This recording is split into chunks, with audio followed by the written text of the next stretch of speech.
Tantor Audio, a division of Recorded Books, presents Void Signal by Ross Buzzell, narrated by Phil Thron. 1. Results.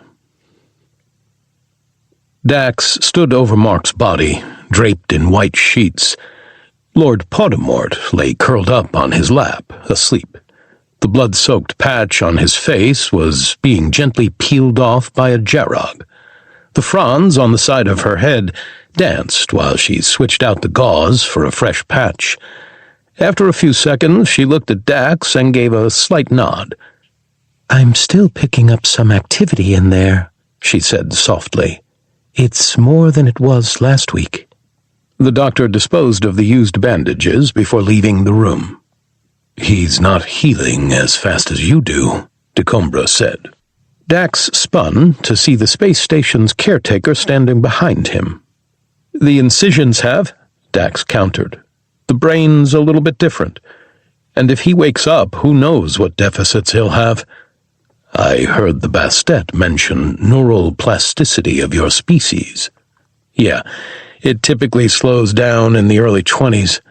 He fits the definition of early 20s to a T, I would say," Decombres said. He gave Dax a firm pat on the back.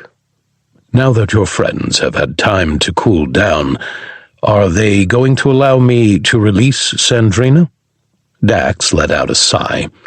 He lowered his head before turning back toward Mark. "I couldn't tell you. We've taken an initial vote, but it's always been 2-1.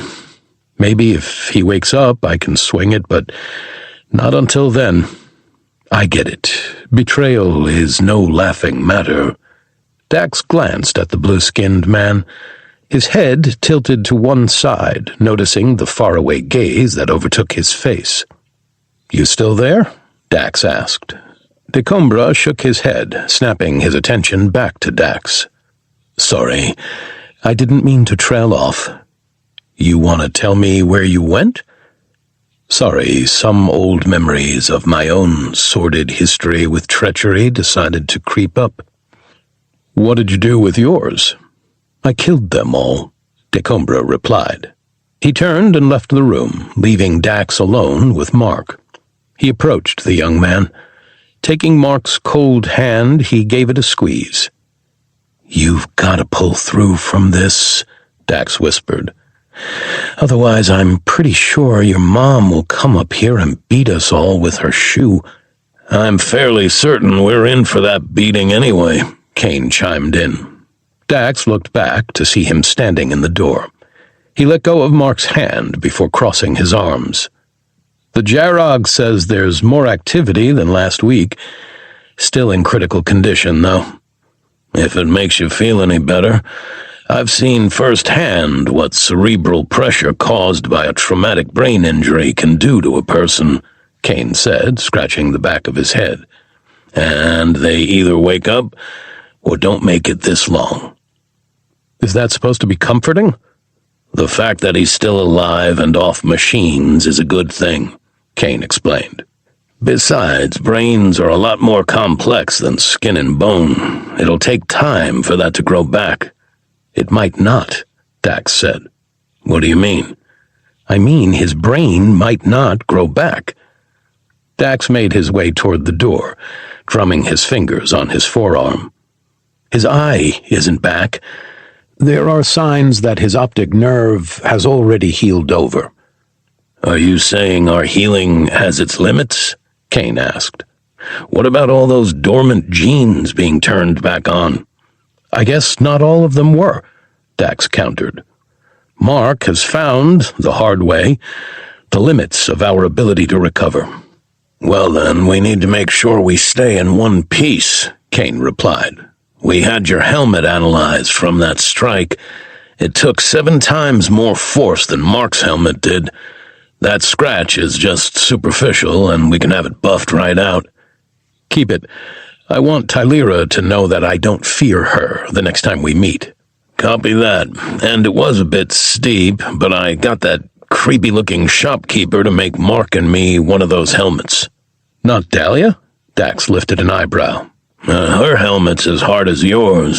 She said a dome would ruin the aesthetic and make her easier to see if we're ever in a jungle. I don't blame her on that. Her suit is terrifying to look at. Is her arm twisting on Bleeze getting grating yet? Bleeze has happily caved to all of her demands. He must be feeling guilty, too, because he's not even charging us at cost rate, Kane explained. I mean, we're still paying the man, but he's losing money on every project she has for him. She needs to be careful. Pushing a man like Bleeze can shift fast, Dax said, looking at Mark's unconscious body. How's Sandrina doing? Isolated, lonely, I imagine. I haven't gone to see her since her incarceration, Kane replied. You should. Have you? I've tried. She doesn't want to see me. Something tells me she might just be okay with seeing you, though.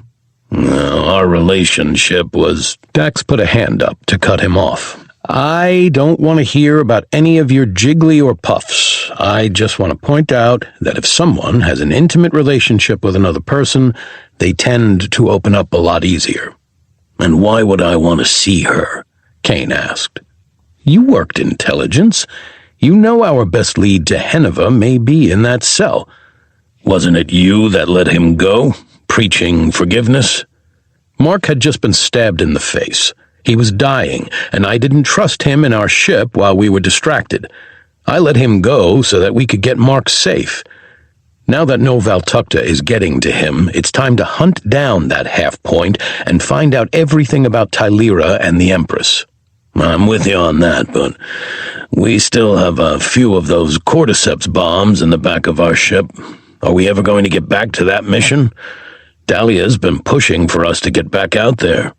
We need to, but has she been pushing so we can get the job done, or because if she stays on this space station with Sandrina for much longer, she'll rip the cat girl's head clean off? Kane pushed off the door.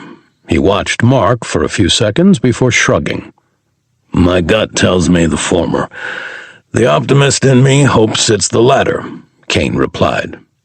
I don't want to leave in case Mark wakes back up. None of us do, but there are 7 more worlds out there who need our help. A tug pulled at Dax's heart. He looked back at Mark one more time. Gritting his teeth, he shook his head, relenting. Fine, but when we get back, you're talking to Sandrina and finding out everything you can about Henuva. Deal. Leaving the medical room, both men took an elevator to the lower levels. They made their way to the hangar, where a dozen men and women swarmed the junkyard, working on it. Dalia stood outside, shouting orders at them in a kind yet commanding tone. How's it looking? Dax asked as they approached. About halfway to where I want it to be, Dalia replied. She turned to face Dax. Dark circles hung under her eyes.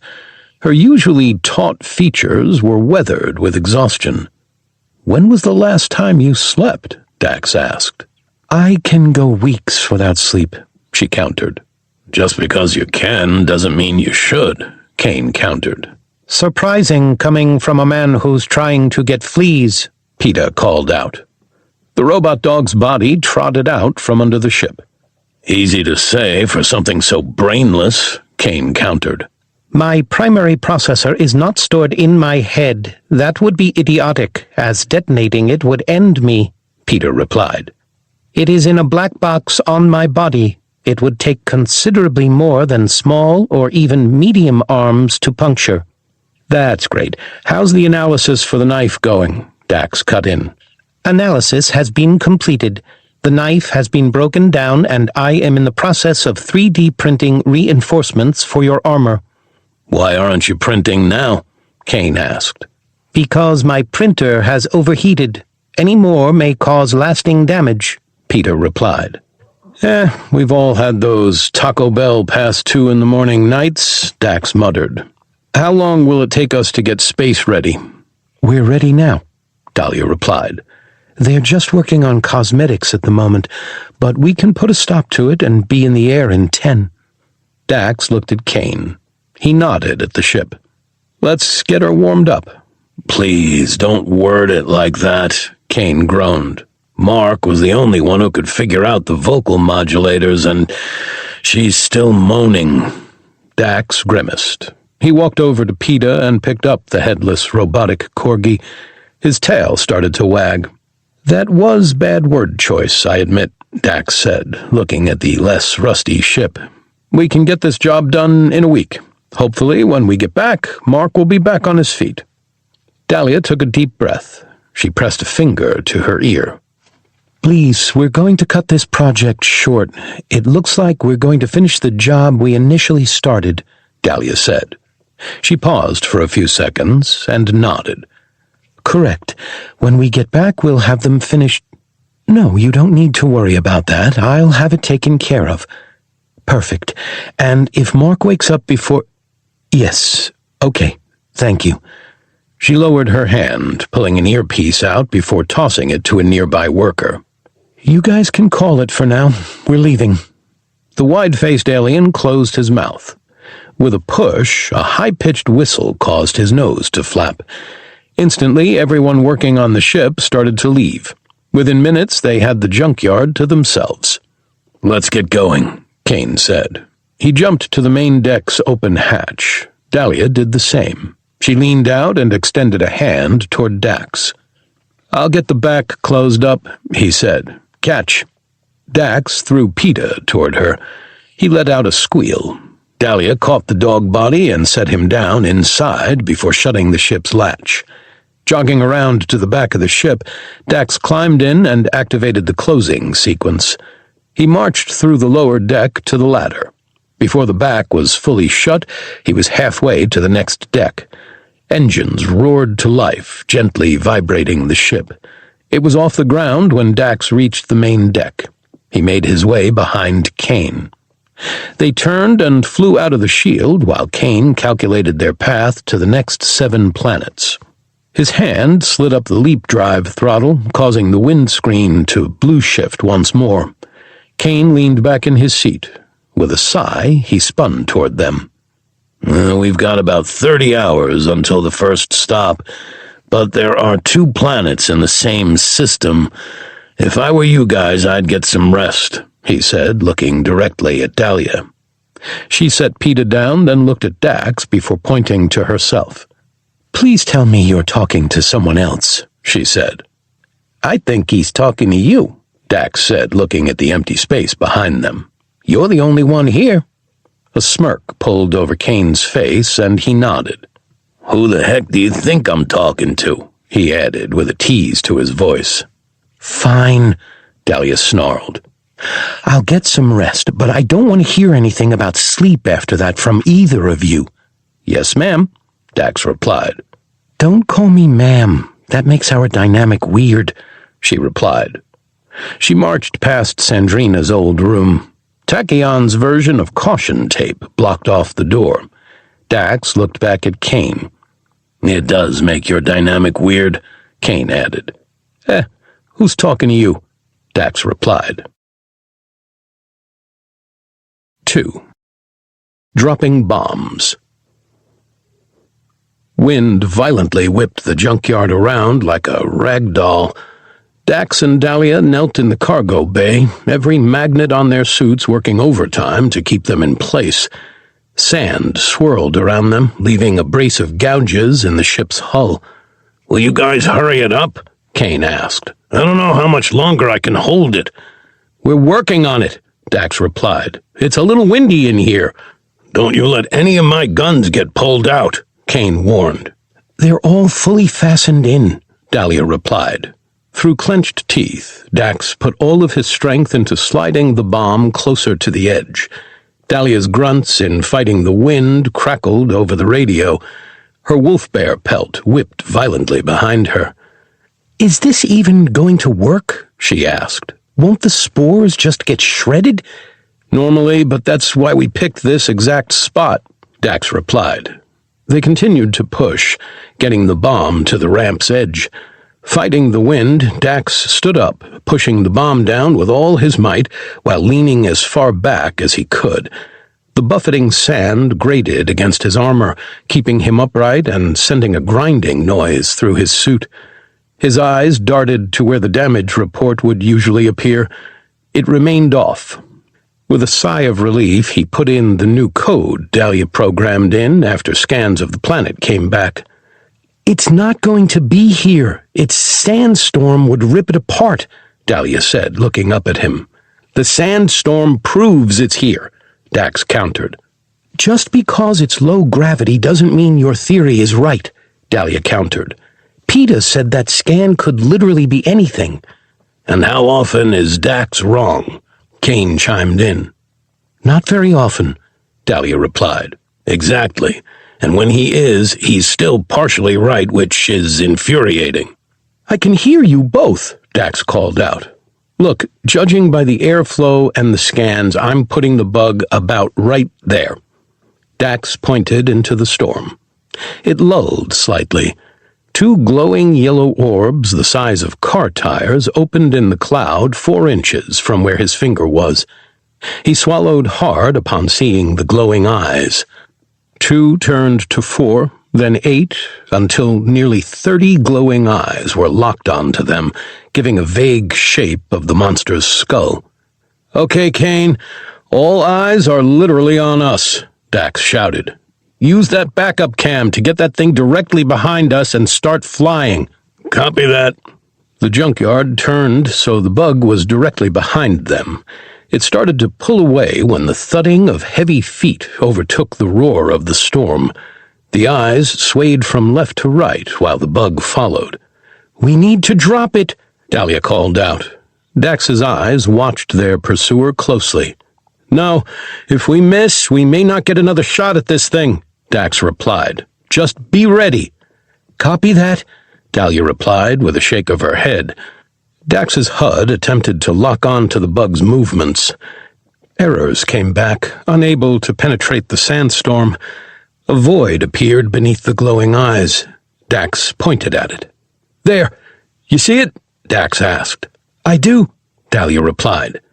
A low rumble that preceded an air-shattering roar overtook the storm. "Now!"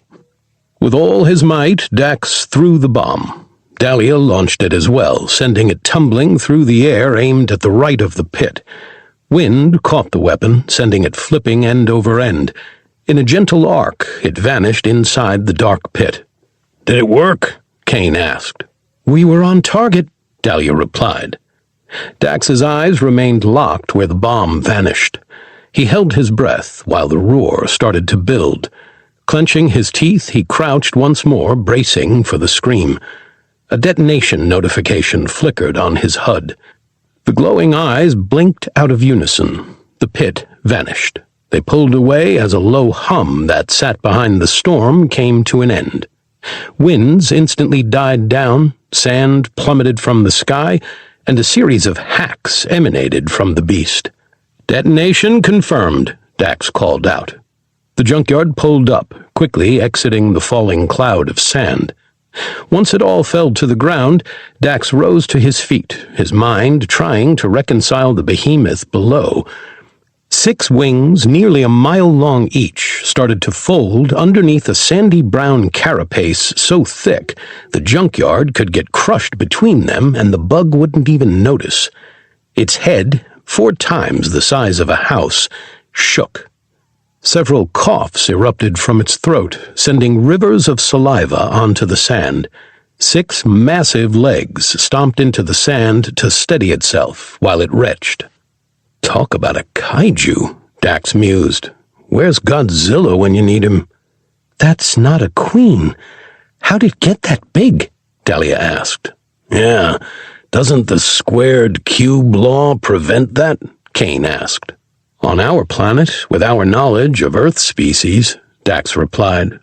"My guess is it's a mix of low gravity, an endo and exoskeleton, and probably some form of organic Kevlar in the elements it consumes that allowed it to get to that size." A moan left the ship. Dax pressed the controls, closing the door. "We have confirmation of infection," Kane announced.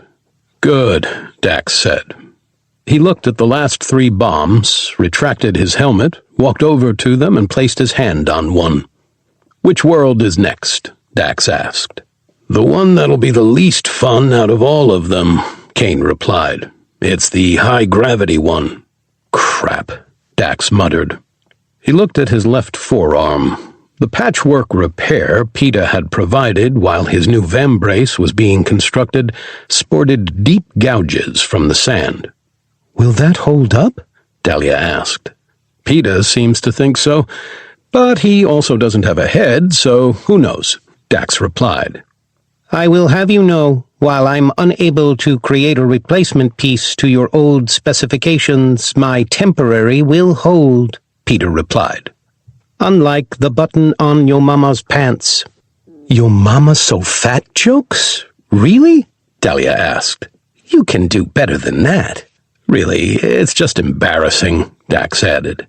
The other insults that came to mind were not work-appropriate, PETA replied. We're not at work. We're on a ship, Dax said. He walked to the ladder and started to climb. Dalia followed closely behind. Before he made it to the top, a string of the most vulgar insults echoed up behind them. Once on the main deck, Dalia's helmet retracted as she closed the door, silencing the still yammering robotic dog. Dax scoffed. I don't think I've ever been accused of being that particular thing before while doing what was suggested to the poor individual just trying to make a living. He just called me Green Butt, Dalia said with a shrug. I don't know why he thought it'd be insulting. I do have a green butt. A nice one, too, might I add.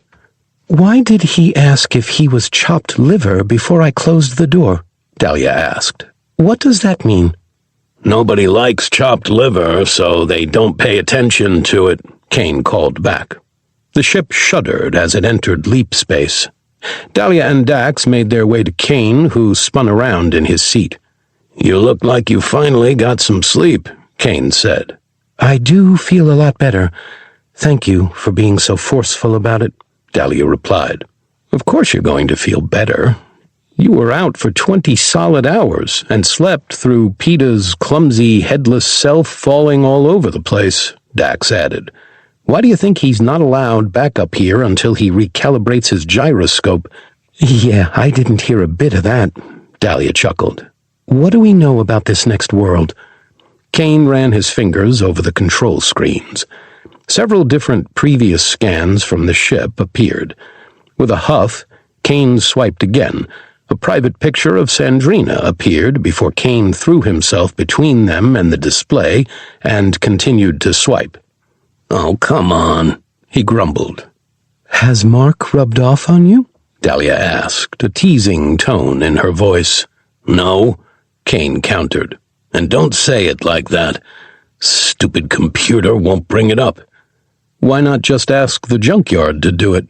Dax asked. Because I need to know how to work this thing manually. If something happens and the AI goes down, this becomes a coffin. Yeah, well, I'd rather not see the jiggly bits of a Bastet again, so Junkyard, retrieve file on planet KR0P7N. The ship let out another moan. A scan of a rocky world with no clouds and a jagged stone topography appeared. Most of the planet was flat, aside from a large mound on the northern continent. Crags in the ground surrounded it, stretching out in every direction for miles. That's the hive, Kane said, pointing at it. Dax noticed his ears and cheeks were bright red. I've gone over the scans 100 times, and I can't figure out why the Valtakuntera would have targeted this world. Are you sure these were the scans you were looking at? Dalia teased. Kane's expression dropped. He turned and looked her dead in the eyes. Dax took a step back, trying his hardest to vanish into the background. From everything I can tell, this world is uninhabitable, Kane said, his voice deadpan. My world would have been uninhabitable for your species if we hadn't found you, Dalia replied. We just need to think of the angle. Yes, but your world didn't have gravity that was 10 times that of other planets that have been targeted. If we drop the spores, they'll just hit the ground. We have to detonate it inside the hive to affect the bugs, and it's going to take our leap drive just to get off-world again." Dax eyed the planet. He listened closely to Kane while a smirk tugged at the side of his face. "I know the angle," Dax replied. He walked over to the display and swiped through to the world still in the medieval ages. "Seriously?" Kane asked. "It's not that hard if you didn't have a flip phone," Dax countered. "Flip phones were a thing of the past long before I was born," Kane countered. "And if you're trying to call me old, I can still whoop you." "Okay, Dad," Dax taunted. "What's the angle?" Dalia cut in. "The planet that you almost died on. They weren't technologically advanced or physically imposing, but their weapon design and the elements they made their weapons from put them on a path to be very dangerous one day," Dax explained. "Now imagine growing up on a planet with gravity several times that of every other planet in the galaxy. If you're an intelligent race, what happens when you venture out of the confines of your world?" "You turn into Superman," Kane replied. "Exactly. And if you're not an intelligent race, but one finds you, trains you, or finds a way to capture you, imagine the devastation just one of those things can bring about. Trick a Valtakuntera ship into capturing a vessel with a couple of those on board, bye-bye ship. And that's where our next problem comes in." "Durability?" Dalia asked. "If you're going to be strong, your body's got to be tough enough to handle it," Dax continued. "And our guns, aside from the Fat Mac and Bastet pistol, don't pack much of a punch." "I've made more ammo for the punt gun," Kane said. "That ought to deliver enough energy to liquefy whatever's on the other side of their carapace." "The punt gun weighs, what, 100 pounds?" Dax asked before pointing at the planet. "Do you really want to try to carry, let alone fire, a nearly 1,000-pound weapon?" "Then this'll be a stealth mission. I've snuck around the underbeasts enough. This shouldn't be a problem," Dalia said, looking at Kane. "And this is normal stealth, not heavy stealth." 3. Heavy. Alarms sounded throughout the ship. It shook violently on their descent. Dax and Dalia held onto the strapped-in bombs. Their armor groaned under the growing weight.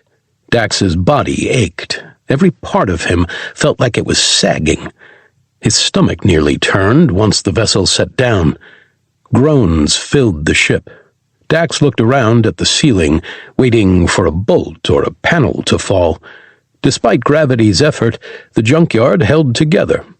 Dalia leaned forward, holding her abdomen. Dax shuffled over to her. Each movement felt like slogging through clay. "Are you okay?" Dax asked. "I can feel my organs shifting," she groaned. "Just be glad they're all inside your body," Kane groaned, climbing down the ladder. "I haven't had a drop like that since I was a teenager." He reached the lower deck and walked with a bit of a bowed leg over to the hover bikes. Grabbing two, he walked them to Dalia and Dax. "I'm inclined to agree with you on that," Dax replied, taking the bike. "It's worse than sitting wrong." Kane waddled back to the bikes and grabbed the last one, whose stabilizers still worked. He returned and quickly lined all three up. "Do you really think they'll stay hovering after we put that bomb on?" Dalia asked. "It's our best chance to get it to the hive quickly and make a fast escape," Kane replied. "Unless you want to carry it. Last time I checked, though, it took quite a bit of effort from all three of us to do that." "Fine, let's get the bomb on," Dax relented. Dalia positioned herself between the second and third bike. Dax moved in next to her to hold the first two in place. He watched closely as she pulled the bomb toward her. She groaned, as did her suit, once its weight shifted with her. Dax pulled up on the first bike, barely stopping it from hitting the ground. He stabilized the second, while Dalia continued to lower the bomb. Kane braced himself, taking the edge of the weapon before looking at Dalia. "I got it," he said through clenched teeth. "Get out from under it." Are you sure? Dalia asked. Without a word, he nodded. Dalia quickly slid out from under it. Kane let out a shout. His knees buckled under him, and the bomb clattered onto the remaining bikes. Their engines whirred, barely hovering an inch off the ground. Dax leaned back, looking at Kane. "You dead?" Dax asked. "Nope, I'm good," he whimpered. "But I do think I felt something pop." "Stay in the ship. It'll need a guardian," Dalia replied. "I'm a field op. I'm not staying on the ship. Give me a second and I'll be good to go." "I can be the vessel's guardian," Peeta called out. Dax looked over to see the headless, robotic Corgi's body lying on his stomach, arms splayed in every direction. "Can you stand up?" Dax asked. "It appears the corrections to my gyroscope are rendered moot in this high-gravity environment," Peeta replied. "However, I am wirelessly connected to the ship. I see what she sees, and I can deploy defenses if any bugs show up. I will also keep her ready for you." "Are you sure you can handle that?" Kane asked, his face to the ground. "Are you sure you can manage to get back on your feet, old man? Or should I just call the nursing home now?" Peeta countered. Kane shifted. He looked up at Dax, who grimaced at him. "Next time we break out the punt gun, I'm putting Peeta in it," Kane snarled. "I wouldn't blame you," Dax replied. Dalia moved over to the downed soldier. Grabbing him, she struggled to get him back to his feet. Kane walked over to the Fat Mac and nodded at the down-no. "I grabbed that thing under this gravity. I may slip another disc," Kane said. "It's already loaded and is a bolt action, so a little different from the 4-bore. "What about the sound cannon?" Dax asked. "We could still use that." "Do you think you could lift it?" Dalia asked. "It's about as heavy as a Valtakuntera rifle." "I wasn't talking about me. I'm still armed. It'd be irresponsible if all of us weren't armed," Dax explained. Kane walked over to the mounted sound cannon and grabbed it. With a groan, he picked it up and shouldered it. "It's about twice the weight of the 4-bore, but I think I've got it," Kane said. He slung it over his shoulder. Dalia retrieved the Fat Mac. Once they returned, they lined up behind each bike and placed one hand on the bomb, the other on the bike. "Peeta, mind opening the back for us?" Dax asked. With a mighty groan, the bay started to open. Dax looked at his team. "Push on 3?" They nodded. 1, 2, 3. As Dax spoke, they moved forward together. Each step was like pushing a 700-pound sled. They inched their way to the ramp that quickly descended, slamming into the ground. "Once we get to the top of the ramp, do not get in front of it. There's too much weight," Kane instructed. "Don't turn on your mag boots either. Just hold on to the bike and lean back. Best we can do is slow it and pray it doesn't wreck the rides in the process." "Copy that," Dalia said with a nod. Reaching the top of the ramp, they teetered the front of the bikes over its edge. With one more small push, gravity took over. They all grabbed the back of the bikes while the bomb's weight dragged them forward. Dax leaned back with all his might. Sparks jumped from his boots as they ground against the ramp. Gritting his teeth, he let out a groan. He locked his fingers in place with his gauntlets while his shoulders screamed from being pulled on. He clenched his jaw so tightly his teeth hurt. Dalia let out a shout in defiance, being pulled down as well. Once reaching the bottom of the ramp, their bikes hit the ground before leveling out. Dax grimaced at the sound before looking at the bent metal. "Well, there's good news and bad news, I guess," he said before getting back into position. "Good news?" Dalia asked. "The bikes are still hovering." "Bad news?" Kane asked. "The damaged parts look like they may be the stabilizers. Our ride back is going to be interesting." "Define interesting," Dalia said.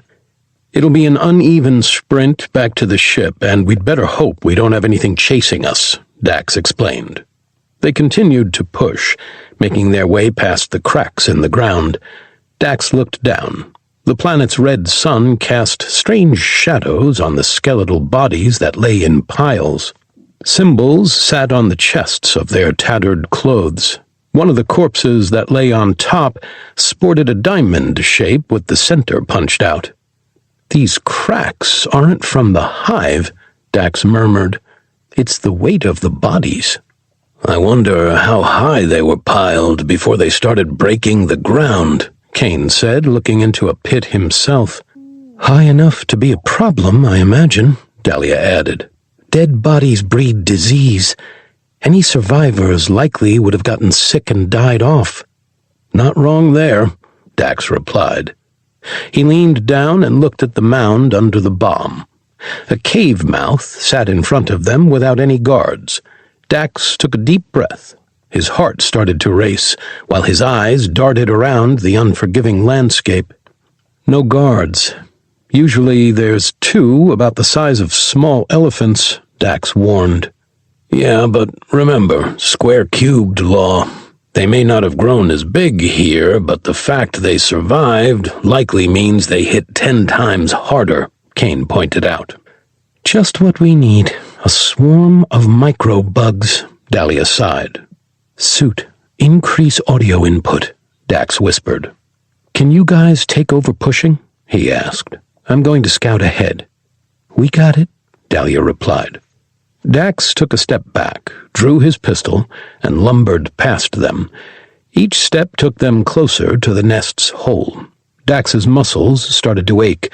His bones screamed as they struggled to support nearly 2,000 pounds with the armor.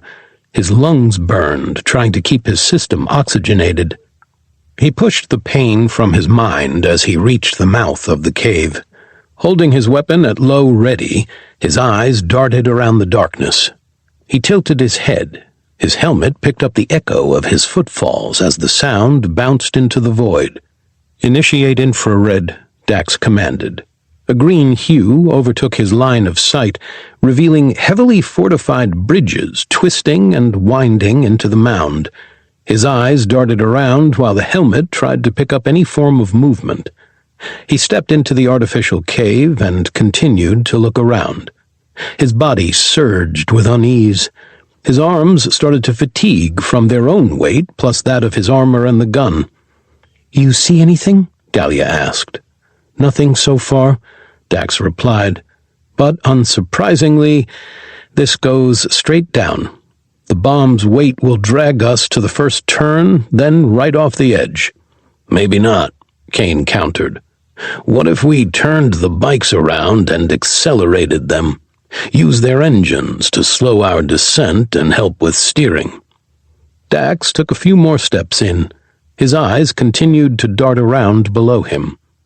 "Where was that golden idea before we broke the stabilizers?"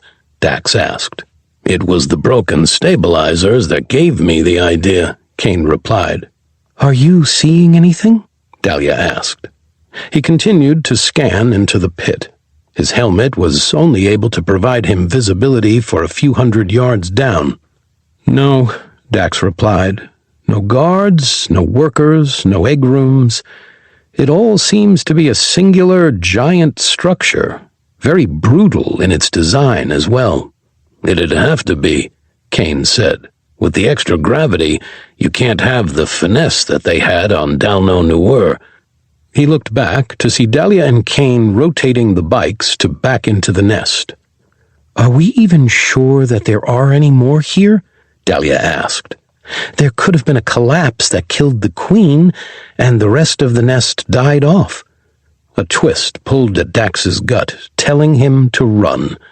The hairs on the back of his neck stood up, accompanied by a chill down his spine. Holstering his pistol, he shook his head and moved as quickly as he could back to his team. Scans showed the highest concentration of biomass in this mound. They're here. Hopefully just so far down there that when we activate this, we'll have plenty of time to get out. Dax moved to his bike. Holding the handlebars, he grabbed the accelerator. All three inched toward the initial descent. Once gravity took hold, they revved the engines. Their attempt at accelerating slowed their pull into the nest to a crawl. Reaching the first turn, Dax held his bike as tightly as he could while gently navigating. His left forearm started to ache more than the rest of his body. At a glance, he noticed Peeta's patch starting to crumple under the weight. "How far down should we go?" Dalia asked. Out of the corner of his eye, Dax saw Kane peer over the turn's edge. "I'd give it another 100 yards, he replied. "Deep enough to not lose anything to the surface, while still shallow enough to affect the entryway." "Copy that," Dalia said. They continued their descent. Dax's audio intake was nearly overwhelmed by the sounds of the engines. A strange noise pattern repeated itself under the roar. After a few seconds, Dax put his hand out. "Stop accelerating," he whispered. "Just hold the brakes." All three did just that. Holding the handbrake as tightly as he could, Dax continued to hear the rhythmic, rolling sound.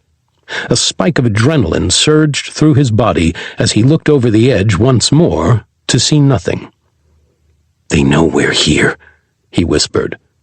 "That they do," Dalia replied. "I don't see anything," Kane said. "What are you two on about?" "You're looking the wrong direction," Dalia whispered in a trembling voice. 4. Up. Dax slowly turned his attention upward. His HUD immediately clocked so much movement it projected an error. Millions of eyes flashed from the infrared. The rock underfoot trembled, accompanied by a thud.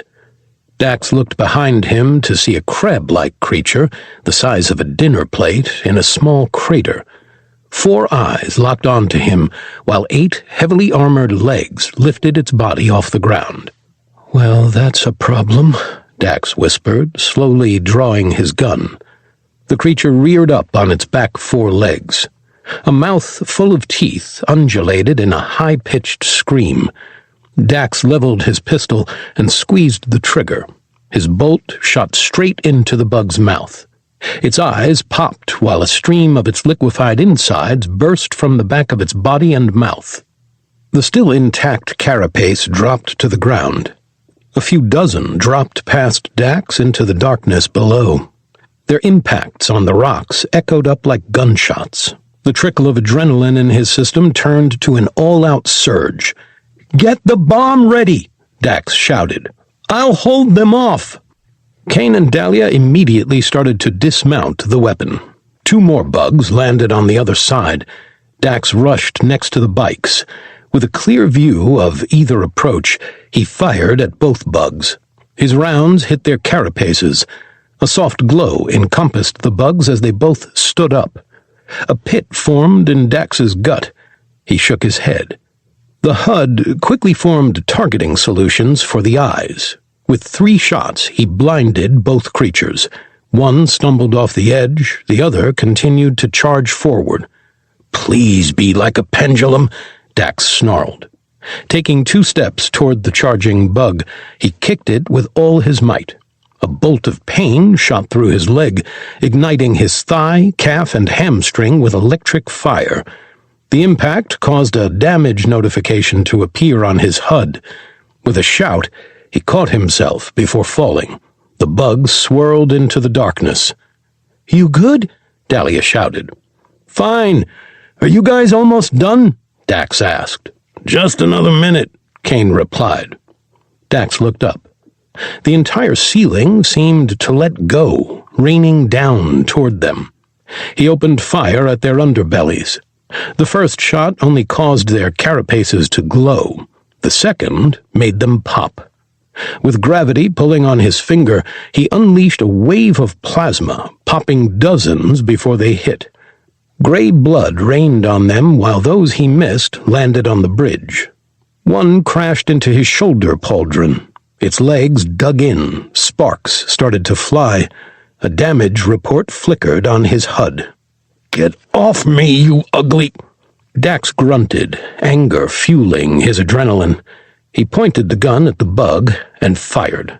A click rang out, while nothing burst from the gun. His heart skipped a beat. Eyes widened, he holstered his gun, drew his knife, and jabbed it in the joint where the leg met the body. With a squeal, the crab bug died. It dropped onto the front of one of the bikes. Deep teeth marks were gouged out of his armor, but it still held firm.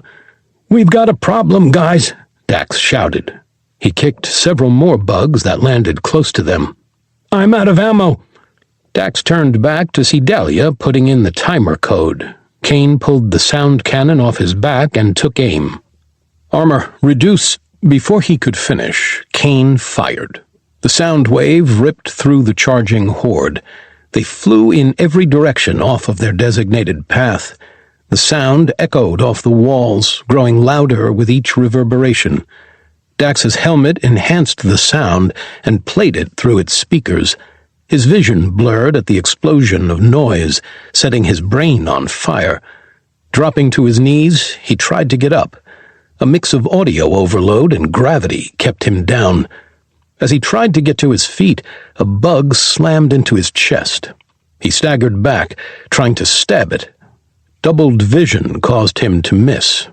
Just before he reached the edge, Dalia's hand grabbed his forearm. Her other one grabbed the bug. Closing her fingers around it caused it to burst. She shouted something. It was little more than a muffle over the deafening ringing in his ears. Kane was already on his bike. Dax stumbled forward, his equilibrium fighting to take back control. He clambered onto his bike, and Dalia jumped on hers. Kane was the first to shoot back toward the entrance. Dalia was close behind. It took Dax 3 tries before he was able to sheathe his knife. Revving his engine, he tore off behind them. Every ounce of concentration was locked onto the center light of Dalia's bike. Ignoring the other 2 that shifted in and out of reality, Dax quickly caught up to her. His body reacted seemingly on its own. It kept the unruly bike upright. Bugs rained down, clattering against his armor. He hardly heard the muffled impacts through the ringing in his ears.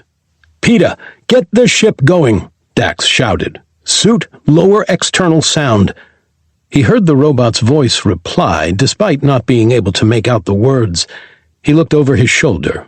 The bugs swarmed behind them. They started to pour over the edges of their path, leaping at them. Kane fired his weapon directly in front of them. Dax's helmet muffled the shot. The shockwave that cleared their path struck them, nearly throwing all of them off balance. Dax stomped his foot into the ground to stabilize himself. He felt one of the bugs crunch underfoot. Tearing forward, Kane and Dalia shot out of the hive. The bomb's shockwave rippled up behind him. Dax could feel its pressure before it struck like a freight train. His bike upended, throwing both him and the piece of equipment from the hive. Tucking his arms into his chest and slamming his feet together, Dax closed his eyes and took a sharp breath. The impact sent a shock through his system. Air was violently forced from his lungs, setting them ablaze. Every joint in his body popped and cracked as he rolled to a stop. With the world spinning, before he could get up or start centering himself, Dalia's massive hand clamped tightly around his shoulder. She didn't say a word as she aggressively pulled him toward the ship. Shaking his head, his blurred vision started to focus once more. Out of the cave mouth scuttled thousands of bugs covered in fungal spores. The pain that radiated in waves over his body numbed his fear. A smile pulled itself across his face at their accomplishment. Dalia threw him on the rising ramp. She pulled the fat Mac from her shoulder. Taking aim, she leaned as far forward as she could before squeezing the trigger. Its kick knocked her back onto the ramp as well. Her round found its mark in the power cell of Dax's bike. The explosion blasted back their advancing wave. It knocked Dalia off her feet as the Junkyard lifted from the ground. Hisses and screeches of enraged bugs, starving for a meal, echoed into the closing cargo bay. Once the doors shut, Dax rolled to his side. He looked at Dalia. Her helmet retracted as she cackled with the massive rifle still in hand. "She be kickin'," she shouted. "I love this thing." "Yeah, she hits hard," Dax wheezed, struggling to catch his breath. Dalia looked at him as he retracted his helmet. Her smile quickly faded and eyes widened. "By the world, Mother Dax, are you okay?" She set the rifle down and clambered to her feet.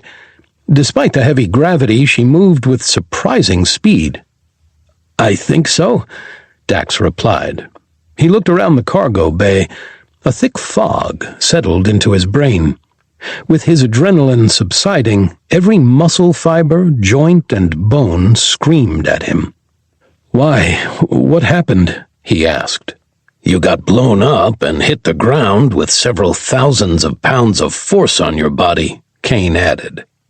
Dax tried to think back to the incident. Everything after Kane's shot was a blur.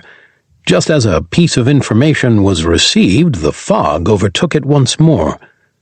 I'm not sure I remember that." Dalia grabbed his face in her hands and pointed it toward the light. It sent a spike of pain through his skull. He flinched. "Pupils dilated, memory issues, and loss of coordination. He's concussed," Dalia said. "Congratulations, you can't sleep for 12 hours. "How do you know he's concussed?" Kane asked. Dalia grabbed Dax under his arms. She lifted him to his feet. A wave of vertigo overtook him. Grabbing onto Dalia, he managed to hold himself upright. "After it became clear Sandrina is no longer part of the crew, I figured I'd better get to know your anatomy to be this crew's physician," Dalia explained. "I started with what I thought would be the most likely based on Sandrina's notes, blunt force trauma. She highlighted that concussions were the most likely injury you all would face." "Makes sense with how often we get punched in the face," Dax said. "Or blown up. Can you make it to the main deck?" Kane asked. "It'd be easier if we were in zero gravity," Dax said. The ship let out a moan. Dax looked up at the speakers, then to Dalia. "Leaving planetary atmosphere in 2 minutes," Peter called out. "When we do, turn off artificial gravity," Kane ordered. "That's not how it works," Dax countered, his ears still ringing. "You've got to say Levioso." Artificial gravity shut off, allowing the planets to completely take over. Dax dropped to his knees while Kane and Dalia caught themselves. "I think I'm going to barf," Dax grumbled. His stomach turned from the sudden pull once again. "Warn us next time you're going to do that," Kane grunted. "Oh, that was unintentional," Dax groaned. "I'm going to be sick." "Please don't. I still have to remain down here," Peter replied. Dalia grabbed Dax once more and pulled him to his feet yet again. Before she could say anything, weightlessness overtook the ship. Pushing off the ground, Dax floated toward the ladder. Before he could grab it, he bounced off the wall. Still a little blurry," Dax said. Kane caught him. His magnetic boots were activated as he walked Dax back to the ladder. "Put your hands above your head and brace," Kane ordered. "Why?" Dax looked at his team member. "Because I don't trust you to catch the door frame, and I don't want to have to clean your brain matter off the ceiling." Dax stuck his hands straight up. "That's a valid point," he replied. "Up, up, and away!" Kane threw him. Dax drifted up the shaft. He watched the doorframe closely. With all his concentration, he told his hand to catch it just as he reached its edge. After passing it, his arm shot out, clattering against the wall and pinning him just above the door. "I think I missed it," Dax said. He looked down to see Kane shaking his head. "Of course you did. You have a concussion," Kane countered. "Just stay there. I'll be right up." With a frustrated huff, the soldier grabbed the ladder and started a controlled ascent toward Dax. Do you also want to tell me why you're bleeding from your nose, ears, and eyes, too? No, I'm not bleeding, Dax mused. He touched below his nose, taking his hand away to find blood stained his fingertips. Holy crap, I am bleeding, he said, snickering. 5. Recall. Dax wiped the last of the blood off his nose and ears. The brain fog lifted while he cleaned himself up. The clatter of Dalia putting away his armor echoed through the main deck while the leap drive engines hummed.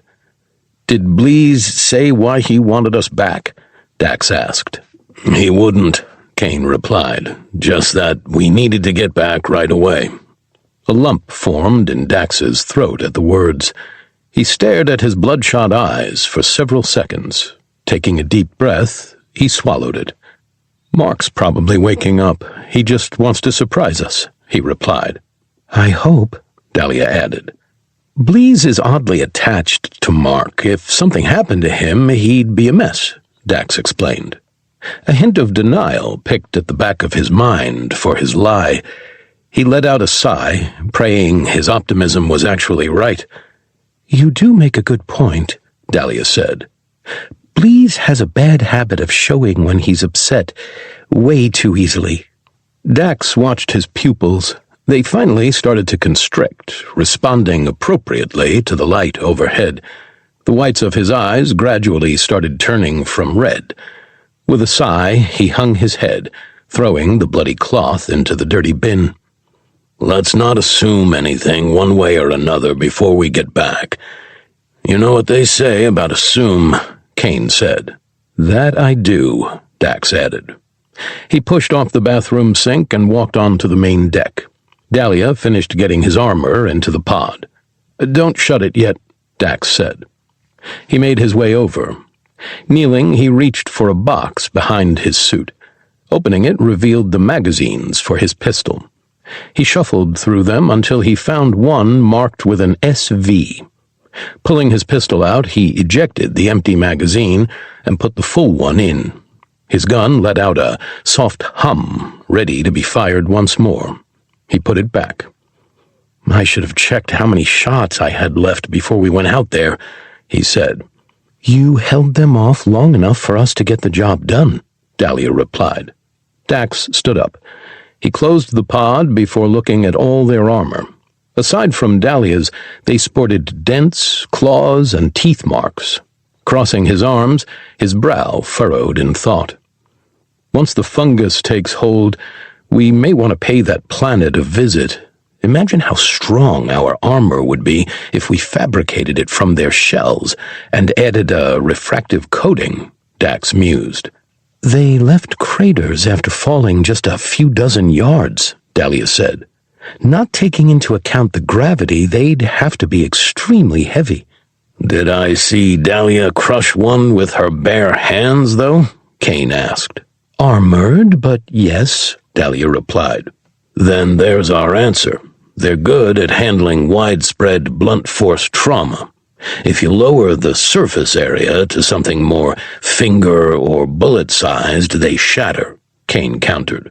"The idea is good in practice, but it'd only take a bullet or two to break the armor." Dalia inspected their suits. She pursed her lips while toying with her ear piercings. "What if we made an internal layer and coated the inside of the suit with it?" she asked. "That way it'll act as protection from explosions." Dax's hand shot straight up. Having been the most recent team member to be blown up, I can vouch for that being a good idea." "Okay, we'll see what's going on at Tachyon. We'll make a stop when we're en route to the next world to pick up some of those carapaces," Kane relented. "I'm sure PETA will be able to break them down and spray it on the inside of our suits." Dax looked at the swirling blue vortex in front of the ship. He shifted his weight to one side. "After we're done taking out the Valtakuntera's weapons, we need to make a plan," he said softly. "Tylira's too dangerous to be left out there, and we can't have her just waltzing up with surprise attacks every few months." "Well, our network still hasn't heard anything from Henuva," Kane said with a shrug. "I'll double-check with the guild and see if anyone's seen him or any other Valtakuntera that may know anything." "That could be another reason why Bleeze is calling us back," Dalia added. "Maybe," Dax said. The exhaustion of carrying over 1,000 pounds started to grasp him. His legs grew uneasy under him while the rest of his body screamed for sleep. He looked up at Dalia. "How much longer do I have before I can go to sleep?" "About 11 hours. Why?" Dax rolled his eyes and groaned. "Fine. I'm making myself coffee. Does anyone want some?" "Do you even have to ask?" Kane replied. "I'll take some," Dalia added, motioning toward Sandrina's cordoned-off door. "I'm going to be studying for a while, and I could use the go juice." With a thumbs up, Dax made his way to the semi-refurbished kitchen and dining room. "I have to say, I appreciate how much you're embracing the coffee culture," Kane said. Dax walked over to the maker. He put in one of the filters Kane made and started to scoop grounds into it. "It's not hard," Dalia replied. "It's good. It gives me a buzz, allows me to stay up for much longer than usual. I've also noticed any time it's in my system, when I'm studying, it sears the information into my brain. I can recall it as if looking at the book, even without it there." "That's called a photographic memory," Dax called out, initiating the brewing sequence. "Very few humans have it, but it's not something they can turn on and off. It's a permanent thing." "Coffee-activated eidetic memory. That's an interesting condition to have," Kane replied. "I wonder if it's something specific to you, or if every Dalno can do it. You should name it." Dax lined up 3 mugs, took the pot, and filled each up. He prepared his and Dalia's the exact same, while keeping Kane's untouched. "Well, you diagnosed it," Dalia said as Dax took a drink of his coffee. "Coffee-activated eidetic memory. Kane. That seems like a good name." Dax snorted. His coffee spewed from his lips in a mist as the Junkyard moaned. "You can't name it Kane," Dax shouted. The ship moaned again. "I agree," Kane added. "Why can't she name it that? She's got Kane brain. Oh, I hear it." "Yeah," Dax replied. He gathered the other 2 mugs. Returning to the main deck, he handed Dalia hers and Kane his. The ship let out another moan. "The Junkyard seems to like it, though," Kane added. "Of course the Junkyard likes it. She's a pervert." "Am I missing something?" Dalia asked, tilting her head to the side. "Junkyard, can you pull up a description of what the condition she just named sounds like?" Dax asked. "Written description," Kane jumped in. Words scrolled across one of the screens. Dalia took a drink of her coffee as Dax waved her over. She leaned over the screen, taking another drink. Her eyes darted from left to right. They eventually widened before she spewed coffee all over the controls in a fit of laughter. "By the world, Mother, that is hilariously vulgar. I'm keeping it." A series of moans that sounded like a laugh echoed through the ship. Kane leaned over the screen, wiping the drink off with his sleeve, while Dax stifled a snicker. "Why?" he asked. "You can't tell me that Mark wouldn't absolutely love that," Dalia explained. "And anyone chasing you will... Tylira will research humanity. Imagine how disarming it'll be when someone tells her in the middle of a fight that I have Kane brain." "Tactical vulgarity. Not sure I've ever heard of that," Dax mused. "Kane?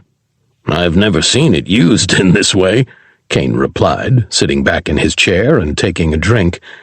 "I'm interested to see its combat effectiveness." Kane turned back around in his seat. He continued practicing manual control of the ship. Dalia walked over to Sandrina's old room. She pulled the tape off and walked in. Dax took another few sips. He walked to the crew quarters. Entering Mark's room, he paused for a few seconds. Its emptiness mirrored the hole in Dax. He looked around the room to see piles of 3D printed suit enhancements left by PETA. Mark's data screens were off for the first time since they were installed. Unable to make heads or tails of the data, Dax turned them off to preserve their lifespan. On Mark's bed sat his staff, partially deconstructed. Paneling lay on the cot with wires protruding from the staff. "Okay, let's see if we can't get you running again," Dax muttered. He set the mug down, knelt next to the cot, and reached under. Feeling around, the familiar touch of Mark's Kevlar tool bag graced his fingertips. Grabbing it, he pulled it out from under the bed. Opening it, he removed the smaller tools and started to work on the staff. "Charger should have gotten everything running again. You are full of juice, right?" Dax grabbed the charge detector and touched the internal power source. It registered activity. He spent the next several hours continuing his repairs of the damaged wires. While he worked, his coffee gradually grew colder. He finished it anyway. "There we go. All done," he said. Pursing his lips, he looked at the pile of fried wires. He inspected the internal workings of the staff. Reaching out, he touched what he thought was the activation node. Nothing happened.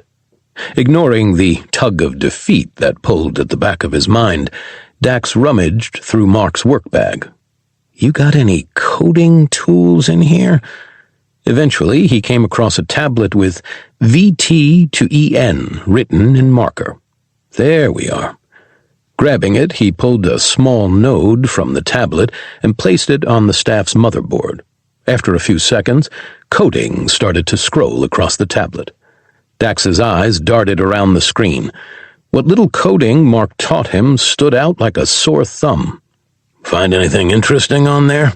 Kane asked, leaning against the doorway. "I can barely understand what I'm looking at," Dax replied, keeping his eyes on the work. "I mean, there are a few things Mark taught me I'm picking up on.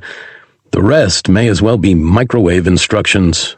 "Don't you mean Greek?" Kane asked. Dax looked up. With a raise of his fully grown back eyebrow, Kane nodded. "Right, that's probably one of the languages you're fluent in." A loud buzz rang from the pad. Dax looked down. A section of code was highlighted in red. "What's that?" Kane asked. Dax read the code, recognizing several telltale signs of a virus. "It's what's stopping the staff from booting up, I think," Dax replied. "Can you just delete it?" "Theoretically, but I don't know if it'll damage the system." Dax laid the tablet down. He highlighted the red portion, then put in one of 3 codes he could remember. The command to check the highlighted portion's impact on the system. A series of dots appeared on the screen. Excitement bubbled within Dax before the word unconnected appeared. "Yes," Dax hissed. "It's just a block, making this an easy fix." He deleted the highlighted portion. Reaching back up to the power switch, he pressed it. A hum emanated from the staff before it started to light up. Bliss surged through Dax's body. He punched the air. "Yes! I'm a freaking hacker, baby!" You didn't say the magic word. Dax's elation quickly vanished at the sound of Henuva's voice. His eyes widened as he turned his attention to the tablet to see the Valtakuntera's image wagging his finger. "He just gave you the Nedry treatment," Kane chuckled. "That sneaky son of a space elf! He switched the staffs! This is Henuva's!" 6. Update. Blease and Decombres stood outside of the Junkyard's ramp. Dax's heart raced in his chest. He looked over both men's faces for any sign that would give away the news. One was too wrinkly to get anything from, the other too smooth. Frustration bubbled within him before Dalia broke his concentration. "I can't read either of them," she whispered. Are you guys picking up anything? Nope, Dax replied. Not a thing, Kane added. That's just because 2 of you are so blind you couldn't see a stop sign if it hit you in the face, Peter chimed in. And the third? Dax asked, looking back at the headless robo-corgi. Again, I'm programmed to not be allowed to insult Dalia, Peter replied. You know, you're a real pain in the... I'm glad you made it back safe. Decombres cut Dax off. Please, come with us. Are you going to give us an update on Mark? Kane asked, hope coloring his voice. We're not physicians. That's not our place, Blease replied. It's not Sandrina's either, Dalia countered. She's still in her cell under heavy guard, Decombres explained. We have our own physicians that have been monitoring him, who will give you an update. Kane snarled and cursed under his breath before walking down the ramp. What was that about? Dalia asked. I guess HIPAA is a thing out here in space as well, and just as annoying as it is on Earth, Dax replied. Peter, finish up the reinforcement pieces for our suits, then start working on a blueprint for your head. The whole Hessian dog is starting to get unnerving. Affirmative, Peter replied. Dalia and Dax walked down the ramp together. Her hand gently took his, calming the slamming of his heart. Reaching the bottom, Decombres and Blease escorted them to the elevators. Once inside, they selected Mark's floor. A deafening silence filled the small box. Dread closed in around Dax like a looming monster, eager for its next meal. It took every ounce of willpower to keep his mind blank. The second it wandered, flashes of Mark's lifeless body overtook his imagination. The gentle squeeze of Dalia's hand helped keep him grounded. Her soft, even breaths gave him something else to focus on. Their 40-second ride felt like an eternity. The elevator slowed to a stop. The doors slid open. Blease and Decombres were the first to step out. Dax tried to follow. His legs refused to move. Frozen by fear and uncertainty that filled every fiber of his being, he managed to look up. Dalia stood facing forward, her expression blank. Her body twitched, trying to move, but frozen as well. Kane pushed past them. Just before stepping out, he stopped and set his hand on the wall. Lowering his head, he took a deep breath, one Dax couldn't seem to release. Decombres looked to his side. He made a hand gesture. Are you guys kidding me? Mark's voice rang out. Hope surged through Dax, shattering his paralysis and fear with a hint of disbelief. The crew looked at one another. Get your green, fine, and aged butts in here. Yep, that's Mark, Dalia mused. She released Dax's hand and pushed out of the elevator first. Hey, there's Green, Mark called out. Kane took a step out, joy spread across his weathered features. There's Old. Where's Fine? Dalia and Kane looked at him. The happiness quickly soured. A voice in the back of his head whispered that it was all a trick, wish fulfillment. Kane tried to goad him out with a wave of his hand and a whisper that it was all right. Dalia leaned in, grabbed him by the arm, and yanked him out of the elevator. She picked him up by the shoulders, pointed him toward Mark, and set him back down on his feet. Relief overtook his doubt. A smile spread across his face at seeing Mark sitting up in his bed.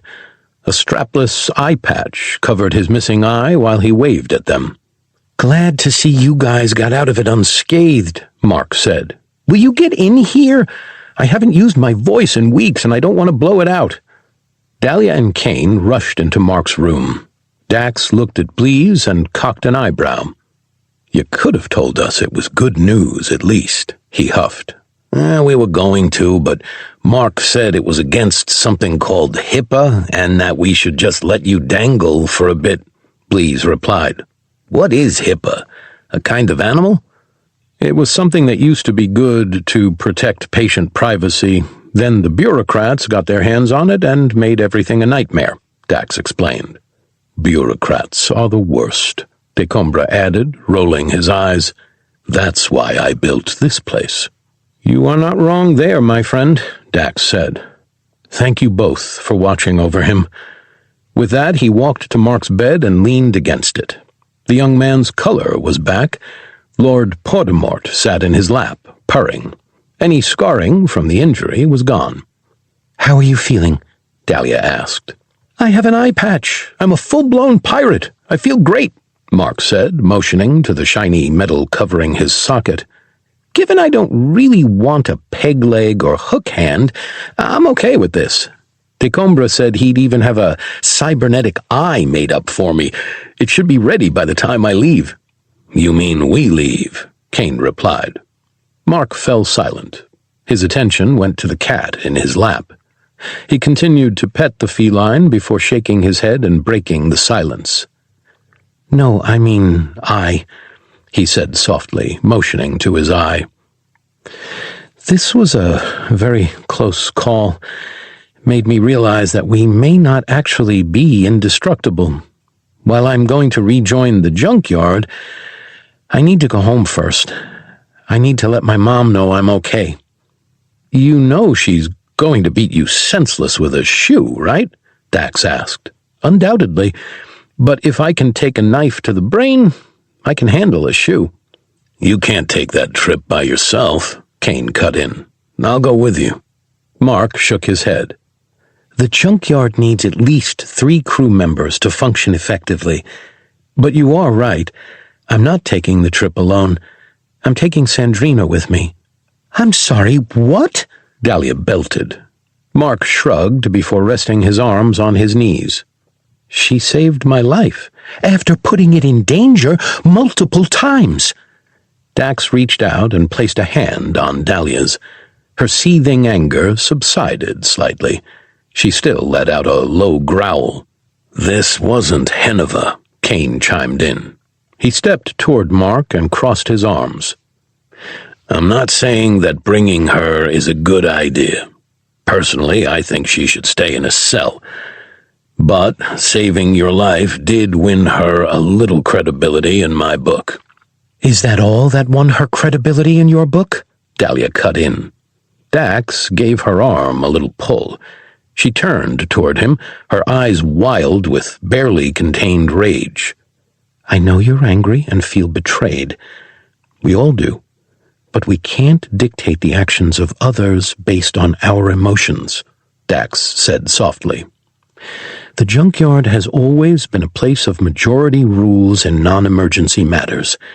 If you'd like, we can vote again. Dalia clenched her jaw. Her tusks pressed against her upper lips, hard enough for her skin to change color slightly. Fine, she growled. We'll vote. All in favor she rots in the cell. Dalia and Kane raised their hands. All in favor of letting her out to come with me, Mark cut in. Dax and Mark raised their hands. Tie, she stays, Dalia said with a hint of relief in her voice. Actually, she doesn't, Mark corrected the Dalno. You see, as being the person who was actually stabbed in the face, and that being the inciting incident that has everybody all ticked, I get 2 votes. She comes with me. That's not how it works, Dalia snarled. Dax winced. Clenching his eyes shut, he shook his head. What? Dalia asked. Actually, it is, he replied. We have standing precedent. What precedent? Dalia continued. Our vote for PETA. Dax opened his eyes and pointed at Mark and Dalia. I believe the phrase was, "This isn't a democracy," and as such the creator is worth 2 votes, and the attractive one is worth 2 votes. You're the attractive one. Which means, as victim, he gets 2, Kane muttered. Bingo, Mark said. He snapped his fingers and pointed at Kane. So that means get me out of this hospital bed, get me down to the lower decks for an eye replacement, and get me a ship to take home." Dalia turned and stomped out of the room. Mark grimaced, nodding toward her. "What's her problem?" "Sandrina was like a sister to her," Dax said, watching her disappear into the elevator. "She was an only child where most of her life was spent around men. She likely had plenty of brothers, but the first sister she gets betrays her." "Did she tell you that?" Kane asked. "No," Dax replied, turning back to the others. "But it's not that hard to put those pieces together." "What, are you a psychologist now?" Mark asked. "No. Jack went through something similar when I got married, though. He always wanted a sister. It took her a while to warm up to him, and it put him on edge more often than not," Dax explained, before looking at Kane. "If he's cleared, go get him fitted for an eye. I'll go talk with Dalia, try and smooth this whole thing over." "And if it doesn't smooth?" Kane asked. "Then it's a good thing my concussion is healed so I can get another one." Leaving the room, he summoned the elevator before looking at Blease and Decombres. "We'd like to rent your stealthiest ship and use the best cybernetic eye creator on Tachyon for him," Dax said, motioning toward Mark. "We can do that, but it'll be expensive," Blease replied. "You'll owe me one," Decombres added. "Sounds good. You've got my accounts. Take what you need, but don't be greedy about it." The elevator doors opened. Stepping in, Dax pressed the button for the hangar. Riding it down, he took several slow, deep breaths. His toe tapped on the metal floor while his fingers drummed against his legs. With a ding, the door opened. A series of metallic impacts echoed from the junkyard. He walked around the back. "Why couldn't this be a fight with Henuva?" he muttered. With a deep breath, he rounded the side of the ship. Dalia held a pipe and was slamming it into the ground with such force sparks flew. The once straight, solid steel bar now had a bend to it.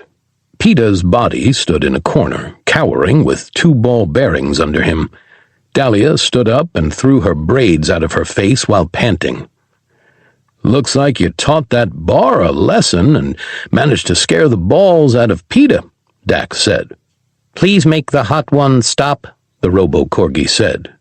"You are just willing to let her off the hook without punishment or a second thought," Dalia hissed in her native tongue. "How can you do that?"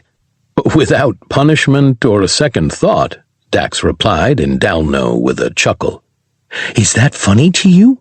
She pointed the bent bar at him. "I get you're hurting, but taking it out on everything and everyone isn't going to make you feel better." "Yeah? Speaking from experience?" Her rhetorical question stung like a dagger to the heart. Pushing down his knee-jerk reaction, he took a step toward her. Grabbing the bent pole, he pulled it from her hands. He dropped it to the ground. He took another step toward her.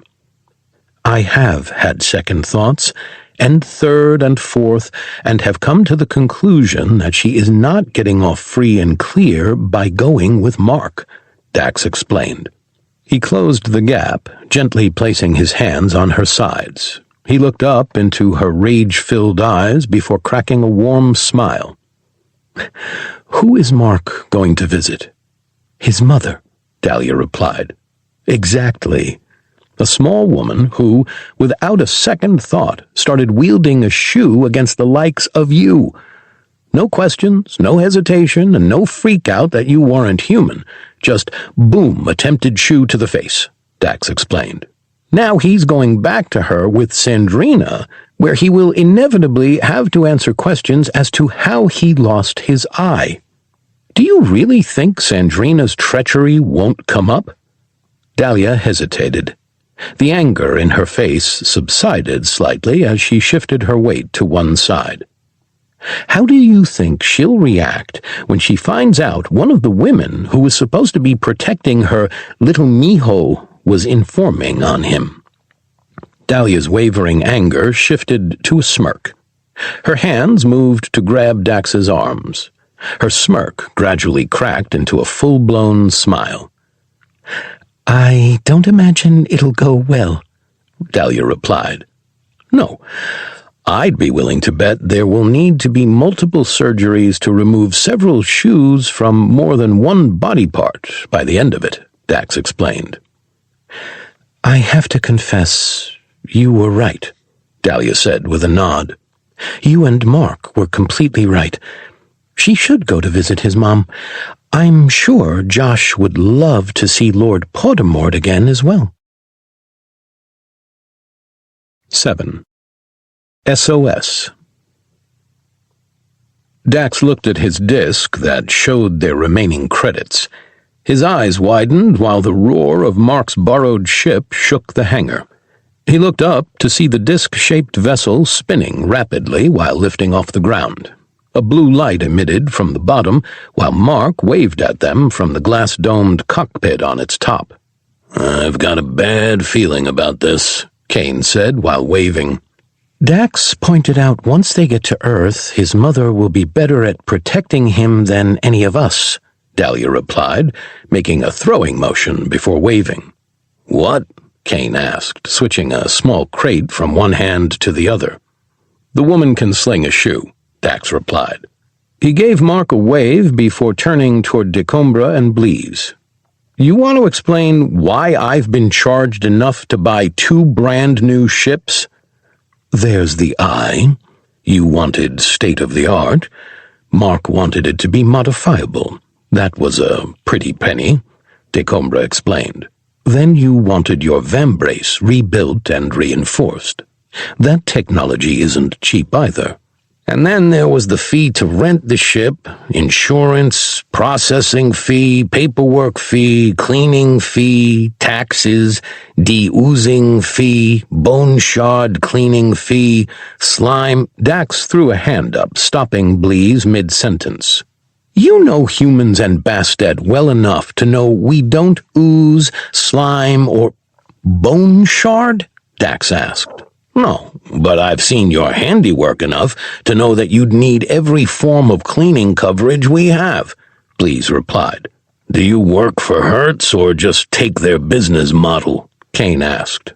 "How much were the fees?" Dalia asked. "The price of the ship," Dax replied. "That's only if the ship comes back in a mess, or doesn't come back at all," Blees explained. "And again, your body of work suggests a strong probability of that getting crashed into another ship, likely a Valtakuntera vessel." "That's a bit of a stretch, don't you think?" Dax asked. Blees crossed all 4 of his arms and looked directly at Dax with a scoff. "Coming from you? I happen to know for a fact that you have crashed at least one ship into an even larger ship to make it crash." "How?" Kane asked. "Mark sent me a video he took titled Pointies Get Pwned, whatever that means. It was impressive, don't get me wrong. But if I'm lending you humans a ship, I want to make sure I'm protected enough to at least buy a new one when it doesn't come back." "Don't you mean if?" Dalia asked. "No, he's got a solid point on that one. It's a strong if," Dax replied. "Where are you going next?" Decombres asked. "We've got 2 more bombs to drop, then we should have the bugs under control. Then it's off to slay a death squad leader," Dalia replied. "Sounds like a plan. While you're at it, if I come across any scrap sites that could help upgrade your tech, I'll let you know," Blees said. "I appreciate the offer," Kane chimed in before heading toward the junkyard. "And when the favor I'm holding comes through, I'll let you know," Decombres added. "What, getting rid of the Valtakuntera isn't a big enough favor?" Dax asked. He turned and started to walk toward the ship as well. Dalia followed close behind him. "They may be a thorn in my side, but that doesn't mean they don't still have use," Decombres called out. "Keeping the rishi off your back doesn't count as use," Dalia said. As they reached the ship, the headless robo-corgi stood at the top of the ramp. He wagged his tail while trotting from one foot to the other. "My gyroscope has been repaired," May I return to the main deck now? Peeta asked. I suppose so. Can you reinforce our armor with the pieces you printed? Dax asked. Can your mama put an all-you-can-eat buffet out of business from how much she can stuff in her gullet? Peeta asked. No, Dax countered, because she's dead. Peeta fell silent. Dax cracked a smile. You feel like a jerk right about now, don't you? He teased. Affirmative, Peeta replied. Don't. It was a long time ago, of natural causes and peacefully in her sleep, Dax teased. He walked over to the dog and picked him up. Dalia gathered the upgraded armor pieces, and Kane initiated the closing sequence of the rear of the ship. They all climbed to the main deck. Dax put Peeta down, who immediately walked to the armor pods. A diode emerged from his back and scanned the armor. Kane set the small box down next to Dax's suit, while Dalia placed the reinforcements next to Peeta. A beep rang out from the crew quarters. Dalia left to address it. How long will it take to make the fixes? Dax asked. Approximately 8 hours per suit, Peeta replied. 8 hours? Kane asked. Duh. There's at least 50 pieces per suit. They have to be manually attached and permanently connected by my tiny little arms. Peeta's robotic arms emerged from above and below him and waved. And I've got to ensure that movement and structural integrity isn't compromised. Maybe if I had more to work with, it'd go faster. Is that okay with you? Or does the math not add up because you still operate at a kindergarten level? Kane's face darkened. The lines on his face grew deeper. I'll have you know, my entire job consisted of doing advanced mathematics on the fly, in my head, without a calculator, and I never missed. Kane stepped toward the dog, continuing. A TI-84 may as well be an abacus compared to... Dax put a hand on Kane's chest, snapping him back to the room. Dude, it's an artificial intelligence programmed to be a pain in the ass. I know, Kane interrupted. With a deep breath and shake of his head, Kane stepped away from Peeta. You are literally letting the toddler in the room win when you react like that, Dax explained. Don't engage. It'll stop. I must counter that argument, Peeta cut in. As I am a programmed silicon-based life form, I do not relent like your frail carbon bodies and minds do. I'm going to kill him, Kane muttered. Or... when Mark comes back, we can have him program the song that never ends and make it play on an internal loop. A grin pulled itself across Kane's face. He turned his full attention back toward Peeta. That's diabolical. I like it. Kane walked toward the pilot chair. He sat down. Taking off, he flew them out of the hangar and away from the space station. Bringing the junkyard to a stop, Kane started to set up their next set of coordinates. I don't like how much joy that gave him, Peeta said. You shouldn't. The song's really annoying, Dax replied. Had it sung to me on a road trip once. After about an hour, I had to put earplugs in to stop from just jumping out of the car at full speed. Dalia lumbered onto the main deck with one of the data pads in her hand. Fear overtook her features while she held it in the air. Sleek's in trouble, she called out. Did the bugs not get taken down? Kane asked. They did. Something else came in their place. Something worse.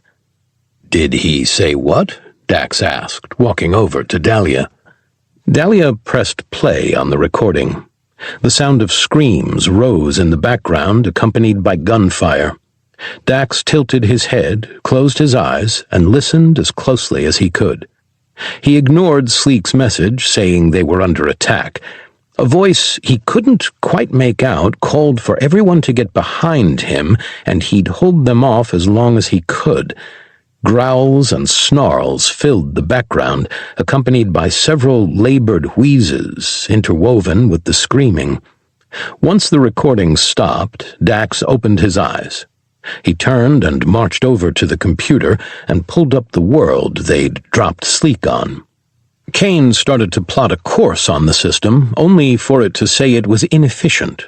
Frustration started to build within Dax after the third and fourth failures.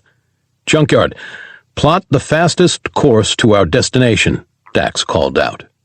In the blink of an eye, a route was selected that used a black hole to slingshot them faster to their target in just a few hours. "Peter, hold off on those updates. You won't have time to get through them," Dax called out. "What about your vambrace?" Kane asked. To ensure complete integration without overloading or short-circuiting would take 10 hours, Peter replied. "We've got 7, Dax replied. "Hold off on that for now, too. Kane, punch it." Kane turned the ship toward their target. Grabbing the leap drive handle, he pushed it forward, sending them surging through space. "You do not want me to make any corrections or repairs?" Peter asked. "Correct," Dax replied. "Everyone suit up." Dax marched to his armor pod, opened it, took off his leather jacket, and started putting his gear on. "Sleek's not alone on that planet," Dax said. "Someone capable of using a firearm is there with them, or multiple someones." "How do you know?" Kane asked. "I heard it in the background," Dax explained. "Put on your suits, turn up the audio intake, and listen to the background, not Sleek." "Are they the ones attacking?" Dalia asked. Dax shook his head. He double-checked his pistol. Leaning down, he grabbed a second magazine, just to be safe. "It sounded like whoever was there was trying to protect Sleek," Dax explained. "It sounds like there were more than just bugs that were a threat on that planet, though." Dalia rushed next to Dax and started to get her suit on as well. Kane moved a little slower, but obliged. Once completely armored up once more, Dalia replayed the recording with them listening to the background. "That's not possible," Dax muttered. "We did extensive scans on that planet. There was nothing on that world that could be a threat to them. Even without technology, they were the dominant species." 8. Deserted. The Junkyard's docking bay opened.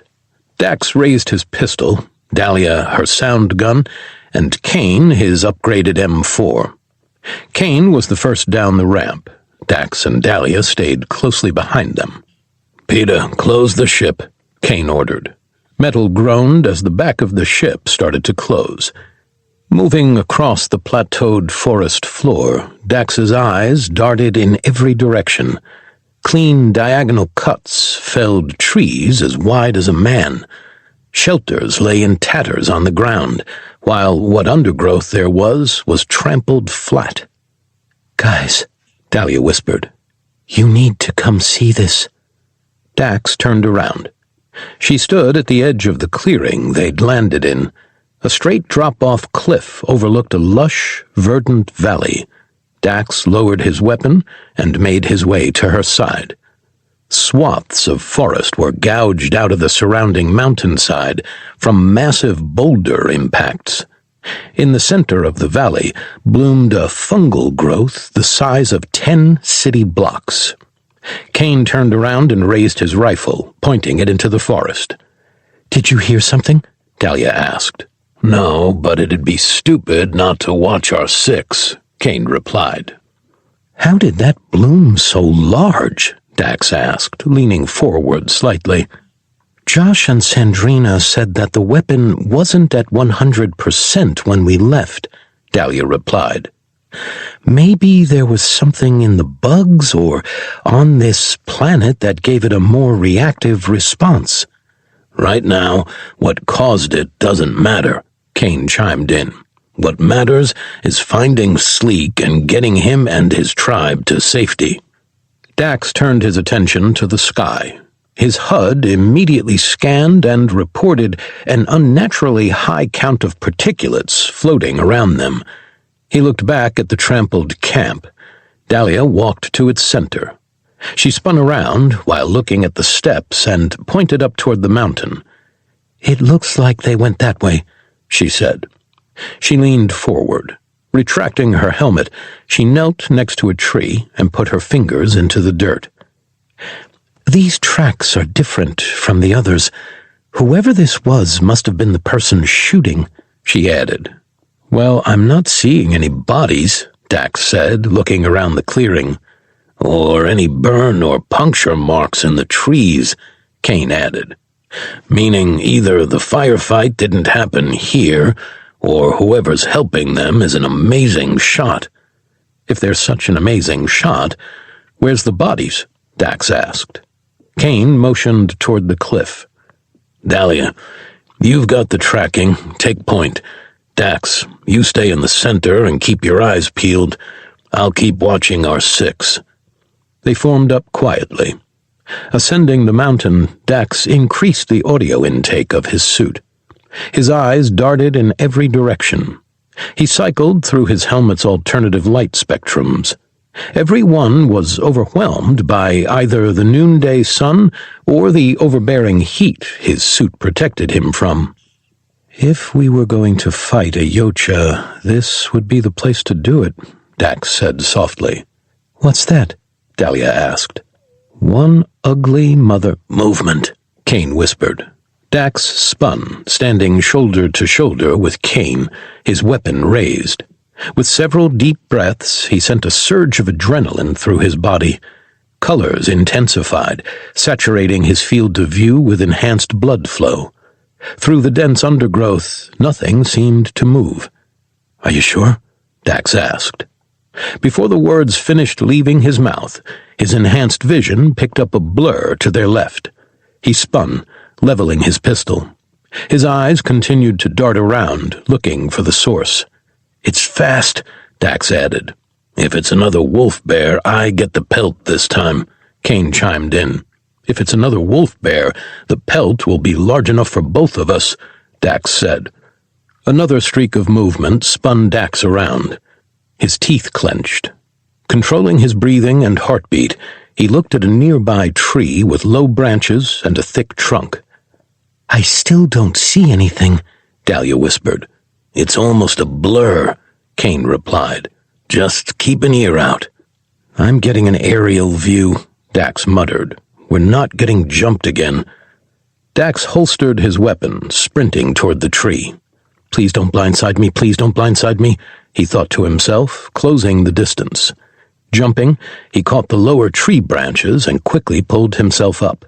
They groaned under the combined weight of him and his armor.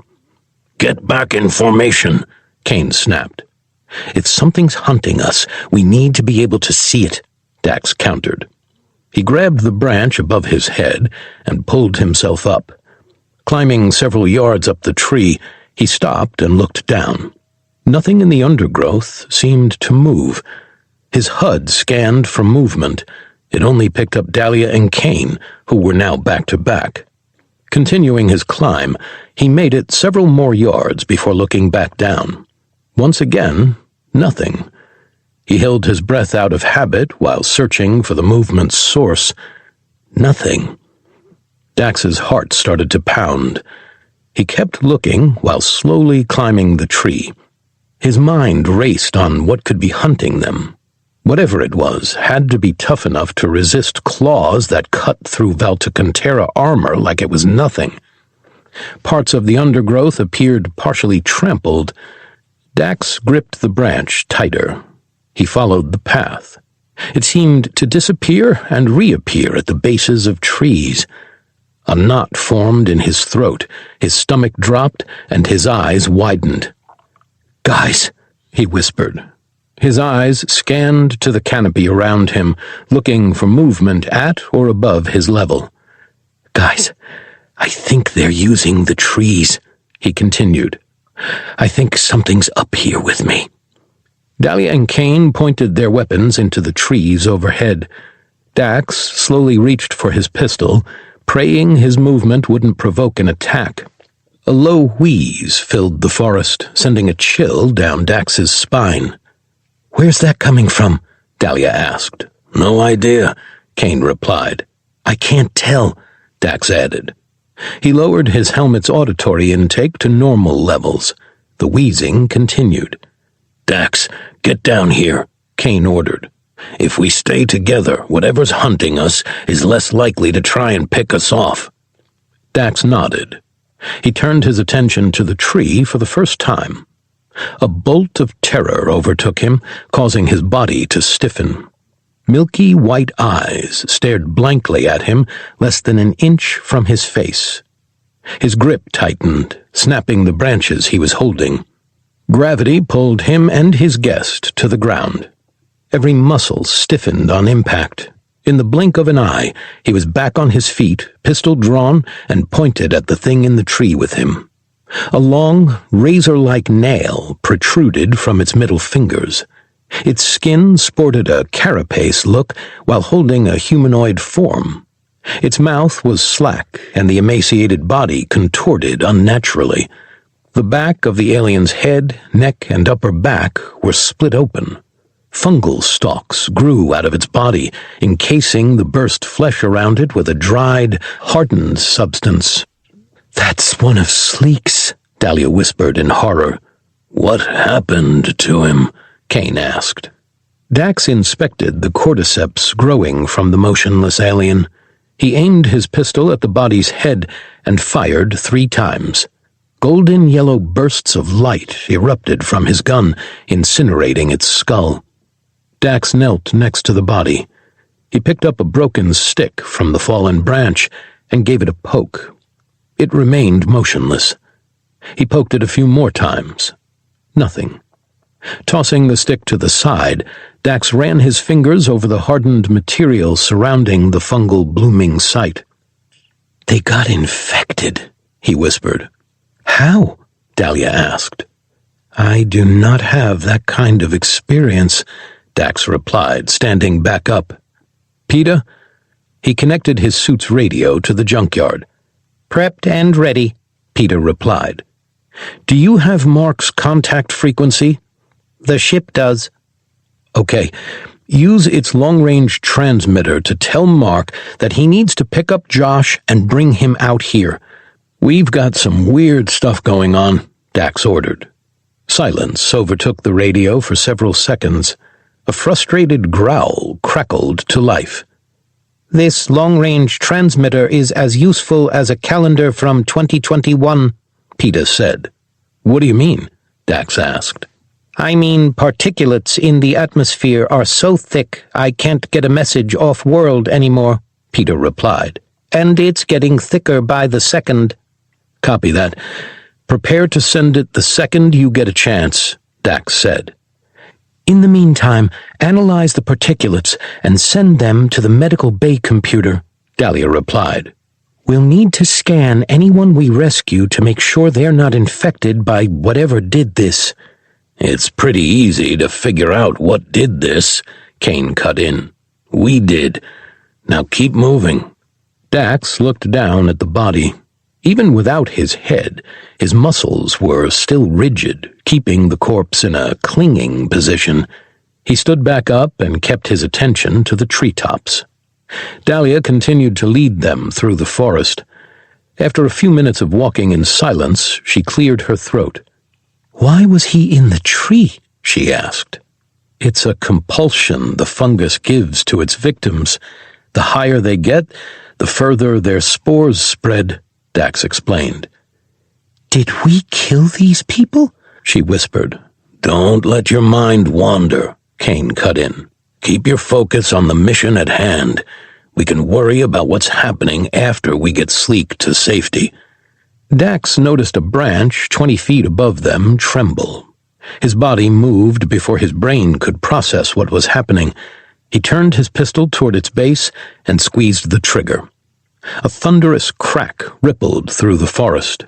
Shards of wood rained down around them, while a large branch crashed toward the ground. Everyone scattered, diving out of the way before it hit the forest floor. Once it did, Dax pulled himself to his feet.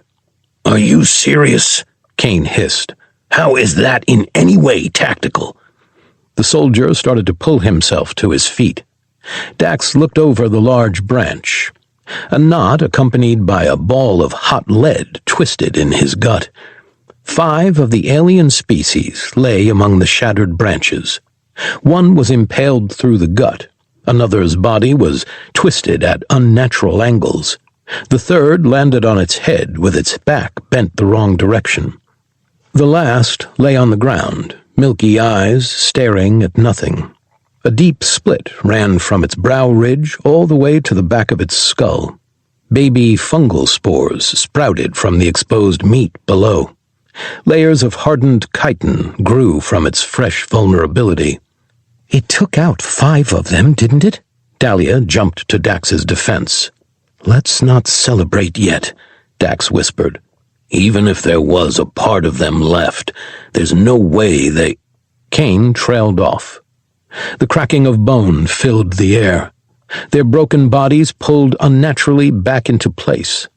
Every neuron in Dax's body screamed for him to raise his weapon and open fire. Terror gripped him tightly, holding him in place, forcing him to watch. The impaled insectoid rose to its feet and sniffed the air. The one who'd snapped its spine in half lifted itself up to scuttle on its hands and feet, its head dangling unnaturally below the broken body. "Run," Kane whispered. All 5 whipped around to face him. Kane's features widened in terror. "Run!" A howling scream rose from the infected creatures. They charged Kane, who lowered his weapon and sprinted up the mountain. Dalia raised her sound cannon. Before she could fire, her movements attracted their attention as well. One leapt at her. She dodged out of the way and started to sprint up the hill. Dax quickly took off, keeping up with the rest of his team. He turned and fired at their pursuers. With an unnatural dexterity, they dodged the shots. "It's a shame we don't have any mines," Kane shouted. "Dalia, get that gun ready." Dax looked forward to see a stone wall cutting off their path. He slid to a stop while Dalia and Kane turned to open fire. The aliens closed in, their razor-sharp claws whistling as they cut through the air at their prey. 2 purple blasts, followed by a beam of green energy, ripped through the forest, incinerating the legs and heads of the infected. The bodies fell to the ground. Those without upper torsos were motionless. Those that lost their limbs continued to hiss and snap their jaws at Dax, Kane, and Dalia. "You've got to be kidding me." A familiar voice groaned in perfect English. Dax looked up to see Henuva standing on a well-camouflaged ledge, one hand outstretched and Mark's staff in the other.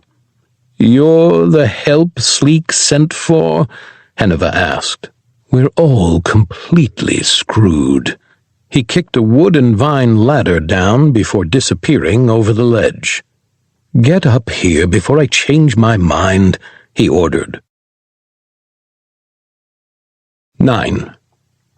Survivors. "You want to tell us what you're doing here?" Dax asked, his pistol aimed at Henuva's head. Henuva's robotic arm lay motionless on the ground, its palm facing the cave wall, while Kane and Dalia delved deeper into the hideout. "I'm here cleaning up your mess," Henuva countered. "This isn't us," Dax countered. "And since when do you clean up messes?" "Since my children sent me an SOS," Henuva snapped. "Your children?" Dax scoffed. "You may not want to believe it, but I consider all of my creations to be my children." Dax raised an eyebrow. Part of him wanted to fire, the other part wanted to punch him. "Does that mean you think you're my father, too?" "I didn't create you. I just awakened what was already there. You and the cancer you call humanity were a mistake. If I knew then what I know now, I would have left you to scavenge and not tried to slake my curiosity." "What makes us different from Sleek and his kind?" Henuva extended his arm and stump. "I created them." "You want to tell us why you did that?" Kane asked. Dalia and Kane emerged from the cave depths. Sleek, a woman of his same species, and a handful of others emerged with oxygen masks on. "The Valtakuntera wanted a more lethal planet-taking weapon," Henuva confessed. I've seen your handiwork. I know firsthand how lethal your bugs can be, Dalia snarled. Yes, but they couldn't exist on just any world, and they aren't intelligent enough to be accepted into the growing Galactic Senate or the Rishi, Henuva continued. So, I took the bug DNA and a bit of my own and combined them. Henuva motioned toward Sleek. He was my first success at combining the species. Sleek's eyes narrowed. His head tilted to one side before he bore his teeth. You told Sleek you found Sleek's eggs on Dying World, that Sleek and Brood were last of kind.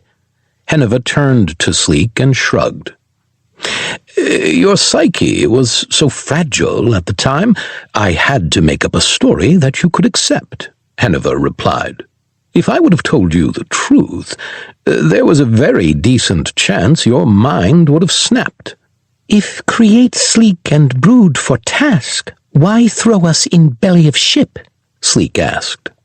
It was a test to see if the resilience of the bug DNA overcame the weakness my race has to radiation, Henuva said, motioning at them. And it clearly worked. What were you planning with us next? The insectoid woman next to Sleek asked. We were waiting for you to get fed up with your conditions. You were supposed to rise up on your own. This one threw a wrench in that part of the plan, Henuva said, motioning toward Dalia. Happy to be a pain in your side, Dalia snarled. Side, arm, feet, face, you are a pain in everything, Henuva countered. We were going to let you escape. At that point, you were going to do what you did, find a world, settle in, and in time the Rishi, the Senate, or both would have found you, perfused you into their ranks, and at the right time, the Valtakuntera would activate you with a subsonic frequency where you'd proceed to rip the organizations apart, weakening them and leaving them open for the Valtakuntera to take over. Dax shot a look at Kane. The soldier gripped his gun tightly. And that frequency? Dax asked. Once I found out what we were facing here, I activated it to try and get Sleek and his brood to join the fight, Henuva explained. The docile programming must have overwritten the frequency trigger because they are not fighting. Sleek and Brood not fight, kin, Sleek said. How many times do I have to tell you? They aren't your kin anymore, Henuva asked. They are dead, and their bodies are being piloted by the fungus these geniuses dropped on the planet to kill the bugs. You're blaming us for this? Kane scoffed. Dax lowered his pistol. His mind flashed to the insectoids that attacked them.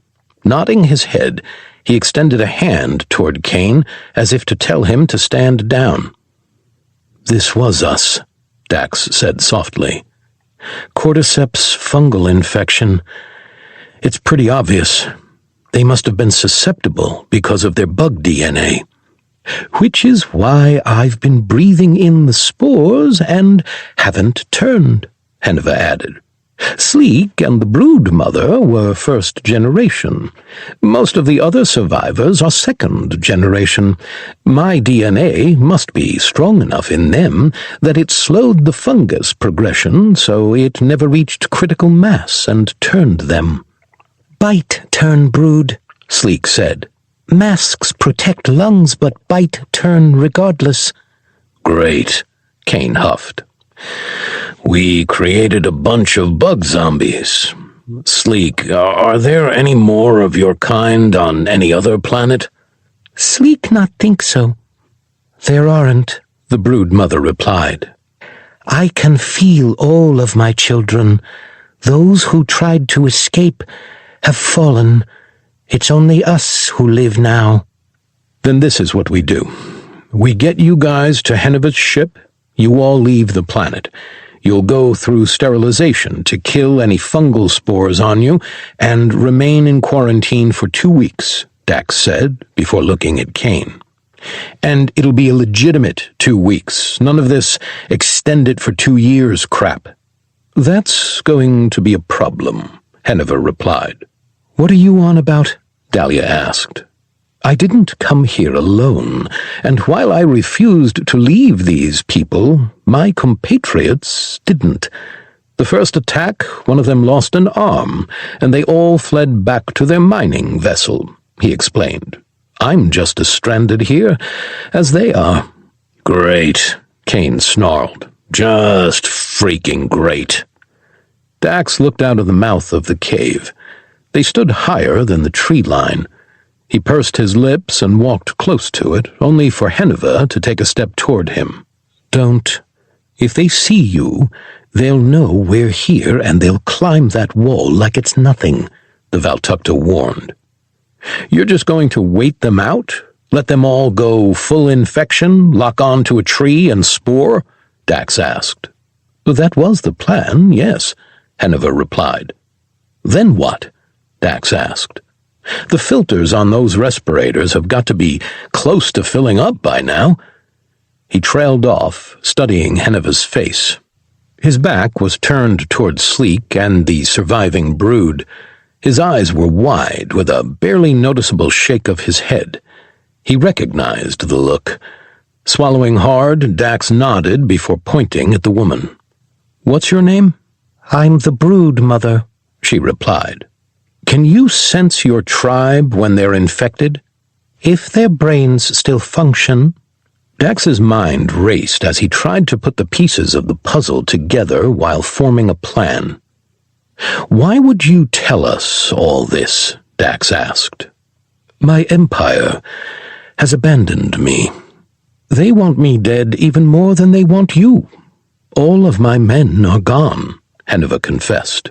"There's nobody left to be loyal to, or who has loyalty to me, with the exception of my children."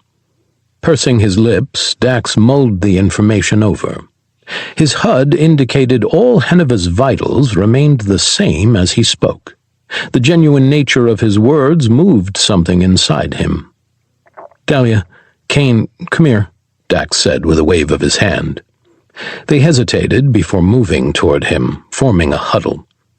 "That 3% of incompleteness allowed these people to get infected," Dax whispered. "We're going to take them off this rock and bring Henuva with us." "Are you serious?" Dalia asked. Dax looked up at her and nodded. "We tried to eradicate their weapon with our own, only to make something worse," Dax countered. "We have the Creator in our grasp. He can help us if this has gone wrong anywhere else." "He's trying to protect his weapons. What's stopping him from turning them on us the second we get onto the ship?" Dalia continued. Kane looked back at the masks. He shook his head before rejoining the huddle.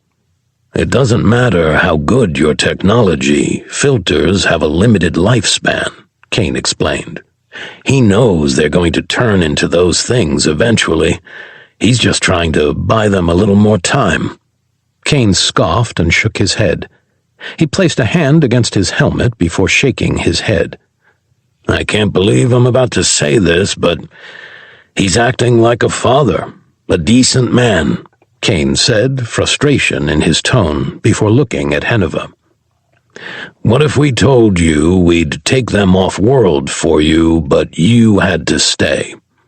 "They wouldn't be in this position if I wouldn't have created the bugs that forced your hand in the first place," Henuva replied without skipping a beat. "If paying for my sins means I stay on this world so my children can escape, I welcome my punishment." Dax kept a close eye on the vital readings of his HUD. Once again they remained unchanging. Kane let out a disappointed huff. "He's telling the truth," Kane snarled before looking up at Dalia.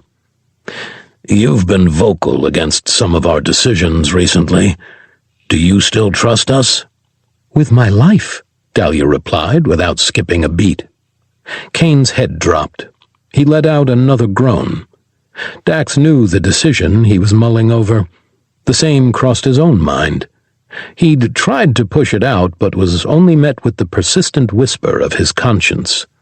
I can't say it, Dax. You do it, Kane grumbled. Sleek, how many people do you have left? Dax asked. 6 of brood, including Sleek. Okay, Henuva. Put your arm back on. Dax relented. You stay in the back with Kane. We're getting you all out of here right now. There are hundreds of infected between us and your junker of a ship, Henuva countered. He leaned over and picked up his arm. Reattaching it, he crossed the cave and grabbed Mark's staff. It's called the Junkyard, and she's the best ship this galaxy has to offer, Dalia hissed. That doesn't change the fact there's an army between here and there, Henuva said, before changing from his native tongue to English. And their filters won't last long enough for one of you to get the ship and come back. So, unless you have a way to autopilot the Junkyard here, we're going to have one nasty fight on our hands, because those things out there will stop at nothing to infect whatever is uninfected. What about the animals? Dax asked. Henuva shrugged. I couldn't tell you. It's not like I've had time to study them. Peter, do you have an autopilot program you can initiate, or have the ship activate to pick us up? Dax asked. What do you think I am, your babysitter? No, there's not an autopilot program. If you want the ship, come take it like the big boys you are, Peter replied. I'm going to kill that dog, Kane muttered. Get in line, Dax replied. Peter, prep the ship. We'll be coming in hot. 10. Escape. Why aren't we doing this under cover of night? Dalia whispered. She and Dax reached the bottom of the ladder. They took several steps out and pointed their weapons into the forest. Because the infected don't hunt by sight, Henuva replied. The survivors started to climb down the ladder. They hear and smell their prey, Henuva replied. No one asked you, Dalia countered. Unfortunately, I think he may be right, Dax whispered. The infected person that fell with me had white eyes. My guess is its stalks grew from the brain through the optic nerve. I doubt they could see any more than shadows.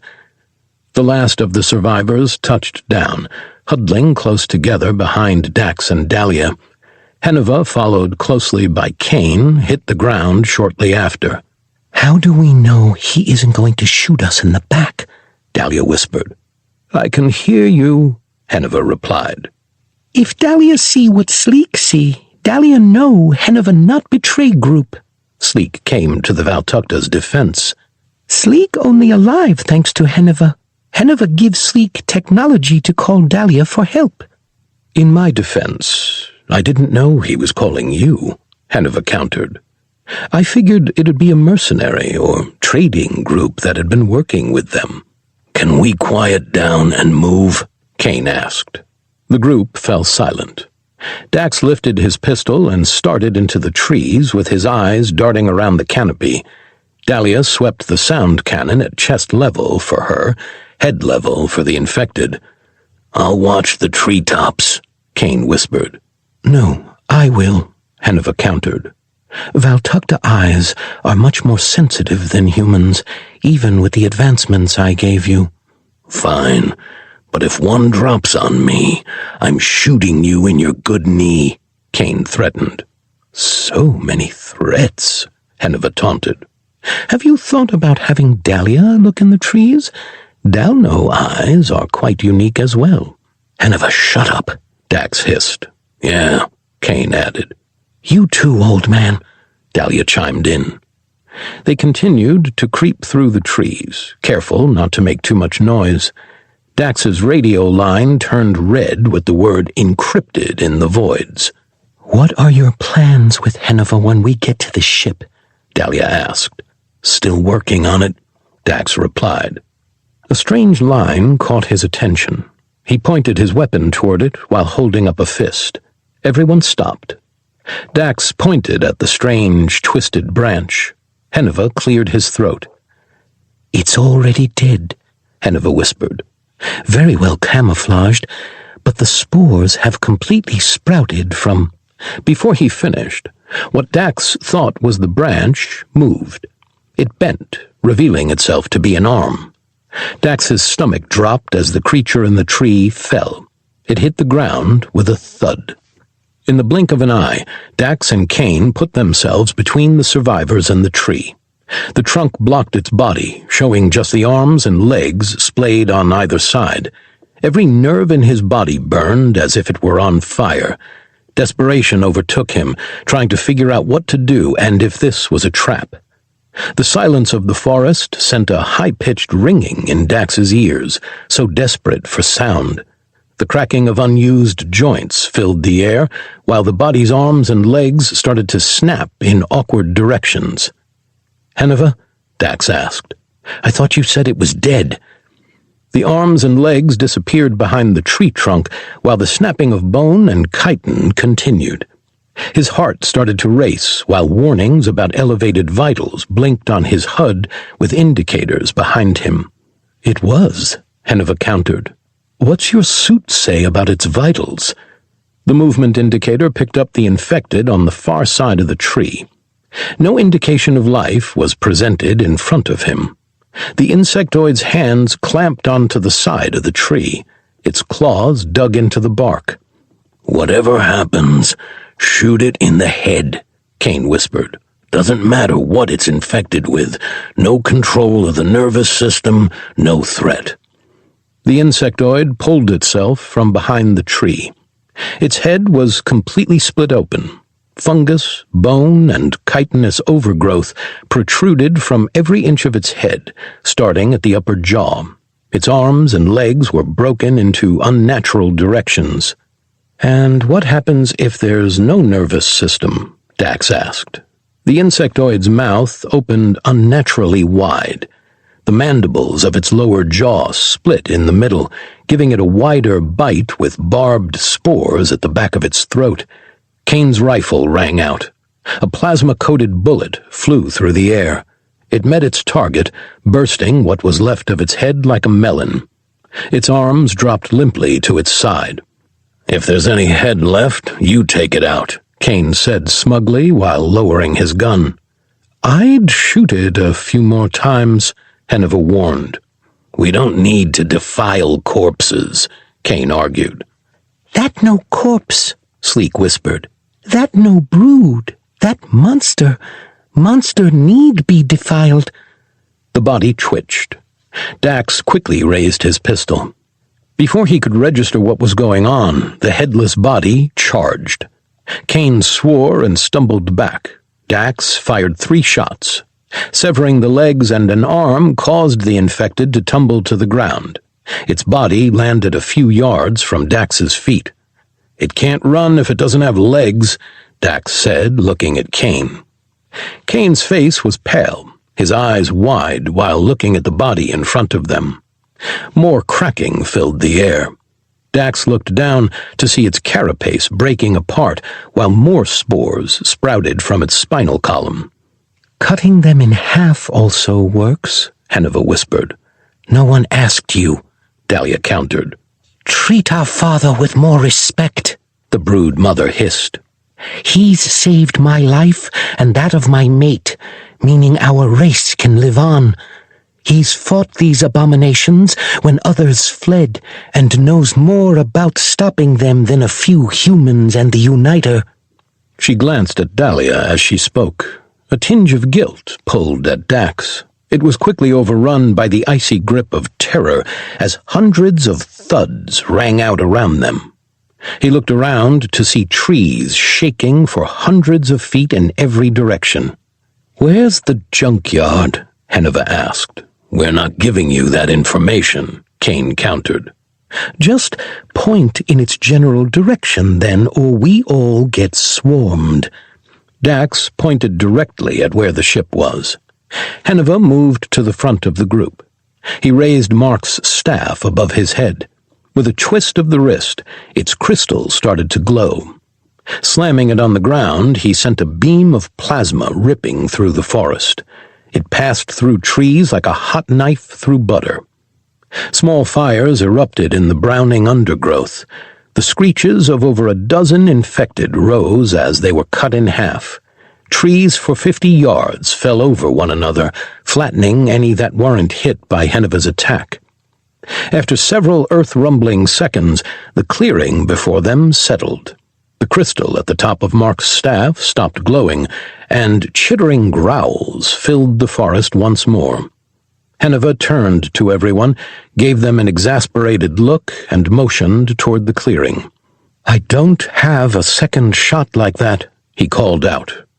"Run," Dalia ordered. She raised her rifle and fired as an infected dropped out of a tree a few feet from her left. It burst like a balloon, leaving only a cloud of spores behind. Tree trunks exploded while the shockwave flattened a 30-foot cone in front of her. Dax rushed to the front of the group. He ran alongside Henuva, who held his head. The surviving brood stayed close behind them, striding quickly and gracefully over the fallen forest.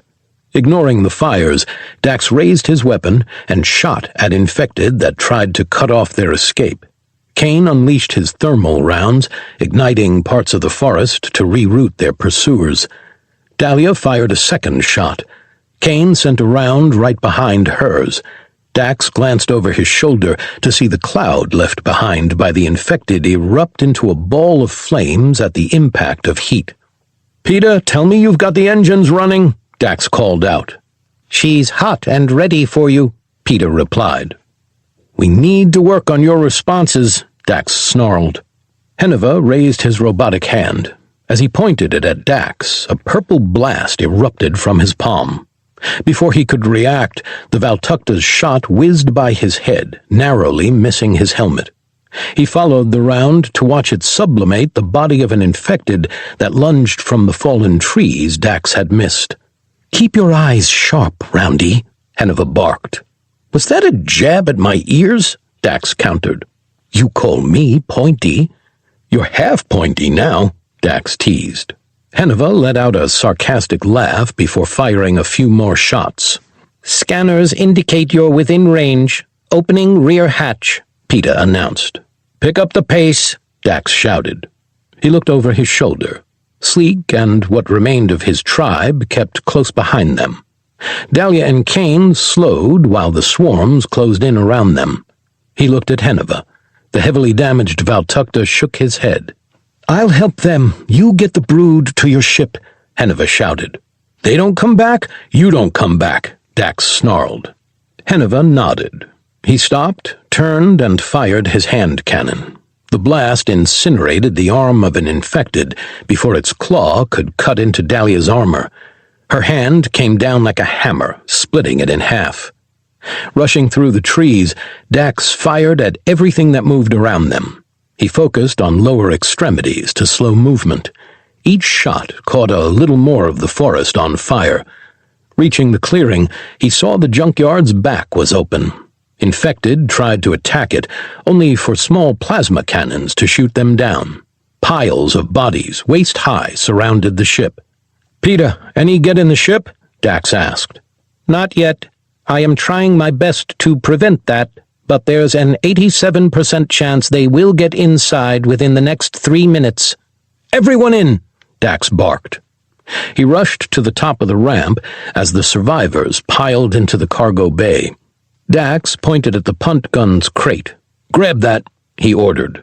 With a slash of their claws, the survivors cut the top of the crate off. Dax pointed at the punt gun mount while joining the ship in shooting at the surge of infected. "2 of you mount it. The other 2, there are white and gray cylinders in that crate. Grab 1 of each," Dax ordered. Sleek and the brood mother clipped the cannon in place. The other 2 appeared at Dax's side with Kane's new powder and grape shot canisters. Both of them froze in place.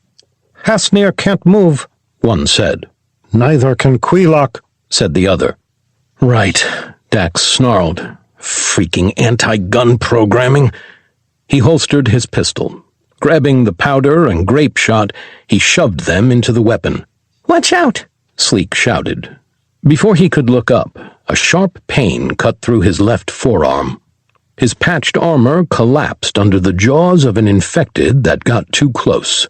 With a snarl and defiant roar, he slammed its head so hard into the punt gun it burst.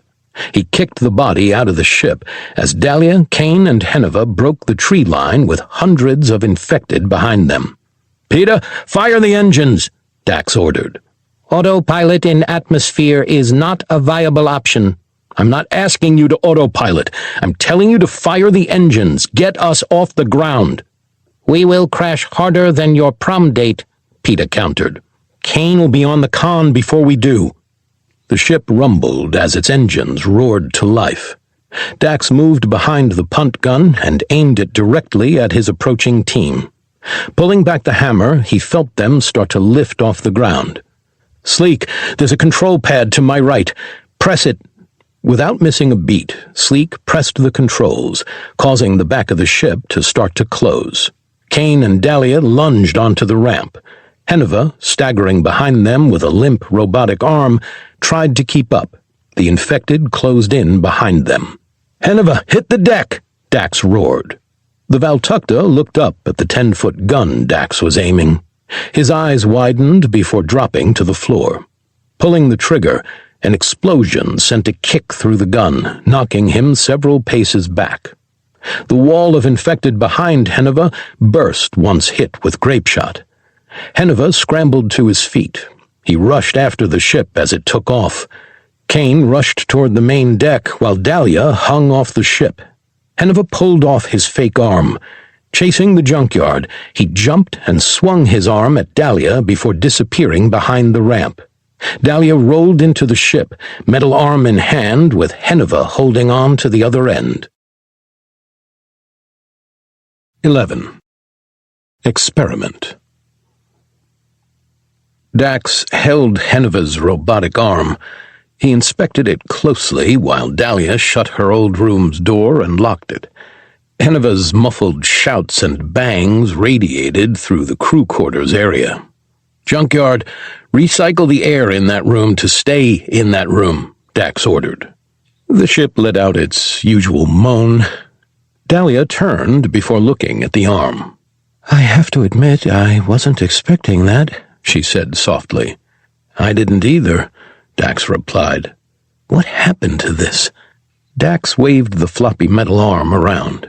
"He dumped what power was left in it into the staff. It overloaded and should have detonated by now," Dalia explained. "How big of an explosion?" "Big enough to put out the fire and take care of whatever infected or—" She trailed off. Her eyes darted to his forearm. They widened before walking over to him. She grabbed his arm and inspected the crumpled metal with his dried blood. Dalia quickly turned his arm over. He grimaced at the twist of his limb. "Easy," he hissed. "Were you hurt?" she asked. "I've probably already healed up," Dax countered, pulling his arm free. "I stopped feeling the sting of the bite less than a minute after it happened." "Why didn't you tell me?" The ship shuddered while Kane activated the leap drive. "We literally just left Atmo. I haven't had a chance to. Let's get our armor off and decontaminated, then you can take a look at it." Dalia nodded. Dax turned and walked with her to the armor pods where Kane's was already sealed in, a mist filling the inside. Dax carefully removed his armor. He held his breath with each latch and tug, praying the spores on him wouldn't over-contaminate the ship. After almost 20 minutes of carefully removing his suit and putting it on its stand, he took a step back. While Dalia finished up, he inspected the tear in the sleeve of his blood-soaked shirt. He slowly pulled the sleeve up, whispers of doubt and fear tugging at the back of his mind, while images of the infected overtook his thoughts. Blood blisters in the shape of teeth marked his skin. The area was hot, its skin raised with a dull throbbing accompanying each heartbeat. "Where are we going?" Kane asked. Silence filled the main deck. Dax's eyes remained locked on the clearly infected mark on his arm.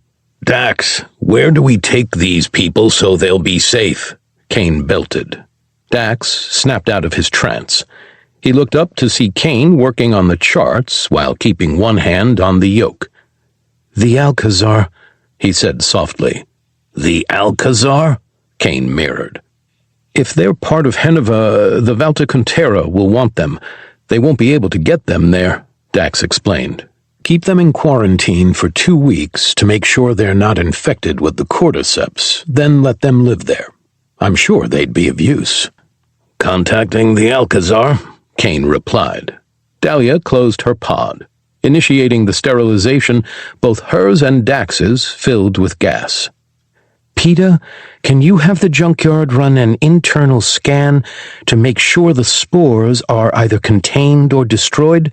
Dalia asked. On it, Hot One, the robodog replied through the translators. Dax followed Dalia into the newly minted medical bay. She motioned for him to hop onto the table. Dalia grabbed his arm and inspected the bite. Her strong fingers gently gripped his arm, but still sent a throb of pain through his limb. Puncture wounds are healed. It's warm to the touch, she muttered, continuing to inspect him. It's looking like you're fighting off some form of infection. The only question is it from a dirty mouth or a fungus? Dax looked at the medicines that lined the glass cabinets, each held in their unique spots. He leaned forward and inspected them closely. Squinting, he sat back up. Are those human medicines? Yes, Dalia replied. She leaned over and opened one of the bottom cabinet doors. A computer memory core sat inside with his old college's logo on it. Did you? Sandrina nabbed it while we were loading the Junkyard back on Earth, Dalia explained. Along with quite a few medical books. But this has some interesting chemistry in it for medication. When we were at Tachyon, I paid Decombres to synthesize some up for me in case it was needed. Way to think ahead, Dax mused. First things first. I'm going to take a sample of your blood, give you an antibiotic, wait 24 hours, then take another sample of your blood. I want to make sure there's nothing in your system. Fair enough. The last thing we need is for me to turn into a stalkhead, Dax mused. Dax finished rolling up his sleeve and extended his arm. Dalia grabbed her blood draw kit from the drawers behind her. She tied off his arm and stuck the needle in. He winced at the sharp prick and burning from her jabbing it into his vein. Are you okay? Dalia asked. Didn't need to stab me with it, Dax replied. This is a little more delicate than you're used to. Dalia nodded. She took the tourniquet off his arm and filled the vial. Once done, she removed the needle. Dax looked down at his arm while she turned to work. Blood oozed from the stab wound she'd given him. Taking his shirt, he pressed it on the already bruising draw spot. You're also supposed to make sure that after you take the needle out, if the person is still bleeding, you put something on it to stop the bleeding, Dax continued. Dalia looked back at his arm. Her brow furrowed while sliding the blood vial into a stand. That doesn't require a tourniquet, she explained. The blood will dry. Right, Dax chuckled to himself. You guys didn't have Band-Aids when you were still on Dalno Noir. What is a Band-Aid? It's a piece of tape with cotton attached to the middle to help stop small bleeds and keep them clean, Dax explained. But you heal. Even large bleeds close in seconds and fully heal in hours with you. Why would you need something to help that? Dax snickered and shook his head. Never mind, he mused. Once the blood-drawing kit was cleaned up, Dalia pulled a book from the shelf and flipped through it. He watched her closely as she studied the words on the page. He couldn't fight the smile that pulled itself into existence on his face. His heart fluttered in his chest, while butterflies flitted in his gut. After a few minutes, she looked at the medicine cabinet. Opening it, she grabbed a vial and a needle. Returning to the textbook, she filled the needle with the suggested dosage, and then some. "You're a little more resilient than the humans this dosage is usually meant for," she said. "You don't have to defend yourself," Dax countered. "I'd be doing the same thing." She turned and looked at his arm before motioning to pull up his sleeve. After he followed her instructions, she maneuvered herself next to him. "Before you stab me with that, I want to let you know, any other person, aside from Kane, Mark, or myself, you have to disinfect the area first," Dax explained. "Our systems can fight off whatever might get put into us. Most other people may not be able to." Dalia nodded. She pulled back. Dax's eyes widened. His heart skipped a beat and stomach dropped to the floor. Before he could react, the Dalno stabbed his arm with the needle. A burst of pain shot through his shoulder. It radiated to his elbow and up his neck. He let out a grunt while his eyes twitched and teared up.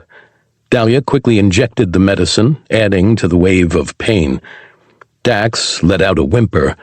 She pulled the needle out with a small spurt of blood. He pulled his sleeve down to cover the hole, while a dark bruise quickly formed on his arm. Dalia's head tilted to the side, inspecting the injection site. "None of the books say this should happen," she noted. "Because it's a shot on a patient, not a stab to an enemy," Dax grunted. "The whole thing's supposed to be gentle. You're supposed to inject it into the muscle. I'm 80% sure you hit bone." Dalia's eyes widened. She covered her mouth and put the syringe down. "By the world, Mother, I'm so sorry," she said. She reached out and pulled his hands away before pulling up his sleeve. The bruise was already black and completely encompassed his shoulder. "Yep, you hit a vein," Dax grumbled, hanging his head. Dalia lightly touched his arm. A dull wave of pain permeated his shoulder. He winced. "Stop touching it!" Dalia's eyes widened even further. She sat back in her chair, staring at his arm. "I am so sorry," she said in horror. "It's fine. It'll heal in the next few minutes," Dax said with a wave of his good hand. The pain gradually wrapped around his arm, settling on the inside of his bicep before climbing toward his hand. "If I'm supposed to do it in the muscle and I hit bone, shouldn't I do it right?" "No!" Dax's head whipped up and shook. "No, it's in my system. That's what's important." He hopped off the table. The arm she'd injected flopped limply to his side. He looked at his useless appendage. Pains of static overtook his arm, turning it numb. Dax reached over and grabbed the used needle. "This is a used needle, so it doesn't go into anyone else," Dax said. He looked around to see a stress ball of earth in the corner of the makeshift desk. He nodded at it. Dalia grabbed it and held it toward him. "But you can still practice with it. What I want you to do is work on this stress ball." Dax gave the ball a gentle poke with the needle. Once it was a little over halfway in, he stopped. "You see how the ball didn't move in your hand and it's not sticking out the other side?" Dax asked. Dalia nodded. "That's the level of pressure you need. Any more, you'll hurt your patient. Any less, and you won't get the job done." Dalia nodded. She took the needle and stress ball while Dax got to his feet. "Let me know if the draw came back normal," Dax said, moving toward the door. Dalia nodded. She quickly turned to face him. "Can you send Kane in here? I need a baseline draw from him," she said. "For comparison." Dax nodded. He walked to Kane, who kept working on the displays. Clearing his throat caused the new pilot to look up at him. Kane's eyes widened, seeing the bruising all the way down Dax's arm and his bloody sleeve. "What happened to you?" Kane asked. "The patch in my armor got bit through," Dax explained. Dalia's putting her newly forming medical knowledge to the test. "It looks like her approach is what someone made of 400 pounds of pure muscle would take," Kane teased. "It feels like it," Dax groaned. "No way it really hurts that bad," Kane taunted. "Do you remember the tetanus shot we had to take before leaving Earth?" Dax asked. Kane shuddered at the memory before nodding. "That times 10. You poor man. Glad I don't have to go through it." That's why I'm over here, actually," Dax said, leaning forward. "She wants to make sure I'm not infected with that fungus. In order to do so, she needs a baseline. And seeing as you're the only human on board—" Kane's face dropped. His color drained while he shook his head. "No," he whispered. "Yep. Enjoy being her pincushion," Dax teased with a pat on his back. The ship let out a moan. Kane stood up and reluctantly shuffled to the medical room. Dax looked at the screen. It translated the Junkyard's noise. Reading it, he smiled and nodded. Finally, some good news. Leaving the cockpit, he walked over to the hatch that led to the cargo bay. Opening it up, he leaned into the tube. "Sleek." The insectoid's head appeared below him, still wearing the mask. "The ship's clean. You guys are clear to take off your masks. There's a fake airlock down there. I'd put them all inside for safety and lock it. If for any reason there's a leak, it's not getting out of that area." "Sleek, thank human," he said, taking off his mask. "Brood would like stay down here. Lower deck makes comfort, less vulnerability for brood." "Sounds good. If you need anything, don't hesitate to call up." Sleek's hands came into view. He held Peeta. "Can Dax take this? It mean to brood, make youngest cry." "Go ahead and toss him up," Dax said. "Like your toothpick arms could get me up." Peeta cut off. With what looked like a gentle toss, Sleek launched Peeta's body up the tube. He bounced off the ceiling in a shower of sparks. Dax caught the headless robo-corgi. "Thank you, and don't touch the guns," Dax called down. "Brood unable to touch guns even if wanted," Sleek replied. Dax shut the door and put Peeta down. They weren't strong enough to handle me anyway," Peeta said. "Physically, I'd say they are. The suits are decontaminating. Once they're done, can you start the reinforcements and repairs?" "Of course I can. Unlike you, I'm more useful than the first slice of bread," Peeta said before trotting off. Rolling his eyes, Dax made his way to his quarters. Entering, he shut the door. Henuva shouted and banged on one side, while digital Henuva continued to say, You didn't say the magic word." Leaning against the wall, he looked at his heavily bruised arm and slid to the floor. "So this is what hell feels like," he muttered. 12. New home. Dax walked out of the medical bay, rubbing his arm from another sample Dalia took from him. He stopped at the door and looked back. "If it's still the same, can we not do this again, please?" he asked. Dalia looked at the vial of blood and waved him off. Kane emerged from the crew quarters with an empty yet dirty plate. He motioned back at the source of thudding from Dalia's old room. "What are we going to do with him?" Kane asked. "Nothing yet.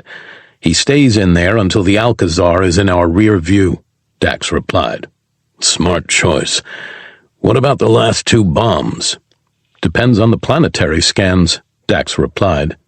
"Any living creatures of sapience found, we do it the hard way. If not, we drop the bombs." "Well then, the second to last world is on our way to the Alcazar. Its scans came back clean. We can drop the bomb and keep on going." "Sounds like a plan. What's our ETA?" Dax asked. "About half an hour." "Plot the course. I'll prep the bomb." Dax turned down the hallway that led to the engine room. He opened the hatch to the lower deck and slid down to see Sleek and the brood huddled together. He looked around the room. Nothing of threat loomed around them. Clearing his throat caught Sleek's attention. "Are you guys okay?" Dax asked. "Brood sleep," Sleek replied. "What Dax doing down here?" Dax looked at the contained bombs. He took a deep breath and rested his hands on his hips. Well, there are 2 more worlds the Valtakuntera have dropped their bugs on. We're about to pass one, and it doesn't have any forms of civilization on it. We're going to drop this before we get you to your new home." "Dax still drop bomb after see what happened to Brood?" Sleek asked. "Only if there aren't people on the world," Dax replied. "If there are, we'll go down and kill the queen like we did on Dalia's planet." "Dalia tells Sleek about home, about beasts you killed. If promise Sleek no more infection, Sleek help you move bomb." "I didn't think you could," Dax said. Sleek let out a chitinous cackle. "Sleek people unable to touch firearm. That no firearm, that bomb. Sleek can touch bomb." With a nod, Dax walked over to the bomb. He unfastened it and grabbed one of the handles. With a wave of his hand, Sleek joined him. "Careful, this thing is pretty heavy," Dax warned. "It usually takes Kane, Dalia, and me to get this moving, and even then it's not by much." Sleek nodded. With a countdown, both men lifted on 3. Sleek raised his side off the ground with ease. Dax tightened every muscle in his body and picked up the bomb. His arms barely trembled and his hand no longer ached from the weight. What used to be inching it along for a half hour took only a few minutes. Setting the bomb down, Sleek pointed at the back doors. "We open?" "No," Dax replied with a shake of his head. "Not yet. That'd suck all of us into space. This usually takes a lot longer." "Sleek strong. Dax strong. Job take little time." "I guess you're right," Dax agreed. They stood and spoke for a while until Kane's voice came through their translators. "Entering atmosphere. Ready to launch in 45 seconds. "Copy that," Dax replied. "Initiating bay opening." He walked over to the ramp controls. With his hand hovering over it, he looked at what was left of the sleeping Brood. "Shouldn't we wake them up?" "Sleek on duty. Brood sleep until Sleek wake up. This not wake them." "If you say so," Dax replied. He hit the button. With a wince, the back of the ship started to open. He watched the Brood continue to be in their huddle, sleeping. They didn't flinch at the sound of the ship or the roar of the wind. "You guys are some heavy sleepers," he mused. Returning to the bomb, he grabbed the handle with one hand before putting the code in with the other. "We're locked in and ready to deploy," Dax called out. "Approaching drop site. Go ahead and deploy," Kane replied. With a nod, Sleek and Dax lifted the bomb once again. Making it to the edge of the ship, they dumped it out. Sleek turned and sprinted into the bowels of the vessel while the Junkyard started to ascend once more. Dax watched the bomb explode before retracting the ramp.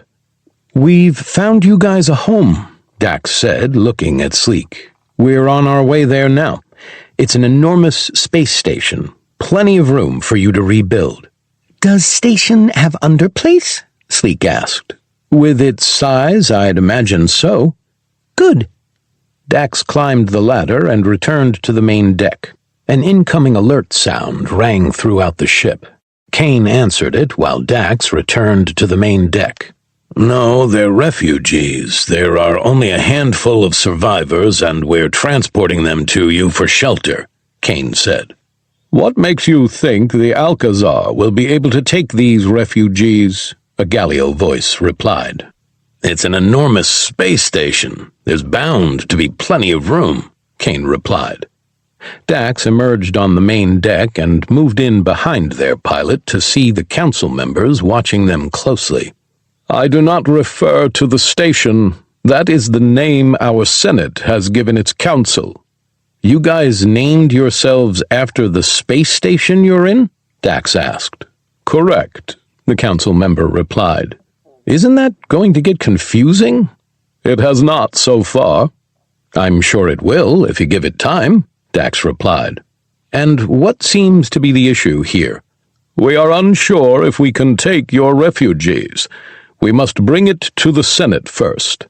"Well, these guys were experimented on by the Valtakuntera. Their entire race was almost completely destroyed, and there's a very good chance if you don't give them asylum, they'll be extinct inside of a week, Dax countered. And besides, they know how to work the lower levels of crap ships. They'll be more than happy to be tucked away where no one will bother them, and they're handy enough with tools that they'll keep the Alcazar running smoothly in exchange for protection. That is a compelling argument. But once again, it needs to be taken to the Senate. We know, Kane jumped in. Well, we're less than an hour away, so whether or not there's a decision made by then, we're dropping Sleek and his people off. A palpable silence came from the other end of the radio. Kane looked up at Dax and gave a shrug. Dax cleared his throat. We're not saying you overrule your Senate, but if the Senate put you, Alcazar, in charge of the Alcazar, maybe just bring it to the other members. It'll cut down on deliberations and make it much less of a headache, Dax suggested. We can't keep them on our ship. We still have some Valtakuntera destabilizing to do and a crew member to check up on. And we can't do that with guests on board, Kane added. More silence. The Galio finally cleared his throat. I'll see what I can do, he said before cutting off the connection. I can't believe they named themselves after the station, Kane chuckled. I guarantee you that won't last 6 months. I don't know, it's just stupid enough to be sticking around for the next 400 years, Dax teased. Do you think they'll take the brood? The way I see it, they don't have much of a choice, Dax replied. We've got items on board that's a fate worse than death if the brood get infected. We can't continue our work with them here, and if we drop them on Tachyon, they'd last even less time than anywhere else. I was thinking the same thing, Kane said. Dax took a step back. The muscles in his arm twitched. He rubbed the shoulder Dalia nearly obliterated. The yellowed bruise was rapidly healing. I'm going to go check on our guest, he said. Walking back to the crew quarters, he stopped at the door. Henuva slammed his hand against the other side. Do you need your buckets changed? Dax asked. No, I want out, Henuva countered. I told you. You can get out once we're done dropping off Sleek and his brood, Dax replied.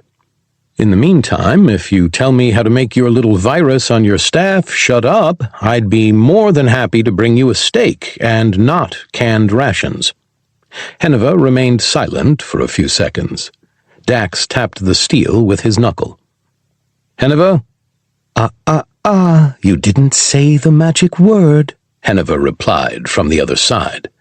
Dax slammed his fist against the door in frustration. Please, he shouted. 13. Twitch.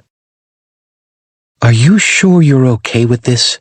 Dalia asked Sleek. Dax stood away from the group, holding his still sore arm. He watched Sleek nod while the Alcazar and a welcoming delegation greeted the brood mother. After a customary greeting that took several minutes, the Galio council member turned his attention to Dax. The muscle fibers in his forearm started to twitch. He tightened his grip around the limb, bowing slightly to the council member. We do not bow, the Galio mused. My apologies. I didn't know if you all saluted or not, Dax replied. So you'll take them? I have to say, your suggestion to keep it within the Alcazar was wisely founded. We would have been forced to shoot your ship down on your approach if we brought it to the Senate. Well, then, I'm glad it worked, because I'd rather not be space debris for some other ogre to clean up, Dax mused. Do you know what happened to their colony? Is there a chance it could spread? Dax moved his arms behind his back. He gripped his left one tightly, its muscle fibers twitching enough he could feel it through his shirt. It looked like it was a virus relegated to that planet that their kind was particularly susceptible to, Dax explained. We interacted with the air and have shown no symptoms, and allegedly there were others of different races that left the planet with no symptoms either. Dax watched as Sleek embraced Dalia before joining his brood. They were escorted out of the hangar. If they were going to turn, I have a feeling they would have by now, Dax continued. Just to be safe, I'd keep them in quarantine for 2 weeks. If they don't show signs, you're good. If they do, incinerate their quarters. And what kinds of signs am I looking for? Milky eyes, irritability with heightened aggression, a propensity to want to bite everything, and unnatural twisting of limbs. Sounds like a powerful neurological issue. That's what we're thinking, Dax replied. If that were to happen, it's very important that you let Dalia know right away. They're like her tribe, and when a Dalno gets a tribe, they don't easily break from it. She'll want to say goodbye. Of course, the council member said, nodding. Is there anything we can do for you while we're in this sector of space? Maybe you can add some clarification on Valtakuntera chatter we've intercepted. Something about a partially failed mission, but the weapon and traitor were disposed of? Dax smirked. He continued to dig his fingers into his arm even tighter, causing the twitching to stop. How much plausible deniability do you want, sir? Dax asked. Because if I give you the information you're asking for, and it leaks that you know it, I wouldn't be surprised if an entire Valtakuntera death squad fleet shows up in this portion of space. The Galio nodded for a few seconds before adopting Dax's same stance. Okay, he said softly, staring at the ground. Tell me this. Will this blow back on any Senate species or this space station? Well, the brood likes to stay out of sight. Just don't let anyone know they're here, and there's no way anyone will be the wiser. You and the other races will be fine. If they ever do, I could always point them your direction. Dax glanced at the Galio. You joke, but we wouldn't be averse to that. The way their hierarchy works, we take out a commander, all their soldiers are bound to follow us, Dax explained. The more people we have under our control, the easier it'll be to dismantle their empire from the inside. Like you could pull off a Valtakta, the Galio scoffed. I couldn't, and I don't know the first thing about that kind of warfare, Dax confessed. But Kane, the old guy, he's forgotten more about it than everyone on this station will ever know. Give him a half-decent disguise and a bottle of booze, and he could topple even you. The Galio shot Dax a stern look. The professor smirked. He'd never do it, unless you give him reason to. Then we won't give him reason, the Galio replied. You are free to stay as long as you'd like. Your crew looks weary. Your ship could use some upkeep. She always looks like that, Dax said. Interesting. I've only ever heard of ships referred to as he. It's an old human tradition, and we don't really like to stay in one place too long. You do that, it makes it easier for the bad guys to find you. There is wisdom in that. A lonely wisdom. Dax looked at Dalia. She watched Sleek and the brood be escorted away before throwing her braids to her back. Flashing him a smile, she waved. I've got everything I need in that ship, Dax said. There is no loneliness in one's home. I must say I envy those days, the Galio whispered. I'm never a fan of forced conscription, but my decade in the Galio military was the most exhilarating years of my life. Unfortunately, it's only once I left did I realize that. I would go back and do it again. I would be the commander of my own fleet at this point.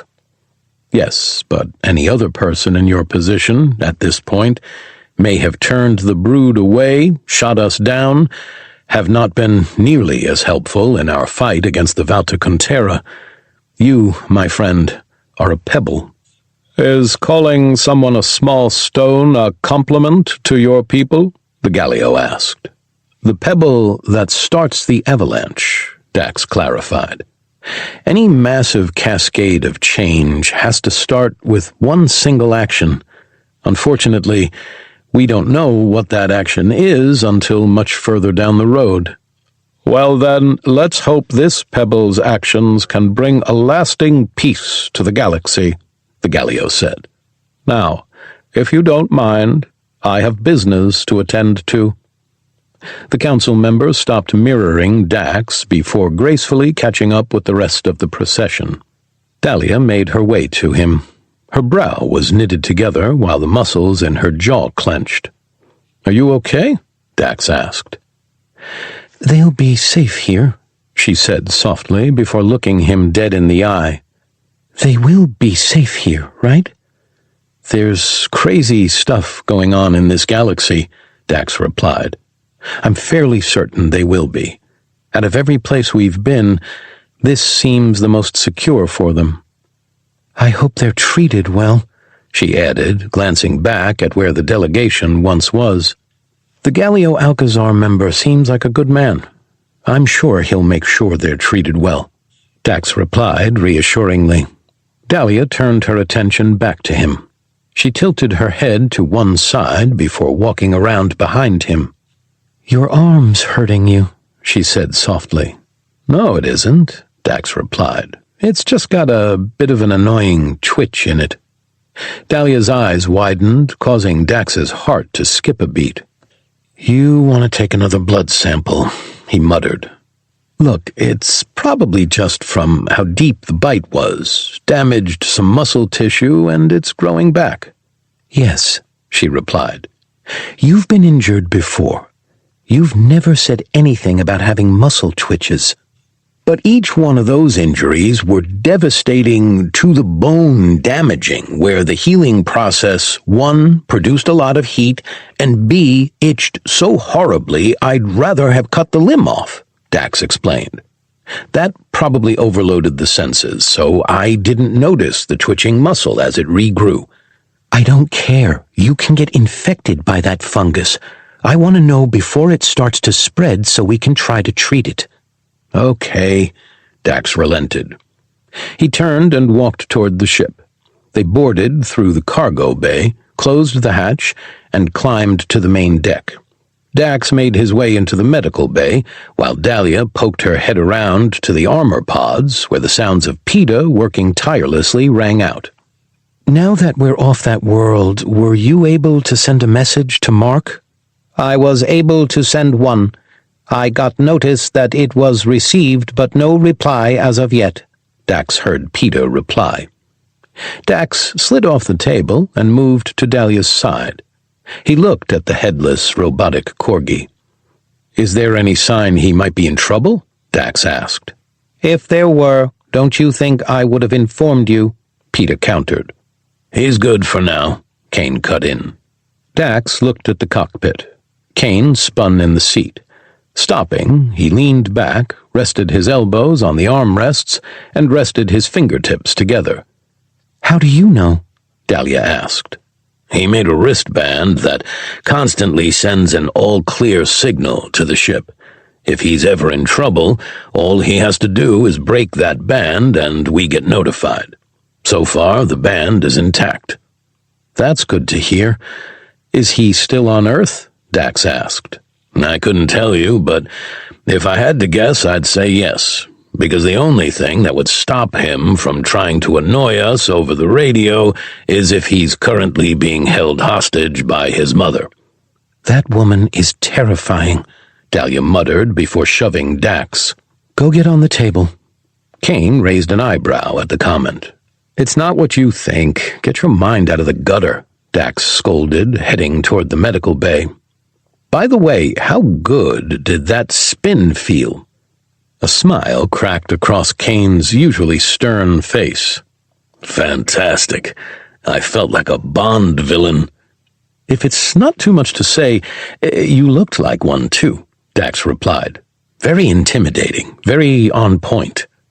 Dalia gave Dax another shove, pushing him into the room. You can have this discussion later. We have work to do. Dax climbed onto the table and rolled his sleeve up. The Junkyard's engines roared to life while Dalia retrieved another blood draw kit. We're either taking off or drawing my blood, Dax shouted loud enough for Kane to hear. We're not doing both. The ship shuddered as it lifted off the hangar floor. That's one, I guess. Dalia turned around, needle in hand. She moved toward him. Dax slid away. You're not sticking me with that until we get to leap space.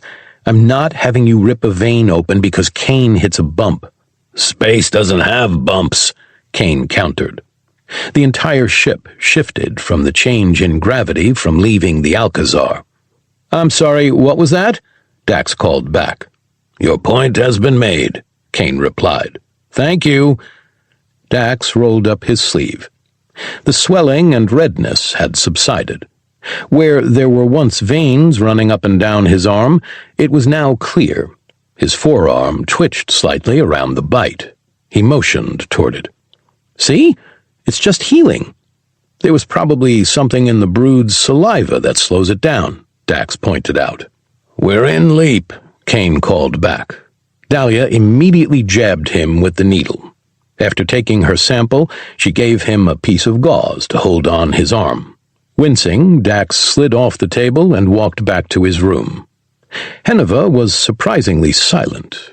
He couldn't figure out how to get the staff to shut up. Sitting in the nest Dalia made for them, he looked at the marks on his arm. His forearm continued to twitch. He continued to stare at it for several minutes before his bicep involuntarily fired, launching his hand toward his face. 14. New job. Dax walked to the open loading bay. He held the last bomb with one hand balanced on his shoulder. Directly behind them, a swarm of flyers pursued their craft over the planet-wide desert. We're approaching the drop site, Kane said through the translator. Perfect. Are we sure this world only has bugs on it? Dax asked. I've done 5 scans. It's only underbeasts, Dalia replied. Good. Dax pulled the bomb forward. He put in the code before picking it up with both hands. Lifting it over his head with ease, he threw it out of the ship. Bombs away, he called out. The Junkyard pulled up, shooting into the sky. Dax stood and watched as the last bomb detonated. A cloud of fungal spores filled the air. The chasing bugs flew right through it. Almost immediately, they broke off their pursuit. Some even fell straight out of the sky. With a satisfied smile, Dax walked to the control panel and shut the back of the ship. He walked over to the ladder and climbed up. Once he reached the main deck, he looked around. Kane slowed them to a stop just outside of the planet's atmosphere. How are we looking? Dax asked. So far, so good. We did get a job from Blease and Master Decombres. They had a transport ship go silent in Rishi space. Decombres said that this is the favor he's calling in. Which transport? Kane turned back to the screens and inspected them closely. It matches the description Henuva gave us that assisted with Sleek and his brood mother, or whatever he kept calling his mate. Dax pursed his lips. Tapping his foot, he turned and walked to Sandrina's old room. It was repurposed to a crude medical bay. Dalia sat inside, going over medical scans and texts on human anatomy and medical procedures. Any word from Sleek? Dax asked. A few hours ago. He's found a place on the Alcazar he said reminds him of home. He and his, spouse already had another brood, Dalia explained. Apparently they've already found work in the station's underbelly, keeping things flowing smoothly. Well, at least they've got job experience doing that, Dax teased. You're right about that, she said, motioning to the exam bed she installed. Take a seat. I need to look at you. Dax struck a pose. He spun before sticking his bum in her direction. She shook her head and pointed at the table. Examine you, she reiterated. If we're playing doctor, shouldn't I shut the door? Dalia rolled her eyes and sat back in her chair. By the world, Mother, I need to look at your bite. Sit down. Dax walked over to the table. He hopped on the table and rolled his sleeve up. Halfway up his forearm were the teeth marks, scarred over. Dalia grabbed his skin and inspected the bite closely. She pursed her lips and shook her head. I need to take another blood sample. Dalia, you've taken 15 blood samples from me. They've all come back clean. You've even compared them to Kane's. You said yourself they pretty much matched. Yes, but you continue to get stronger every day. Is that a bad thing? Dalia shot him a caring smile. You look like you could take me on with one hand now. And while there are situations that I don't always mind that, it takes you, Kane, and Mark to get me even close to a stalemate, she countered. And after some research, I did notice you have an elevated white blood cell count compared to Kane. Kane also has almost 20 years on me, and I have an extra organ stuck in the back of my throat my body is trying to fight off. Dalia stood up. She walked over to Dax and gently took his face in her hands, looking him deep in the eyes. I love you. I worry about you. And as this ship's medical professional, I'm going to monitor you every single day until I know for a fact that you're safe and nothing bad is happening to you under my watch. Dax reached up and took her hands in his. He gently pulled them away from his face. Okay, he relented, but only because you asked so nicely. Giving Dalia's hands a squeeze, Dax walked over to the table. Hopping up, he rolled his sleeve up even further. I appreciate that. Dalia walked over to one of the drawers and pulled out a blood draw kit. She wrapped a tourniquet around his arm, and he hardly felt the needle pierce his skin. In a matter of seconds, she got what she needed and removed her equipment. You're getting better. I barely felt it that time. Thank you. I've been practicing on myself. She turned and put the vial in an appropriate holder. She opened another cabinet and removed an electron microscope. It was generous for Blease to hook us up like this, Dax said, sliding off the table. He didn't exactly have a choice. This was one of the favors I called in. How many more are you going to call in? He's had to have met some form of absolution by now. He's getting close, but he's not there yet. Okay, just be careful. It's a slippery slope from guilt to resentment, and the last thing we need is another enemy.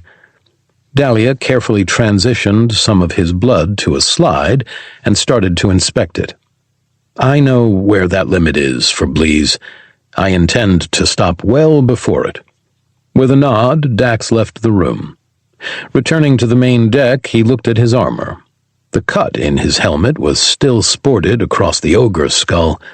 Hints of black covered each suit, heavily reinforcing them. He tapped on the glass. Looks like the knife came in handy, Dax said. Once PETA figured out its atomic structure, he was able to calibrate his 3D printer to reinforce the suits.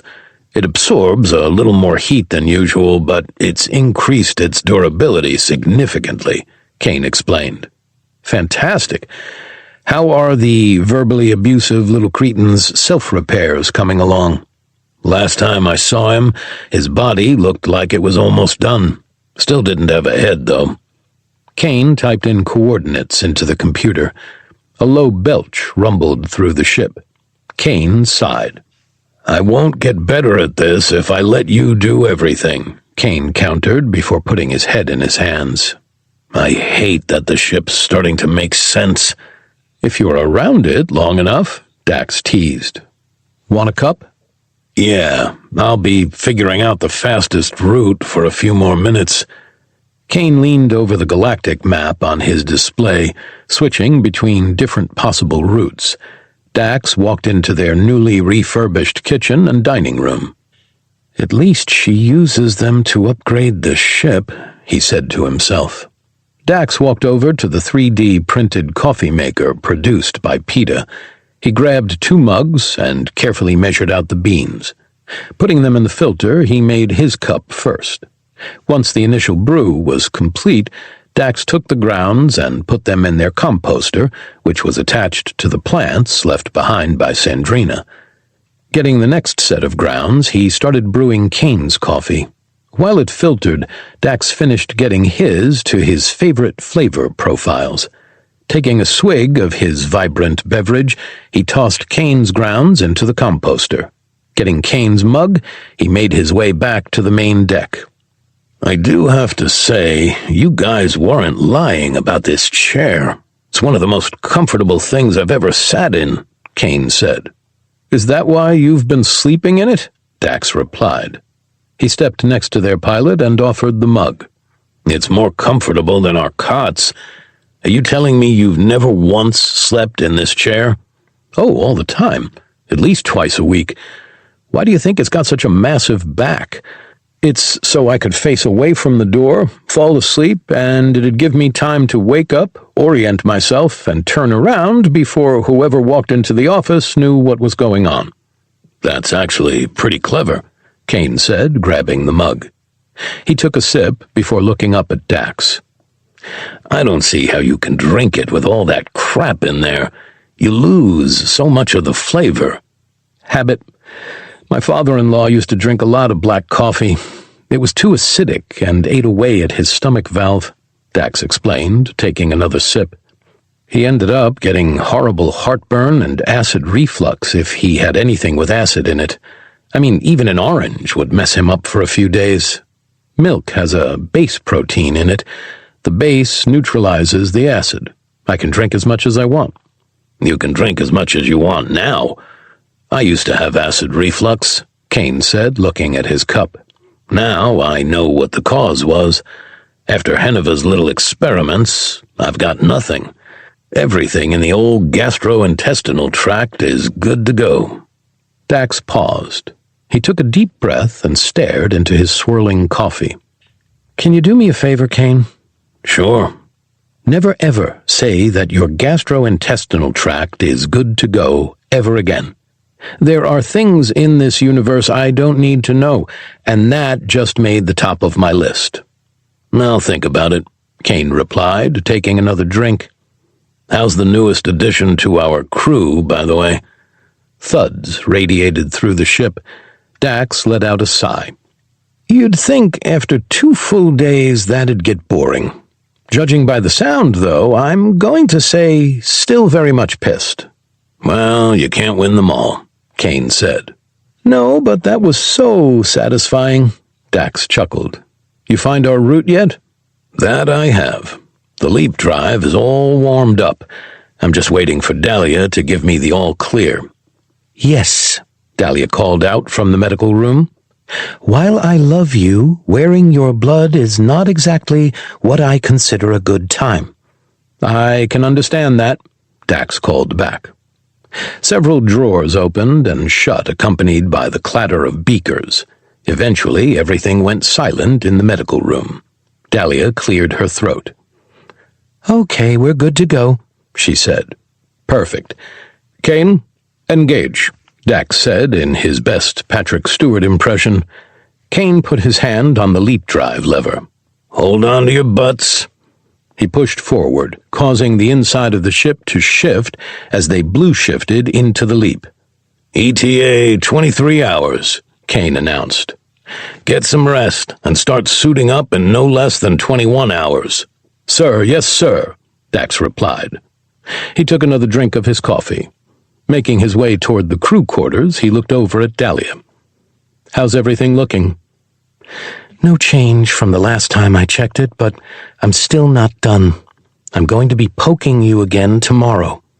Okay, fine, but I'm poking you tonight. He continued past the door. Reaching his room, he looked at Mark's door. It was sealed shut, with an empty silence on the other side.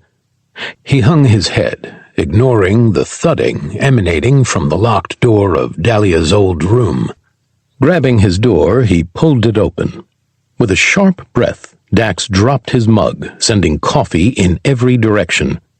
PETA's body was hunched over in a crouch in the center of his floor. His tail was up as materials flowed from his butt, accompanied by a whirring sound while forming an ear on top of a corgi head. The eyes were active. They widened in terror. "What are you doing? Don't look at me!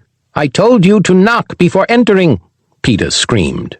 "It's my room," Dax countered. He slammed his door shut and leaned against the bulkhead. "What is going on in this ship?" 15. Bargain. Dax sat in the cargo bay with his shirt off. He inspected his physique. Never having been a particularly muscular man, he'd gotten significantly stronger since being forced to lug around the suit of armor. Henuva's experiments added a little more definition. His skin was now pulled tight over rippling striations every time he flexed. "What is going on?" he whispered before his right arm twitched violently. Pulling his shirt back on, he looked around the room. Finding a steel bar he'd tried to bend once before with no luck, he fought the urge to try again. "That had raised too many questions," he said softly. "Everyone start getting ready," Kane called out over the ship-wide intercom. "We'll be dropping out of Leap in just a few hours." Dax climbed to the main deck and closed the door behind him. He looked into the main floor to see Dalia and Kane getting their armor on. "Come on, we don't have much time to waste," Kane said. "Yes, but if things go bad, we might need a fourth," Dax said. Dalia and Kane instantly stopped what they were doing. Their arms dropped to their sides and eyes widened. "You cannot be serious," Dalia hissed. "We don't know what we're walking into. An extra set of eyes could help." "And when he tries to betray us?" Kane asked. "We Amanda Waller him," Dax replied. "Who's Amanda Waller?" Dalia and Kane asked in unison. Dax scratched his brow. He closed his eyes, fighting the regret at his suggestion. "She's a complete and total psychopath in a comic book line," Dax explained. "She gets bad guys to work for her by putting bombs in their heads. If they don't comply, she triggers them." "Moral implications aside, we don't have the technology to make a bomb like that," Kane said. "No, but we do still have Sandrina's Valtakuntera armor. You can put a bomb in the helmet. He tries anything? Boom. Besides, do you really want to leave someone that smart alone on this ship?" "We've got PETA," Kane said. Old half-point's nicer to me than you. I sometimes wish you could take a walk in my paws to see what a drag you two really are," PETA replied, walking to the kitchen. Dax motioned to the robotic corgi. Not exactly sure his spicy programming level won't encourage him to hand the Junkyard over to Henuva. "I agree," Dalia replied with a relenting sigh. "I think having someone who knows more about the wider galaxy than all three of us combined isn't a bad idea." "Are you serious?" Kane asked. "Only if we take a page out of this Amanda Waller's book," she replied. "Besides, now that PETA has his head back, he's more than capable of protecting the ship." "He almost got overrun back on Sleek's planet," Kane countered. "Someone needs to stay with the ship." Dax started to pace, his legs moving seemingly without his knowledge. He rubbed his face once more before taking a deep breath. "Let's look at this tactically, then." The ship went dark after part of its crew went to try and help Sleek. We don't know what made it go dark, but it could easily have been those infected, Dax explained. If it was, we don't know how many are on the ship, what they have access to, or even if the infection allows them to wield weapons. Dax continued to pace. He crossed one arm over his chest while gesturing with the other. One person stays with the ship, and Henuva is on board. Then it's a one-on-one fight. Yes, we might be missing some pieces, but we don't know the full extent of his skills. Or he comes with us, on a ship he knows, and it's 2-on-1. Better odds in our favor, but he could still get the edge. Our best chance at survival is if all 4 of us go out there with a bomb in his helmet. He tries anything, we blow the bomb, we get off the ship. He somehow overrides the bomb, it's still 3-on-1 and our weapons will be better than his. Kane's jaw clenched. Dax watched him mentally work over the plan. He stopped pacing before making eye contact with Dalia. She shrugged before her eyes started to drift to the shirt that sat a little tighter on his chest, shoulders, and arms. Fine, Kane relented. But he gets out of line at all. I mean, by the width of a hair. We blow his brains out. I'm completely on board for that, Dalia continued. Perfect, Dax replied. He turned and walked into the crew quarters. Entering Mark's room, he picked up the now recharged, still powered-down staff and Henuva's robotic arm. Dax carried them to Dalia's old room and knocked on the door. "Move to the far side of the room and put your on your head," Dax ordered. A muffled shuffle sounded through the door. "Okay," Henuva replied. Dax opened the door to see the long-haired Henuva glaring at him, the once shiny, perfectly groomed locks now a frazzled mess around him. The dark circles under his eyes made his ashy skin even darker. "Have you finally come to finish me with my own tools?" Henuva asked, glancing at the equipment. "No," Dax replied. "I've come to bargain." "Okay, Doctor," Henuva said, motioning toward a chair next to the door. "Have a seat." Dax hesitated, his brow furrowed while looking at the man he'd dreamt of strangling for so long. With several deep, controlled breaths, he kept his instincts and anger in check. "What makes you think I'm a doctor?" Dax asked. "You were a high-ranking professor at a prestigious university," Henuva replied. "You would have to have a PhD, which would make you a doctor." "You've learned a lot about us," Dax said, sliding into the seat. "Now I think you should sit, too." "I did spend months going over the information I downloaded from your school's network when I paid you a visit," Henuva replied, taking a seat. "And Sandrina kept me very well informed. But you were my greatest source of information." "Don't," Dax said. He pointed Henuva's robotic hand at the Valtakuntera. "If you try and disarm me, I'll take your other limb." "Of that I have no doubt," Henuva countered. "But I'm not trying to disarm you, just enlighten you."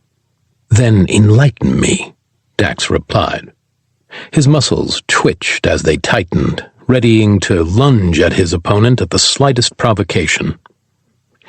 "You repressed most of my work, which means you repressed most of your lectures.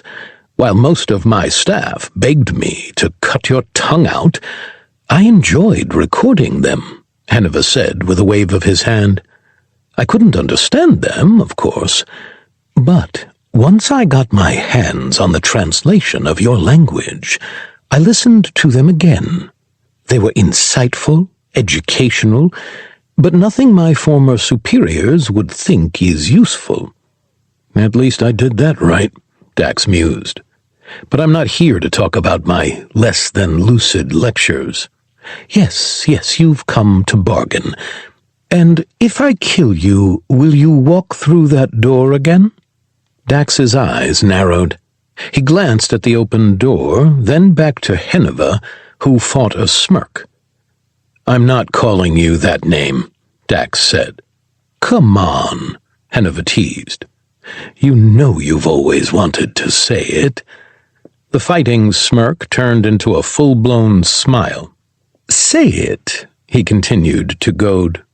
"I won't talk with you unless you say it." Fine, Dax huffed.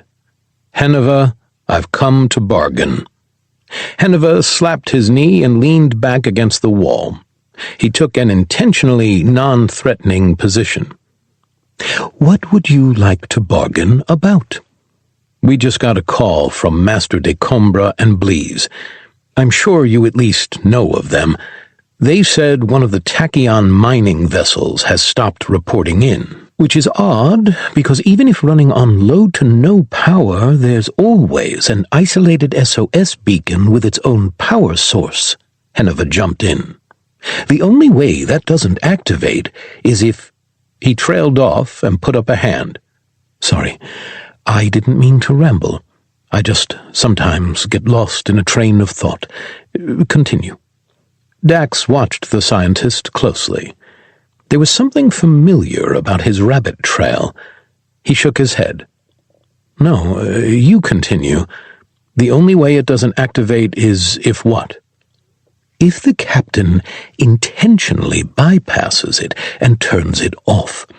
He'd never do it, though, because Decombres would get angry, Henuva replied.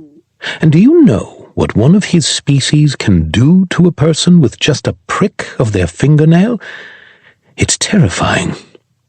Why are you giving me this information? I haven't asked for it, and there's no benefit for you giving it up. Henuva's features dropped at the comment. He sat up, then leaned forward with his elbow on his knee.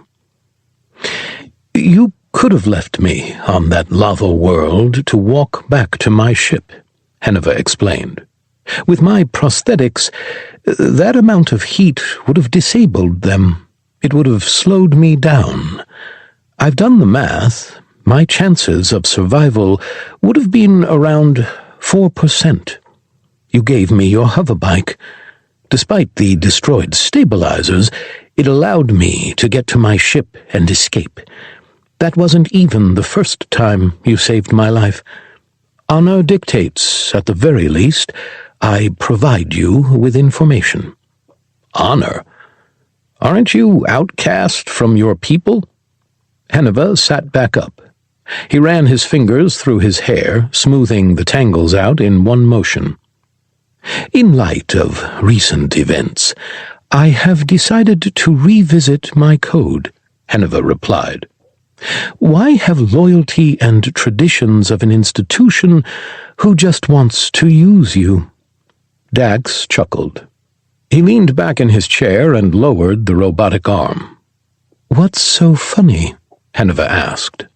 I'm starting to think our people aren't that different.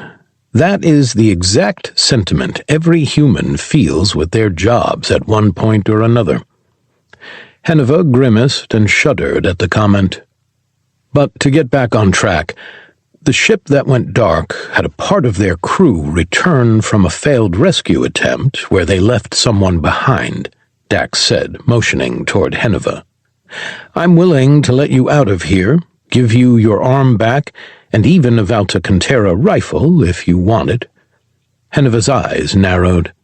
He stared Dax down, his golden irises standing starkly against the black of the rest of his eyes. What about the staff? You don't get the staff, Dax countered. But you can make it shut up and be operational for all users. And I'm assuming you want me to go on the ship with you, too? He said softly. You think I know the ship?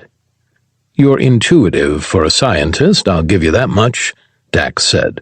And am I right? Somewhat.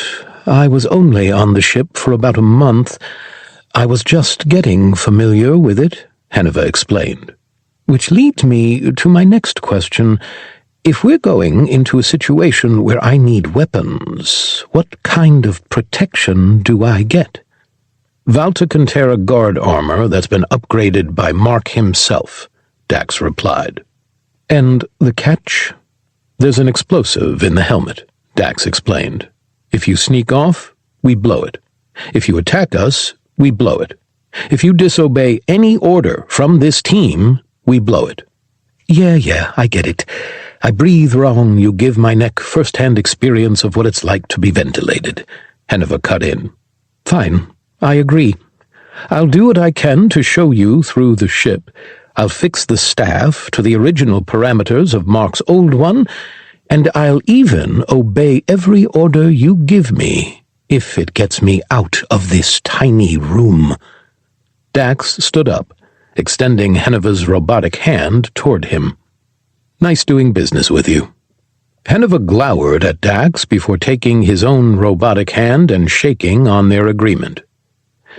Your race is the most disrespectful race I've ever met, Henuva hissed. Thank you, Dax grinned.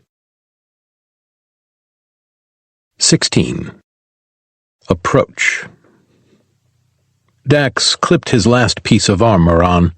He adjusted the VAM brace that replaced his damaged patch. Inspecting it, a holographic overlay appeared over his arm. His brow furrowed and tilted to one side. Interesting, he whispered. What is? Dalia asked. The holographic technology on this seems pretty advanced.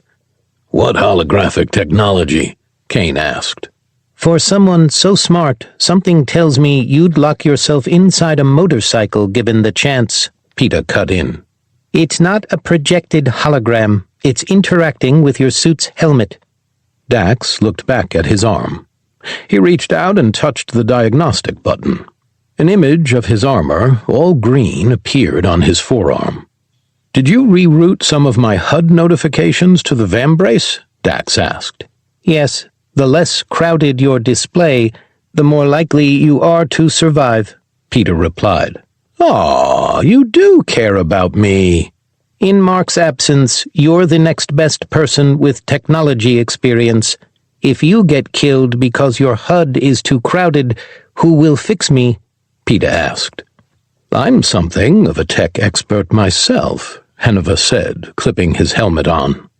Peter turned toward the Valtakuntera. His LED eyes turned from yellow to red pinpricks. His mouth opened, activating the pilot light for his flamethrower. I saw what you did to my home. I've seen the records the Junkyard has on you. You're little more than a thimble-headed gherkin, and I wouldn't let you work on me if you were the last tech person in the galaxy, Peter replied. What did you just say to me? Henuva asked. I believe he called you a... Dalia started. Coming out of leap space, Kane interrupted. Everyone turned toward the front of the ship. Kane pulled back on the leap drive lever.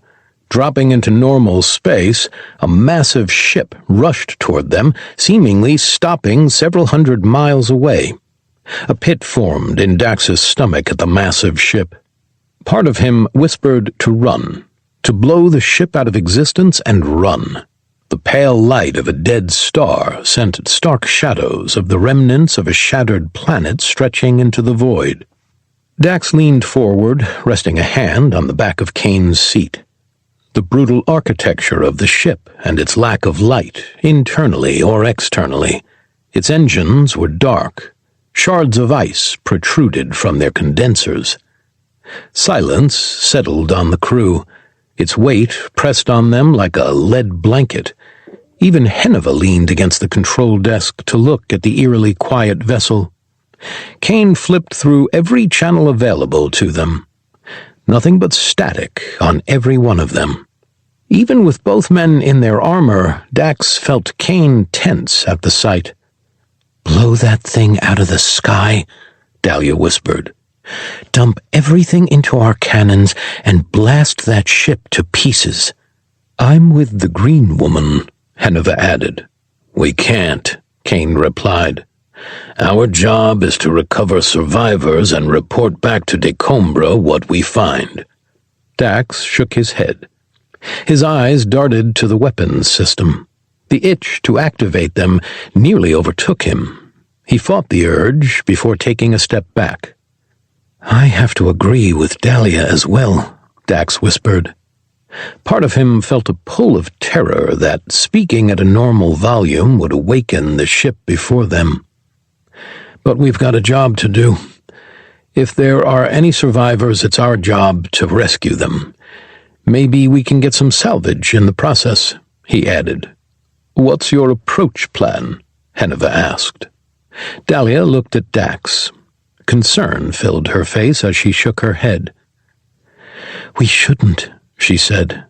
"Blow the ship up." "Might I remind everyone, if we don't do this, we'll still owe Decombres something. Something tells me he's worse than Bleeze if we don't pay back our favor," Kane chimed in. "I'm willing to do that," Henuva said, keeping his eyes on the ghostly vessel.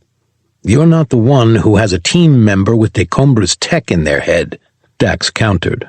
"I'm not willing to find out what he'd do to Mark if we don't fall in place. Junkyard, scan the ship for signs of life." Silence filled the vessel once more. After several seconds, it moaned, making Henuva shiver. "How long have you had to put up with that?" Henuva asked. "Since you hit us with an EMP on Bastet. Not sure if it's better or worse than the incoherent screaming," Dax replied. "Caused by us having to flee to Earth because of the bugs you made," Dalia chimed in. "Or any of the other sounds she made because of your meddling." "They're right. This is 100% your fault," Kane added. "Out of all of my sins, the moaning ship is in the top 10, Henuva whispered. 10? What else have you done that doesn't make it in the top 5 or even top 3? Dax asked. "I've been around a lot of your time," Henuva replied. Kane cleared his throat and pointed at the display next to him. Dalia was the first to finish reading it. "No signs of life or power, and heavy damage to the hangar, jamming its doors mostly shut." "Okay, you've spent time on that ship," Kane said, looking at Henuva. "Where are there airlocks we can dock with?" Henuva pointed at the front of the blocky behemoth. "There's one just behind the bridge. We'll likely be able to get more useful info from those systems once we get power routed to them," Henuva suggested. Kane started his approach. He aimed where Henuva's finger was pointing. Clearing his throat, he kept his eyes forward. "Peter, once the airlock is sealed and we're on board, I want you to detach from the ship. Whatever made this ship go silent, we can't risk it spreading to the junkyard." "Unfortunately, great old one, if I do that, you will only have 15 hours on the ship before the star's gravity pulls the ship in," Peter replied.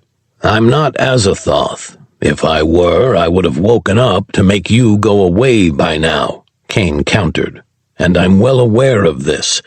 But there's an abandoned ship in the hangar. We can commandeer it and return to the junkyard after." "We don't know how that ship operates," Dax said. "We may not." Kane turned to look at Henuva. "But we have someone who does." "That means you have to keep me alive long enough for us to find out the problem, fix it, and get to a hangar with a damaged ship and doors that can't be opened," Henuva replied, a hint of exasperation in his voice. "Do you really think you can pull that off?" "We've done more with less," Dalia said. "We really have," Dax added. "What is it you say, Kane? One problem at a time?" "Deal with them as they come up, and you survive an unsurvivable situation," Kane replied. Kane closed in. He started to hover over the massive ship's hull. Light from the dead star spread the junkyard's shadow over the vessel like an ominous warning. Henuva's hand shot out, pointing at a port protruding from the ship. "There it is," Henuva called out. "This is a Terran vessel, though. How sure are you the airlock will mesh with your less-than-ideal ship designs?" "It'll mesh," Dax countered. "We're more intuitive than you'd expect." As they closed in on the ship, Dax's muscles started to twitch. The tickling ripple danced all the way across his body. He flexed inside his suit to keep himself from having a spastic movement. Taking a step back, his heart started to race. Turning, he walked over to his armor pod. Grabbing the staff, Dax slung it across his back using a leather strip Dalia provided. He made his way to Kane's pod and picked up the M4 and Valtakuntera rifles. Returning to the group, he handed Henuva his native weapon. "I trust you know how that works?" Dax teased. "Better than you know how to use the staff," Henuva countered. "When we get on the ship, you stay in sight and in front of us at all times. You got that?" Dax asked. "Or what? You'll shoot me?" Henuva asked.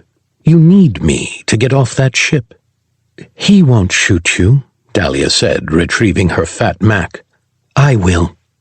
And I think I speak for the entire crew when I say we'd rather die knowing you went first than you escaped." "You all aren't that heartless," Henuva huffed. "How are the fingers on your right hand?" Peeta asked. "Oh, wait, you don't have any." Henuva shot Dax a stern look at the robotic corgi's words. "Don't look at me like that. He beat me by a half-second," Dax explained. "He beat us both by a half-second," Kane added. He leaned forward, hands gripping the yoke tightly. A shudder reverberated through the ship, accompanied by an echoing clang. Kane shut off the engines. He stood up and took the rifle before slinging it over his shoulder. "Junkyard, do we have a perfect seal?" Kane asked. Everyone looked at Henuva as the ship moaned back. The Valtakta shuddered while the word "yes" appeared on the display. "Don't ever question the integrity of this ship or my ability to fly it ever again," Kane said. "All of the rebuilds must have made it galactic compliant," Henuva taunted. "It did," Dax jumped in. "And she is better than any ship you've stepped foot on, so show her some respect," Dalia added. "I got hit in the head with a bolt that fell out of a panel. How am I supposed to show respect to a ship like that?" Dax turned and made his way to the kitchen and dining room. "Because she's held together despite your attempts at destroying her.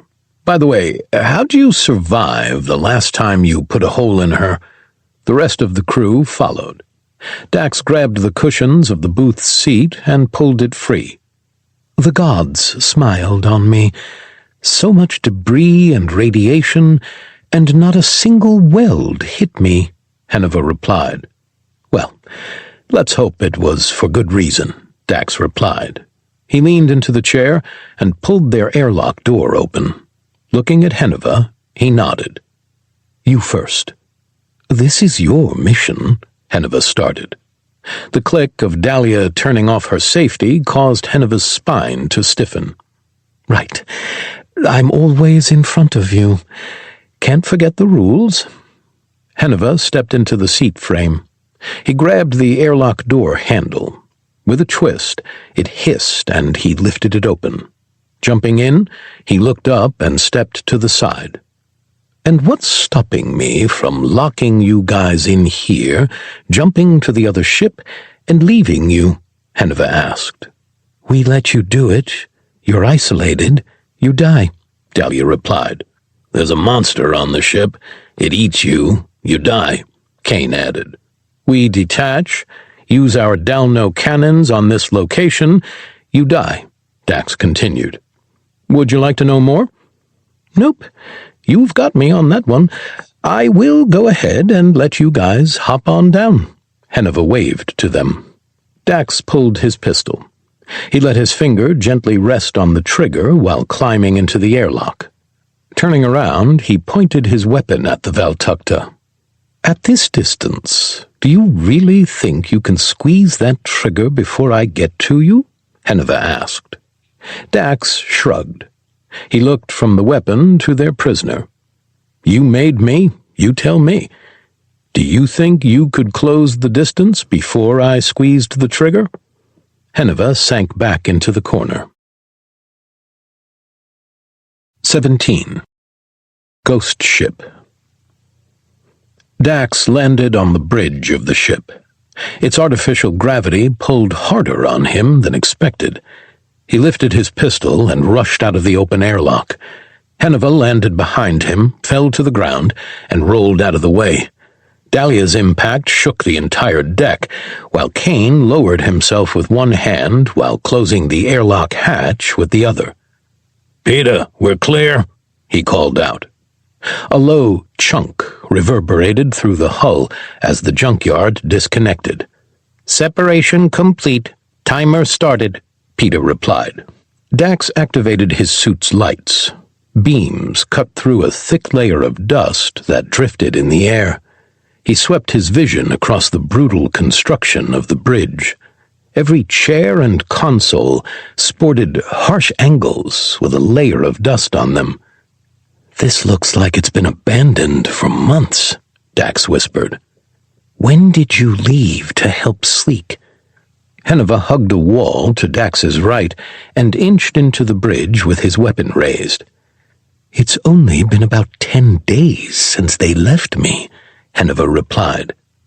Dax's stomach nodded. Dalia stepped next to him, her shoulder cannon raised, while Kane kept his rifle pointed in Henuva's direction. "Unless you're on a desert world, this amount of dust doesn't build up in that short of time," Dalia whispered. "It depends on the species," Henuva countered. Dax pressed forward. His eyes continued to dart around for any sign of movement. His Vambrace's holographic projection only showed the movement of his squad. Reaching the captain's seat, he inspected it. A slightly thinner layer of dust settled where the ship's former leader once sat. A tingle ran down Dax's spine. His instincts screamed at him to look up. Why didn't he look up?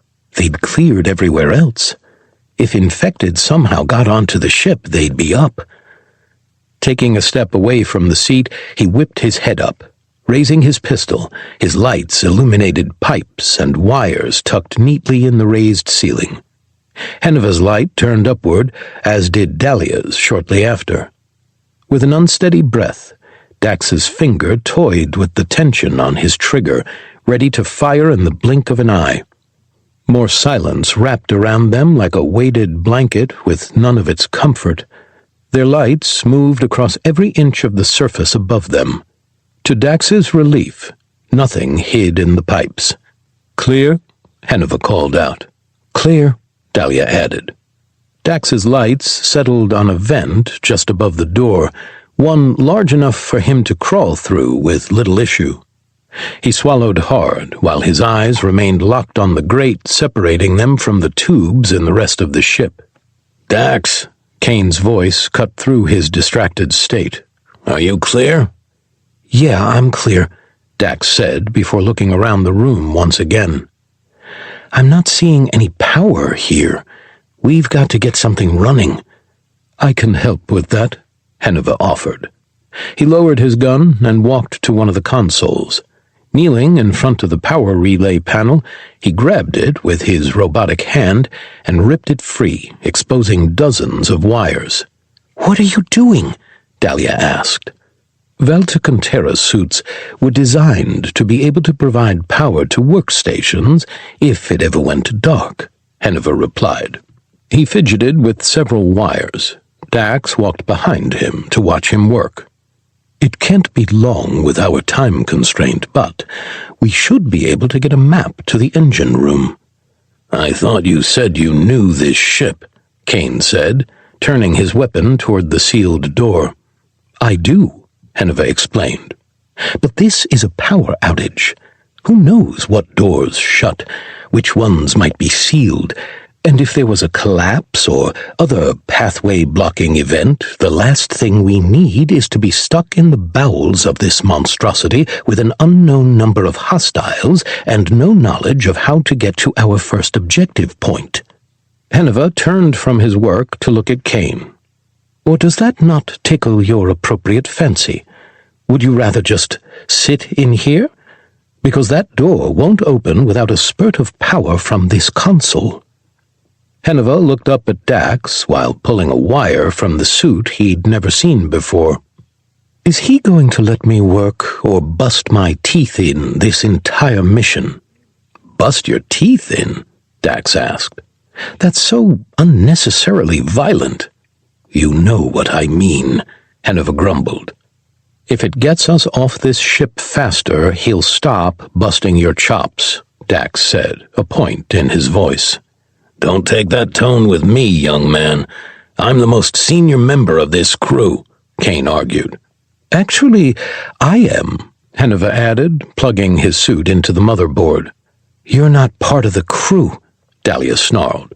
You're just here for your knowledge of the ship, which it appears we can get ourselves, Dax continued. No, you can't, Henuva said. He stood up and touched the control.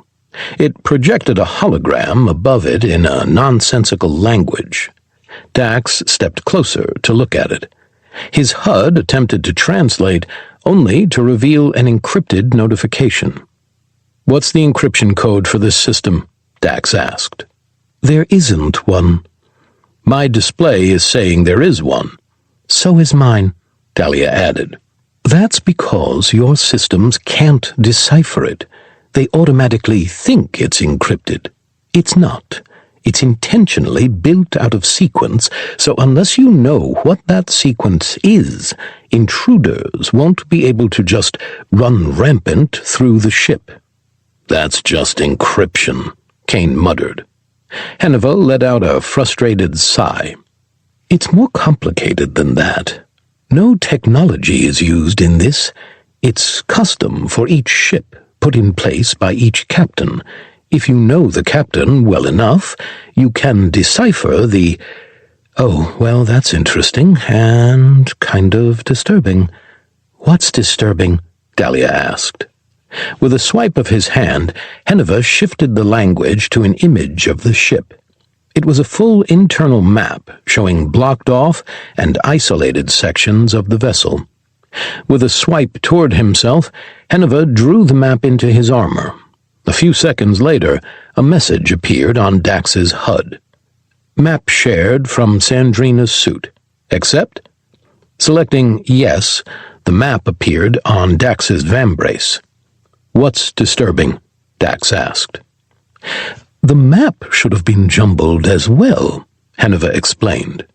The captain once told me that when a red alert is sounded, every piece of information is mixed to a custom setting of the captain's design. Then what's with our suit's inability to translate the displayed data? Dalia asked. It's like your pig Latin, Henuva explained. Unless you know that stupid little trick that makes it understandable, it's not.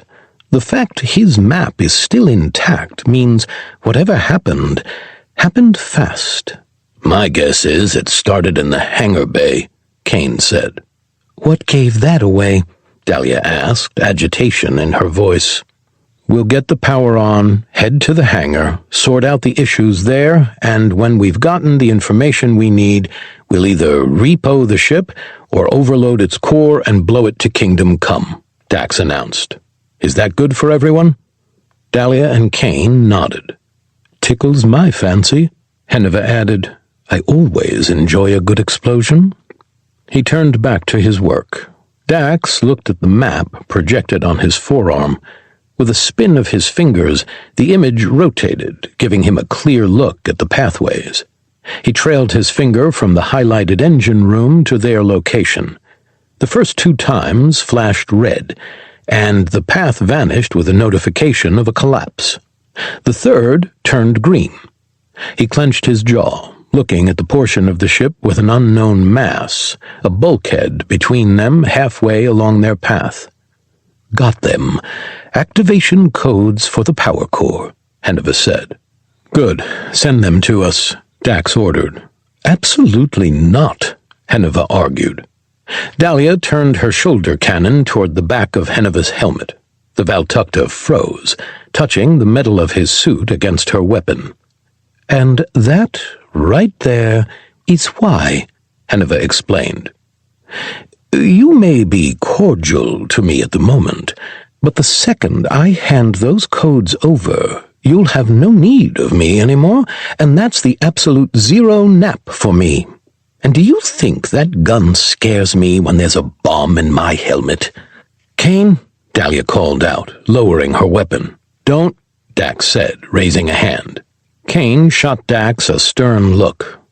Henuva, if we wanted you dead, we would have killed you the second the brood left our ship, Dax explained. We wouldn't have waited until we were on a derelict vessel that went quiet out of nowhere. If it makes you feel any better, you can keep those codes. If you try to leave us high and dry, Kane started. I know, you'll blow my head off, Henuva interrupted. Once we're clear to escape, I'll share them. I just want to make sure I get off this ship. Let's hope you don't require it to be intact, Dalia said, making a jab. Your history indicates you'll be overdue for a finger loss any minute now. Only when I'm around you guys, Henuva replied. He unplugged himself, retracted the wire, and made his way to the door. The charge I sent won't last long. You guys might want to form up over here, the Valtakuntera said. There's no signs of life on our scans, Dalia said. Those scans pick up the minuscule electromagnetic fields given off by a living being's neurological system, Henuva explained. How many did you pick up on Sleek's world? We were responding to an SOS. We didn't have time to do a scan, Dalia said. She moved to the door, pressing herself against the wall, her gun pressed to her shoulder. Dax jogged over to her and stacked up behind her. Henuva moved to the opposite side of the door with Kane behind him. It's standard operating procedure, Henuva scoffed.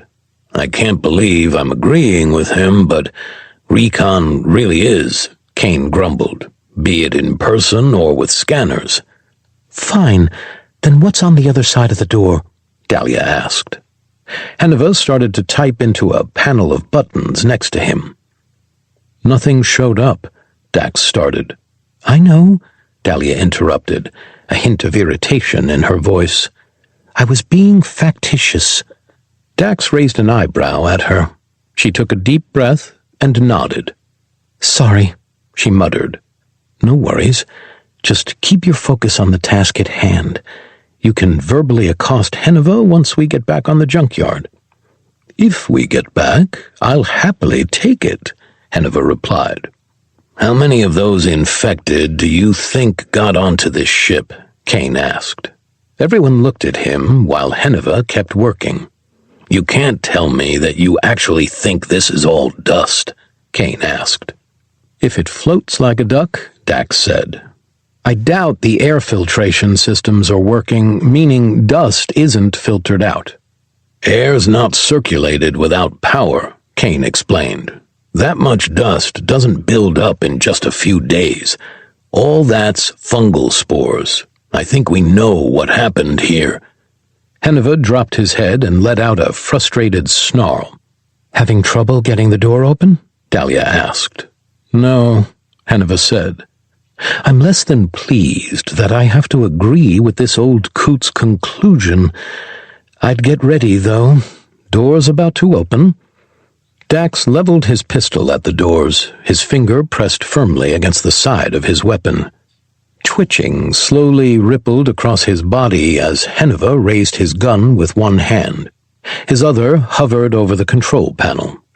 He waited for Dalia to give him a thumbs up and for Kane to tap him on the shoulder. On contact, he pressed the button. A series of low thuds filled the bridge before its hydraulics started to whine, pulling the door open. 18. Spore. Spores rushed into the bridge in a large cloud of dust. Dax's HUD registered a near overload of their suit's filters before it settled.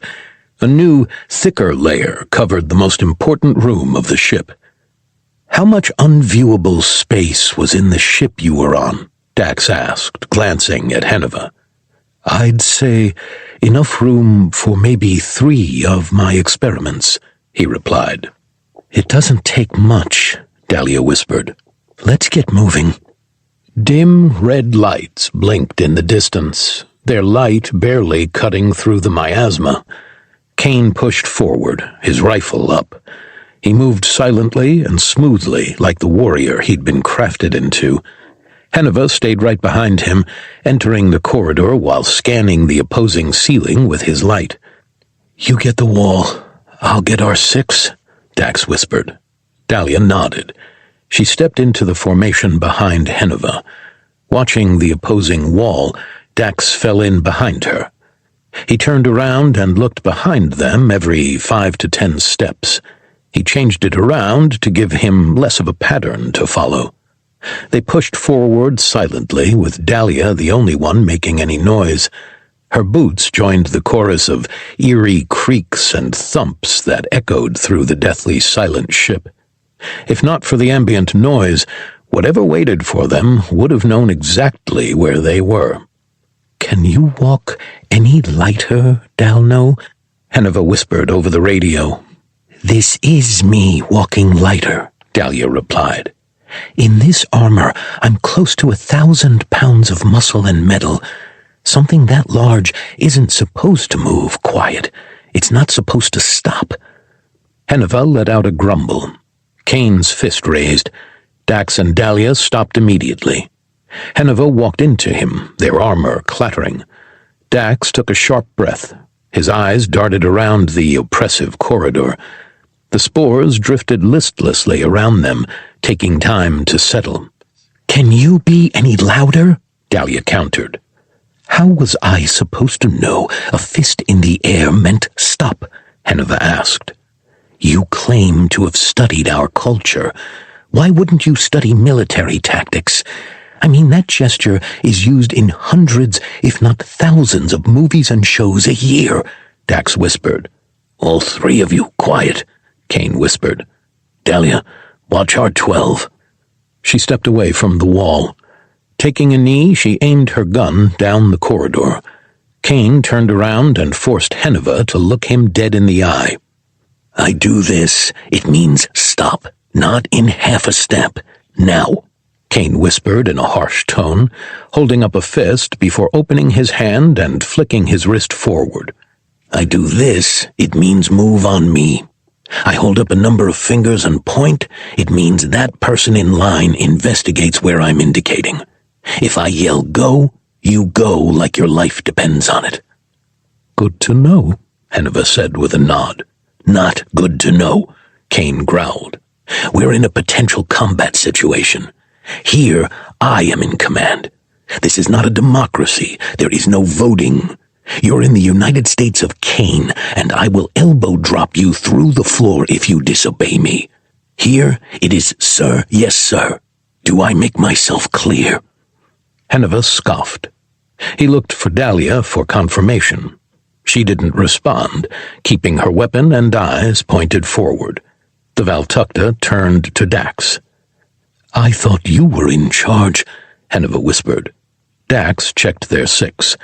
Still nothing behind them but the blinking red lights and the pale rays of the dead star bursting through the viewport. "I only take the lead because I'm good at languages.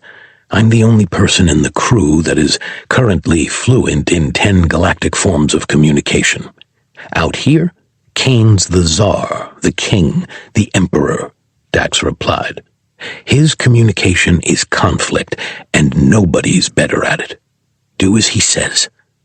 With a reluctant sigh, Henuva turned back toward Kane. "Sir, yes, sir," he relented. "Better," Kane replied before looking at Dalia.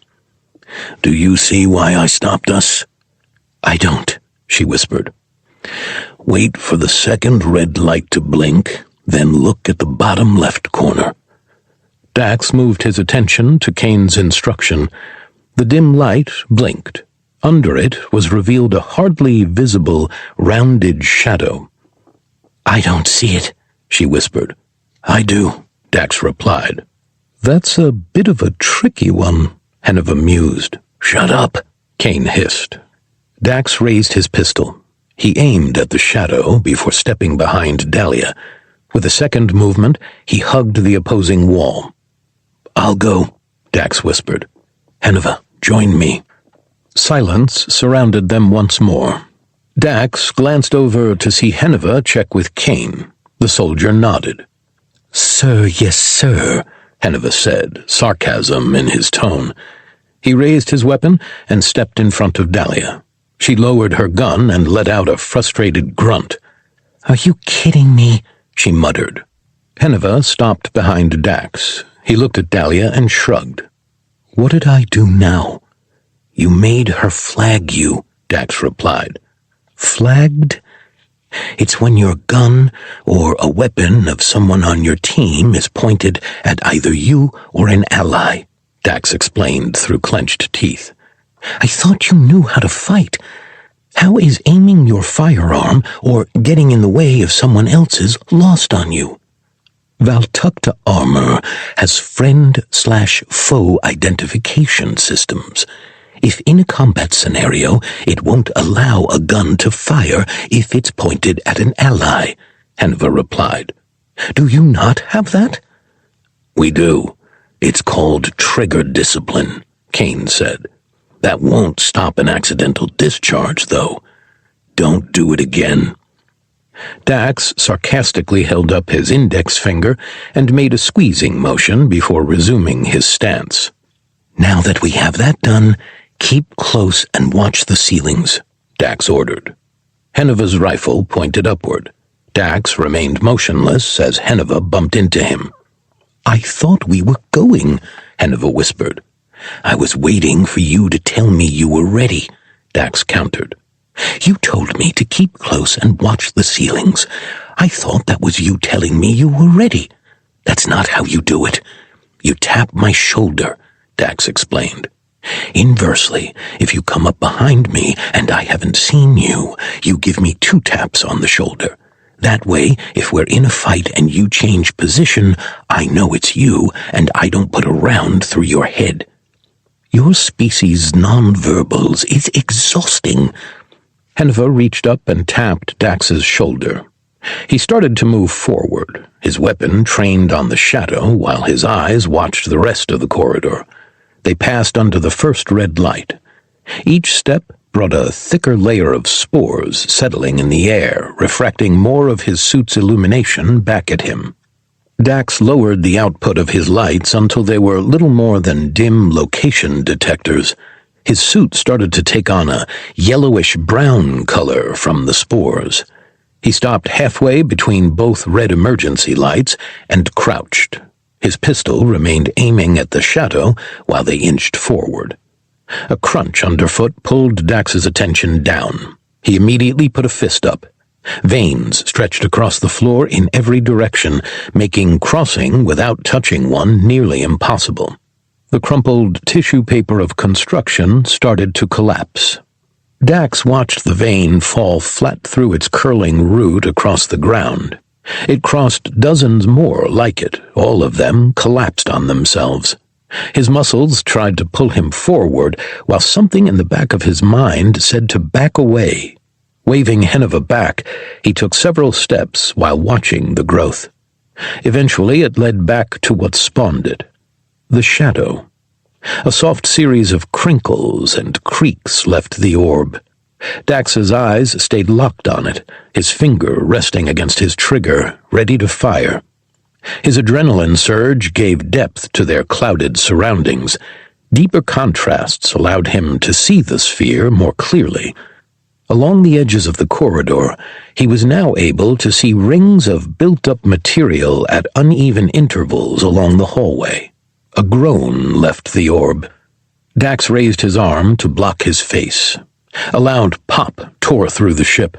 The resulting wave of spores crashed into Dax, covering his helmet, armor, and weapon in a thick layer of spores. Frustration bubbled just under the surface. His muscles twitched as he stood up. Wiping the spores from his helmet, he quickly inspected his weapon. The HUD had a little trouble running a diagnostic with how much dust covered his helmet. With a powerful shake of his head, he flung most of it off. It settled around him. Looking at his gun once more, his display gave him an all-clear on his weapon. Lowering it, he looked at where the shadow once was. Instead of a sphere, a crater sat in its place, just like the rest. Dax, are you okay? Kane asked. I figured out why there are so many spores in the air, Dax replied. He turned to see Henuva shuddering at the bioweapon. That's so gross, he whimpered. You're in a sterilized suit of armor. Buck up, Dax countered. Report, Kane jumped in. Dax turned his attention back to the dozens of other burst pods. He pointed at the corners of the floor. Best way to describe it is a biological mine, Dax explained. If you look, each one of those growths was a pod. The dried crap on the ground was some sort of sensor. When I touched this one, it collapsed on itself. Dax started to walk back. Henuva shook himself off as best he could and followed. Once the collapsing vein reached the pod, it exploded, Dax finished. He looked at the filter meter on his suit. It was already 50% compromised. And that really gummed up my filter, so let's try to avoid those moving forward. Kane looked at the bridge, then back down the dark corridor. It was a trap for anyone who tried to help the crew, Kane whispered. Likely an isolated system. This was most likely the only way to get the holdouts of the crew. Dax's heart lurched into his throat at the indication of a possible intelligence. He swallowed hard. Dalia's helmet turned toward him. He couldn't see her eyes through the protective lenses of her monstrous armor. He could feel them on him. Copy that. I'll keep an eye out. The map indicates a possible drop in spores after the upcoming turn, Dax added. They pressed forward. Dax continued to watch behind them. Silence gripped the mining vessel once more. His eyes glanced at the map displayed on his wrist. 4 red dots moved in unison down the main shaft of the ship. Several yards ahead, it split for the first time. Reaching it, Kane threw his fist up. He held up a 3, then 4, and motioned toward the left fork. He then held up a 2 and pointed toward the right. In unison, they rushed forward. Dax's gun trailed across the ceiling to find nothing but spores gradually concealing the distance. Dalia's weapon was pointed at chest level for anything that might emerge. Silence. Crap. Sorry, I didn't mean to flag you, Henuva said. Dax rolled his eyes. From the movement of Dalia's helmet, it seemed she did, too. Well, that's not good, Kane whispered. What isn't? Dax asked. Come over here and I'll show you. Henuva, cover the ceiling for Dalia. Sir, yes, sir, Henuva whispered. He lowered his weapon, spun and rushed toward Dax before raising his gun once more to monitor the ceiling. Dax turned and rushed to Kane's side. The lump in his throat turned into a pit in his gut. Steel doors, standing 3 times their height, were shut before them. Kane's lights illuminated a welding bead that ran across the edges of the door and down its center. At the base lay a robotic exoskeleton, its protective cage caved in with a deactivated torch in one hand. What were they trying to keep out? Dax asked. 19. Nest. After investigating the suit, only to find it devoid of anything but smears of blood, they pressed on. They weaved through hallways, coming across 6 doors that were sealed shut. Henuva used his suit to run diagnostics on each panel to see the crew sealed them personally, not the emergency system. A hiss, followed by a metallic clang, then the screech of pneumatic devices filled the hallway. Every weapon and light pointed forward. The miasma was lighter here. Particles still showed their beams. Kane held up a fist. Once everyone stopped, he stepped forward to investigate. The cycle continued every few seconds. Hiss, clang, screech. With a tap on Dalia's shoulder, Dax turned back around, his pistol held straight out. To his surprise, his arms didn't tire. Having held this position for nearly a half an hour straight, even with Henuva's enhancements, he usually felt something. What are you doing? Dalia asked. I'm investigating, Kane replied. I'll go, Dalia countered. If there's something in there, I'm better prepared to handle it. Maybe, but if Henuva tries anything over here, you're better equipped to handle him, Kane replied. Kane's boots lightly tapped the floor as he pushed forward. Dax glanced over to Henuva, who had his gun at low ready. The Valtakuntera let out a frustrated grunt. I'm cooperating, he huffed. Only because otherwise you'd be alone on a derelict ship where something horrible happened, and if you don't, best case, you're on your own, Dalia replied. Henuva glanced around and shook his head. After what we've seen, best case is you guys blowing my head off. On me, Kane whispered. I found something. Henuva and Dalia were the first to move. Dax inched backward, his eyes on the darkness, searching what little light was provided by those that blinked red. His mind latched onto that overly welded shut door. Eventually he bumped into Dalia. Lowering his weapon, he turned and mouthed, "Sorry." Kane pointed at a door to their side. It slid to the side before colliding with a metal bar that was jammed into its gap and opened once more. Dax looked at his map. Beyond this door was the hot spot that sat between them and the engine room. Kane leaned in and grabbed the piece of metal as the door opened and pulled it free. The door slammed shut. Can you open it? Kane asked, looking at Henuva. Do you see the state of that control panel? The Valtakuntera countered. Dax glanced over. The control panel sported a deep hole in it and a scorch mark over a foot in diameter on the wall. That door isn't opening now unless you pry it. Dalia lowered her gun. She approached Kane and took the bar from him. Let me give it a try, she said. She looped her rifle over her shoulder. Taking the bar in both hands, she slammed it into the door's crease. The impact echoed through the otherwise silent ship. Everyone took a cumulative deep breath. Holding it, Dax's eyes darted around the darkness. His ears were perked up for any incoming sound. Several tense seconds passed. Each felt like a lifetime. Kane gave Dalia a tap on the shoulder. She pushed on the bar. A groan filled the air as the metal fought to stay strong. Kane stepped back and raised his rifle at the door's seam. Dalia continued to push. The groan grew louder while the door's hydraulics screeched in defiance. After several more seconds, Dalia lurched forward, jamming the bar into a small gap she made. She leaned forward and slipped her fingers in the gap before starting to pull. You good? Dax asked. This door really wants to stay shut, Dalia groaned. Do you need a hand? I could use one. Dax looked at Henuva. With a nod, the Valtakuntera took his position, covering behind them. Dax holstered his pistol, adjusted the staff on his back, and rushed to Dalia. He slid to his knees between her and the door. Squeezing his fingers in the gap, he started to pull.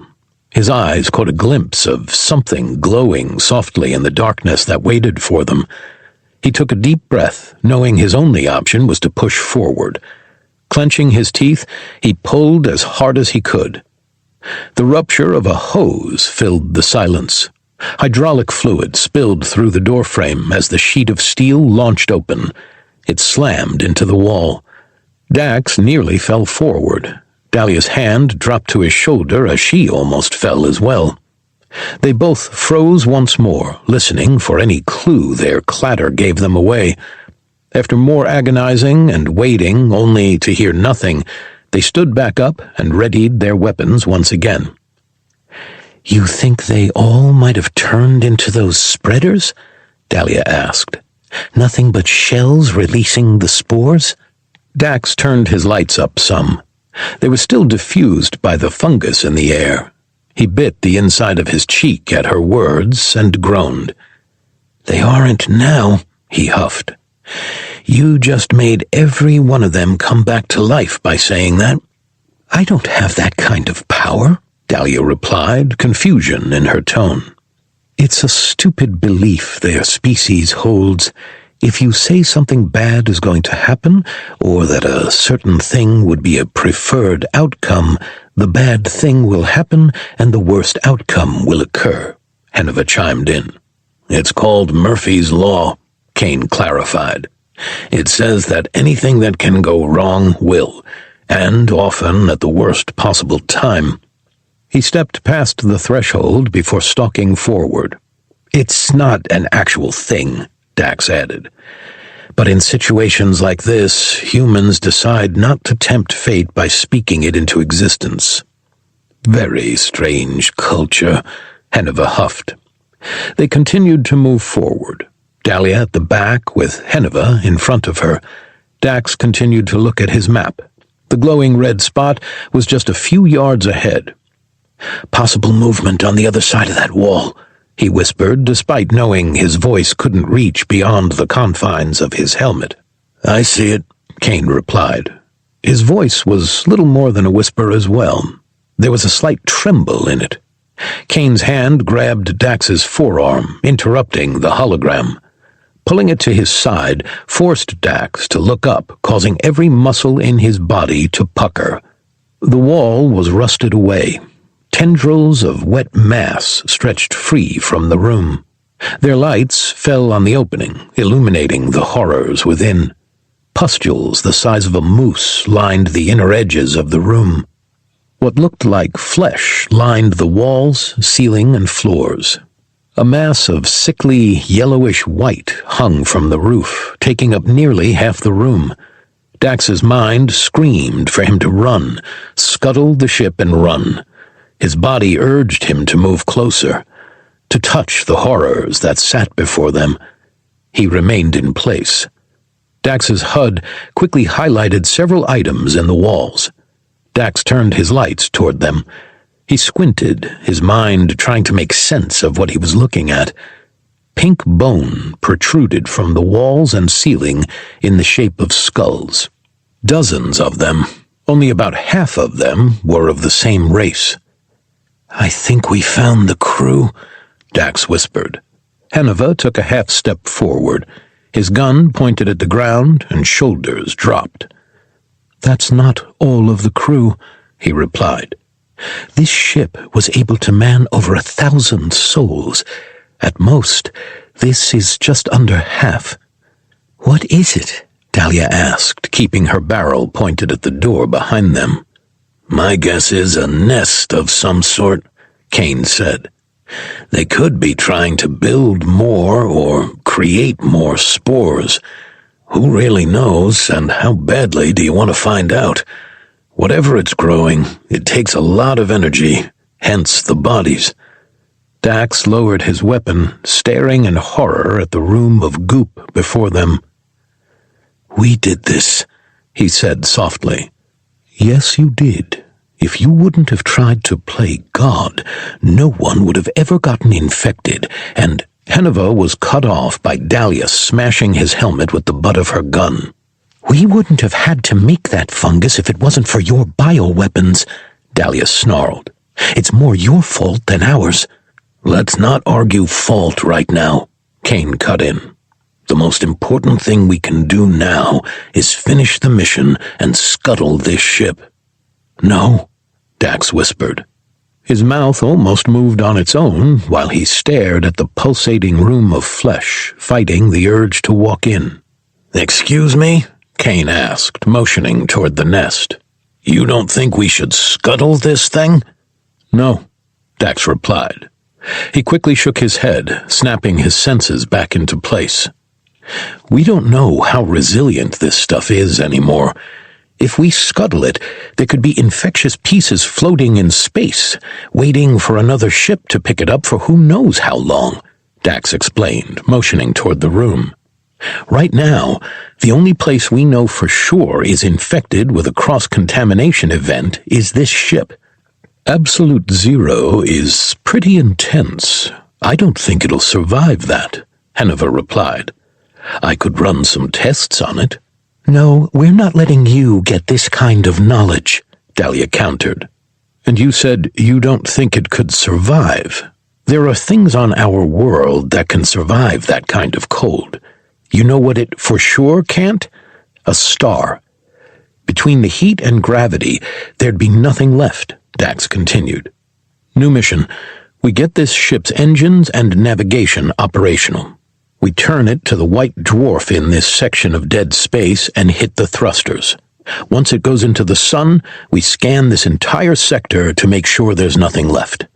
He looked at his teammates. Dalia nodded in agreement. Henuva let out a dejected grunt, while Kane shouldered his weapon once again. That isn't a bad idea. We'll call that Plan A. Scuttle is Plan B, and if all else fails, we get back to the junkyard and shoot at the power core for Plan C, Kane elaborated. Then let's get to the engine room and get this over with, Dax said, looking at the map once more. We're not far off. I can recharge my suit, too, Henuva added. I'm at about 30% power. After the hack, to get everything going, I'll likely be at half that. Kane and Henuva made their way toward the next, already open bulkhead. Dax stood in front of the rusted-out wall and fleshy room.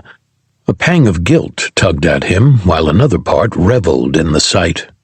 You're acting off. What's going on? Dalia asked. Dax covered the hologram and looked at the shiny new addition to his armor. He took a deep breath before turning his attention back to the room. Henuva's not wrong, he whispered. Yes, he did release the bugs onto the galaxy, and yes, he attacked us while we were working on the spores, but we didn't wait until the spores were 100% complete. That 3%, when mixed with the correct or incorrect genetics in this case, turns into something else. Something worse. Dalia rested a hand on his shoulder. She stood in silence for a few seconds before shifting her weight. It's not the outcome we were hoping for, I agree, but how many worlds and how many future generations have we saved with the fungus? She asked. Dax looked at the bodies and cancerous growths that stretched across the walls. He shook his head, fighting the unnatural glee a part of him felt at the sight. Any amount of collateral damage is too much, Dax huffed. 20. Engine. Dax pulled the engine room door open with ease. More hydraulic liquid poured down the metal and onto the ground. Kane and Henuva pushed into the room to clear it first.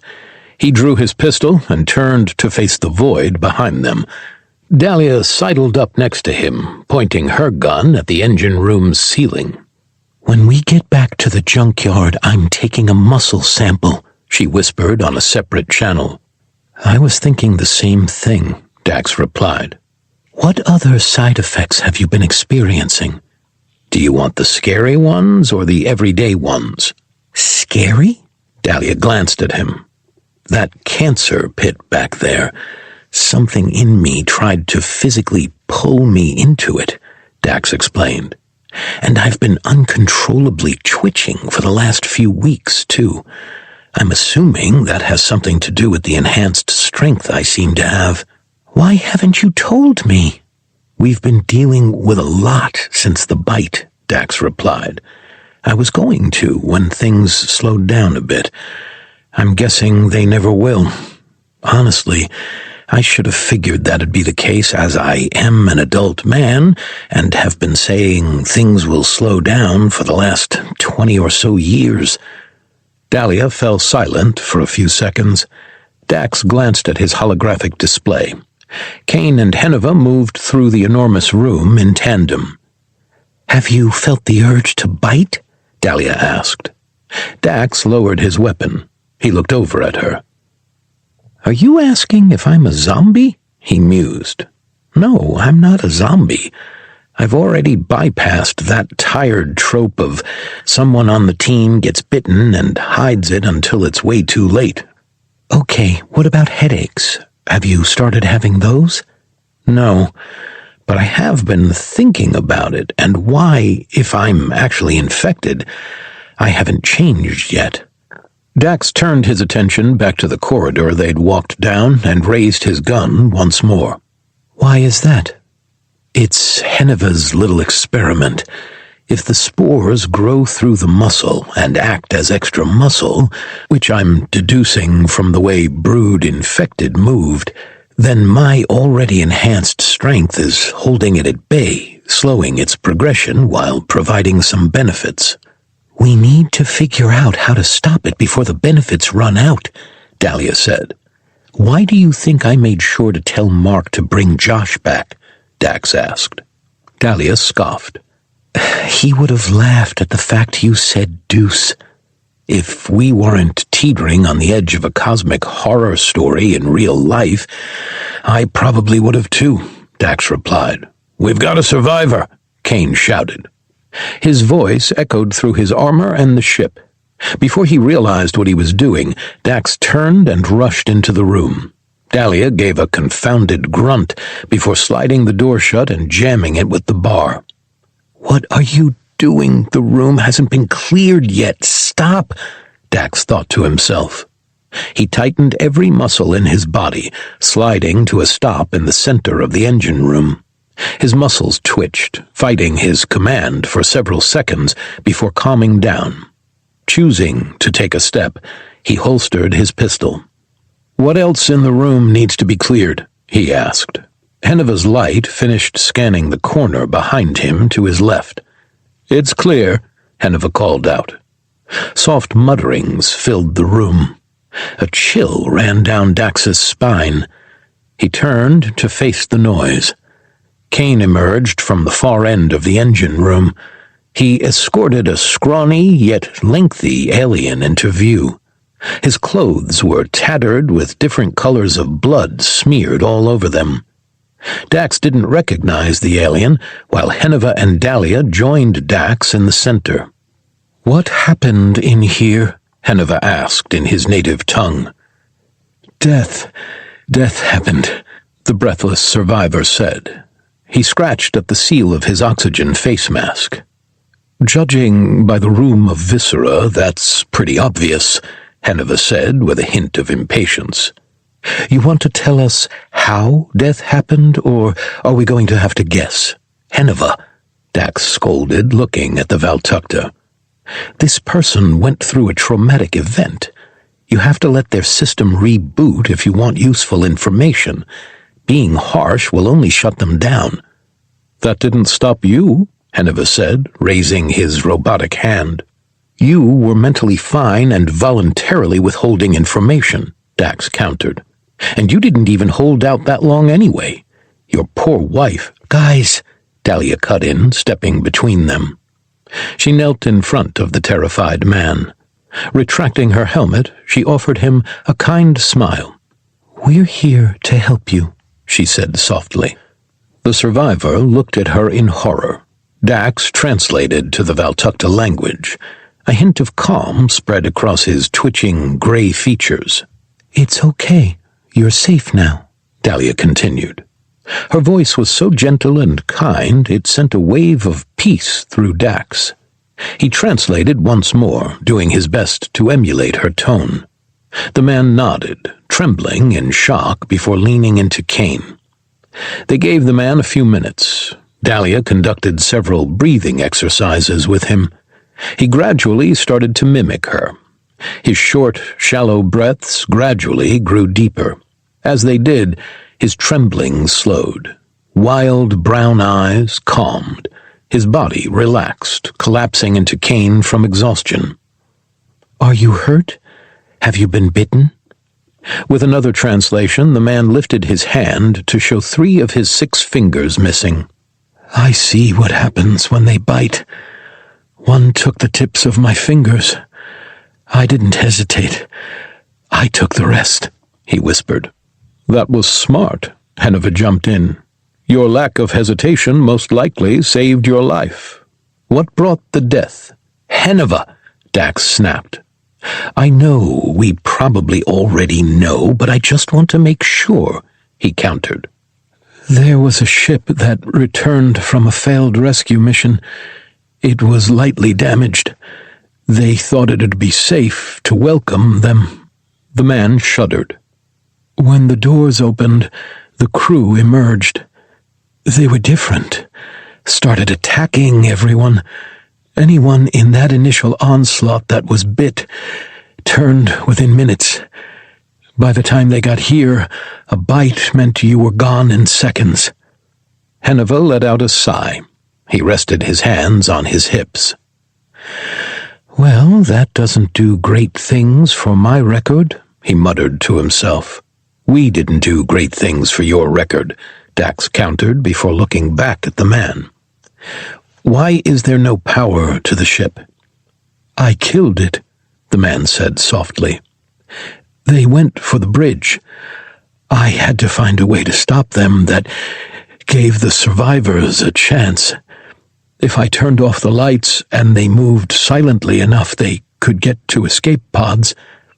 Dax's knees went weak at the comment. Everyone looked at each other. He swallowed hard, not knowing what would be worse to hear. "Did they make it?" Dax asked. The engineer shook his head. "The captain launched the pods before the infection could spread," he replied. "It cost half the survivors their lives."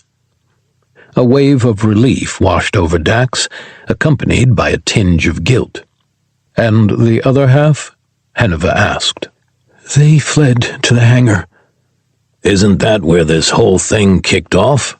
Kane asked. Dax translated. The man nodded before pushing himself to his own unsteady feet. "In the beginning, it was like a wave. It spread across the ship without mercy," he said, a faraway look overtaking his features. "At that time, if it passed you, there was hope. It was only when it progressed that things got so much worse." The man looked around the room. "I locked myself in here and did what I thought had to be done. I haven't heard from the survivors since. Do you know if they made it?" "We boarded with an airlock on the bridge," Henuva explained.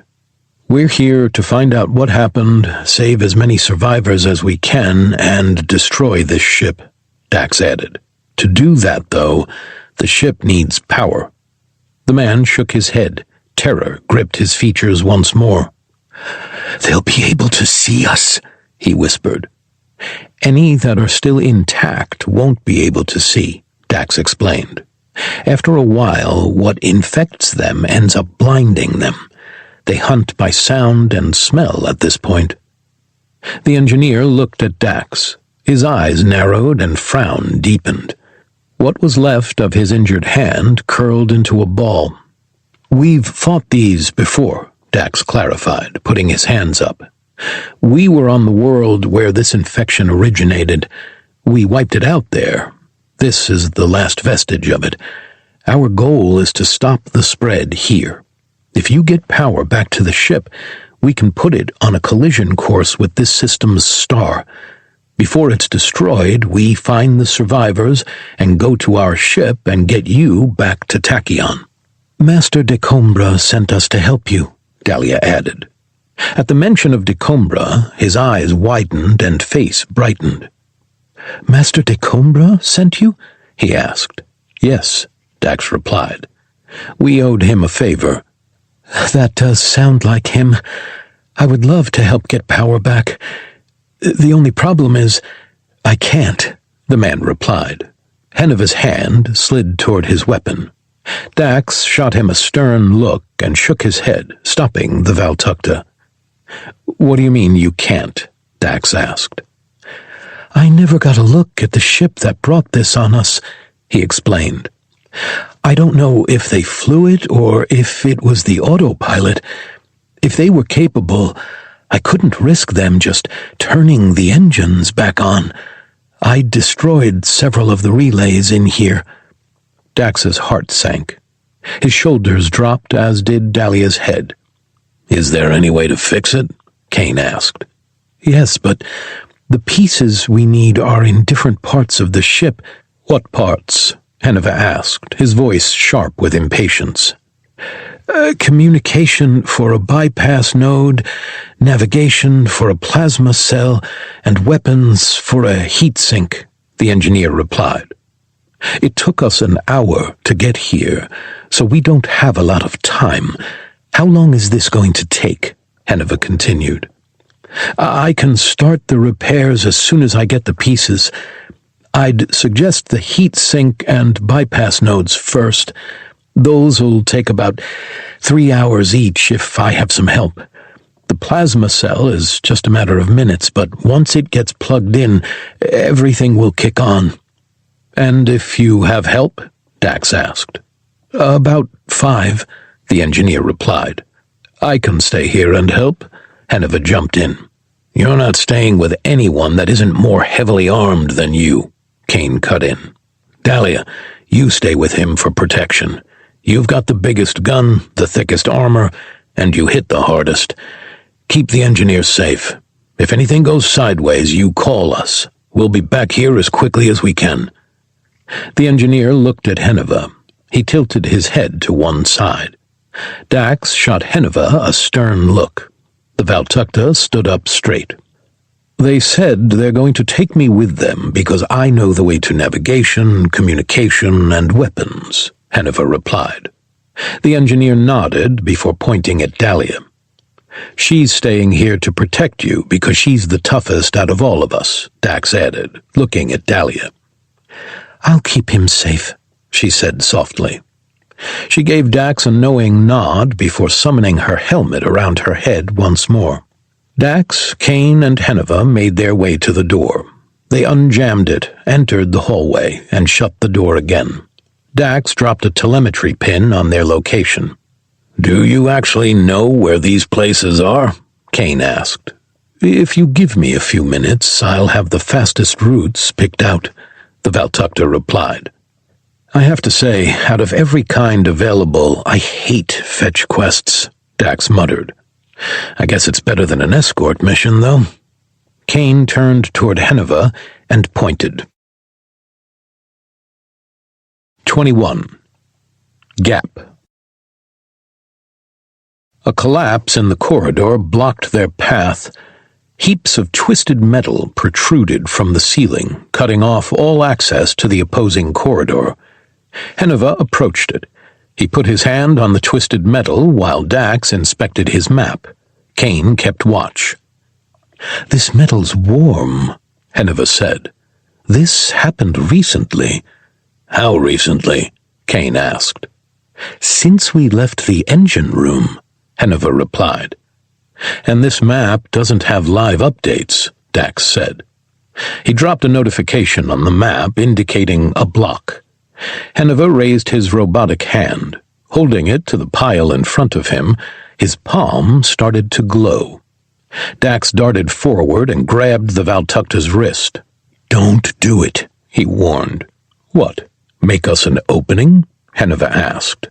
Compromise the structural integrity of this collapse, Dax countered. We don't know what caused it. It could have been a hull breach. Changing any of this could kill all 3 of us. He's right, Kane added. We're going to need to find an alternate route. From our current location, there is no alternate route, Henuva argued.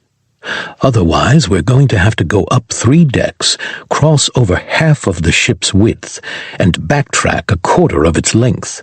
That'll eat time we don't have. Dax inspected the map closer. He shifted his perspective this way and that, trying to piece together the best approach to their problem. Clearing his throat, he pointed at the still intact wall at their right. There's a gap in that wall. What if we cut through it and go around? Dax asked. With what? Kane scoffed. Dax holstered his pistol. He grabbed the staff from his back and touched it to the floor. This has more than enough juice to cut through that plating and still be of use later on, Dax explained. Unlike our guns or his hand. You don't know how to use it, Kane pointed out. Not effectively, no, but Henuva does. The Valtakuntera turned his attention from the collapse to the staff. I'm not permitting you to let him use that, Kane barked. He's not going to. The last staff he used it, yes, to save your life, but also because he knew he wasn't getting on the Junkyard without you and Dalia, Dax explained. He knows how to fix the ship. It's confirmed there's a vessel in the hangar. If he gets his hands on this thing now, there's no reason for him not to kill us, swap our armor out, then do in Dalia and get off the ship himself. Oh, come on. Do you really not trust me at this point? Henuva asked. Absolutely not, Kane and Dax replied in unison. You want to start making headway with that, though? You'll help us undo this mess we both had a hand in making, Dax continued. So, tell me how to use this. Henuva grunted before skulking over toward Dax. He pointed 3/4 of the way up the staff. Kane slowly rotated, pointing his weapon at the Valtakuntera. Put your hand there, Henuva instructed. Will you not aim that at me? If you're showing him how to self-destruct that staff, I put a round through your head, Kane warned. I'm standing right next to him. If that staff explodes, I die too, Henuva countered. Now, place your thumb vertically on the staff. From here you move your finger however you want the beam to go, left to right, up and down, or tap for individual bursts. And how does targeting work? Dax asked. Typically it's based off eye movement, Henuva replied. But since you're not synced up with the staff, it fires in the direction you tilt it. Dax obliged. Tilting the weapon toward the wall, he ran his thumb down its grip. The pole hummed in his hand while its crystal started to glow. A beam of plasma erupted from the weapon, giving it a little kick before it cut into the wall. He watched in awe while holding it firm. After the drawn route was run, the plasma faded. A hole with glowing red edges, just large enough for them to squeeze through, was set in the wall. Dax chuckled and slung the staff back over his shoulder. Would you look at that? He mused. It actually worked. Kane turned back around and pointed his gun into the void behind them. Dax pulled his pistol before motioning toward Henuva. You want me to poke my head in there, don't you? Henuva asked. Affirmative, Dax replied. And what if I don't want to? Then a bunch of pieces of your head will check it out for us, Kane warned. Always with the threats. What did I ever do to deserve that? Henuva asked, inching toward the door. Do we need to go through the list alphabetically or chronologically? Kane asked. Either way, we don't have that kind of time, Dax replied. He poked his head into the gap in the wall. With a quick scan, he didn't see any threats.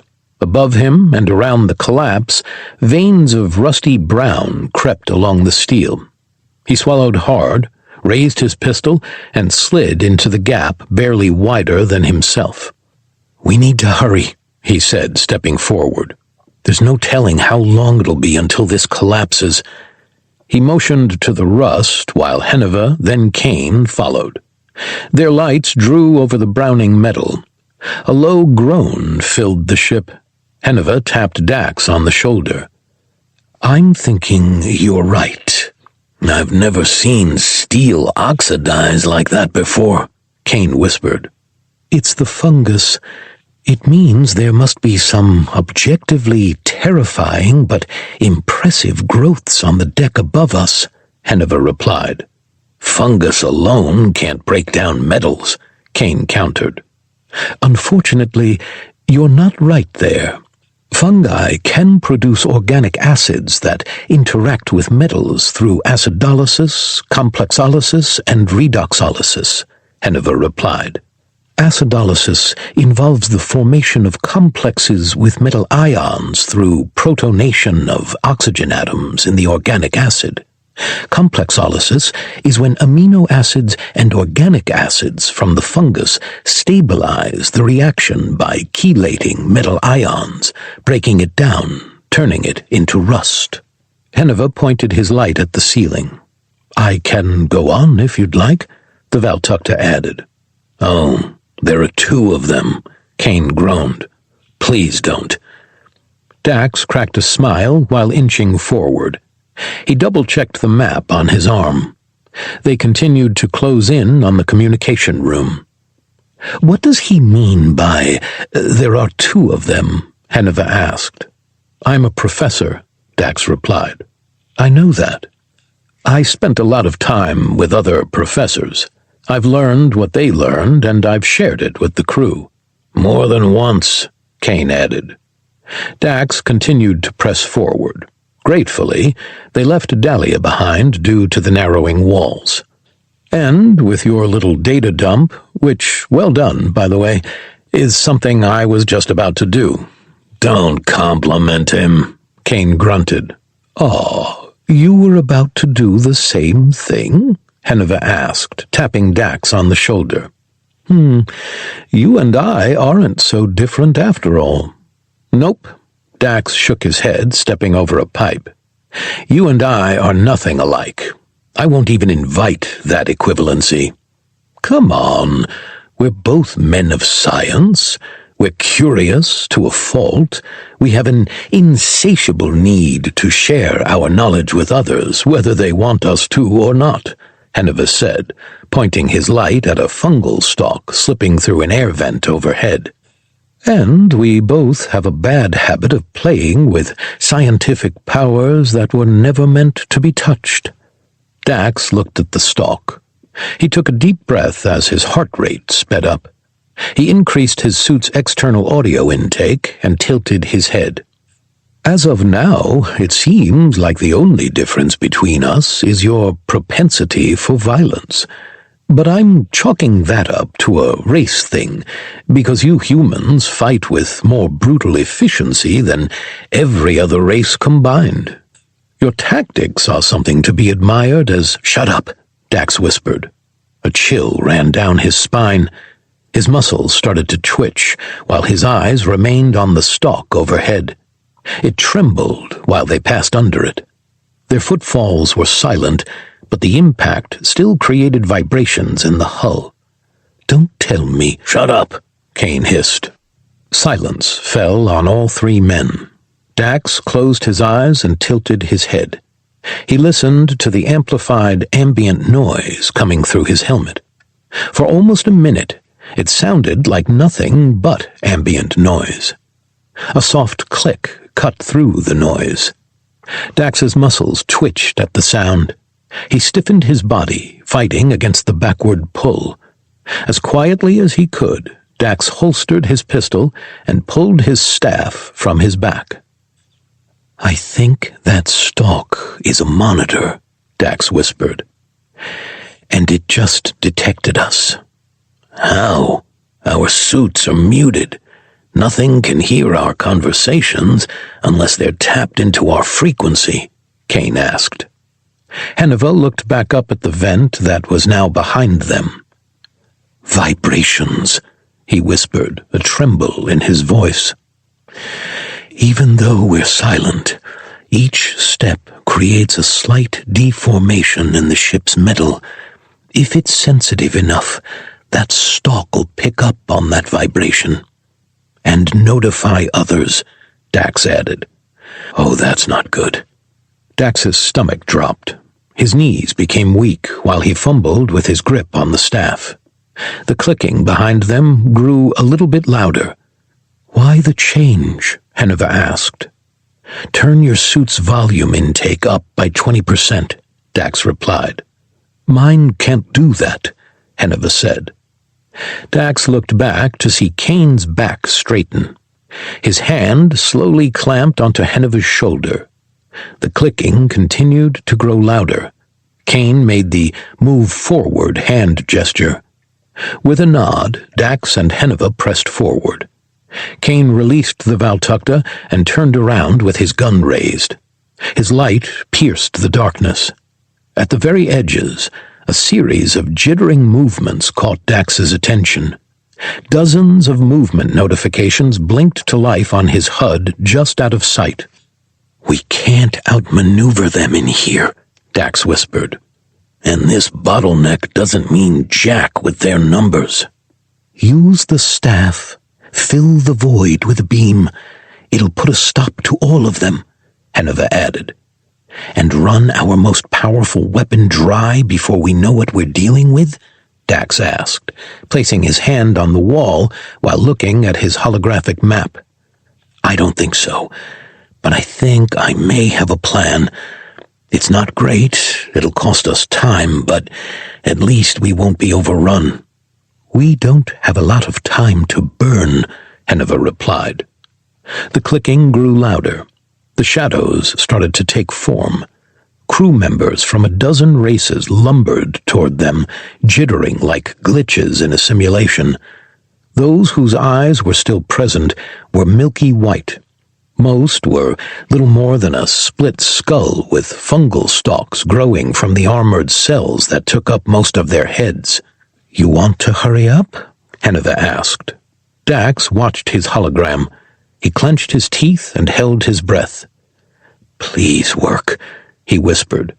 Raising a finger, he tapped it on the steel. Every click and shuffle stopped. Dax looked back to see every head turned directly toward him. "What did you just do?" Kane asked. An image of what sat just beyond the wall overtook Dax's map. Part of it was the collapsed corridor. The rest was clear. "The second this light stops, move," Dax ordered. He pushed his thumb into the staff, removed his hand from the wall, and slid his thumb down. A beam surged from the weapon, slicing through the steel once again like a hot knife through butter. Instantly, the infected rushed them. Kane opened fire, incinerating heads to slow them down. Dax grabbed Henuva and lunged through the gash. Kane backed through, continuing to shoot. The corridor trembled. Metal groaned under missing support. Just as Kane stepped through, more of the upper floor collapsed, sealing the hole and sending a cloud of rust and spores into the corridor with them. Kane lowered his weapon and turned toward Dax. "Seriously?" he asked, a hint of anger in his tone. "Those didn't look like the hot gates to me," Dax replied. Guys?" Henuva asked. "What is that?" Dax turned toward their prisoner. He raised a finger, pointing a trembling hand into the darkness. Following the finger, an outline from a blinking red light showed something heaving just out of sight. A series of coughs filled the newly silent room.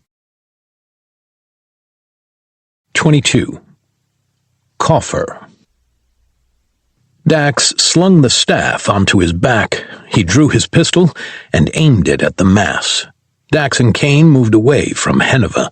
Spreading out, kicked up clouds of dust from the thick fog that lay knee-deep. The coughs continued to cut through the silence. Leaning into his rifle, Henuva stepped forward. His legs slipped out from underneath him, kicking up into the air. With a loud clatter, he vanished underneath the fog. "Ow!" Henuva groaned. "Careful. The ground is really slippery."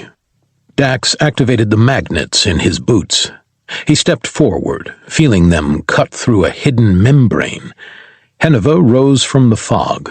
He picked up his gun and slung a heap of goo off it. "You good?" Dax asked. "How many dead?" Kane asked. "It's not blood.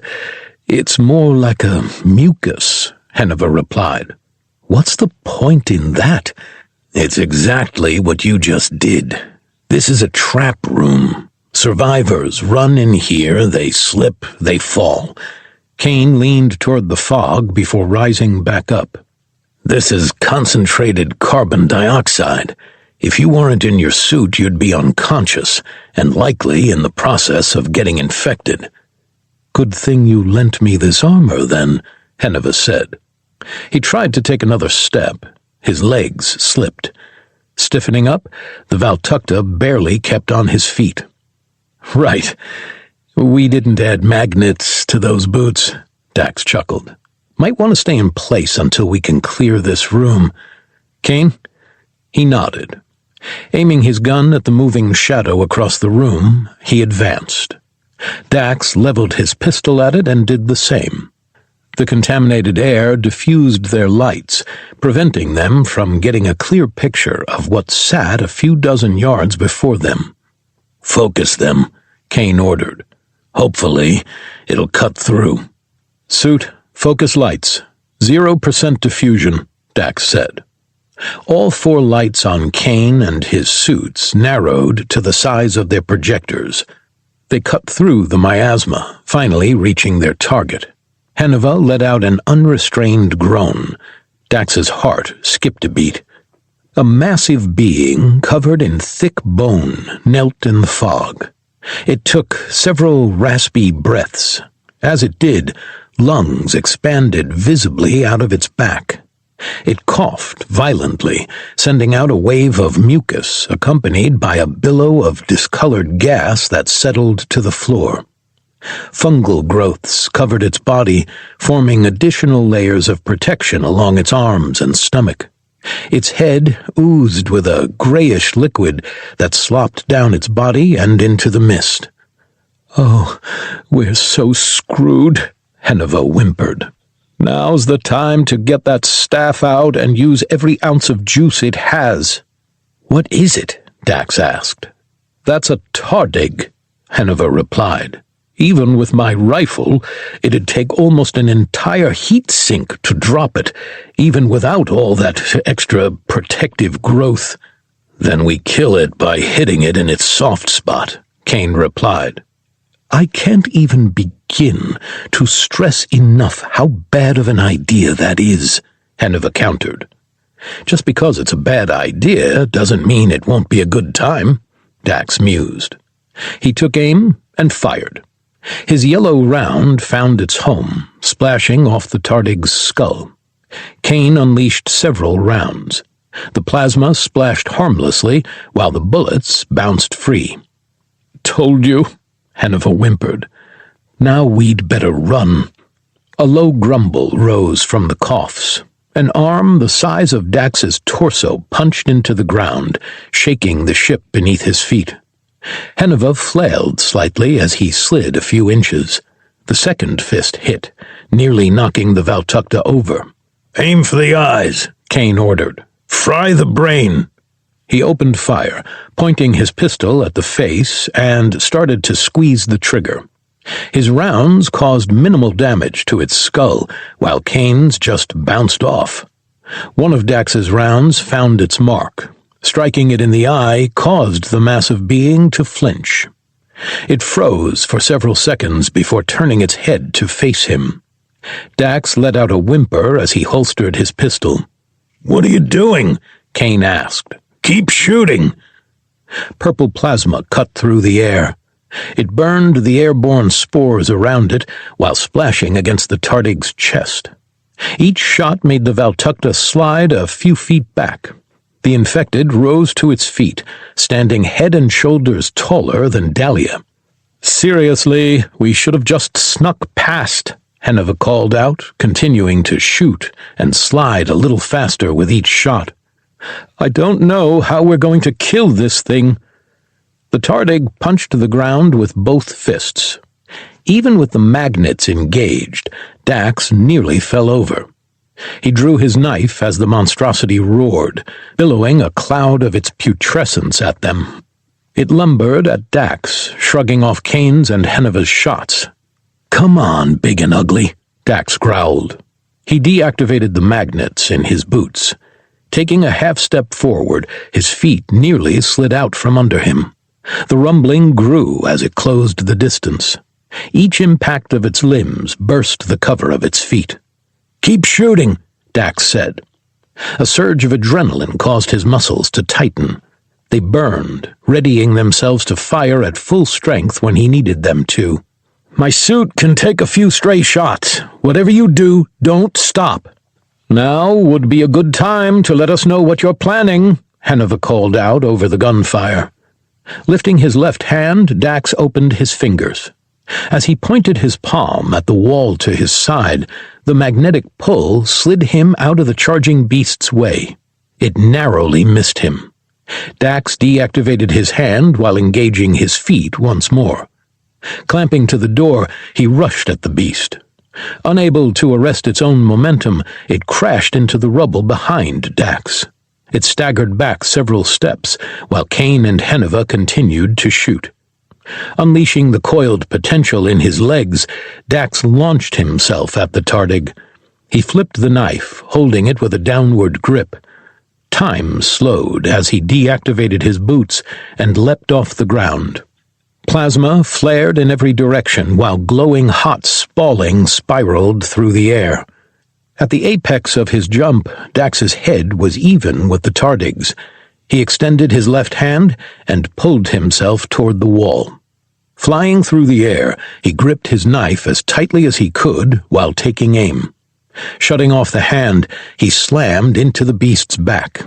His knife buried itself into the lungs, exposed by a burst-open back with sharp ribs pointing in every direction. A damage notification flashed along the lower abdomen of his armor. Dax ignored it. With a mighty pull, he yanked a hole straight through one lung. The beast roared in pain. Its other lung started to spasm to compensate for the black goop that poured from the lacerated organ. Dax pulled his knife free. With another stab, he punctured the other lung. Activating his boots, he was yanked to the ground, rendering its other lung to flapping flesh. Before he hit the floor, it spun, swinging its arm at him, letting out little more than a wheeze. The impact sent Dax reeling. Air was forced from his lungs. The punch felt like a sledgehammer through his suit. He tumbled through the air before hitting the ground almost 50 feet from the creature and sliding to a stop. "Aim for the back," he wheezed. More rumbling shook the ground. Dax forced air into his lungs. His chest burned from inside and out as he pulled his head out of the fog. The tardig continued to rush at him. Every shot Kane and Henuva unleashed struck its now open upper body cavity. Chunks blew off it, accompanied by steam from each plasma bolt. Before it reached Dax, it slowed to a stop. The stalks that grew from its head started to shrivel. Rising to his feet, the professor watched his opponent fall flat on its face. Guns fell silent. Steam billowed from the charged crater that was once the tardig's upper body. Dax sheathed his knife before limping toward the corpse. Each step sent a pulse of pain through his torso. Stopping just outside of its arm's reach, he looked at the burst internals. The spine was all that remained. Even that was little more than a straw's width. Henuva slowly waddled toward them. He leaned forward to inspect the body as well. He pointed at several dried-out stalks around the arms. "Looks like sublimating the water in its system seems to kill the fungus too," Henuva pointed out. "I was thinking the same thing," Dax replied. "Nice shooting, both of you." "What made you think to do that?" Kane asked. Dax drew his pistol. He put one round into what was left of the spine, severing it to be safe. "The first video game Mark and I bonded over was Doom," Dax explained. "There's this demon in it called Pinky. You can fire everything you've got at it, but unless you use something like a rocket launcher, nothing gets through its heavily armored face." Dax took several steps back from the body, as did Henuva. "The best way to kill it was to make it charge you. It was too heavy to stop, so if your back was to a wall, it'd faceplant the wall," Dax continued. "Stunned, you could shoot into its vulnerable back. I saw the lungs when it stood up, figured that would be its vulnerable spot." "Smart," Kane chuckled. "You risked your life based off a stupid video game?" Henuva scoffed. "The developers did their homework," Dax countered. You can learn a lot from things people consider childish." Dax shrugged. A sharp pain shot through his side. He grimaced and looked down. A deep scuff stretched across his armor. It still held tight. He put a hand on his side. "I'm fairly certain I have at least one cracked rib, too," Dax added as he moved, sending another bolt of pain through his side. "Nope, 2. Next time we come across one of those, how about we just sneak up behind it and shoot it a bunch? I don't know why you guys would talk me into getting up close and personal with something almost 2 feet taller than Dalia." "We didn't. It was your dumb idea," Henuva countered. "Pointy, he's messing with us," Kane said. "Are you good to press on?" "We've got infected literally filling the walls and no way back," Dax explained. "I'm going to have to be." He looked down at his forearm. The path to their first objective was unobstructed. He looked up, scanning the room for more of those monstrosities. Nothing. Limping over to Henuva, he offered a hand to the Valtakuntera. "Come on, I'll water ski you to the door," Dax said. Henuva grabbed Dax's hand. He started walking, the magnets in his boots holding fast with each step. His suit's torso locked itself into place, preventing the pulling strain from further harming his ribs. Approaching the door, Kane stood next to it, watching them with a dumb grin on his face. "What's so funny?" Henuva asked. "You two make a cute couple," Kane teased. 23. Communications. "I would like to voice my displeasure at being the first one in here," Henuva said. Dax looked at Kane from outside of a broken, open door. The twitch in his muscles turned to an ache. Kane smirked and shrugged. "Every mine needs a canary," Kane replied. "Yes, but isn't the canary's job to die?" Henuva asked. Dax glanced into the room. Henuva stood in the center of communications, dimly lit by the red emergency lights. His flashlight scanned the large void while spinning around. "No, it's not. Its job is to let the miners know if there's dangerous gas underground," Dax replied. "And if there is, it dies," Henuva countered. "But if there isn't, then it gets to keep chirping," Kane added. "Ha ha," Henuva countered, the laughs dripping with sarcasm. "Chirp, chirp, chirp," thud. Something dropped from the ceiling. It landed on Henuva, cutting him off and pulling him to the ground. Kane charged in. Dax followed closely behind.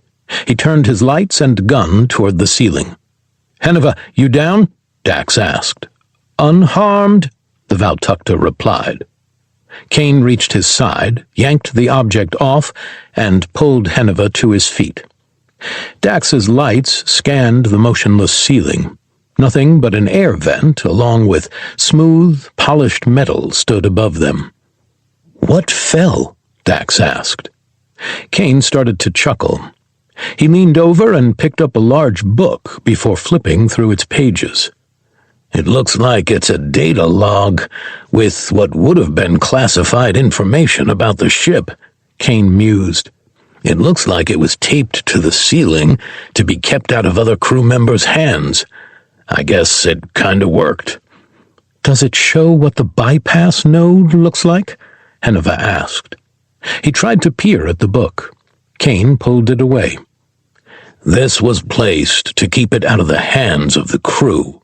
You were crew," Kane said. "But I'm not, so let's get some intel." While Kane flipped through the book, Dax continued to scan the room. Chairs that were once bolted down were ripped from the ground and overturned. Dried blood stained the floors and walls. Deep dents dotted their location, roughly the size of the tardig. "Guys, I think we found where the coffer started," Dax pointed out. Henuva turned his attention to the room while Kane continued to read. Where do you think the bodies went? He asked. Best case scenario, they were broken down to form that weird nest room. Worst case, they turned into some sort of amalgamation, which would only make sense for our current situation, Dax replied. Unfortunately, I'm thinking it's the latter, Henuva said. What makes you say that? Kane asked. The cells in the nest were unhealthy growths. There's only one type of cell known in this galaxy that can grow outside of a body. It doesn't work for team organism and is a real punk. Cancer? Dax asked. Henuva nodded. With all this tech, you still have cancer? I mean, you're light years ahead of our race, and we've almost completely eradicated it. There are more remote parts to the galaxy where it still shows up. I had to study it for my first 50 years in genetics. Learning how it mutates and spreads was my baseline on figuring out how to manipulate a genome. That's fantastic, Kane said, unenthused. Now, if my translator is displaying this correctly, I think I know where the bypass node is. Kane looked up. He spun around the room to orient himself. After a few seconds, he walked over to a crushed control panel attached to the wall. Henuva, watch the door, Kane ordered. Dax, bring me your knife. Henuva made his way to the twisted metal that once sealed the room off. He raised his weapon and looked around. Dax marched over to Kane and threw the knife. Do you think it'll still be intact? Dax asked. He looked at the mangled controls while Kane slid underneath on his back. It's not a large piece, according to the notes, Kane replied. He stuck his hand out. Dax placed the knife, handle first, in his grip. And it's in a protective case, so I'm thinking it'll still be good. Scrapes rose from underneath the panel. Kane continued to talk. His voice trailed away while a buzzing sensation filled Dax's head. His ears started to ring while dread crept into his mind. It was strange, like it originated from outside of his body. The sensation grew. It called him toward the door. He kept his feet planted. He slowly turned his attention to the map on his forearm. There were no indications of movement from a living creature around them. A cold sweat overtook Dax. Beads formed on his forehead. Some rolled down his back in an agitating tickle. His mouth turned to cotton before raising his eyes. He looked at Henuva. A bolt of terror shot down his spine. Standing directly in front of the Valtakta was a Jarog woman.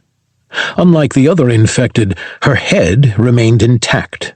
Stalks broke through the fronds on the side of her head, which tilted unnaturally far to one side.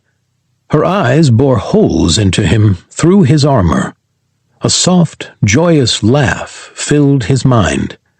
Her mouth opened, revealing rows of sharp teeth, while even more stalks grew from her throat, twisting and turning as if reaching for him. "Welcome," she said. Her voice was little more than an echo in his mind. "Welcome to the hive." Her voice was raspy. Her words were imperfect English.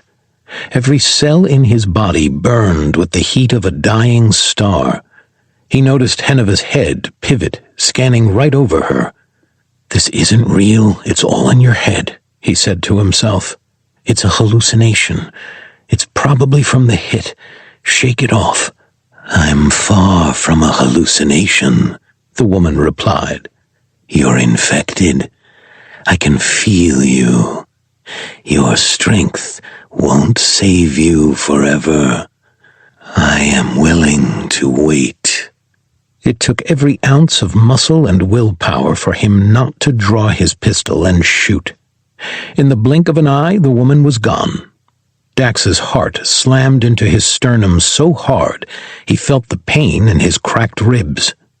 He used the discomfort to sharpen his senses and regain control.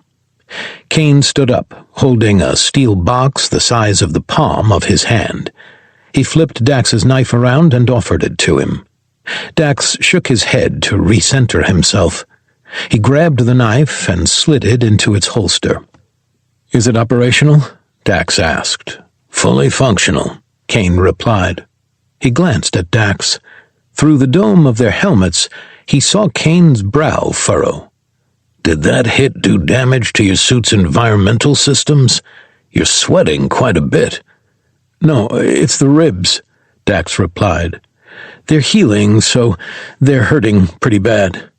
"If you need to go back, Henuva and I can get the heat sink and plasma cell." Dax shook his head. He turned his attention to the map on his arm. "We don't have time to backtrack. Besides, where we're at is closer to navigation and weapons than the engine room," Dax replied. "I did have a thought, though. Henuva, what other races were on this ship?" "Why does that matter?" Kane asked. "The fungus used the brood's speed and dexterity to try and spread. It used the tardig's size to contaminate an entire room, and its strength to drop anyone who wasn't immediately affected," Dax explained. "What if this new version of the fungus, now that it can be transmitted to other races, can use their natural abilities to its advantage?" "That's an interesting hypothesis," Henuva said from his position. "It's definitely plausible. Nature is full of examples of symbiotic, parasitic relationships." "I don't follow," Kane said. "On your world, there's a parasite known as Toxoplasmosis gondii," Henuva explained. "If I ever get the chance, I will be studying that. It's probably one of the most fascinating—" "I don't want a lecture. Get to the point," Kane cut him off. "Right. It's a parasite that has its life cycles in cats. They poop out the eggs, birds and rodents get infected by it, leading to them losing their fear of cats," Henuva explained. "More often than not, it'll drive the rodent to walk right up to the cat because it's attracted to its smell. It gives the cat a free, easy meal, and the parasite continues on." "You're telling me all of those cute videos of cats making friends with mice and hamsters isn't a real thing?" Kane asked. "Afraid not," Dax replied. Kane's shoulders dropped. "Well, that's deflating. I used to use those to cheer me up on bad deployments." "Yeah, well, it gets worse," Henuva continued. "It can infect people, too. It heavily influences them to hoard cats. They actually enjoy the smell of cat urine, and more often than not causes schizophrenia in your species." "The crazy cat lady up the street? She's really crazy, and it's because a parasite controls her," Dax added. Kane's eyes widened. His jaw fell slack. "Poor Mrs. Rutherford. That explains so much." "Yeah, so the parasite uses the host for its own means, i.e., continuing its life cycle through the feeding of cats," Henuva said. "If this fungus can do the same thing, this just got a little tricky." "On a scale from 1 to 10, how tricky?" Dax asked. Henuva leaned out of the door. He looked both ways once again. Scanning the ceiling, he turned back to Dax and Henuva. 15? "Please tell me there weren't Jarog on this ship," Dax said, his voice little more than a whisper. "Not Jarog, plural," Kane replied. "Jarog 1, though." "Where was she stationed?" Dax asked. Henuva's head tilted to one side. He tapped the side of his helmet as if in thought. After a few seconds of silence, he grabbed his gun with both hands once again. "She was the captain of navigation. That could be a big problem." "How is that a problem?" Kane asked. "Jarog are low-level psychics. Most of their brain consists of mirror neurons. The electromagnetic field their brains produce is several times more powerful than any other species in the galaxy," Henuva explained. They can force your mirror neurons to fire, making you feel whatever they want you to feel. Okay, that's dangerous, but it's nothing we can't handle, Kane countered. No, you don't get it.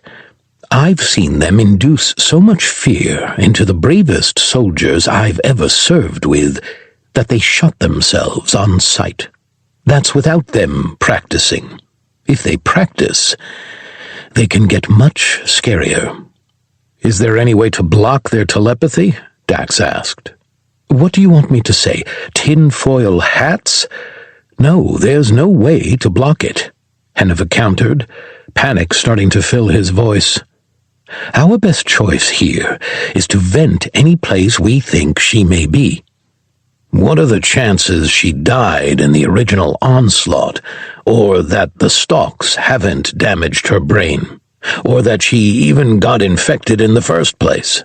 Kane asked. Henuva turned his attention straight to Dax while Kane continued. I mean, we've seen how this fungus works. I'm thinking it couldn't punch through the tardig's skull from how thick it naturally was. Henuva let out a nervous chuckle. He started to pace.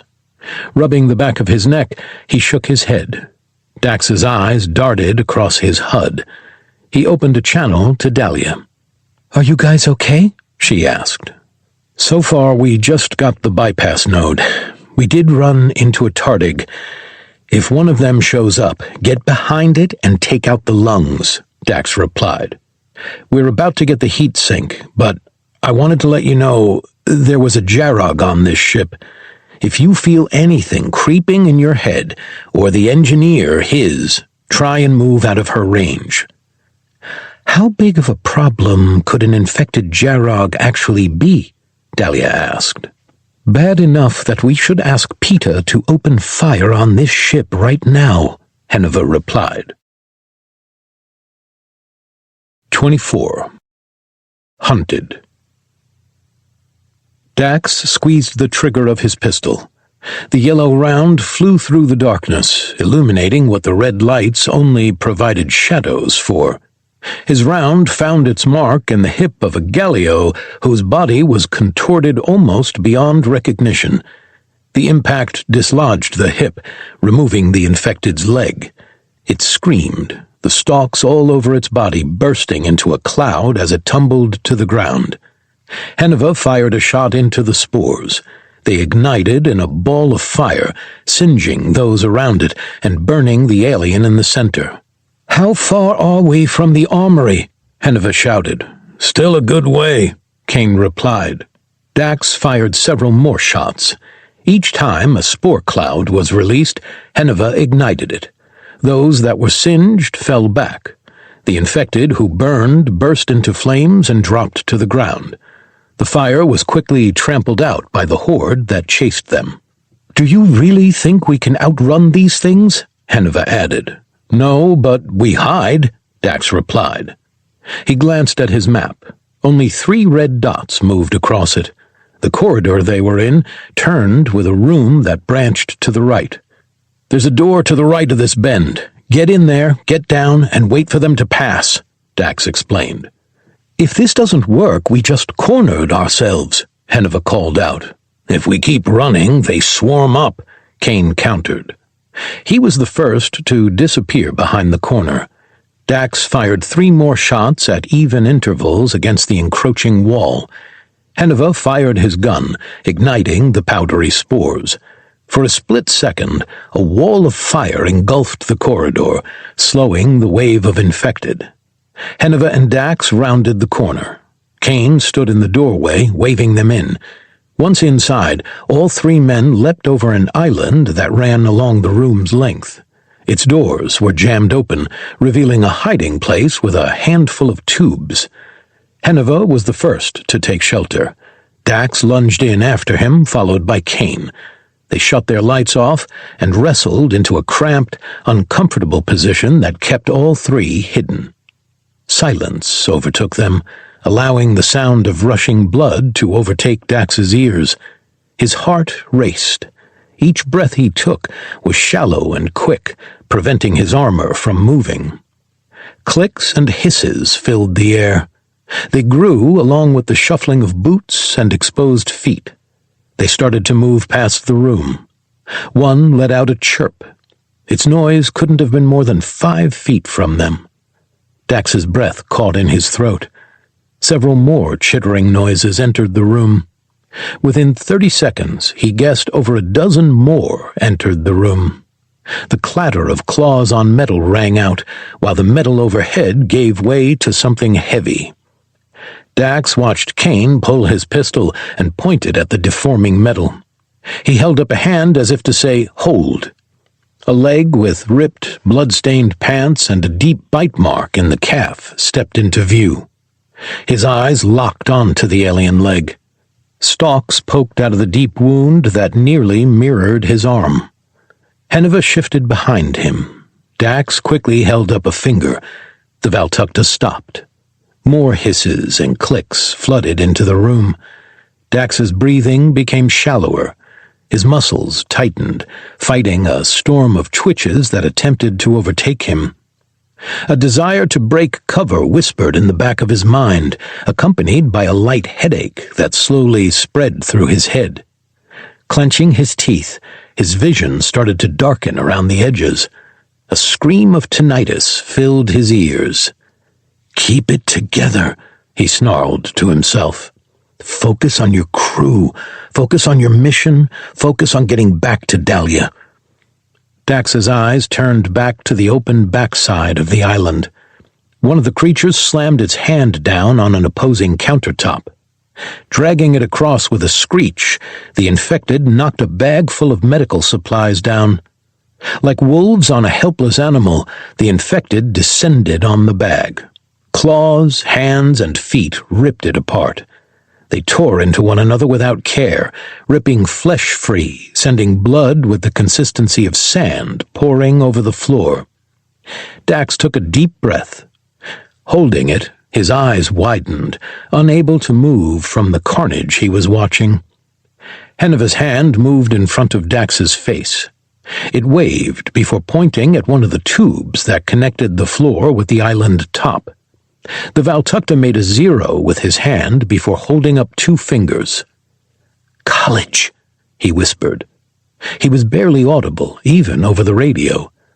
Dax's eyes darted to Kane. His pistol was still at the ready. A hose ran next to him as well. With a wave of his hand, he got Kane's attention.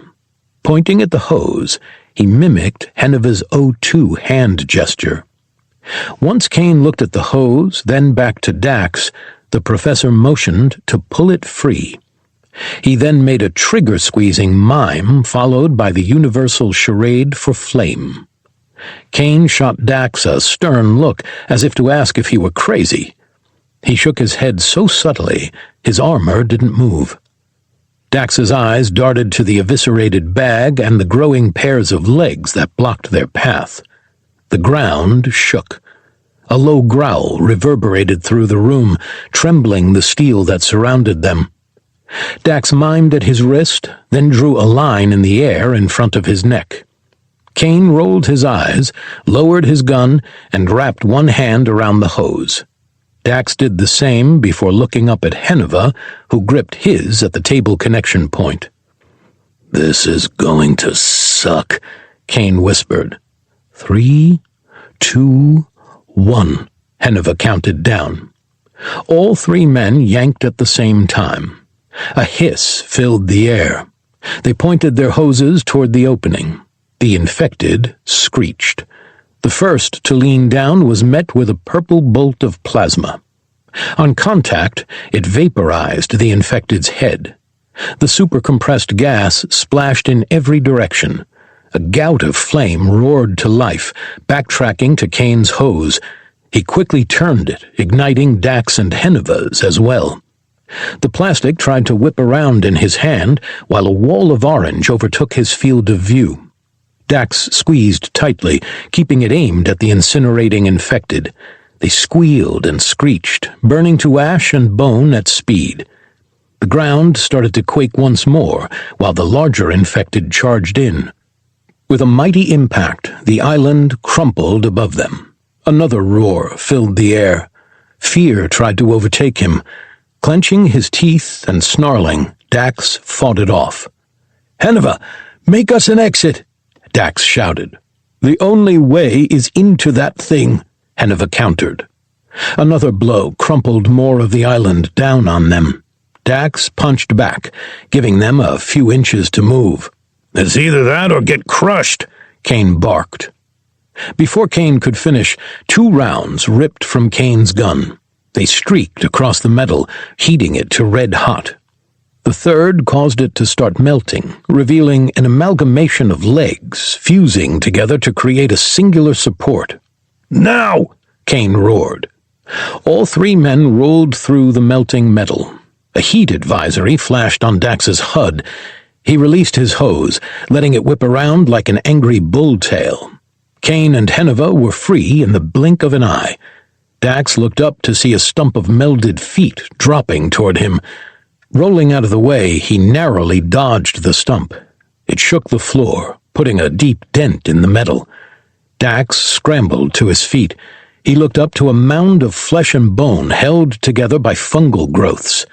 It turned toward him, revealing a gaping maw, no eyes, with holes that ran up its amalgamation of a head. Dax froze, the fear finally clawing its way in. Its massive arms raised into the air to crush him. Flames from the hoses belched out from underneath the island. They engulfed its lower back and legs, sending it into a rampage. It turned, bringing its hands down on what injured it. What was left of the island collapsed, cracking the floor open and rupturing the oxygen tanks. The flamethrowers erupted into a wall of fire. Screeches and clicks of infected joined the screams and roars of the dying amalgamation, while fire spread all over its body. The wave that chased them rushed into the room. Dax struggled to regain control. Before he could, Henuva's hand grabbed his shoulder. With a powerful yank, the Valtakta ripped Dax off his feet. In the blink of an eye, Dax hit the ground. Kane flipped a table, while Henuva broke a glass box on the wall. He pulled a thin, silvery blanket free. He kicked Kane to the ground before jumping on top of and covering them both. The following explosion rocked the room. The table crashed into them, while the resulting shockwave bounced all 3 men like a ball. Dax's armor integrity warning turned yellow after clattering to the ground in a pile. Silence filled the room for a minute. Dax lay motionless on top of the pile. His body tingled from the shockwave, while his brain throbbed with a headache. "Everyone alive?" Henuva asked from the bottom with a wheeze. "Starting to wish I wasn't," Kane grumbled. "I'm getting there," Dax replied. He pushed himself to his feet. Every bone and muscle tingled with pins and needles. He looked at the room while Kane pulled himself, then Henuva, to their feet. A thick layer of scorch covered most of the room. There were more bones than meat left behind, and no traces of the cordyceps anywhere. "I just saved your hides," Henuva mused. He looked around the room while throwing the heat-resistant blanket to the ground. "Something tells me it'd smell really bad in here if we took our helmets off." "It would. And no, you didn't. You saved your own skin," Kane countered. "Maybe getting out from under the island," Dax said, the ringing in his ears gradually subsiding. "But he didn't have to get us behind the table and cover us with that blanket." Dax took a couple of steps forward. He looked into the eyes in Henuva's helmet, unable to see the Valtaktas. "Are you beginning to like us?" Dax asked. Henuva fidgeted for a second. With a grumble, he shook his head. "No, I need you alive so that I can survive," he countered. "I think he's starting to like us," Dax teased, looking at Kane. The soldier inspected the bypass in its box. With a sigh of relief, he placed it back on his belt. "That doesn't really matter. Every infected on this ship will have heard that. They will be on their way any second." Dax looked at his map. They were far enough away from the weapons room that any infected that would come looking for them wouldn't find them, but close enough they'd get there before discovery. "Is the bypass still in one piece?" Dax asked. "Thankfully," Kane replied. Dax pulled his pistol. He walked over the charred remains before reaching the door. Poking his head out, he did a quick scan of the area. Black marks and burned bodies backdrafted for dozens of yards down both sides of the hallway, leaving nothing moving. He stepped out, leveling his pistol at the corner. Kane and Henuva quickly emerged as well, their guns raised. "Do you see the armory on your map?" Dax asked. "Affirmative," Kane replied. "Let's hope they have some bombs or mines we can use," Henuva added. "That would have made the whole escape a lot easier." "Don't you mean a hen of a lot easier?" Dax asked. 25. Armory. Dax shut the door to the armory as quietly as he could. Hisses and clicks from other infected bounced off the walls as they swarmed what was once a medical bay. Kane handed him a bar. He jammed it into the doorframe, holding the barrier in place. "The ship just shook for us. Is everything okay?" Dalia's voice crackled over the radio. "We got swarmed," Dax explained. "We took shelter in a medical bay, and Henuva suggested we do to the infected what I did to him back on Earth." "It was a good plan then, it was a good plan now," Henuva replied. "We also know a little bit more about how the fungus can work," Kane added. "What attacked us looked like an amalgamation of corpses that were held together and incorporated into a singular monster held together by the fungus. Not sure how that's possible. My working theory, not that any of you want to hear it, is that those corpses were in a pile after they died, letting the fungus do its thing," Henuva added. Dax turned. He activated his suit's lights while raising his weapon. "Why haven't we seen that with the bugs?" Dalia asked. "The very core of how the fungus operates changed when it infected the brood," Henuva replied. Dax's jaw dropped. His eyes widened while he scanned the room. "What we're fighting now is not what you released on all those worlds," Henuva continued. "What are the chances that other worlds get this type of infection?" Kane asked. Countless weapons lined the walls unrestrained. A handful littered the ground with smears of blood. A hand continued to grip a pistol despite no longer being connected to the missing body. "I would need to inspect the contaminated form," Henuva replied. "But my experience and gut tell me, unless there are brood on those worlds, you should be fine." "You wouldn't need to look at the pure form?" Kane asked. Dax's light settled on the only weapon in the armory that was locked up. Its barrel looked like an enclosed piston block of an engine. A slide sat at its bottom to reload after each shot. The torso-sized handheld cannon tapered off into a pistol grip. "Guys," Dax whispered. "I've already looked at the pure forms," Henuva countered. "Do you really think I wouldn't do my due diligence on what used to be my quarry?" "Used to be," Kane countered. "You're saying we're not facing this on a multi-planetary level?" Dalia asked. "No," Henuva replied. "Guys!" Dax barked. "What?" Henuva and Dalia asked at the same time. "I think I found our heat sink," he said, his voice returning to something softer. Kane approached the cage. He inspected the weapon that was the size of his torso. Nodding, he placed his hands on the barrier and leaned forward to get a closer look. "That's one heck of a gun," Kane muttered. "That it is," Henuva added. "Dalia, does the engineer have a radio we can patch into?" Dax asked. "No, otherwise I would have done that by now," she replied. "Valid point. Can you turn the volume on your radio all the way up? I need to ask him a question." A few seconds, and the sounds of some fumbling later, Dalia cleared her throat. "Okay, ready." "Sir, the heat sink you're looking for, is it in ship weapons or in this massive cordoned-off hand cannon?" Dax asked. "It would be in the Brighton fracking generator, 9000th model," the engineer's muffled voice returned. "Just above the trigger is a switch. Flip it. A button will reveal itself on the other side. Press it. That will eject the heatsink." "What if we wanted to give that beauty a try?" Henuva asked. Dax translated. "No," the engineer barked. "Do not fire that weapon. The heatsink is pure. It's the only one left on the ship that's compatible with the ship's systems.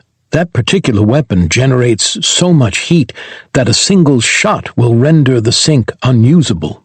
Kane let out a frustrated whimper. "Fine. We won't shoot the gun," he relented. Dax approached the locked barrier and looked it over. A single, large padlock fastened the cage door shut. "All this technology, and they can't create something more interesting than a padlock?" Dax asked. "It's simple, efficient, and cheap," Kane replied. "Why spend extra money on something that looks like it could tank a round from even my guns?" "Is there a key to this padlock?" Dax asked. "There is. The only person who has it would be the armorist, though," the engineer replied. Henuva walked over to the severed hand and picked it up with 2 fingers. "And I think we found what's left of him," he said. "Okay, then we break the lock," Kane said, looking at the walls of weapons. "I'd imagine one of these could pack enough firepower." "If you don't have the key, do not shoot the lock," the engineer cut in. "It's specifically designed to become unopenable if shot." "Killing all of my fun," Kane grumbled. He grabbed the lock with one hand and braced himself with the other. Leaning forward, he pulled on the lock with all his might. "Okay, we're going to work on this then. We'll try not to make too much noise, and then it's off to navigation and back your way," Dax said. "Are you doing okay over there?" "We had a few close calls, but we're good here," Dalia replied. She terminated the radio. Kane continued to pull on the lock. "Henuva, get over here and help me," Kane grunted. "Give me a second. I'd like to find a gun that won't blow up on me," the Valtakuntera replied, inspecting the walls. An encrypted private channel opened. "How are you doing?" Dalia asked, her voice a whisper. "And please be honest with me." Dax looked at his hands. His muscles hadn't twitched in a few minutes. He closed his hand. Similar to after Henuva's experiments, he couldn't put a finger on it, but he could feel that he was stronger. "I think I'm doing okay," he replied. An accusing silence fell on the other end of the radio. Even with the space between them, he could feel her staring daggers at him. "Dax," she whispered accusatorily. "I saw the infected Jarog," Dax said. He turned his back to Henuva and Kane, pointing his pistol at the door. "I have a feeling she's become some sort of a queen to the infected on this ship," Dax whispered. "She's calling for me to join her." He heard the Dalno take a deep breath on the other end. "Okay, did you shoot her?" "I couldn't. And that's the scary part. She was in my head. I think she projected the image to me." "Don't tell Henuva and Kane," Dalia warned. "If this keeps up, I'm going to have to." "It'll give Henuva a reason to want to kill you, and Kane the excuse he's looking for to blow Henuva's head off. If you're still able to control yourself, we wait until you get back here. From there, we can address the next step." "You want me to be the cliché infected that keeps it from the party?" Dax asked. Only for now. If you start losing control, then tell them. The grind of metal on metal filled the air, followed by a metallic clang. Dax whipped his head around to see Henuva on the ground in front of the lock, and Kane shaking out his hand. That's a solid piece of steel, Kane grunted. Dalia, I'm going to have to let you go. I'll keep you updated, Dax said. He lowered his pistol. With a dart of his eye, he closed out the radio and walked over to Kane. He tapped the soldier on the shoulder. Go watch the door. Let me have a crack at it. If Henuva and I can't break it, what makes you think you can? Kane asked. I don't know. Between the three of us, I'm solely responsible for bringing the median age of the three of us down by over 100 years, Dax countered, a hint of sarcasm in his tone. So you're starting to make age digs at me too? Kane asked. No, that was a dig at this crusty old geezer, Dax replied, giving Henuva a hand to his feet. I'm just saying, I might have a different approach that'll work. Kane shook his head and moved to the door. He pointed his rifle at it, while Henuva hovered closely behind Dax. I'm not a huge fan of the shoulder surfer, Dax said, looking at the Valtakuntera. You mind giving me some space to work? Henuva took a step back. Dax summoned the blade from his pistol. He stuck it in the padlock's arch. With a twist, the blade snapped and fell to the ground. Dax holstered his weapon before shooting Henuva a disappointed look. The most advanced race in the galaxy, and your high-end knives snap that easily? He asked. It probably had something to do with a weakness in the attachment to your gun, Henuva countered. Dax grabbed the Dalno blade from its holster. Turning back toward the lock, he slid it into the gap once more. This time, he grabbed the base of the lock, and in a single, powerful pull, he yanked on it. A metal groan filled the room. Dax felt the body of the lock give way. He quickly grabbed the dagger before it fell to the ground with his free hand. Pulling the broken lock free, he turned toward Henuva.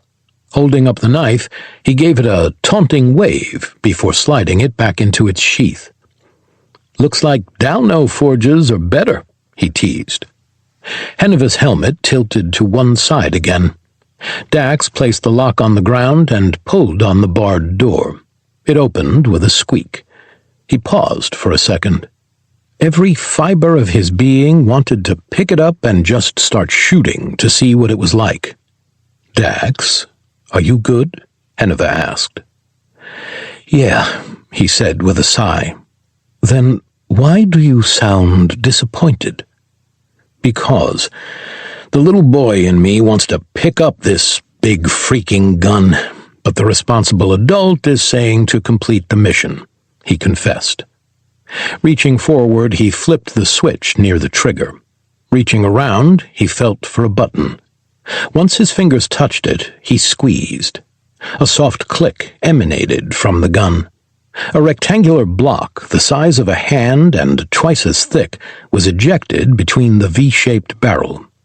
Dax reached up and grabbed the heatsink. Pulling it free, he inspected the beautifully ornate construction of its inner workings. Henuva walked over to him and grabbed the device. Before Dax could react, he was on his way to Kane, holding the second piece they needed out to him. Heatsink retrieved, Henuva said. Kane looked at the device, surprise spread across his face. He hesitated for a second before lowering his gun and retrieving their target. He placed it on his belt before making eye contact with Dax. You want to pick a rifle while we're here? Dax looked around the walls. He clenched his jaw. I wouldn't, Henuva cut in before he could reply. Everything in here makes my rifle look like junk. My rifle looks like garbage next to yours. Anything aside from that monstrosity would be a waste of valuable time. Okay, then, it's off to navigation for a plasma cell, Kane said. Dax looked at his map. A lump formed in his throat. The only way he could see to get to navigation was to backtrack where the infected crew was. "That's going to be a problem," Dax muttered. "We don't have a clear path there." "Not according to the map," Henuva replied. "But remember, you brought me for a reason. I can get us there." 26. Hive. Henuva passed Dax's knife back to him. He grabbed the edge of the panel he'd just pried up. He took several deep breaths before pulling it free. Dax winced at the noise. Henuva paused, holding the piece of metal in his hand. Silence fell on all three men. Dax's eyes darted at the corridor behind them, searching for movements in the blinking red lights. He clenched his teeth, praying he'd see nothing in the darkness. "You are better than the ones in this crew," a voice whispered in his head. He fought the urge to spin and look for it. One of the red lights blinked. A silhouette of the Jarog appeared in front of the lights.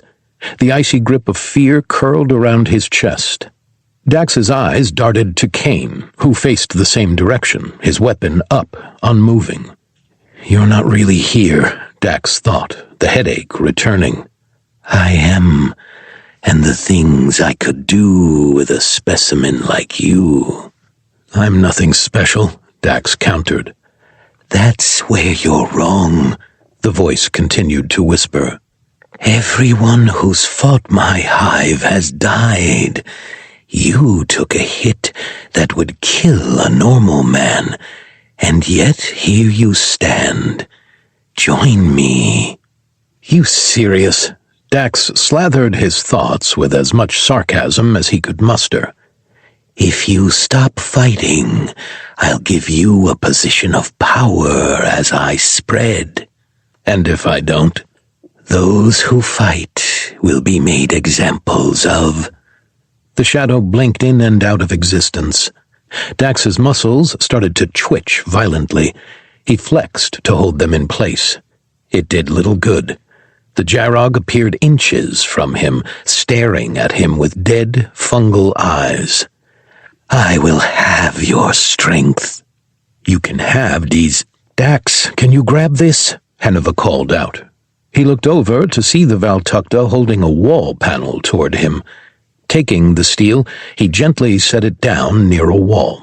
Henuva turned his attention to a curtain of wires. He grabbed the top half while putting his foot in the lower. Pulling, he revealed a path in the ship. "How'd you know that was there?" Kane asked. "Alcohol was prohibited in 3 places on this ship: the engine room, weapons, and where the heavy mining equipment is stored," Henuva replied. "I found these old voids from before the ship was renovated and used them for a lucrative little side hustle." "Who would have thought smuggling would be so beneficial?" Kane muttered. He stepped through the wires. "Everyone loves a smuggler," Dax replied, "especially scruffy-looking nerf herders like ourselves." "You did bag yourself a princess, too, I guess," Kane mused. "Can you pick that panel back up?" Henuva asked. "You're going to need to put it back in place." Dax obliged. He walked over to the opening. Henuva stepped through the wires, holding them open from the other side. Dax climbed through as well. He pulled the panel back in place before activating his magnetic glove, sliding it completely into its frame. "And just like that, we were never there," Henuva said. "Usually I had a second guy to do that part. Your gloves are a fun little piece of equipment." "You're not getting them," Kane replied. "Is this going to come out next to navigation?" Dax turned. The hidden corridor was pitch black. Kane was the first to turn on his suit's lights. Everyone followed shortly after. The air was clear. No spores or fog. No rust on the walls or any signs of infected on the ceilings. A hint of relief washed over Dax. His body relaxed for the first time since they'd gotten onto the ship. "No, this path is a straight line to storage where they keep the big equipment," Henuva replied. From there, though, it's only a few hundred yards to navigation.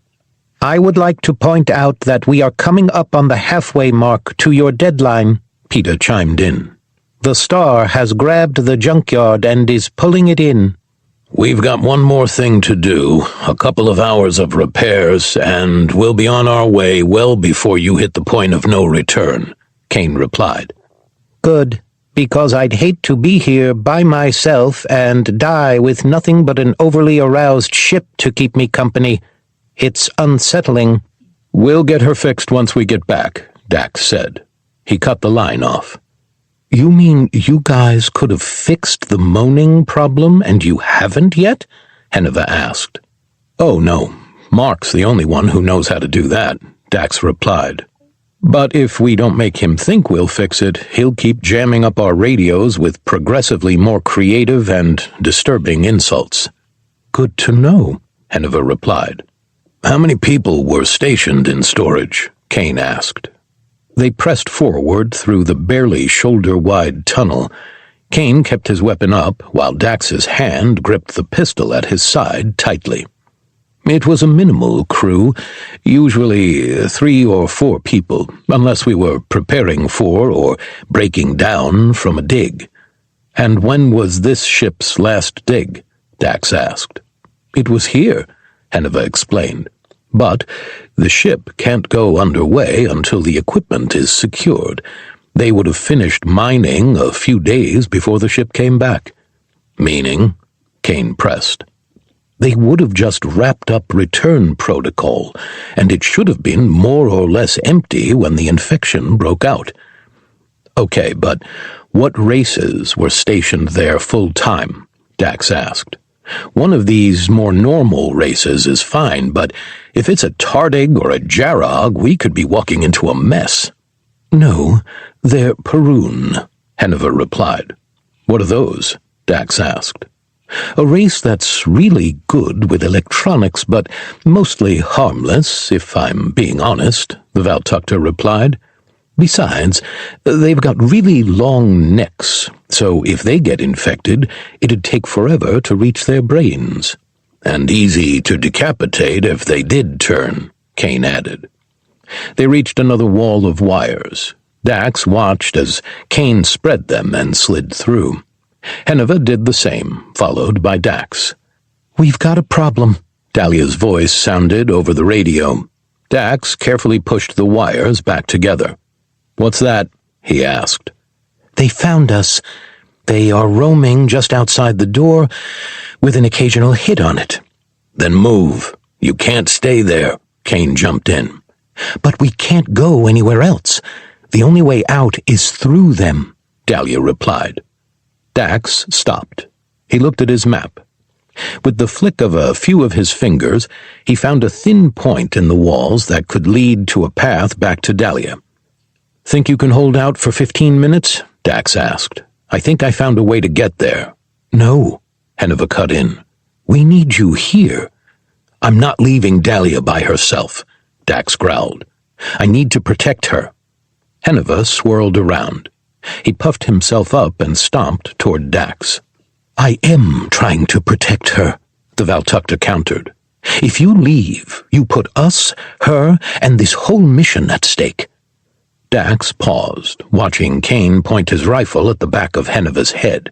Dalia, go to the back right corner of the room. Run your hand along the wall. When you feel the third divot, that's a removable panel. Pull it up, go inside, and put it back into place. The infected won't know about it. Just stay quiet, and we'll clear them out when we get back. Okay, Dalia replied. Everyone fell silent. Dax kept his ear focused on the open channel. In the background, he heard the engineer whimpering while banging on metal grew louder. Dalia's breathing stayed slow and even. 2 clicks of metal on metal sounded. Once the third one rang out, it was followed by a groan. Got it, she whispered. Dax's heart started to race. The background noises grew louder. Muffled shuffling crackled through the radio, followed by the scrape of metal. We're in, she whispered. Good. "Do you have one of those magnet gloves to pull it all the way shut?" Henuva asked. "No, but there was a loose bolt on the inside I was able to use as a handle." "Good. Stay there. Do not follow it to its other opening. That's the medical bay, which is currently overrun by infected," Henuva explained. "Do not make any noise, and when we get there, we'll clear them out for you." "Okay, now, how do I tell this guy he's on the verge of losing it?" Dalia asked. Henuva articulated in Valtakuntera slow enough for Dalia to relay the message. There was a moment of silence. Dax strained his ears to try and hear what was on the other line. "He says he understands," Dalia replied. "Good," Henuva replied. "We're coming for you," Dax said softly. "We'll be there soon." "Just be sure to be here when you do," Dalia replied. Kane lowered his weapon and turned back around. "If that engineer threatens to compromise your position, knock him out. It's better to have minor brain damage than stalks growing from your skull," he added. "That has always been on the table," Dalia replied. They pushed forward. Dax centered the map. He swiped along their shortcut. They were nearly at the mining equipment storage's inner wall. From there, it looked like a trek to navigation. Dax's heart sank. "Are there any hidden paths we can take to the engine room that aren't overrun?" he asked. "No." "Why?" Henuva replied. "Because from this approach, once we get the plasma cell, the only way back is to go through that sealed door," Dax pointed out. "And whatever that was dangerous enough someone sacrificed themselves to weld it into seclusion. Let's hope it either melted or is blind, deaf, and dumb enough for us to sneak past it," Henuva said. "If it is, we'll call it the Helen Keller," Kane jested. Dax held back a chuckle. They pressed on, squeezing through 3 more walls of wires, the staff on Dax's back catching in 2 of them. With a frustrated tug, it fell free.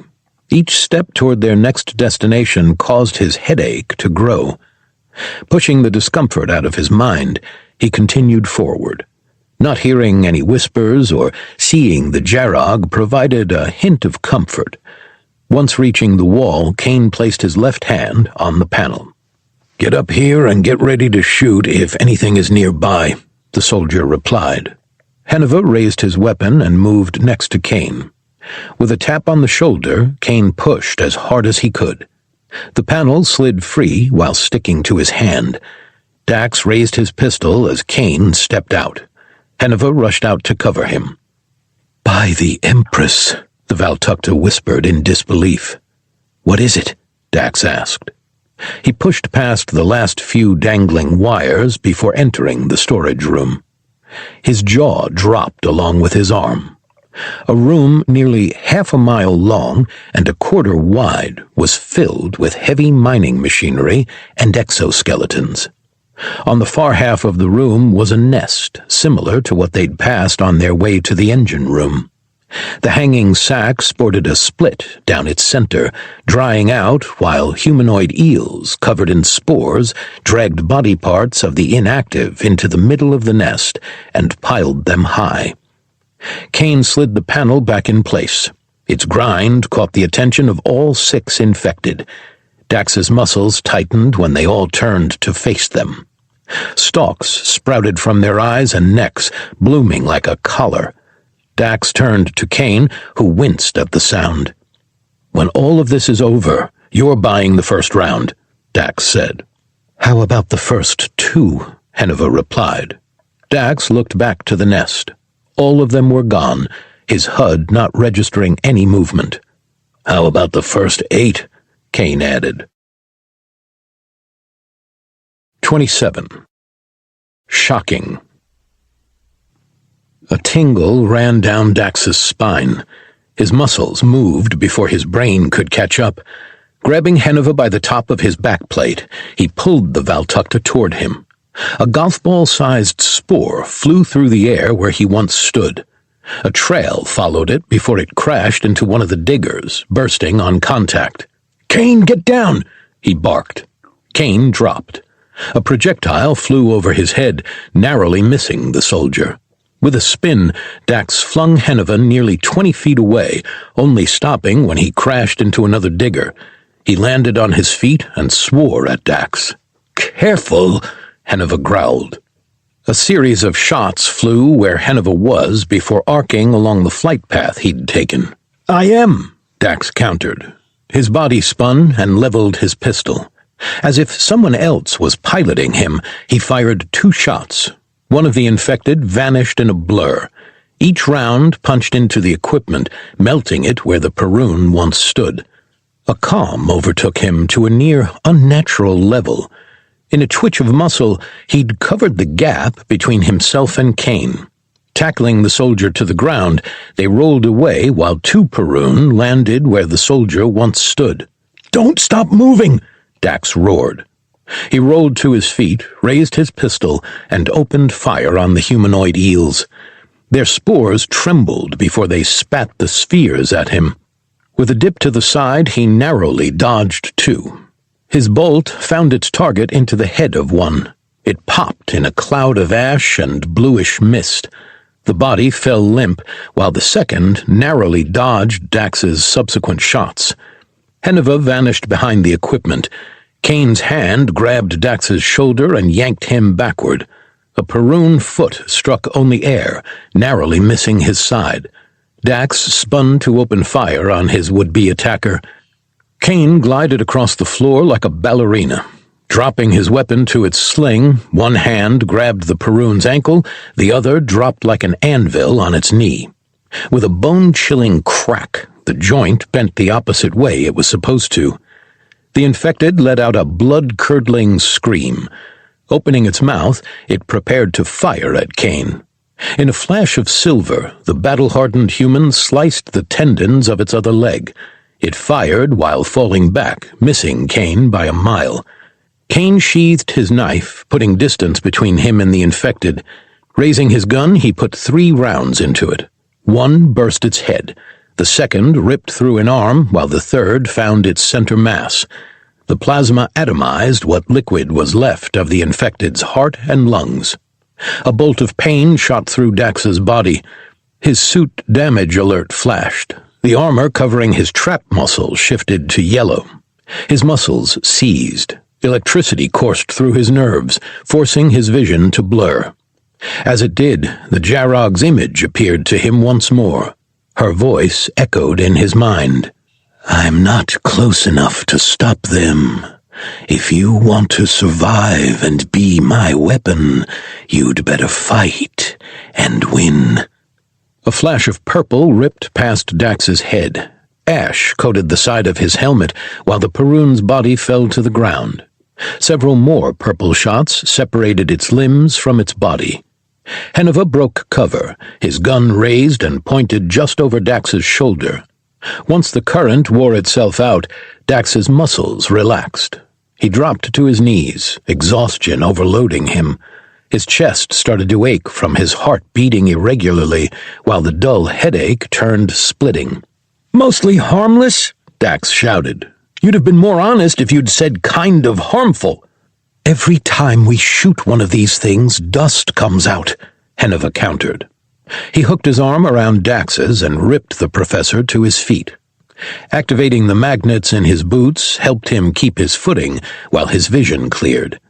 "They need hydration to produce their electricity," Henuva continued.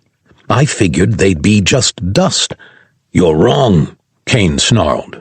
He was dropped to one knee, a spatter of fungus on his shoulder sparking aggressively. 2 Perun rushed at the downed warrior. Dax raised his weapon. Taking aim, he fired at the same time Henuva did. Their bolts found their targets, severing the legs mid-thigh. Both infected fell to the ground just out of reach. They let out screeches of agony while their arms pulled at the metal floor, dragging them toward their target. "I got him," Kane said through clenched teeth. He drew his knife once more. Using the magnet in his glove, he flung it into the neck of one Perun with enough force to decapitate it. Rising to his feet, he moved toward the remaining moving one. Kane lifted his leg, activating the magnets in his boot. It slammed into the infected, smashing its head like a grape. A screech of the last remaining Perun filled the room. Everyone turned to see it sprinting toward an exit. Leveling his pistol once more, Dax took aim. He took a deep breath. Timing his trigger squeeze between heartbeats, sent the bolt directly into the fleeing enemy's path. Its body fell when the round struck its spine and vaporized the upper body internal organs in a jet of steam. Dax and Henuva looked at each other. Henuva looked at the nest while counting on his fingers. After a few seconds, he looked at the bodies before nodding in approval.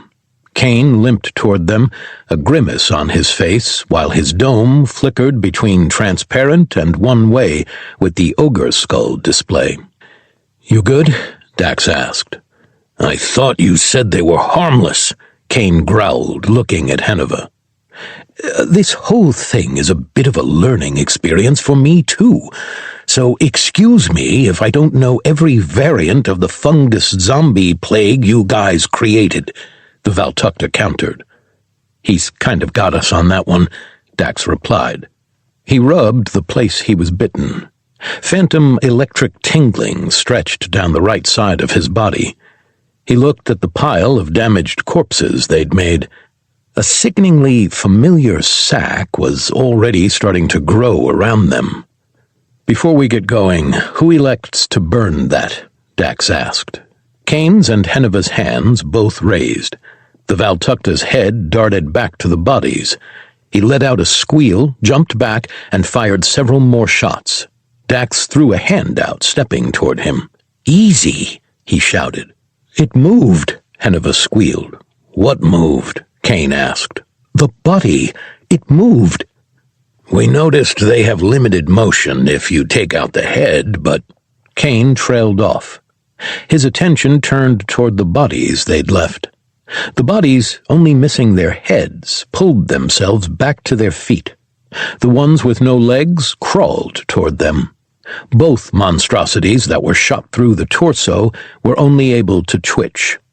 "Take out the limbs," Dax ordered. All three men raised their weapons once more.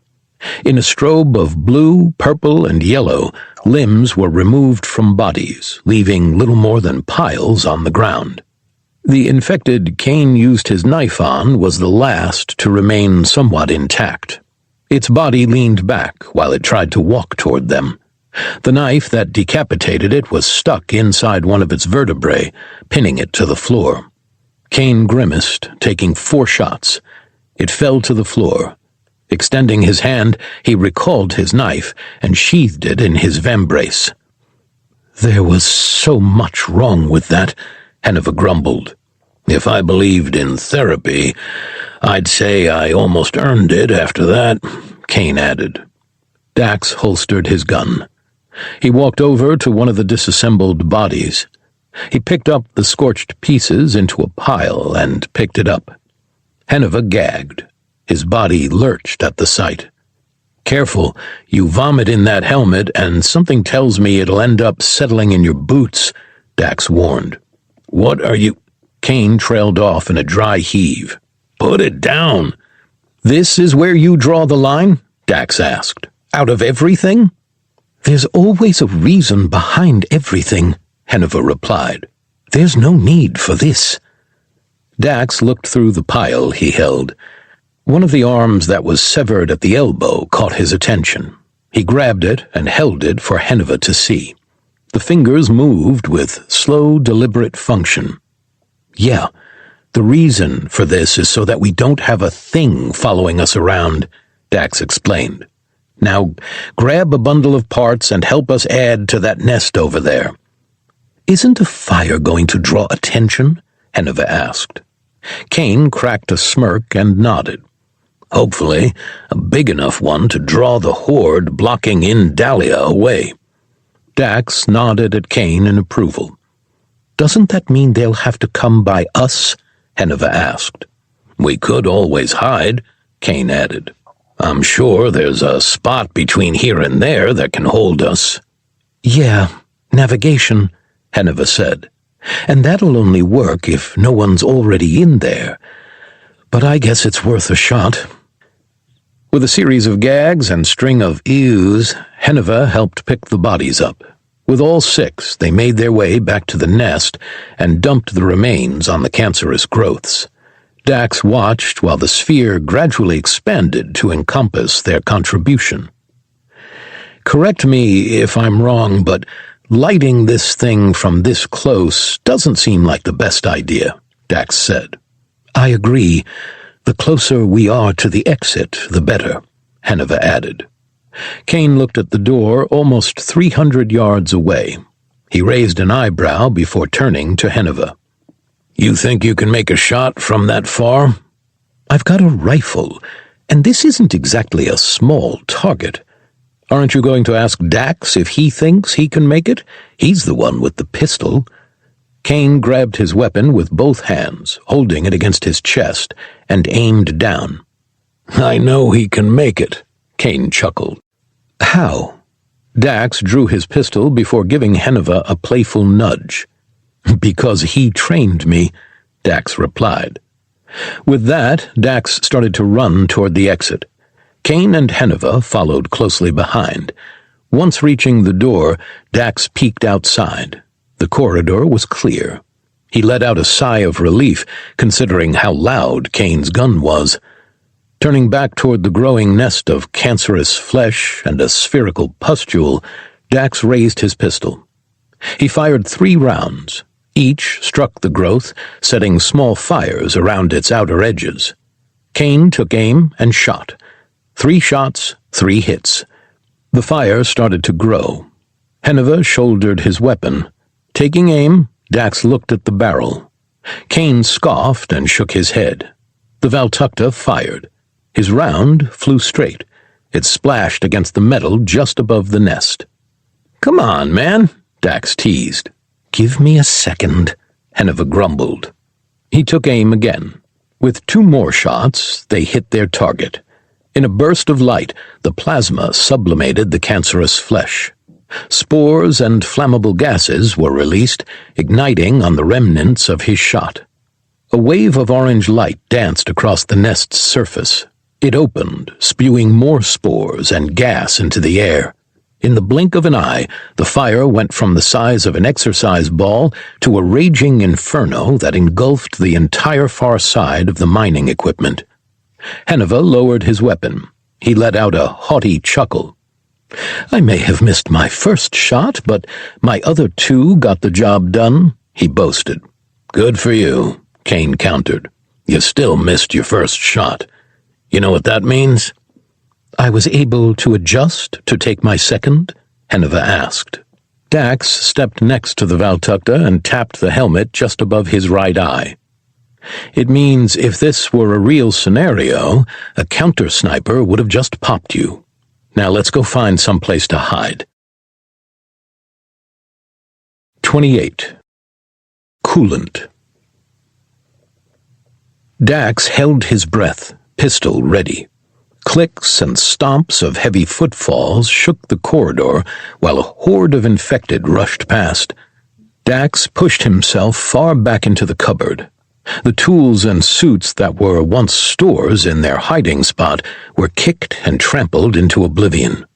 "You're on my foot," Henuva whispered over the radio. "It's either that or this door flies open," Dax replied.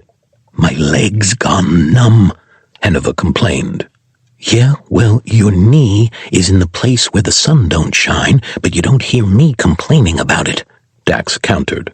"You just did." "Zip it," Kane cut in. "You two start fighting, that door flies open, and we all get torn to pieces. If that's what you want, at least have the courtesy to let me get away first." Silence fell on both men. Dax closed his eyes. A sharp pain shot across the back of them. He took slow, deep breaths. His ribs didn't ache in the slightest. A hint of concern washed over him. "We're good," Kane whispered. Henuva shoved Dax. His eyes shot open. Stumbling into the corridor, he quickly raised his gun. Swiveling from left to right, they were alone. Lowering his weapon, he watched Kane and Henuva step out of the box. "Did you have to shove me?" Dax asked. "You were standing on my foot," Henuva countered. "Maybe, but I know how tough that armor is. No way you felt it. It wasn't about the pain in my foot. It was about my contorted body inside the armor that pinched a nerve in my back." You know, if you were to upload your consciousness into a robotic body with a mute button, I'm sure you wouldn't have that problem, and it'd save me from countless headaches, Kane chimed in. "That's something we can do. We have the tech for it, but it's considered heresy to the Valtakuntera," Henuva explained. "Does that mean you're about 30% heretic at this point?" Dax teased. Henuva smirked. He double-checked his rifle the exact same way Kane did at the same time. "It's the mind, the soul, that needs to be uncorrupted," Henuva explained. "I could be 90% machine. So long as my mind is intact, I'm not a heretic." "Maybe not to your people, but you are a little bit to me," Kane mused, giving Henuva a shove. "But that doesn't have to do with your robotic bits. More of who you are as an individual." "So unnecessarily aggressive," Henuva grumbled. Dax walked next to Kane. All three continued their way further into the ship. When Dax looked down at his vambrace, the hologram map showed their approach to a fork in the corridor. "Up here we're going to take a right," Dax said. "No, we're not," Henuva replied. "Left is the safer route." "It's significantly longer," Dax argued.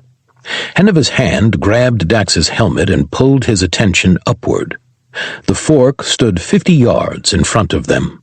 A knee-high fog danced from the right path. "You may or may not have a valid point there," Dax grumbled. "I'll go with may," Henuva replied. "Do you have one of those little hidden pathways that goes to navigation?" Dax asked. "No, it's a crawl space. It may be a tight squeeze in the suits, but it gives engineers access to some of the internals without having to remove paneling," Henuva replied. The Valtakuntera continued forward, his gun ready, with silent steps. "Did you notice you two check your guns the exact same way?" Dax asked, looking at Kane. Kane's expression shifted to one of non-amusement. He shook his head and followed Henuva. "I'm just saying." "Don't even," Kane cut him off. Dax quickly caught up to them, the pain behind his eyes subsiding. He inspected the hall as they pressed on. To his surprise, there was almost no damage, little blood, no rust, and no sign of fungal spores in the air. "Well, that's not good," Henuva muttered. "What?" Kane asked. "You don't have temperature readers on your heads-up displays?" the Valtakuntera asked. "We do, but they only show up under extreme heat or cold," Dax replied. "Why?" "It is 262 thermals in here," Henuva said, "and it's dropping."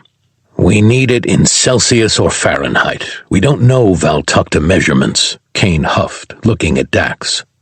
"Unless there's something you need to tell me." Dax shook his head. "Don't look at me." "It's about 12 degrees Fahrenheit," Henuva replied. Dax stopped in place.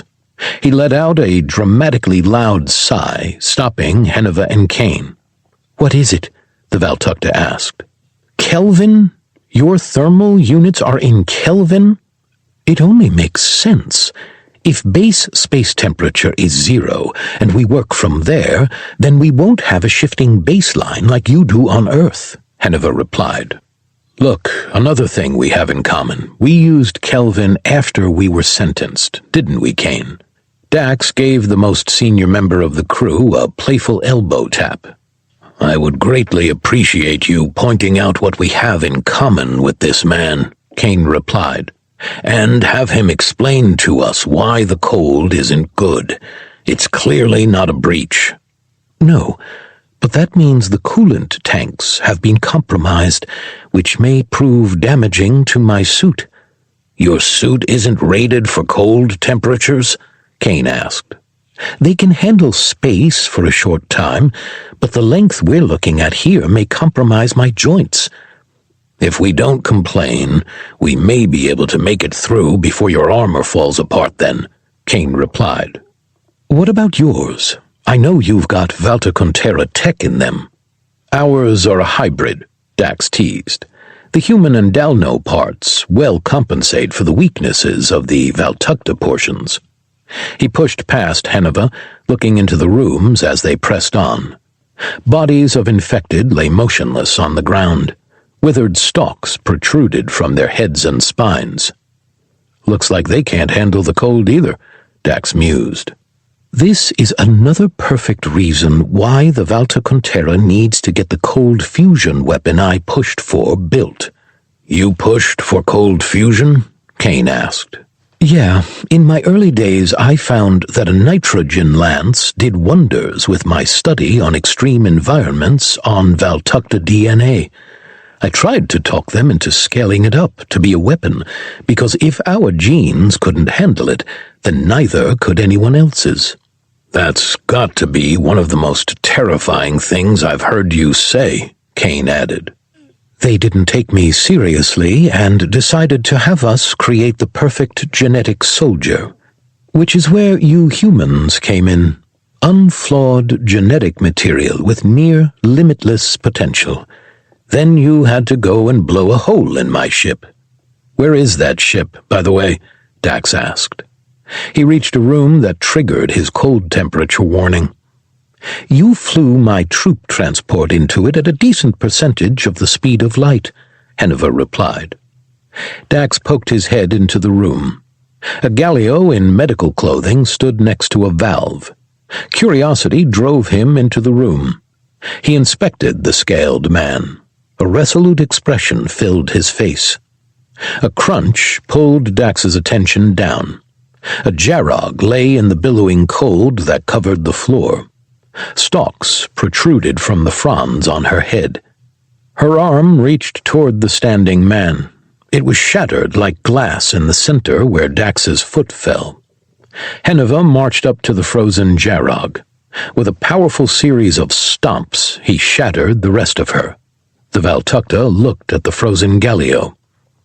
He knew it would kill him, Henuva whispered in disbelief. Yeah, but if you know you're going to die, sometimes it's best to go out on your own terms and bring as many bad guys as you can with you, Kane replied. Now where's that crawl space? Henuva pointed at the far right wall. Looks like you're going to get a little chilly, Kane said. Lead the way. With a grumble, Henuva walked over to the far wall and got to the ground. Oh, that's not right, he muttered. It's a good thing these guys are frozen, otherwise this would be really disgusting. Shattering filled the room while Henuva continued to crawl. He groaned, dry-heaved, and apologized while he moved. A private channel opened between Dax and Kane. When do you think we should tell him Mark upgraded the suit to handle the cold? Kane asked. It's helping us keep on schedule. I say we don't, Dax replied. At least not until we get back to the junkyard. Kane shrugged, nodded, then went for the crawl space. Once through, Dax climbed his way under as well. Spores and fingers protruded through the grating from infected that had gotten between the walls. Most were snapped clean from Henuva's crawl-through. Remaining on his belly, Dax stayed as flat as he could. His back occasionally bumped against the metal above him. A series of whispers in his mind grew with each foot he traveled. "Where have you gone?" the woman asked. "You are the first of my children to fall from my sight." "I'm not your child," Dax countered. "Get out of my head and I may let you live." "Oh, my sweet boy, you think I don't know your plans for this ship? The second you stepped on, I knew what you were planning. I could feel it. You wish to destroy my hive, my home, the beginning of a new dominant race." "You're not dominant. You're just a fungus." I can feel your guilt. You're our creator, our king. It's only right the father takes his place at the mother's side. Call me red pill, but I think the men should be the ones taking lead in a relationship, so why don't you get out of my head and get back in the kitchen? Dax activated the venting of his suit. A frigid cold surged through his body, causing his muscles to lock up for a split second. He felt the touch of the Jarog leave his mind.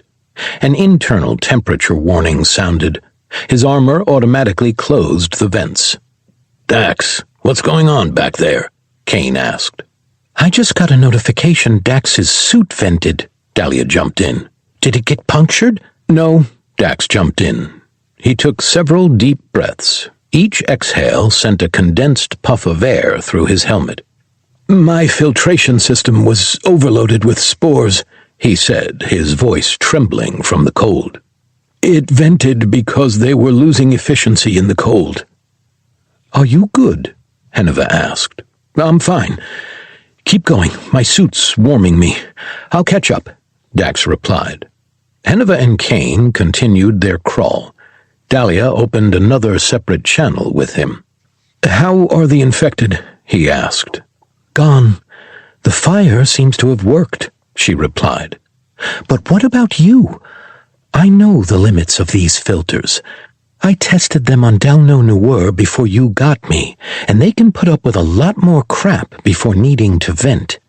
Dax remained silent, the heaters in his suit bringing his body temperature gradually back to normal. It was the Jarog again, wasn't it? Dalia asked. You vented to get her out of your head.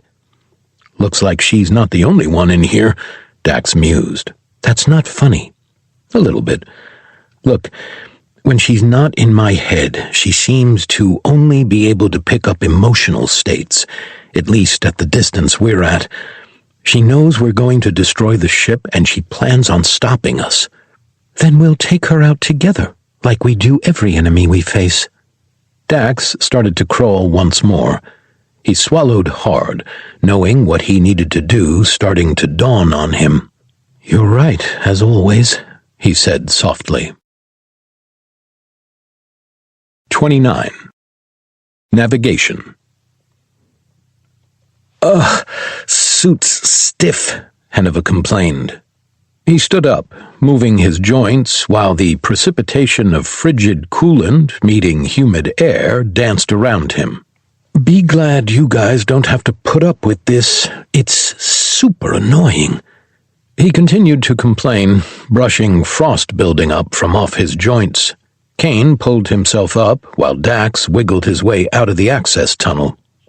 This is so bad for this suit. I'm going to have to spend weeks repairing the cold damage to this. You know, if we get into a fight, I'm going to have to take cover until this warms back up. Otherwise, it'll break apart easily. Cold damages Valtakuntera armor. That's good to know, Kane teased.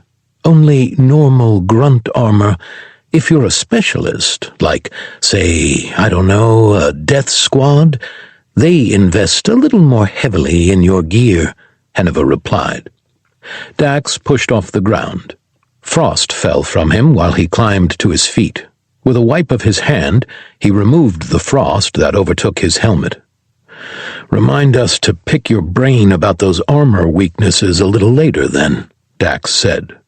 I was just a geneticist, like they'd trust that kind of information to me, Henuva replied. And the phrase, pick your brain, coming from you, makes me very uncomfortable. Why? Kane asked. Henuva raised his mechanical arm, then pointed at his foot. Do you really need me to elaborate? You've got a point on that one, Dax chuckled. He grabbed at his pistol. Frost sealed it in its holster. Well, that's not good, Dax added. Let's hope we don't run into any fungus brains for a minute. We've got bigger problems, Kane called out. Dax looked at him. Kane motioned into the dimly lit room. A glowing blue cell hung lazily from the wall. Sparks of light jumped from it while spurts of plasma burst from it. "Please tell me that's not the plasma cell," Dax said. "It looks like it," Kane replied. Dax's heart sank. He swallowed hard before looking at Henuva. "How screwed are we?" he asked. "I don't think it's that bad," the Valtakuntera replied, looking around the room. "How is this not bad?" Kane asked. "Without that plasma cell, we can't get this ship moving, and that is game over returning to the junkyard. Is there any place else we can source one?" "Not the one that's compatible in the engine room," Henuva replied. Dax watched the Valtakuntera while Kane cleared the room. The Valtakuntera operated with an unnerving calm. He stepped into the middle of the room, his suit starting to thaw. "We need to regroup at the engine room and come up with a new plan, then," Kane announced. "No, we don't," Henuva said, approaching a wall. "Dax, can I borrow your knife?" Dax drew his blade and threw it toward Henuva. It embedded itself in the wall next to the Valtakuntera. Kane let out a chuckle. "Was that necessary?" Henuva asked. "It was funny," Kane chimed in. Dax looked at his arm. Confusion swirled in his mind. He had no memory of the action. His muscles twitched violently. I'm sorry. I just want to get this over with as quickly as possible," Dax replied. Shaking his arm out, he lowered it to his side.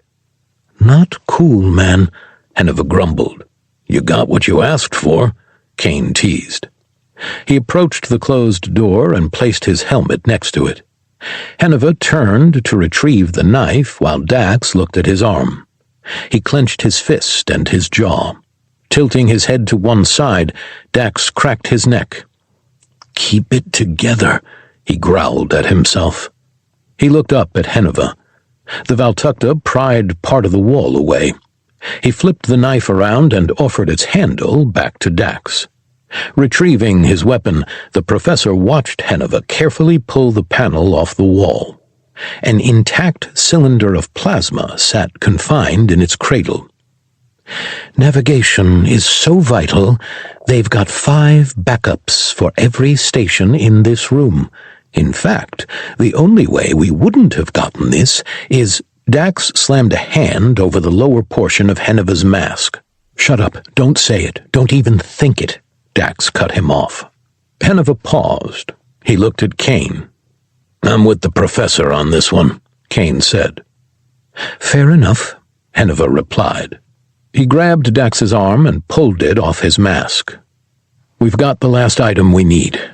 Now the easy part. Get this to the engine room so he can repair everything."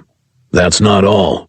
While we're making repairs, you guys will go to the hangar and check on what's blocking the door and find a reliable ship," Kane added. "You can't make those repairs," Henuva countered. "No offense. I'm sure you're smart and capable, but you don't speak any languages that the engineer's translator can detect. I do." "You're not suggesting," Kane started. "I think he is," Dax cut in. "And I have to say, I agree with him. Besides, how could I possibly cross you? There's still the bomb in my helmet, and if we get everything working, you hold all the cards because you'll be in the ship and have every chance to leave me behind." Kane scoffed and looked at their guest. "Why would you take that risk?" "Because it's my best chance at survival. And while you may hate my guts, and I'm no big fan of any of you, this one is a man of honor," Henuva said, pointing at Dax. Taken back, Dax put a hand on his chest. "Me?" he scoffed. "You forget the end of our first meeting?" "You said you'd stop when you got the information. You stopped when I gave it up. You didn't have to. You could have killed me. You could have kept going, but you didn't. On the forest world, you had me tied to a tree. You could have put me down, taken the thorn out of your own paw, but you didn't," Henuva replied before throwing both hands up. Then there was the Tylira incident. Could have killed me there, could have left me to die. And while you gave me the worst hoverbike in existence, it was enough for me to live. Henuva leaned down to the panel he'd removed and pulled out its liner. He wrapped it around the plasma cell, nullifying the light it was giving off. And, back with the infected brood, you could have left me on that world to burn with the rest of the forest, but you didn't. At this point, I owe you my life more times than I care to count, and it's all because of Dax's honor. He offered the plasma cell to Dax. I respect that honor, and will repay it in full. Dax looked at the last device they needed. Part of him wanted to take it for safekeeping. Another part held a hint of fear of what his body would do with it. He shook his head, pushing the container back to Henuva. "You took us this far. You can take it the rest of the way," Dax said. He felt the tension radiating from Kane. Dax turned to the soldier. "He's proven himself. We've got to take a leap of faith and trust him at some point." "After everything he's done, you're just going to make peace with him?" Kane asked. Dax walked over to the door. He placed his helmet against it and listened intently. No sounds reverberated through the metal. He grabbed the steel and started to pull. Hydraulics fought him. They gave way in a burst of liquid with hardly any effort exerted this time. A wise, very short man once said, "We make peace with our enemies, not our friends," Dax explained. Whatever divine hand writes our story must know that we need each other, Henuva added. Otherwise, why put us in a position where we must rely on one another? "The divine hand that put us in this position was a mix of you and our own idiocracy," Kane countered. "At this point, we don't have much of a choice. Get going." They pushed into the corridor. Dax looked at the map on his forearm. Their route back to the engine room was unobstructed from collapse. He took a deep breath. "Here's hoping we don't get any surprises on the way," he said. Grabbing his pistol, ice fell from it with his powerful tug. Lifting the weapon, he took the rear position. Kane led them through the corridor, hugging the right wall. Silence surrounded them like a blanket ready to suffocate them. Dax scanned their six. No infected followed, nor husks on the ceilings. A thick layer of dust was kicked up with each step.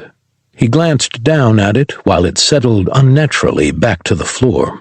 Rings of dried-out growths lined the hallway. Dax took a sharp breath. He looked over his shoulder and tapped Henuva before pointing at the spore remnants. "Where'd this place lead?" Dax whispered. "The mess hall," Henuva replied, "and the barracks." Kane stopped in his tracks. He pointed at Dax, then toward the front. Stepping to the side, Dax leveled his weapon and increased the intensity of his lights straight ahead. "The barracks?" Kane hissed. "You're leading us to the barracks? The one place that is likely the highest densely populated part of this ship, and we're walking right into it." "Whatever number of crew members is left in there will be manageable," Henuva explained. "How do you know? Is seeing the future one of the gifts of your people?" "This crew wasn't as massive as this ship's size suggests," Henuva explained. "And the only way to the engine room that isn't this path is to backtrack. How many infected stand between here and there?" "At least 2 hordes," Dax chimed in. "And I'm thinking the fog we saw before the split has settled." He motioned to the husk for Kane to see. He looked around, scanning the spore bases. After a few seconds, he rested his weapon in front of him. "The stampede must have set them all off," he muttered. Kane walked over to one of the pod remnants and inspected it closely. Dax watched him swallow hard before standing back up. "Okay, I'll relent this time," he said. "The stampede probably rendered anything that fell immobile, but we still move forward as if there's a room of infected waiting for us." "That's always been the plan," Dax replied. "I'll take point." His words flew from his lips before the thought finished forming. Furrowing his brow, he pressed forward. Henuva and Kane fell in behind him. Pushing forward, Dax felt a tug in his mind, like a muscle preparing to fire. "Dalia," he called out, adding her to the channel. "I'm here," she said. Those two words pushed the tug away. Dax took a deep breath, stepping over a small pile of spore rings. "We've got the last piece and are heading your way. ETA 10 minutes. "Perfect. We've already started working on preparing for the repairs," Dalia replied. "How are you all doing?" "A little chilly, but we're all on our feet," Dax said. "We're coming up on the barracks. You're on the other side of those." "And after you get here?" "Henuva is going to stay with the engineer. You, Kane, and I are going to the hangar to see if there's a ship we can use." "Copy that. We'll be waiting for you. Don't knock, though." "We won't," Dax replied. Dalia closed her access to the channel. The resulting silence gave way to a sound that turned Dax's stomach. The warning part of his brain screamed with TV static. He froze in place. Henuva and Kane did the same. "Is that—" Henuva started. "That sounds like a groan of pain," Kane replied. "It's probably a trap," Dax said in denial. "Stay sharp." 30. Barracks. The barracks doors stood wide open on their approach. Groaning, accompanied by labored breathing, filled the air. Dax's heart started to race. Struggling to steady himself, he forced himself forward. Leaning around the doorframe, he peered into the room. Lines of bunks ran down both sides with a path in the middle. Most of them were knocked over. The spore mist hovered along the ground. Fleshy tendrils of crimson and powder brown stretched across the walls and ceiling. "And us," a labored whimper called out. Dax turned back to his team. "A tardig?" Henuva asked. "No," Dax replied. "Not sure what, but it's begging for death. It looks like the beginnings of a nest in there, too." "Then we can't give it to them," Henuva jumped in. "We don't know if these nests are connected. Think about it. We don't know if it was the fire, the noise, or the act of actually destroying the nest that brought the horde running. But do you really want to risk that this close to the engine room?" "Whatever it is, just try not to get seen," Dax added. He turned back toward the door. Crouching, he stepped inside. His first few footfalls were silent, against metal. He stepped on something soft with the third. A series of groans rumbled through the barracks. "And us," another voice said. It crackled, gurgling as if fighting growths in its throat. Dax's body pulled him back. A spike shot from the wall to his right, narrowly missing him before punching a hole in the steel to his left. Dax's heart leapt into his throat. He turned, pointing his gun. Against the wall, encased in the mound of fungal cancerous growths, sat a face, twisted in pain with its mouth open.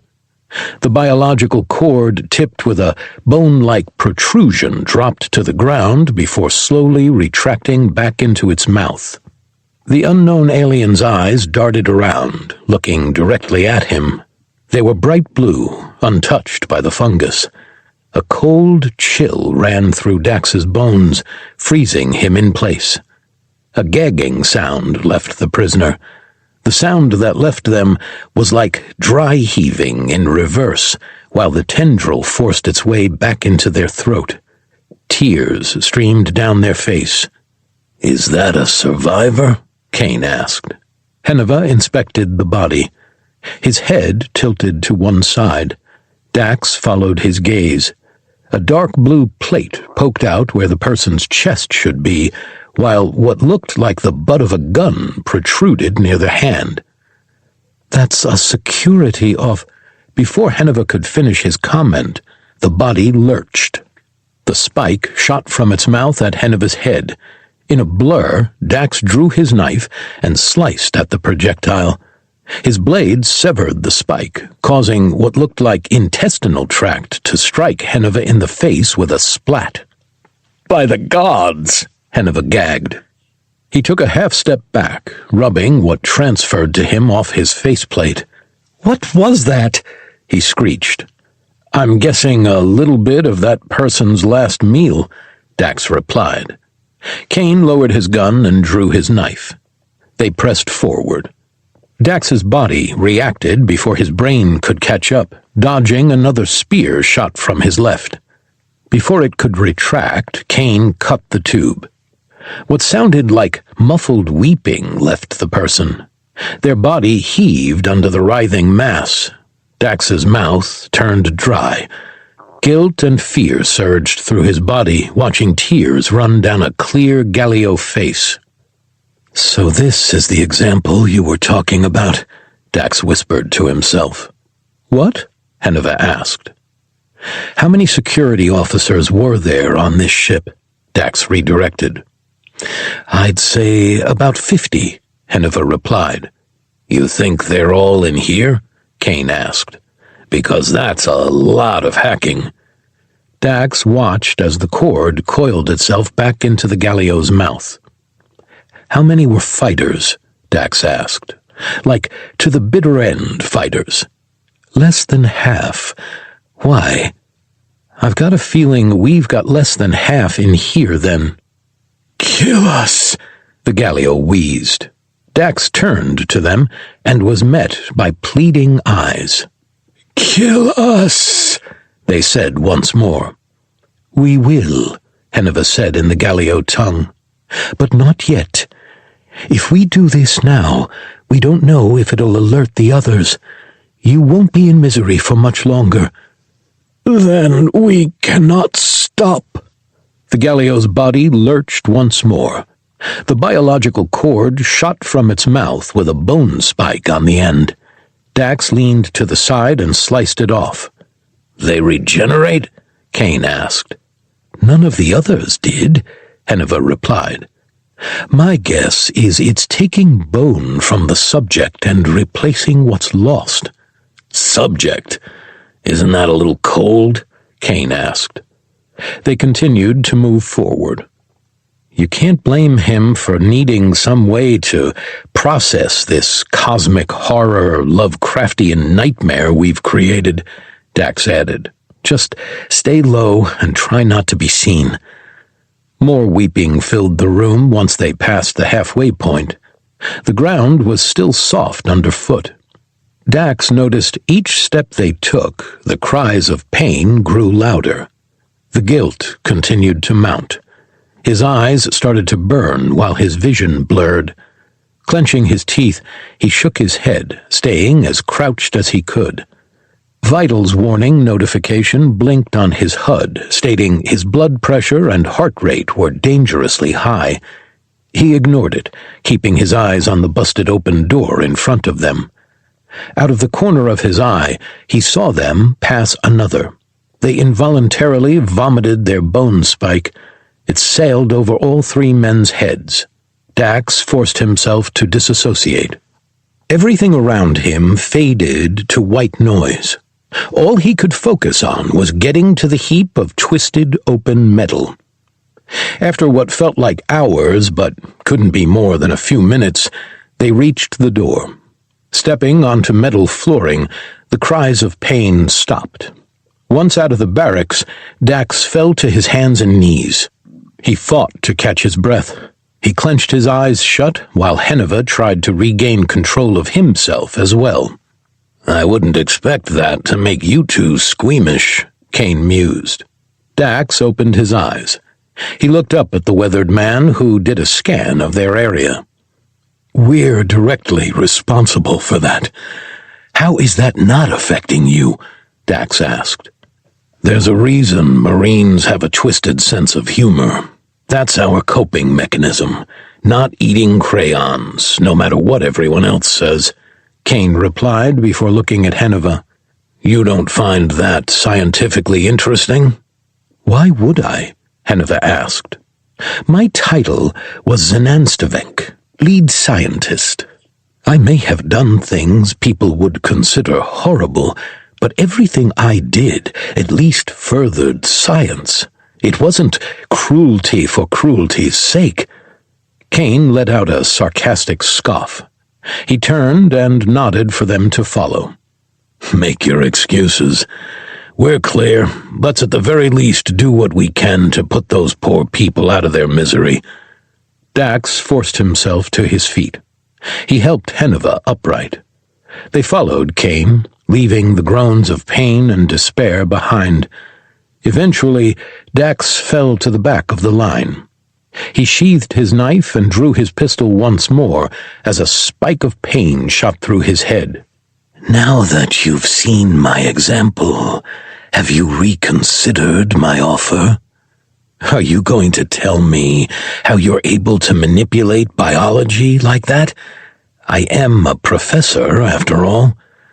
The potential of this race might be beyond even you, the Jarog taunted. I can do so many fun things if I'm close enough. With you as my king, we could do so much more. That's all I needed to know, Dax said to himself. He tapped a small red portion of his hologram. It sent a low-level shock through the suit to help it reboot. The jolt's pain kicked the Jarog from his mind. His HUD went dark. The lights flickered before everything rebooted. You good back there? Kane asked. Yeah, the venting chilled some of the systems, requiring a restart, Dax replied. Henuva glanced back at him. His arm tightened around the plasma cell. Keep close, he said. We're almost there. Dax looked back at his vambrace. The hologram showed 2 red dots in a room a few more doors ahead. The corridor started to look familiar. Each step he took landed differently on the trampled steel. After rounding a corner, Kane approached the engine room door. He connected Dalia to their transmission once more. We're outside, he said. Were you followed? Dalia asked. Dax turned to check their 6. Henuva looked up the path that led to the bridge. Clear, they said in unison. A soft clunk rang from the door. It slid open. Relief washed over Dax upon seeing Dalia's hulking armor form. The engineer behind her stood, nervously sweating. She quickly waved them in. In a flash, all 3 were in the engine room. Kane quickly unattached the heat sink and bypass node. Henuva unwrapped the plasma cell. Its dull, cold light filled the engine room, revealing dozens of panels off the walls with its wires and pipes exposed. Henuva immediately started speaking with the engineer. Kane stayed close to babysit. Dalia made her way to Dax. Her hand rested on his shoulder, shaking the horrors of what he'd just seen out of his mind. It sounded rough out there, Dalia said softly. It's only going to get rougher, Dax replied. Henuva's staying here to help with the repairs for communication reasons. We're going to the hangar to make sure the ship works and find out what, if anything, is jamming the door. And? Dalia asked, not skipping a beat. And we're likely going to have to go back through the barracks. Dalia's helmet tilted to the left. The twist of curiosity caught Dax's attention. What's in the barracks? The people who fought the fungus, Dax replied. And I don't think the Jarog is corrupted. I think she's been fully taken over. Why is that? Because of the way she spoke. At least I know for sure now that she has to be in close proximity for her little trick to work. Controlling the infected. Dax nodded. Dax, can you plan our route to the hangar? Kane asked. We're running out of time. I want to be out of here in 10 minutes. Dax nodded. He looked at his forearm, while Henuva and the engineer muttered to one another. Dalia's hand went to where his armor had been bitten. She leaned forward, inspecting it closely. What happened here? If you see anything that looks like a snake on a human body, get to cover, Dax said while working. They have a nasty bite and can spit spores a really long way. And on top of that, everything they do is electric, like electric enough to feel through the suit. Oh, Dalia said softly. And how many other races were on this ship? She turned toward Henuva, projecting loud enough for him to hear. A little over a dozen, Henuva replied, but only 3 or 4 that could have anything classified as a special ability. We've got the Tardig, the Jarog, the Perun. Who else am I missing? Dax called out. His eyes stayed locked while he worked the maze of corridors backward from the hangar to their location. The captain was a Nilethan. Their senses were so heightened they could tell who you've been around based off smell alone, Henuva explained. The captain isn't something to worry about, the engineer said. I watched her get crushed welding that door shut. What was she trying to stop? Kane asked. Dax translated. The engineer moved to a wall and started messing with wires. He shrugged at the question while keeping his attention on his work. An abomination, a blend of meat, bone, and fungus, the likes of which I've never seen. I don't know how one would go about killing such a thing. Explosions work well, I hear, Henuva teased. 31. Hangar. Peter, how much time do we have left? Dax asked. He watched Henuva and the engineer trying to dislodge the shattered remains of their original heat sink. You're down to 5 hours and 53 minutes, Peter replied. Dax swallowed hard. He looked at the work being done. He said we could get this done in 5 hours with help. Any way you guys can get it done faster? Dax asked. Possibly, but it won't be pretty. Why? The engineer asked. Because in just under 6 hours, our ship hits the point of no return and gets sucked into a star, Henuva explained. And then we're stuck on this death boat. The engineer's eyes widened. We can definitely try, he replied. But we'd have to meet you at the hangar. The infected will slow everyone down so much there won't be time for you to come back and get us. If there's not going to be time for us to come back and get you, is there going to be time for you to catch up to us? Dalia asked. Henuva translated. The engineer shrugged. There are a few spots where, if you cut through the bulkhead, it'll take a lot off your time and help us catch up faster. I haven't really used the staff much, Dax chimed in. We could do that. It'll likely draw a lot of attention to you, though. There's a nest right up the corridor, Henuva pointed out. When we're done here, I'll set it on fire. We'll hunker down. Once everything rushes past us, we'll catch up. That's a good plan, but what about sending this ship into the star? Kane asked. We're in the engine room, Henuva scoffed. Once the ship turns on, stabilizers will automatically kick in. We shut those off, turn on the engines, and the star's gravity will do the rest. Dax turned his attention to the map on his arm. He inspected it, finding the fastest route to the hangar. With a flick of his finger, he marked each wall where they double-backed on each other. After a few minutes, he looked at the crew. I think I've got as straight a path as possible to our escape that goes around the medical bay and storage. What about alternate routes? The engineer asked. There are no alternate routes, Kane scoffed. We're in an enclosed vessel with a mobile enemy and limited movement. The best we can pray for is that we're lucky enough they don't find us, and if they do, we're skilled enough to fight our way through." The engineer's eyes widened as Dax translated. "That's no way to view our current situation?" "That's the way it is. Saying otherwise will only get you killed," Kane hissed. "So get working, and we'll let you know what we find." "Sir, yes, sir," Henuva nodded. He moved to Dalia's side before looking at her weapon. "Do you think she'll be more effective if we trade her rifle for Henuva's?" Kane asked. "Heat does a great job stopping them.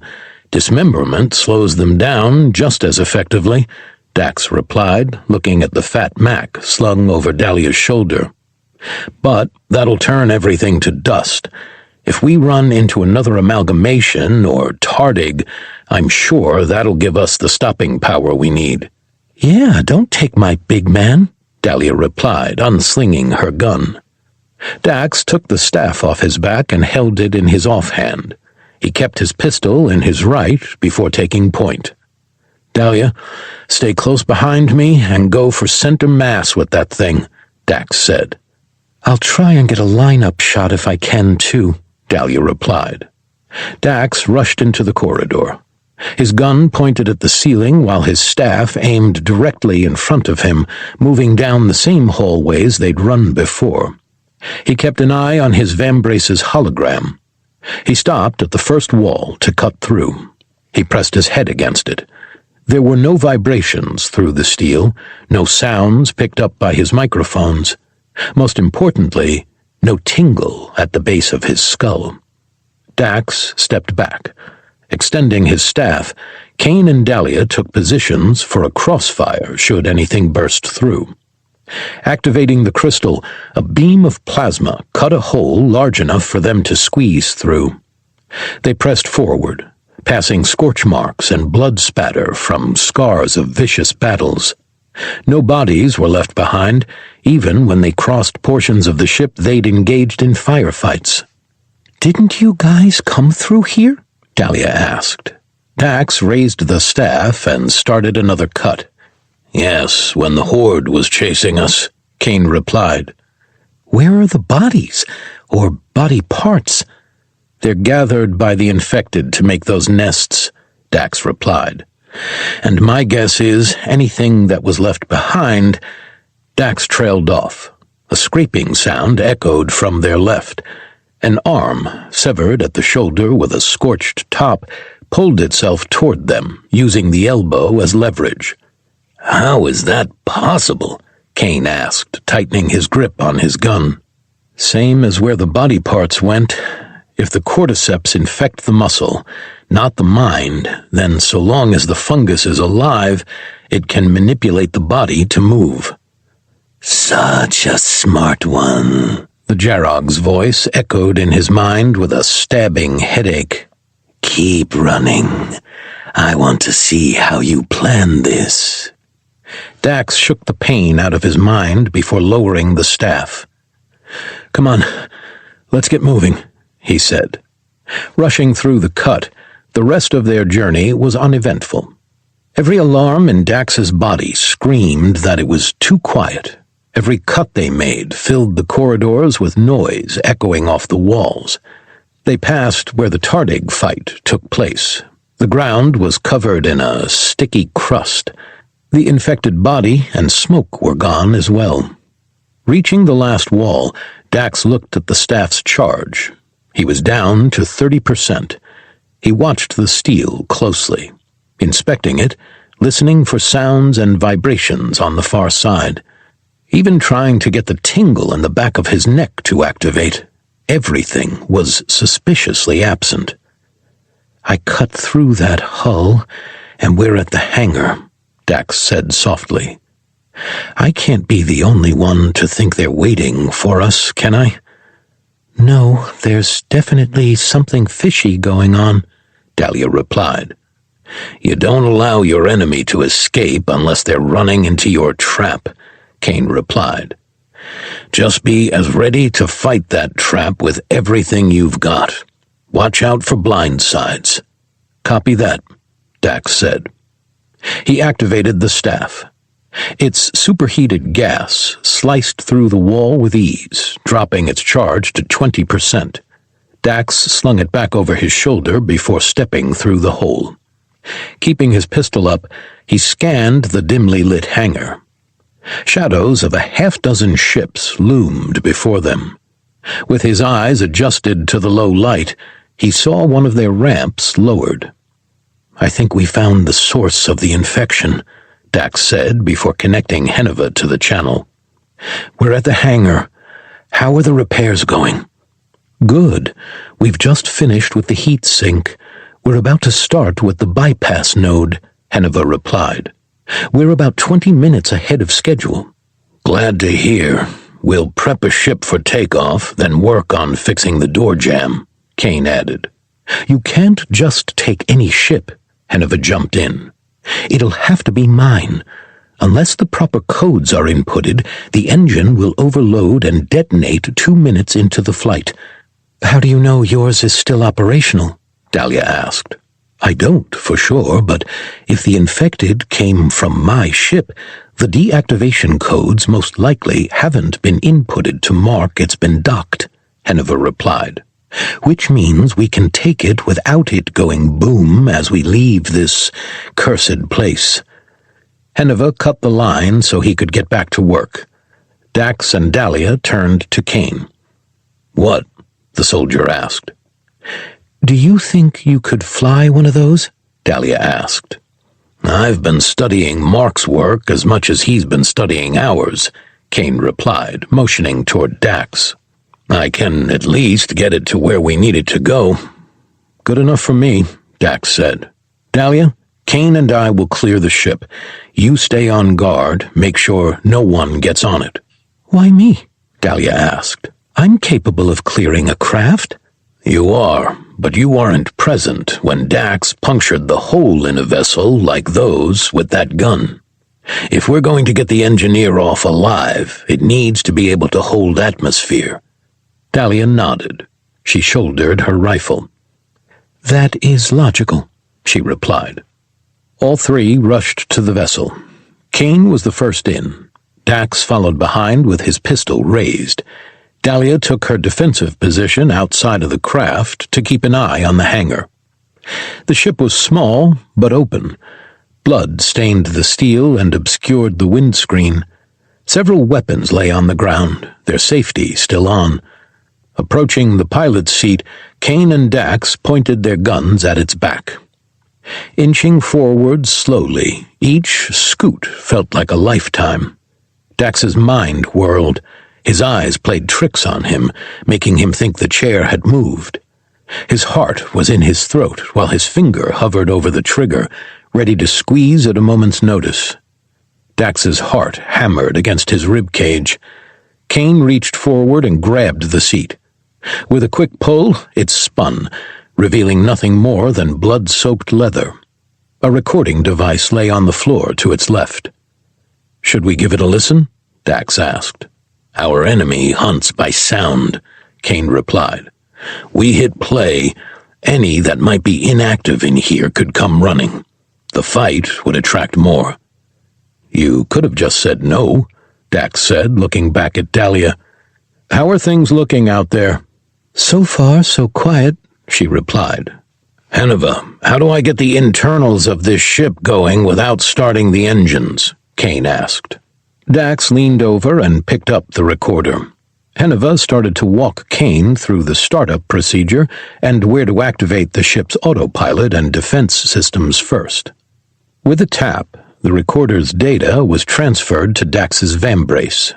An option to play the recording in his helmet appeared in the hologram. He touched yes. The fumbling of the device overtook most of the recording's opening. "We had to leave Henuva behind," the captain's voice said. A chill ran down Dax's spine. He recognized it as the voice in his head. He pressed on, listening to the recording. "One of our people was gravely injured, and there were too many of those feral beasts for us to fight off. Henuva refused to abandon the few who still had their faculties. The risk to the rest of the crew was too great. Either lose one or the entire team. A crackle indicating time lapsing, and the woman's voice returned. We're almost back at the mule. Our medical officer has slipped into what appears to be a... What are you doing? A voice in the background asked. You need to lie back. Screams filled the recording. The device crackled as if it had hit the floor. Dax listened intently in silence. His eyes watched the progression bar, showing they were coming up at the end of the recording. Hello, Tower. This is Away Shuttle Delta requesting permission to land, the captain's voice said. Her tone was softer, slightly more monotone than the last time she'd spoken. Dax's gut twisted at the sound of her voice. Negative. It was a mission failure. Henuva was unable to return to the ship before falling in duty, the captain replied, before waiting a few seconds. Yes, sir. Thank you. Initiating landing sequence. The recording went dead. 32. Power up. How are you doing? Dax asked. He descended the ramp and stood next to Dalia. I'd be doing better if we weren't cutting it so close, she replied. I would also like to see what's jamming the hangar door. You're not the only one, but Kane said to stay near the ship so we don't get picked off. Speaking of which, he's been working on it for hours now. What is he doing? Dax looked back up to see Kane holding the staff next to the computer console. He said something about autopilot, Dax replied. I'm not really sure. Engine room to hangar bay, this is Henuva. How are things looking out there? Dark, eerie, and way too quiet, Dax replied. How are things on your end? I've found a way to cause a gas line rupture near the nest that'll set it on fire the second we get power going, Henuva replied. And all we have to do is put this canister in its cradle and we're good to go. Perfect, Kane jumped in. We're clear on our end. All pre-flight checks are good, so the second you get here we can be wheels up. Okay, give us a second. You should know when we're all good, Henuva replied. He went silent once more. Dax turned back to Dalia. The Jarog that's been trying to get into my head, I think she may have been the captain of this ship, and if you ask me, I'm pretty sure she's waiting for all of us to be in one spot to bring the entire ship down on us. You're not the only one to think that, Dalia replied. It's a sound ambush tactic. It's something I would do. Okay. How has your quarry escaped in those situations? They haven't. Dax's heart sank. But they've always been underbeasts, Dalia added. And we are much smarter than those bugs. I imagine Kane will puncture the ship's hull or deactivate its pressurization force field and suck everyone out. The cold will likely freeze them, and the star's gravity will do the rest. That's not a half bad. Lights started to flicker across the ship, illuminating the hangar. Blood rushed from Dax's head, leaving him feeling woozy. The doors were covered in cancerous growths that stretched from further inside the ship. Pustules covered every square inch of it. They pulsated, waiting for any chance to explode and attempt to infect everything nearby. That's a little more than half bad, Dalia muttered. That's full-blown bad, Dax added. I imagine that'll overload our filters in a heartbeat. Kane appeared next to them, his footsteps imperceptible. Dax's heart skipped a beat. His body lurched involuntarily. Dude, he hissed, you've got to warn someone before sneaking up on them. That is a thing of beauty, Kane said with a twisted grin. How is that beautiful? Dalia asked. Every time we've seen a nest of that stuff, the metal around it is severely compromised. The guns on this ship might not be powerful enough to breach a hull, but if it's compromised, I'd guess a few shots'll do the trick. He handed the staff back to Dax. Don't lose that. It's got autopilot software we could use on it. I'll do my best, Dax replied. Not your best. Just don't, Kane countered. If we had that software on the Junkyard, we'd be able to do this job right and not so haphazardly. You call this haphazard? Dalia asked. I feel like we've done a great job for what we've been given to work with. Screeches, clicks, and a trembling like rolling thunder echoed from the body of the ship. Everyone's attention turned to the openings that lined the hangar. Henuva, are you good? Dax asked. The fire didn't work, the Valtakuntera shouted. The nest didn't burn? Kane asked. No, the nest burned. Just nobody cared, and now they may or may not be on our tail. Remember, you still have your hand weapon. You can overload your rifle's heat sink and use it to buy you a few more seconds, Dalia suggested. We already did that, Henuva barked. It just drew the attention of one big, nasty beastie. Kane turned and rushed into the ship. I'll get the engines and weapons warmed up, he announced. You two, keep everything off me. Protect missions are the worst, Dax groaned. Henuva, we'll be ready for you when you get here. Just keep running, Dalia ordered. Really? That's your advice? I was thinking about stopping to take a breather, Henuva screeched. Dax looked at the top of their escape ship. He jumped with all his might.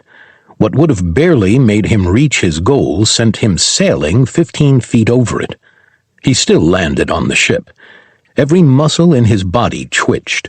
The tingling in the back of his head screamed while a migraine started to swell.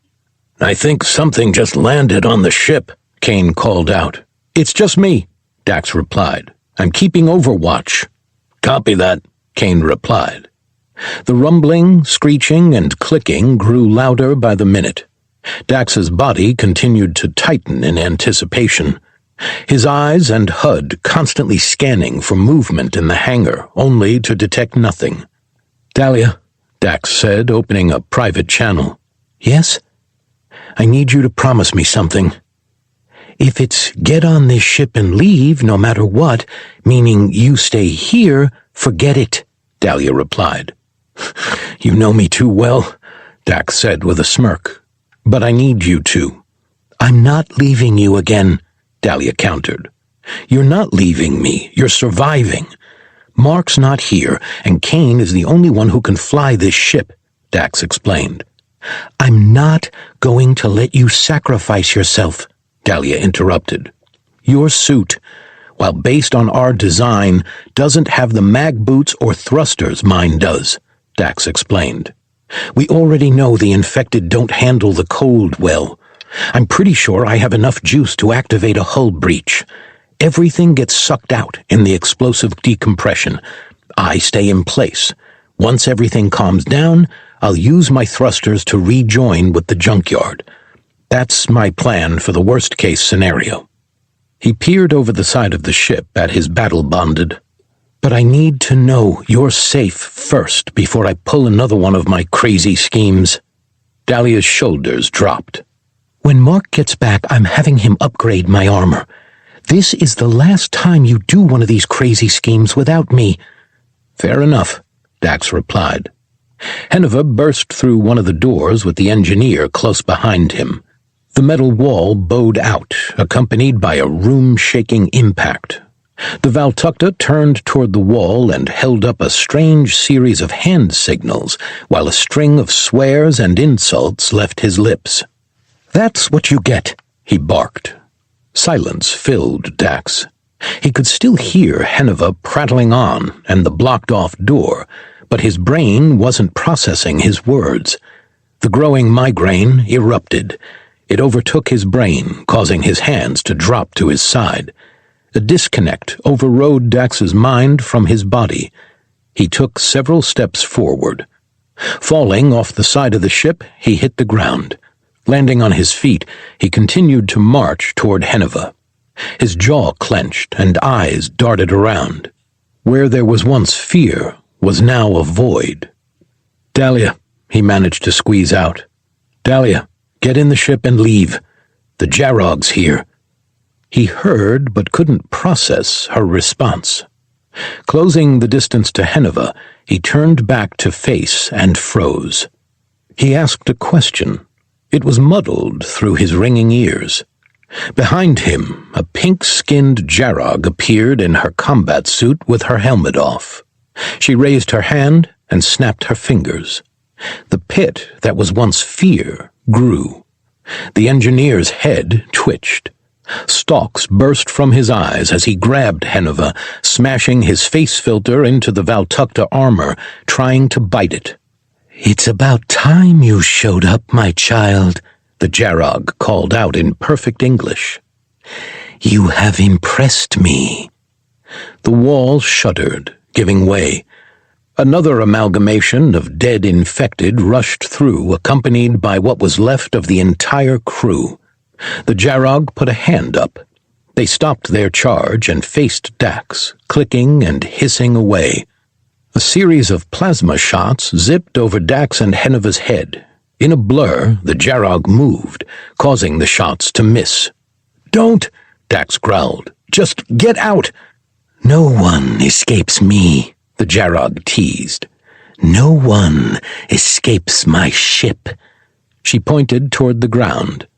"Kneel, and I won't turn your friends into my little wall sentries." Against his will, Dax's legs buckled. He fell to his knees, the migraine in his head growing more painful. His jaw tightened and eyes twitched while staring at the Jarog. "You might control what's in my body, but you won't control me," Dax snarled. The headache subsided before surging once again. "Give it time. The stalks are growing," she explained. "I'll have control soon enough." "If he was infected the whole time, why not just have him kill us?" Henuva asked, trying to break free. "The engineer was always infected. I just suppressed the growth's expression. It did have a downside. He wouldn't have been able to fix the ship by himself." Henuva started to cackle while the escape ship's weapons whined in an overcharge. "What's so funny, Valtakuntera?" the Jarog asked. "Do you even realize how screwed you are?" Henuva asked. "You're dealing with the most dangerous race in the galaxy. The more you try to take control from them, the angrier they get." His words held a point to them. They stuck Dax where Henuva intended. With a deep breath, he forced a surge of adrenaline to course through his body, immediately subduing his migraine. The angrier they get, the more damage they tend to do. With another breath, followed by an even greater surge, Dax's legs started to move. "And when they get angry enough, there's not a force in this galaxy that can stop them," Henuva finished. "The Valtakuntera are just as susceptible as every other species to my will," the Jarog argued. "Your rage will not save you here. I will soon spread across the galaxy, unimpeded." "I wasn't talking about my rage," Henuva countered. He raised his robotic hand and blew the head off the engineer before pointing it at the Jarog. "I was talking about the race who did this to me." Henuva glanced back. "Come on, man," he said after a second's pause.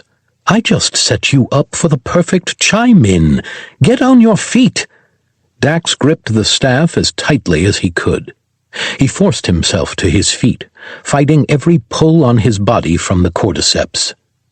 "Impede this," he growled, grabbing his crotch. Slamming the staff down, he ran his finger up and to the side. The crystal glowed brightly. A wide beam erupted, cutting through the infected like a hot knife through butter. The amalgamation dove in front of its creator, protecting her from the blast. The ship rocked violently. Plasma crashed into the hangar wall, detonating all of the spores. The cloud rushed toward Dax and Henuva. He slid his pistol in its holster before switching hands with the staff. A second round ripped through the ship. It impacted the already glowing spot. Dax extended his hand toward Henuva, then activated the magnets in his gauntlet just as the door gave way. Explosive decompression ripped the majority of the side off. Most of the smaller infected were yanked off the ground. The amalgamation threw itself on the Jarog to keep her in place. Spores and the ships were torn into space. Dax activated his magnetic boots while catching Henuva. He held tight against the roaring wind until the containment barrier asserted itself, repressurizing the ship. "Dax!" Dalia shouted over the radio. "I'm good," he called back, looking at the empty, discharged staff. "I've still got the staff and Henuva. Get to the junkyard and line yourself up with the bridge's airlock. I'll let you know when we're coming." "Did you get her?" Henuva asked. "Do you really think she'll die that easy?" Dax asked. 33. Run. Dax and Henuva rushed past the mound of flesh and bone. It started to stir. They rushed through one of the doors. Dax hit the controls, causing it to shut. He shot them, locking it in place. "Do you really think that'll stop her?" Henuva asked. "No, but it'll buy us time," Dax replied. "Time for what?" They rushed past another door. Dax shut it and blasted the controls. He glanced at his map. Their route was clear. To prepare an offensive. "You can't be seriously considering fighting that thing?" Henuva asked. "The ship works now. If we don't kill her, she's intelligent enough to pilot this thing." Another door slammed shut behind them. The roar of her amalgamation tore through the ship. Henuva glanced at Dax, both men's legs carrying them as fast as they could. "Okay, you may have a point," he relented. "But how are we going to take that thing down? We don't have access to the armory from this side of the ship, and I don't think your pea shooter is going to do anything of consequence." Dax pointed down the left fork of their path. Turning, they shut 3 more doors before emerging in the center of scorched metal and piles of ash knee-deep. He shut the door and blasted the lock while Henuva looked in front of them. "Has anyone ever told you you're insane?" Henuva asked. "You, once or twice," Dax replied. He turned back around to see the mining equipment still intact from the fire. As he suspected, no infected were left in the room. "What do you expect to do with a bunch of heavy loaders?" Henuva asked. Dax rushed over to a large device with a clear barrel the size of a tank cannon. He looked at the writing on the side. His suit translated it as a high-heat and high-voltage warning. "I expect to Ripley the ever-loving crap out of this," Dax replied. He rushed over to the largest exosuit he could find with the best pilot protection. Dax moved around the side to see if it had the same connector that the drilling lance did.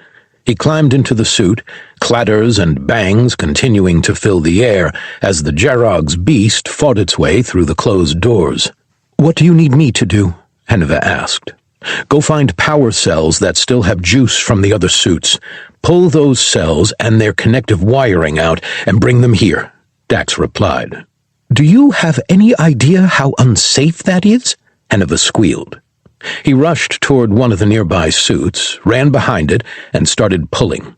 "It's safer than facing down the Jarog and her meat mech with a pea shooter," Dax replied.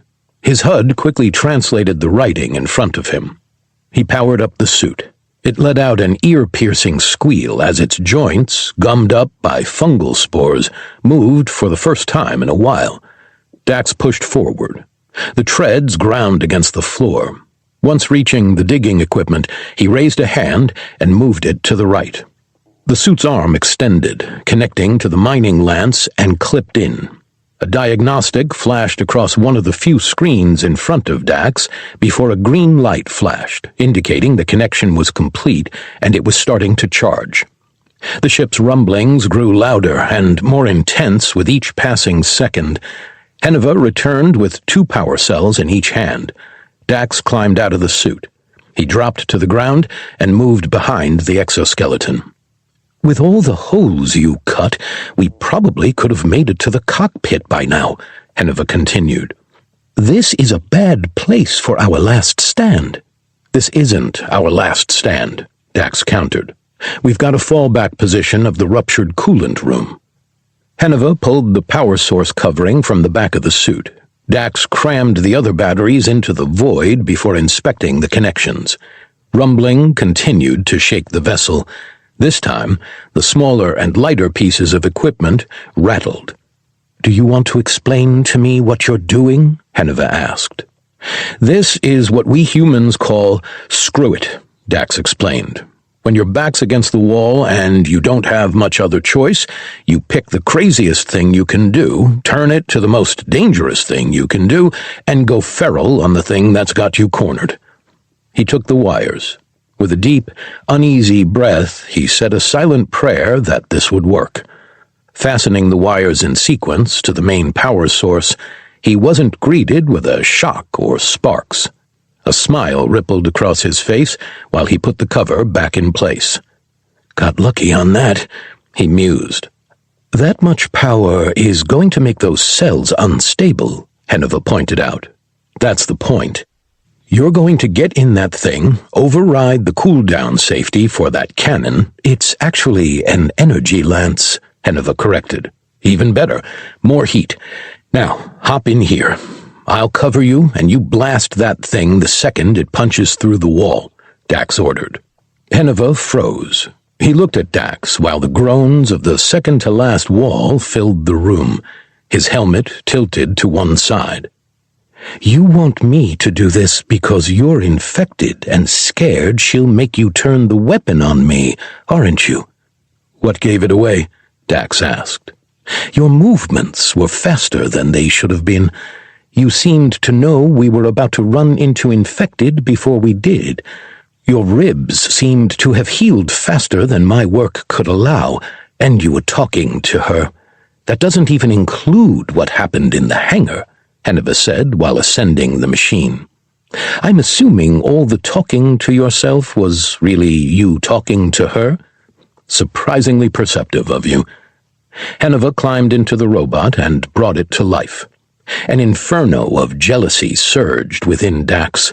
He couldn't help but smile when the cannon started to whine and sparks arced from its barrel. You're not going to shoot me, are you? Henuva asked. I've got ways to get her out of my head, Dax replied. The room shook violently as the door bent in its frame. Dax drew his pistol and took a few steps back and away from the mining equipment that dwarfed him. Calm washed over him. His muscles relaxed for the first time since they'd docked with this ship. Dax watched closely while a crack formed along the center of the door. It was slammed into a few more times before a breach was visible. Henuva moved the equipment to aim directly at the fracture. The drilling tool started to whine and spark even more. This might have been a bad idea, Dax said, glancing at the unstable, overcharged weapon. Doesn't mean it won't be a good time, Henuva replied. With a blinding flash of blue light, a beam of concentrated energy erupted from the weapon. It punched through the steel door and wall above it like it was nothing, leaving a glowing red circle in the metal. Molten steel slopped to the ground as what was left of the amalgamation fell apart. Dax looked down the hole. It stretched for what looked like a quarter of a mile before he lost visual. The gun wound up again to the chorus of clicks and snarls. What was left of the infected crew scrambled over the nearly completely incinerated corpse. They flooded into storage like water through a broken dam. Another lance ripped through half of them. Dax opened fire on the other half. Smoke started to billow from the machine. Henuva unstrapped himself and jumped out. He scrambled toward Dax. Heat sink just fried. That thing's about to go, he barked. The Valtakuntera grabbed Dax by the arm and pulled him back. Dax stopped shooting. He turned to run toward the exit they'd taken previously. Hopefully it doesn't go before it's supposed to, Dax replied. You were going to have that explode on me? Henuva screeched. A Perun infected leapt onto a transporter to their left. Henuva raised his robotic hand and fired, decapitating it. "Not on you," Dax said. He glanced over his shoulder. The horde continued to pour in. Hundreds now engulfed the makeshift weapon. Dax shoved Henuva to the ground, behind another transporter. Leveling his pistol, he took aim at the power cell. At the peak of a breath, between heartbeats, his finger twitched. A single yellow round flew through the air.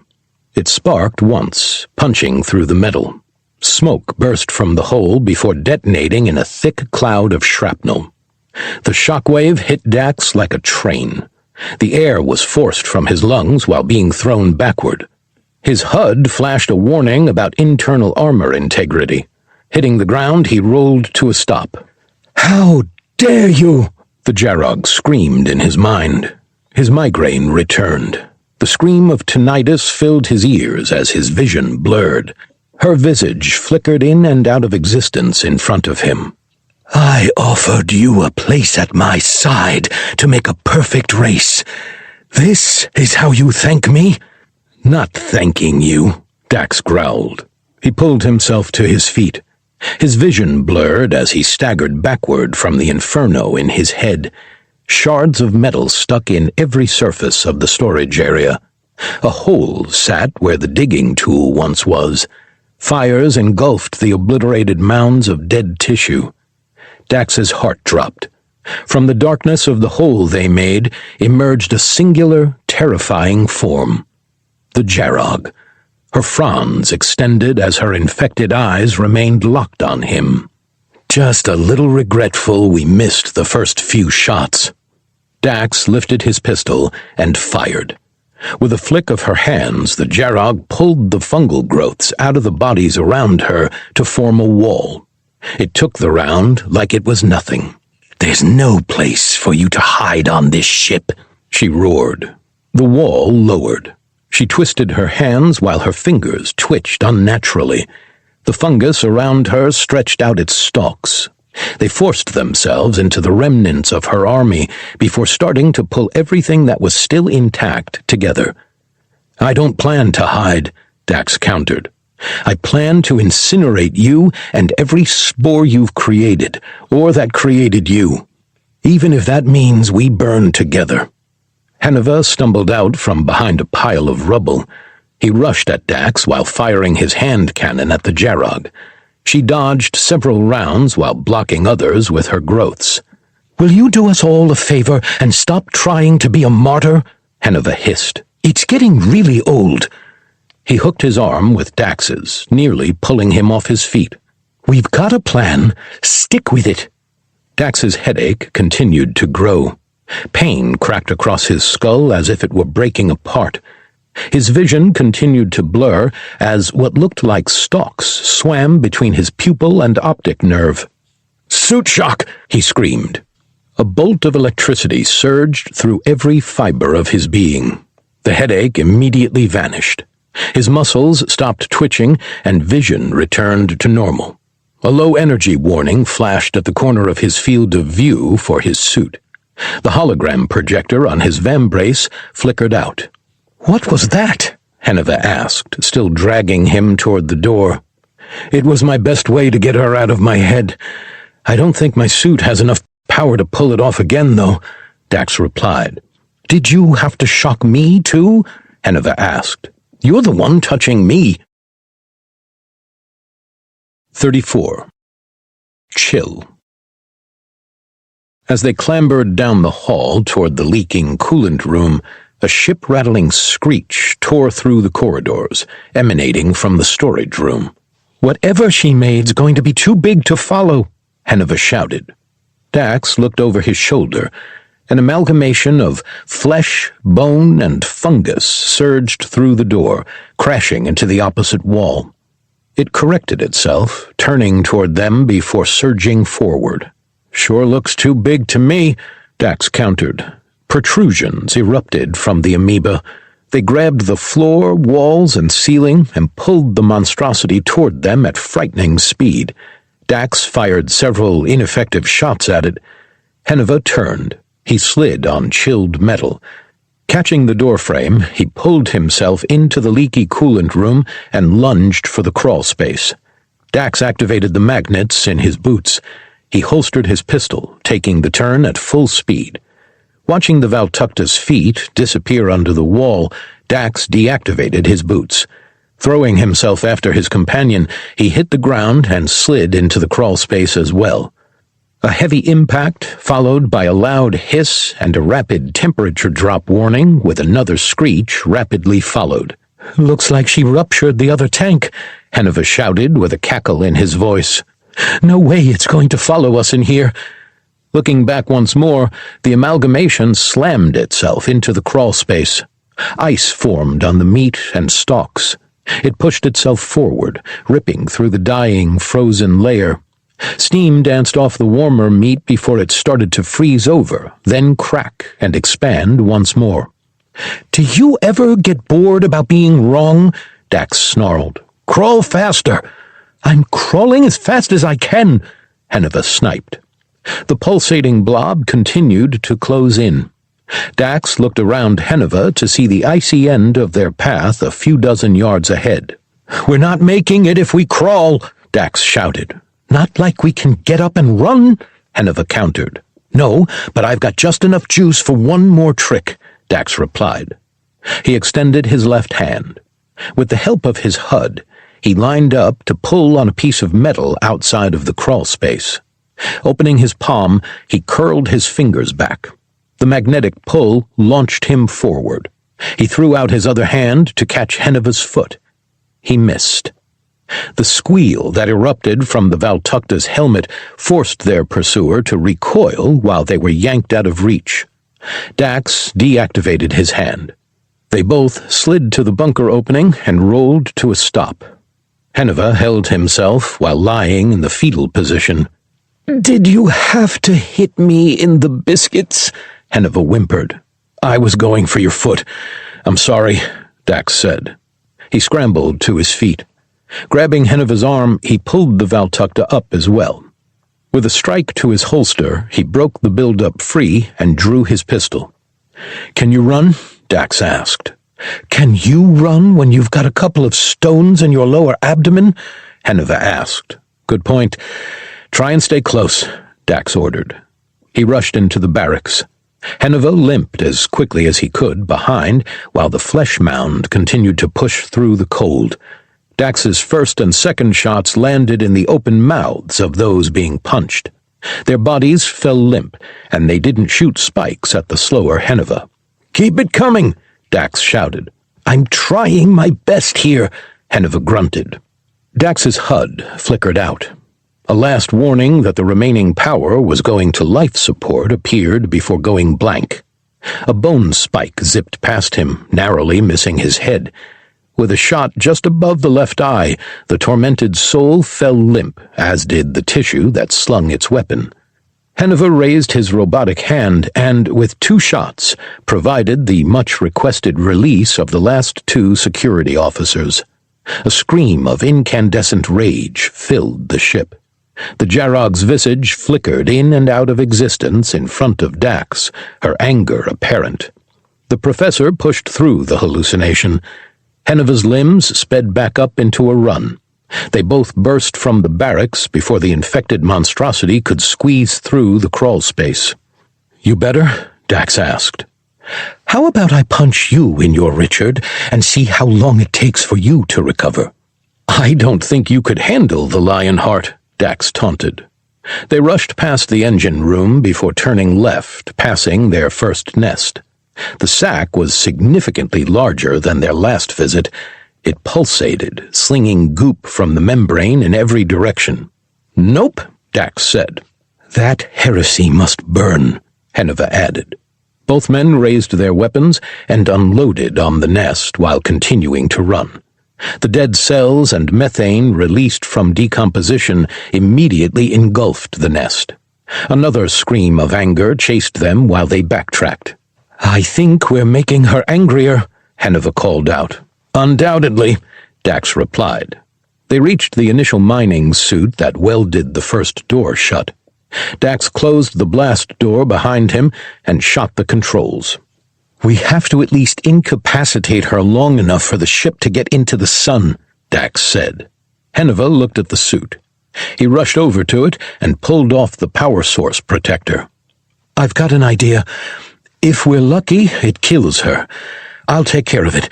You set course for the sun," Henuva ordered. The blast door rattled violently. The unnatural sounds of what sat on the other side reverberated through the ship. "Fine, but whatever you're doing, get to the bridge as soon as possible," Dax ordered. "Don't worry about me," Henuva mused. Dax turned and rushed toward the cockpit. His radio crackled to life. "This is the Junkyard. How are things looking on our not-so-ghost ship?" Kane asked. "Intense," Dax replied. He reached the front of the ship. Scanning the systems, his HUD was unable to translate the writing at a glance for him. "Dang it," he snarled. His frustration quickly vanished once he saw a Valtakuntera symbol for acceleration. "Intense?" Dalia asked. "The Jarog wasn't spaced like I was hoping," Dax said. He hurtled the back of the chair and landed in its seat. Adrenaline overwhelmed his system, making every movement feel like he was wading through syrup. She then proceeded to make a single amalgamation of every dead crew member we incinerated, and now she's chasing us. I'm in the cockpit, though, and Henuva's holding her off for me. Dax fiddled with the symbols. He could read a handful of them from his studies. With a swipe on one part of the screen, the entire ship listed to the left. "Careful!" Henuva shouted over the radio. "You're going to crush me if you make this slide." "Sorry," Dax called out. "I'm not familiar with all the languages this is in." "But you're familiar with some?" "Yep." "Where's your HUD translator?" Dalia asked. "My suit is running on fumes. It's shut down for now. Fortunately, it looks like this is some stolen Valtakuntera tech," Dax replied. Another rumble tore through the bridge. Dax glanced over his shoulder. The blast door was starting to bulge while Henuva toyed with the exosuit. "What's your ETA for the execution of your plan?" Kane asked. "If everything goes smoothly, 2 minutes," Dax replied. "What are the chances everything goes smoothly?" Dalia asked. Her question was met with an uproarious cackle from Henuva. "I think he's trying to say 0%, Dax replied. "Just get into position and be ready." Dax fidgeted with the controls some more. The ship's engines roared, making adjustments until he lined it up with the pale, flickering white dwarf in front of them.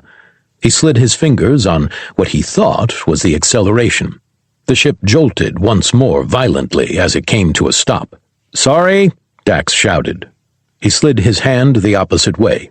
The vessel shuddered once more while pushing Dax into his seat. "There we go. Course set. Incineration imminent." Dax looked back to see the door ripped open. The blob of flesh and spores reared up in front of Henuva, who knelt behind the exosuit. He rested his body weight on his robotic hand while holding up his fleshy one. "Wait, I wish to surrender," Henuva called out. Dax's eyes narrowed. He didn't need his HUD to tell him the scientist was up to something. "If I'm going to surrender, I want it to be to the superior life form, not this mound of flesh she controls." Dax's fingers glided to the screen lock. He held the button down until a notification showed the station would be unresponsive.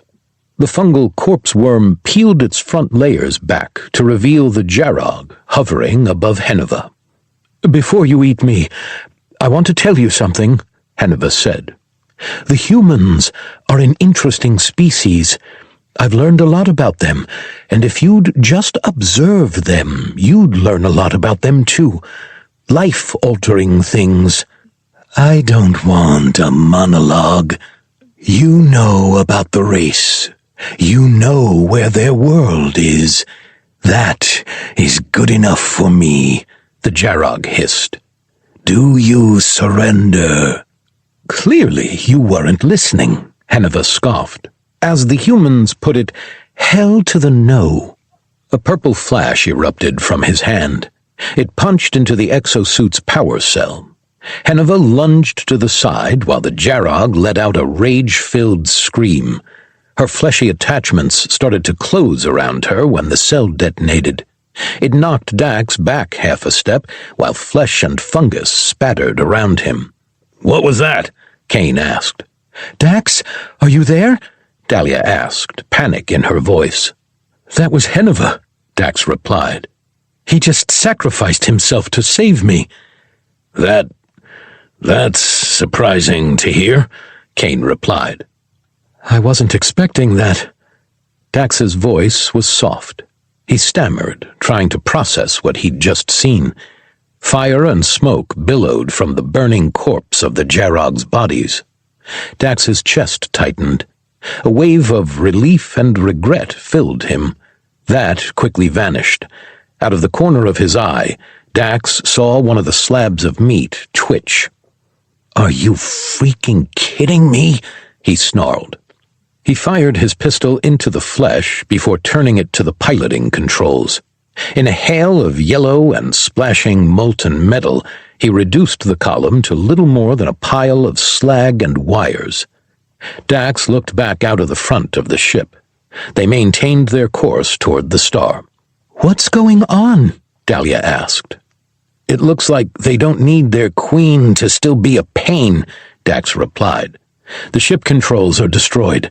Trajectory remains the same, and there's not enough time to stop the ship before it's pulled into the sun. Not that there's anyone on here who could pilot it anymore." "Good," Dalia replied. "Get to the docking lock and get off the ship." "Not yet. Give me 2 minutes," Dax replied. "Why? What are you doing?" Dalia asked. "Henuva just sacrificed himself to save me. His armor's sturdy. The least I can do is to check if he's alive," Dax replied. "At the speeds you're going, you don't have time to waste on him," Kane countered. "Without him, we'd be dead a half-dozen times already," Dax countered. "He's part of the crew now, whether you like it or not. We leave no man behind, dead or alive. We all come home together." Silence sat on the other side of the radio. "Hooah," Kane replied. Dax charged the flaming heap of meat. Just over halfway down the corridor, a splitting headache tore through his head. His legs gave out under him. With a clatter and sparks, he hit the ground. His vision started to blur with the increase of pain.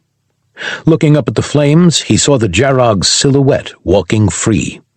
Half of her fronds were blown off, and burns covered most of her body, but she marched all the same. "That's beyond predictable," Dax groaned. "I should have seen that coming." 35. Head out. "Look what you've done to my children," the Jarog screamed. Her closed fist crashed into the side of Dax's helmet. He spun from the blow, not feeling it but still on his knees. As he tried to pull himself to his feet, the Jarog threw her hands toward the ground. Every muscle in Dax's body stiffened, holding him in place. "You don't get to stand," she added. With another swing of her fist, she knocked Dax the other way. He fought the pull on his body with all his might. The growths in him continued to hold firm. He started to cackle as she beat him, her knuckles splitting on his suit, with his armor doing little more than moving with each blow. "What are you laughing at?" she growled. Dax looked her in her infected eyes. The headache continued to grow. He felt blood starting to pour over his upper lip and down the sides of his neck. Using the only thing he still had control over, his laughter became louder and even more unhinged. His derangement caught the Jarog off guard. Her brow furrowed. She took a half-step back. "What's so funny? You're about to die," she hissed. "I can finally say something I've always wanted to," Dax said between fits of laughter. "I brought you into this universe, and I will be the one who takes you out of it." The shock quickly vanished. Anger overtook her features once more. She stepped toward Dax, reaching for him. I'll make sure you suffer before we die. You can't get past my armor. The Jarog's head started to twitch. Her mouth opened to unnatural levels while stalks reached from her maw for his helmet. I can crush your helmet, she whispered in his mind. A blur of sparks and silver flipped over the Jarog. A device with blinking lights was shoved into her mouth. It snapped shut. She swallowed out of habit. Dax turned his head to see Henuva land. His armor was heavily damaged, and his robotic arm was missing. He gave Dax a thumbs up. Kane said the trigger word was Sheev's grand plan, Henuva shouted. His voice was muffled as it traveled through both helmets. Dax looked back at the Jarog, who scowled at him, trembling in rage. "Execute Order 66, Dax sneered. The Jarog's eyes widened. In less than a blink of an eye, a detonation ripped her in half, sending her upper body into the fire while her legs dropped to the floor. Unearthly screeches left her while her body burst into flames. Once the sound subsided, the tightness in his muscles loosened. "How'd you survive that explosion?" Dax asked. He forced himself to his feet. His double vision and headache vanished as well. "That exosuit had a shovel in the other hand, made to take incredible amounts of punishment," Henuva explained. "It cost me an arm, but I was able to get inside it before the power cell blew." Henuva grabbed Dax's elbow and helped him to his feet. "I thought you were dead." "You didn't hear me saying I was good?" Dax looked at the remains of the Jarog. He raised his pistol and fired a dozen rounds into the remaining pieces of her corpse, incinerating it. "I guess my suit's power levels are so low it cut off the radio," Dax replied. "Now that I don't think she's going to be getting into my head again, let's get out of here."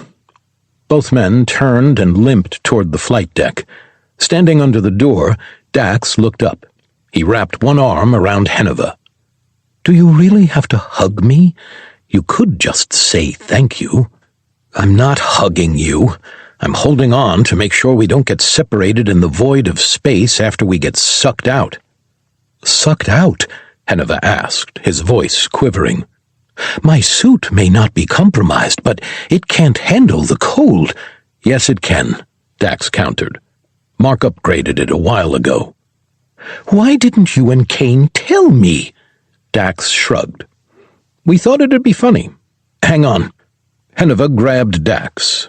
Pointing his pistol at the door, he squeezed the trigger 3 times. A high-pitched whistle filled the cockpit while Henuva screamed that he was a jerk. Both inner and outer doors failed, breaking from their frames. Explosive decompression ripped Dax and Henuva off their feet. They spun violently through the void. Dax closed his eyes, gripping the Valtakuntera with his other arm.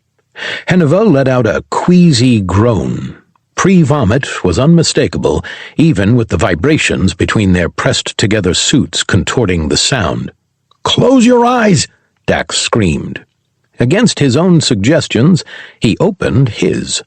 A pit that wasn't motion sickness filled his stomach as they blasted past the junkyard. "We missed it," Henuva squealed. Music cracked to life.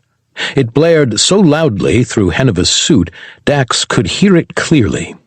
"Holler the Undertaker, caught in the undertow. Where graves are laid, mistakes were made, but learn from them we won't. You can't rescind a stratagem because of where you throw. My orbital has fallen short, away we'll all be blown." "Mark!" Dax shouted. In a shift of red light and a boom that reverberated through their suits, a familiar disc-shaped ship appeared in their path, blaring JT music.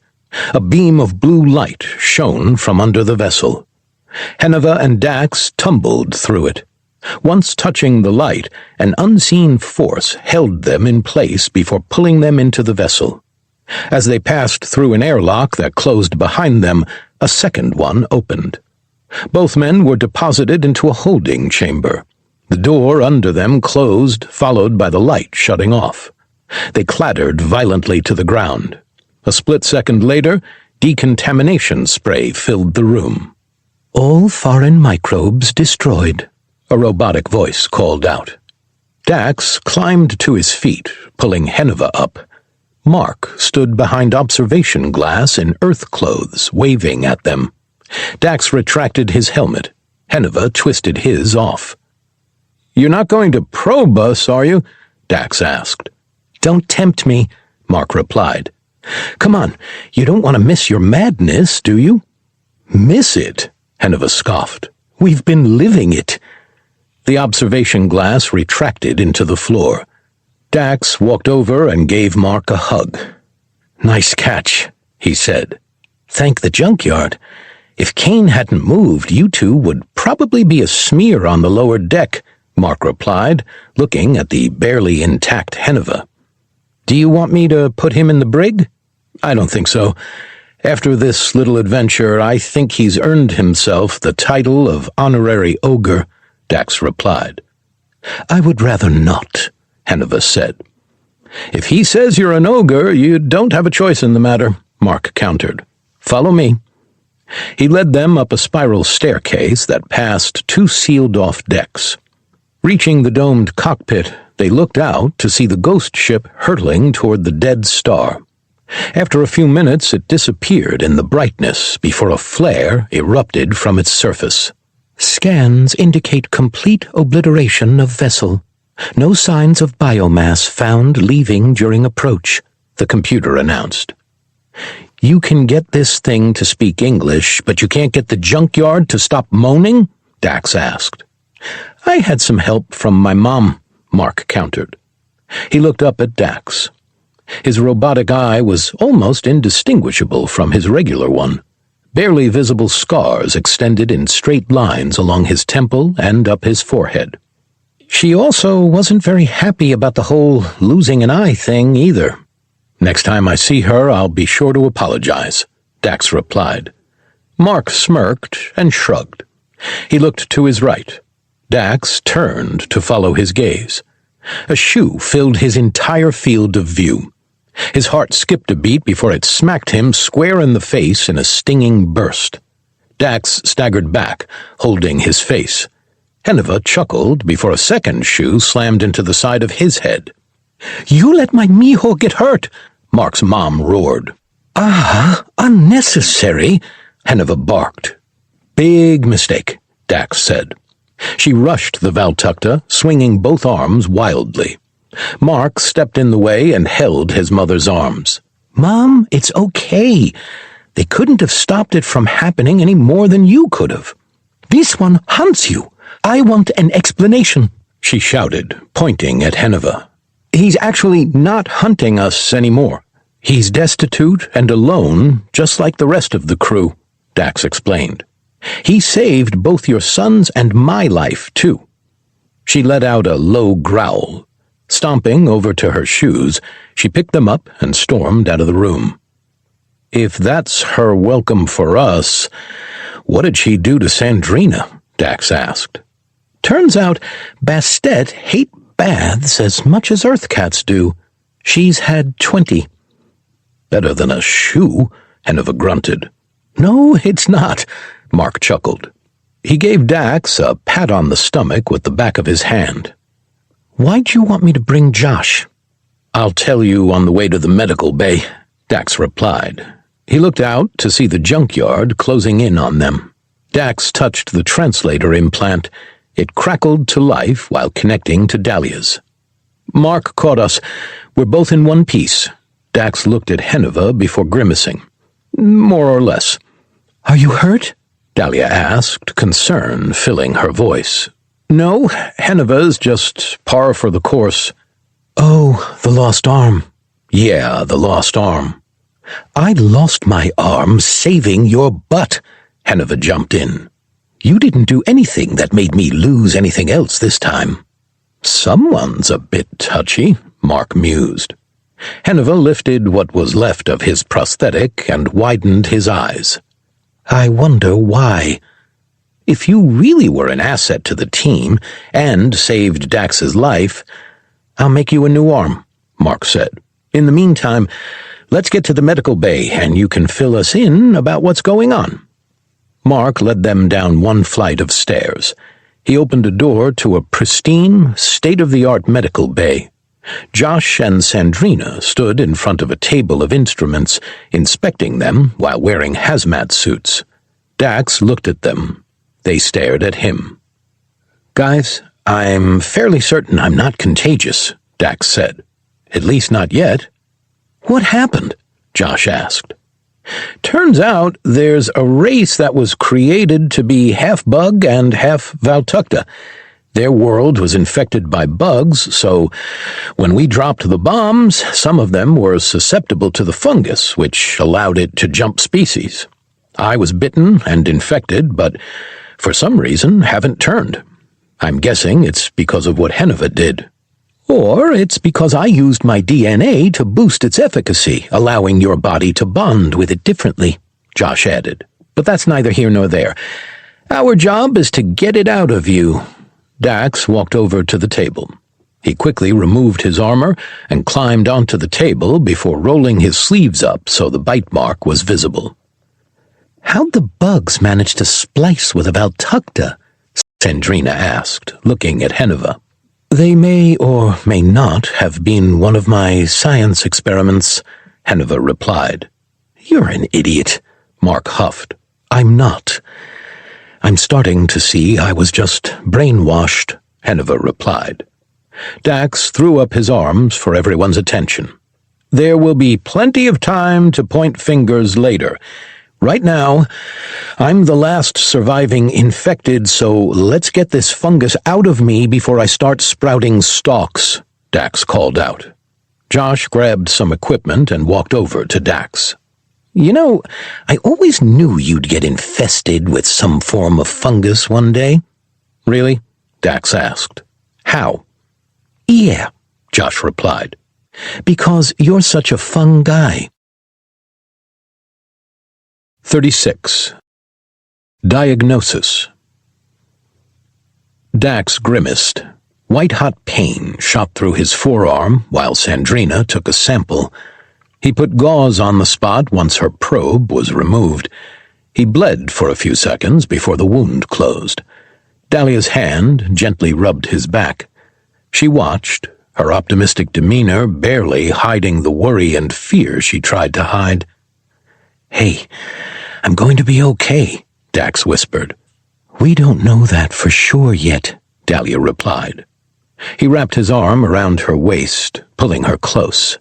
Josh looked at the sample under a microscope and immediately let out a nervous chuckle. "Maybe it won't," Dax added.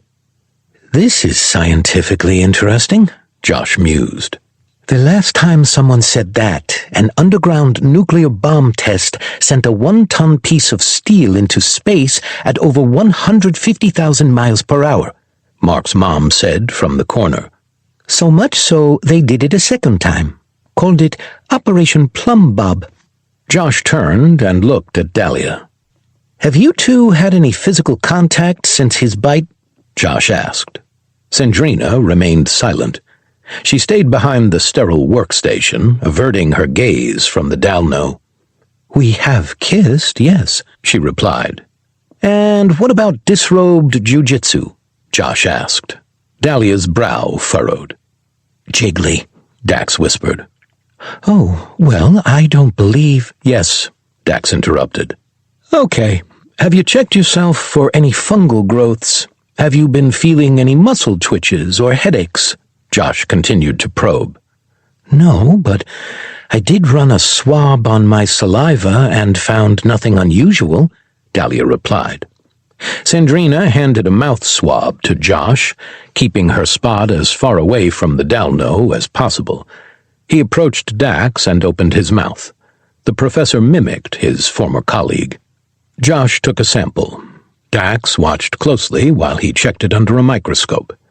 He swabbed himself to compare. With a curious grunt, the mycologist took a step back. He gave Sandrina a nod, filling Dax with a flicker of hope. "Good news. You don't seem to have any fungal spores in your saliva. It could be the temperature or the acidity of your spit, which means biting is not an infection vector for you, Josh replied. We will need to conduct a more thorough test on Dalia to make sure nothing was passed elsewhere, but that will not be for me to do. Sandrina's not touching me, Dalia quickly cut in. It's okay, sweetie, Ashley said, standing up. In my early days, I worked at a fertility clinic. I can get what they need. Sandrina passed Josh another swab. He handed it to Ashley, who gently took Dalia by the arm into a private back room.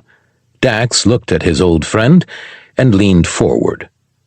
What do you see with my muscle? The cordyceps seem to have bonded with your muscle fibers. It's unlike anything I've seen before, Josh said. Usually with a parasitic fungus like this, it completely consumes the host and puppets it. For you, it's the other way around. How do you explain the headaches, the hallucinations, my reaction without thought, and the fact an infected could physically control me? The brain scans are still working on coming back, but if what Henuva told me about Jarrogs are true, maybe the fungus in her brain was communicating with the fungus in your brain using her low-level ESP. Without a proper sample, I wouldn't be able to tell for sure. How about you hit me with some form of anti-fungal so we can kill this thing and get it out of my body, Dax said, adjusting himself. I don't like the idea of not being in control of my own body. That part of the system appears to be a little outdated for what we have access to, but those should come in shortly, Sandrina said, her tone little more than a whisper. Dax looked at the Bastet, cowering as far from them as possible. You don't have to hide over there, you know, Dax said. Dalia pointed out that she, justifiably, doesn't trust me. If I speak out of turn, she'll make what you did to Henuva look like child's play, the Bastet whispered. I'll make sure she doesn't hurt you. You had to face down Ashley after she found out you were informing on her little Miho. That had to have been punishment enough. You're lucky you just got the shoe yourself, Josh chuckled. But after we get your scans back and Sandrina goes over them, I'll see what I can do about an antifungal. I can't promise how well it'll work, though. Dax slid off the table. He walked over to Josh. His eyes narrowed and breathing remained steady, wanting all the information before reacting. What do you mean? Josh turned and touched the side of the microscope. He slid his fingers to the center of the workstation and lifted his hand from the glass. A holographic display of muscle tissue enmeshed in a strange helix-shaped structure floated in front of them. What am I looking at? Dax asked. This is not how cordyceps behaves. It enters the muscle fibers and forces contractions. This seems to be creating some form of supporting structure. I've never seen this before. Dax turned to Sandrina. She shook her head. I've never seen it either, she said. Henuva is the bioengineer. I'd say have him take a look at it and run some tests on his own. We may not have the capabilities he's used to, but he was one of the most brilliant scientists of his people. Dax paused. He looked at the tissue sample closely while it rotated in front of him. Fine, go get him, Dax said, nodding at the door. I want to make sure I'm not going to get the sudden urge to bite everyone.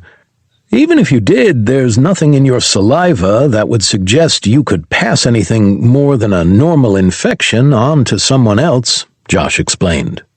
Sandrina left the medical bay. Ashley emerged from the back room with Dalia's swab. She handed it to Josh, who immediately switched to a clean slide. Dalia emerged a few seconds later. She looked at the hologram. Her brow furrowed. What's with the enmeshing matrix around those muscle fibers? She asked. You know what you're looking at? Josh asked, glancing at her. In light of Sandrina's duplicity, I took it on myself to learn everything I could about human anatomy, in case medical attention was needed, she replied, walking over to them. Admittedly, my technique has a lot to be desired, but My knowledge about human anatomy is nothing to sneeze at. Josh turned his attention back to the sample taken from Dalia. He looked through the microscope for several seconds before standing up and scratching his forehead. "That's unexpected," he muttered. "Unexpected good or unexpected bad?" Dax asked. He reached over and took Dalia's hand. She gave it a nervous squeeze. "Just unexpected," Josh replied. With another swipe of his finger, the contents of the slide appeared next to Dax's muscle sample. Dax stared at it for a few seconds before looking at his old colleague. "What are we looking at?" Dalia asked, beating him to the punch. "Nothing," Josh replied. "Stop beating around the bush and just get to the point," Dax blurted impatiently. "Dalia has no evidence of fungal infection in her body. We're going to take a muscle sample just to be sure," Josh explained. "But if this is any indicator, it means the cordyceps didn't spread to your gamete cells." Dalia gave Dax's hand a squeeze. She released it and walked over to the table before hopping onto it. "Take your sample, fungus man," she said. "Not sure how I feel about that being my title, but okay," Josh said, grabbing another tissue sample taker. "This is going to hurt." "You couldn't hurt her if you tried," Dax sneered. "He's right," Dalia added with a nod. While Josh tended to Dalia, he noticed Ashley sitting in the corner of the room with a data pad. Her fingers flitted back and forth, working furiously on something. He approached her. "Everything okay?" he asked. "Not exactly," Ashley replied. Her words caused Dax's chest to grow tight. "What's the matter?" "This ship isn't as stealthy as advertised," Ashley explained. "When we left our solar system, those space elves, as Mark puts it, detected us and started pursuing." "How long have you been outrunning them?" "Since we left, almost a week ago. They seem to be able to track this ship's energy signatures with ease."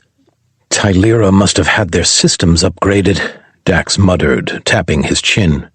"How far behind do they tend to be?" "A few hours, sometimes a day," Ashley replied, "which means our time is drawing short."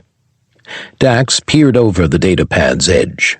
A long series of mathematical equations and trajectories filled its screen. At a glance, he knew he wouldn't be able to make head or tails of it, even if he were given years to work on the problems. "Are you figuring out a way to math them to death?"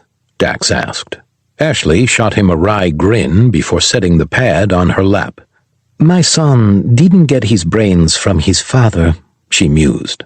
"While my mijo's passions were in technology, mine were in the stars.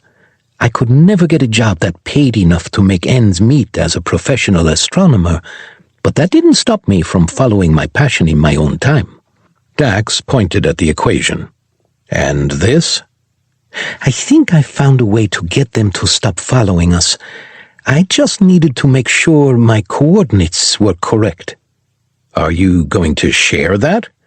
She flashed him a playful smile before picking up the datapad and continuing her work. "Okay, ladies and gentlemen," Josh called out. Dax turned back to the table as a hologram of Dalia's muscle fibers appeared. "I don't know what Dalno muscle tissue is supposed to look like, but I can tell you you're fungus-free." "That's good to hear," Dax said. He walked over to Dalia.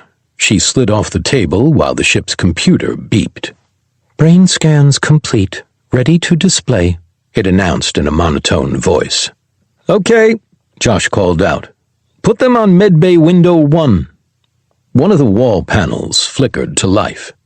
An image of Dax's brain was projected onto it while slowly rotating. Dax's stomach dropped. He inched his way toward the image of his rotating brain. "I don't know a lot about neurology," Dax whispered. He pointed at his scan, his mouth turning dry. "But I can tell you for sure, that's not what a human brain's supposed to look like." Fungal growths nearly completely surrounded his brain. Some made their way between hemispheres, while a stalk or two started their journey into his optic nerves. "By the gods, who's the unlucky person to have that brain?" Henuva asked, entering the room. Dax turned toward the Valtakuntera.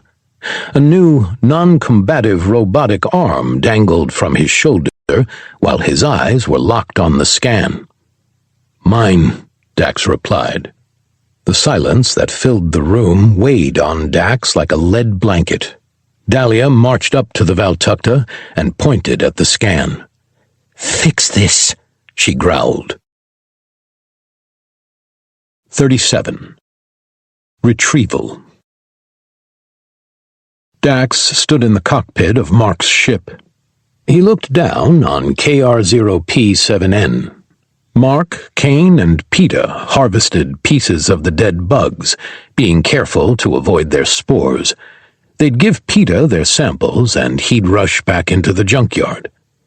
"How are things looking down there, guys?" Dax asked, connecting his translator to theirs.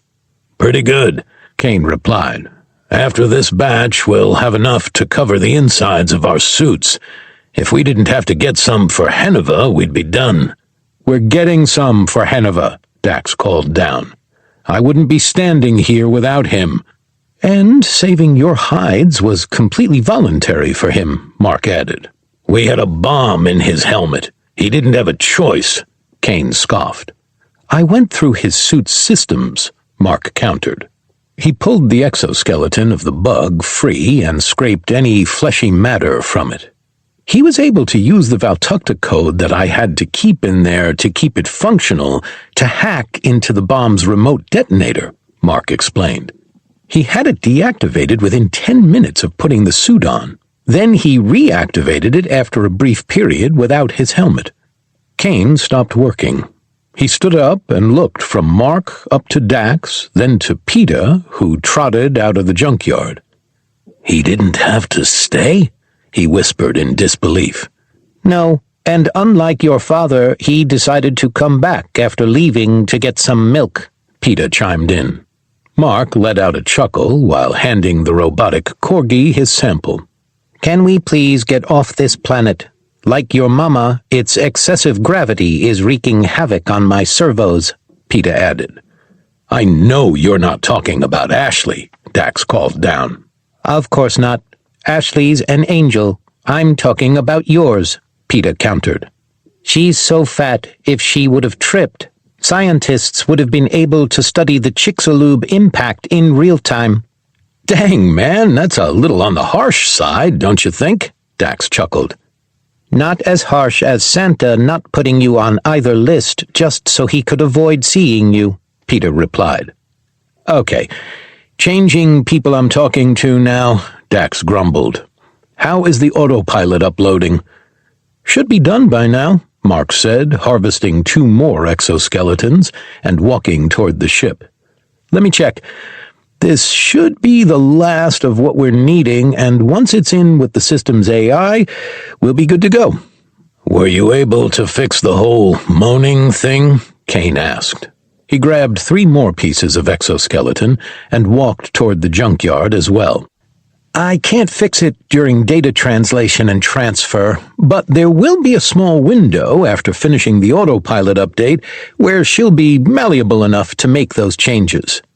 "Okay, but no insults," Dax called down. "I'm not changing her personality. She'll still be the slightly kinky AI motherly she's always been," Mark replied. Dax sat in one of the cockpit chairs.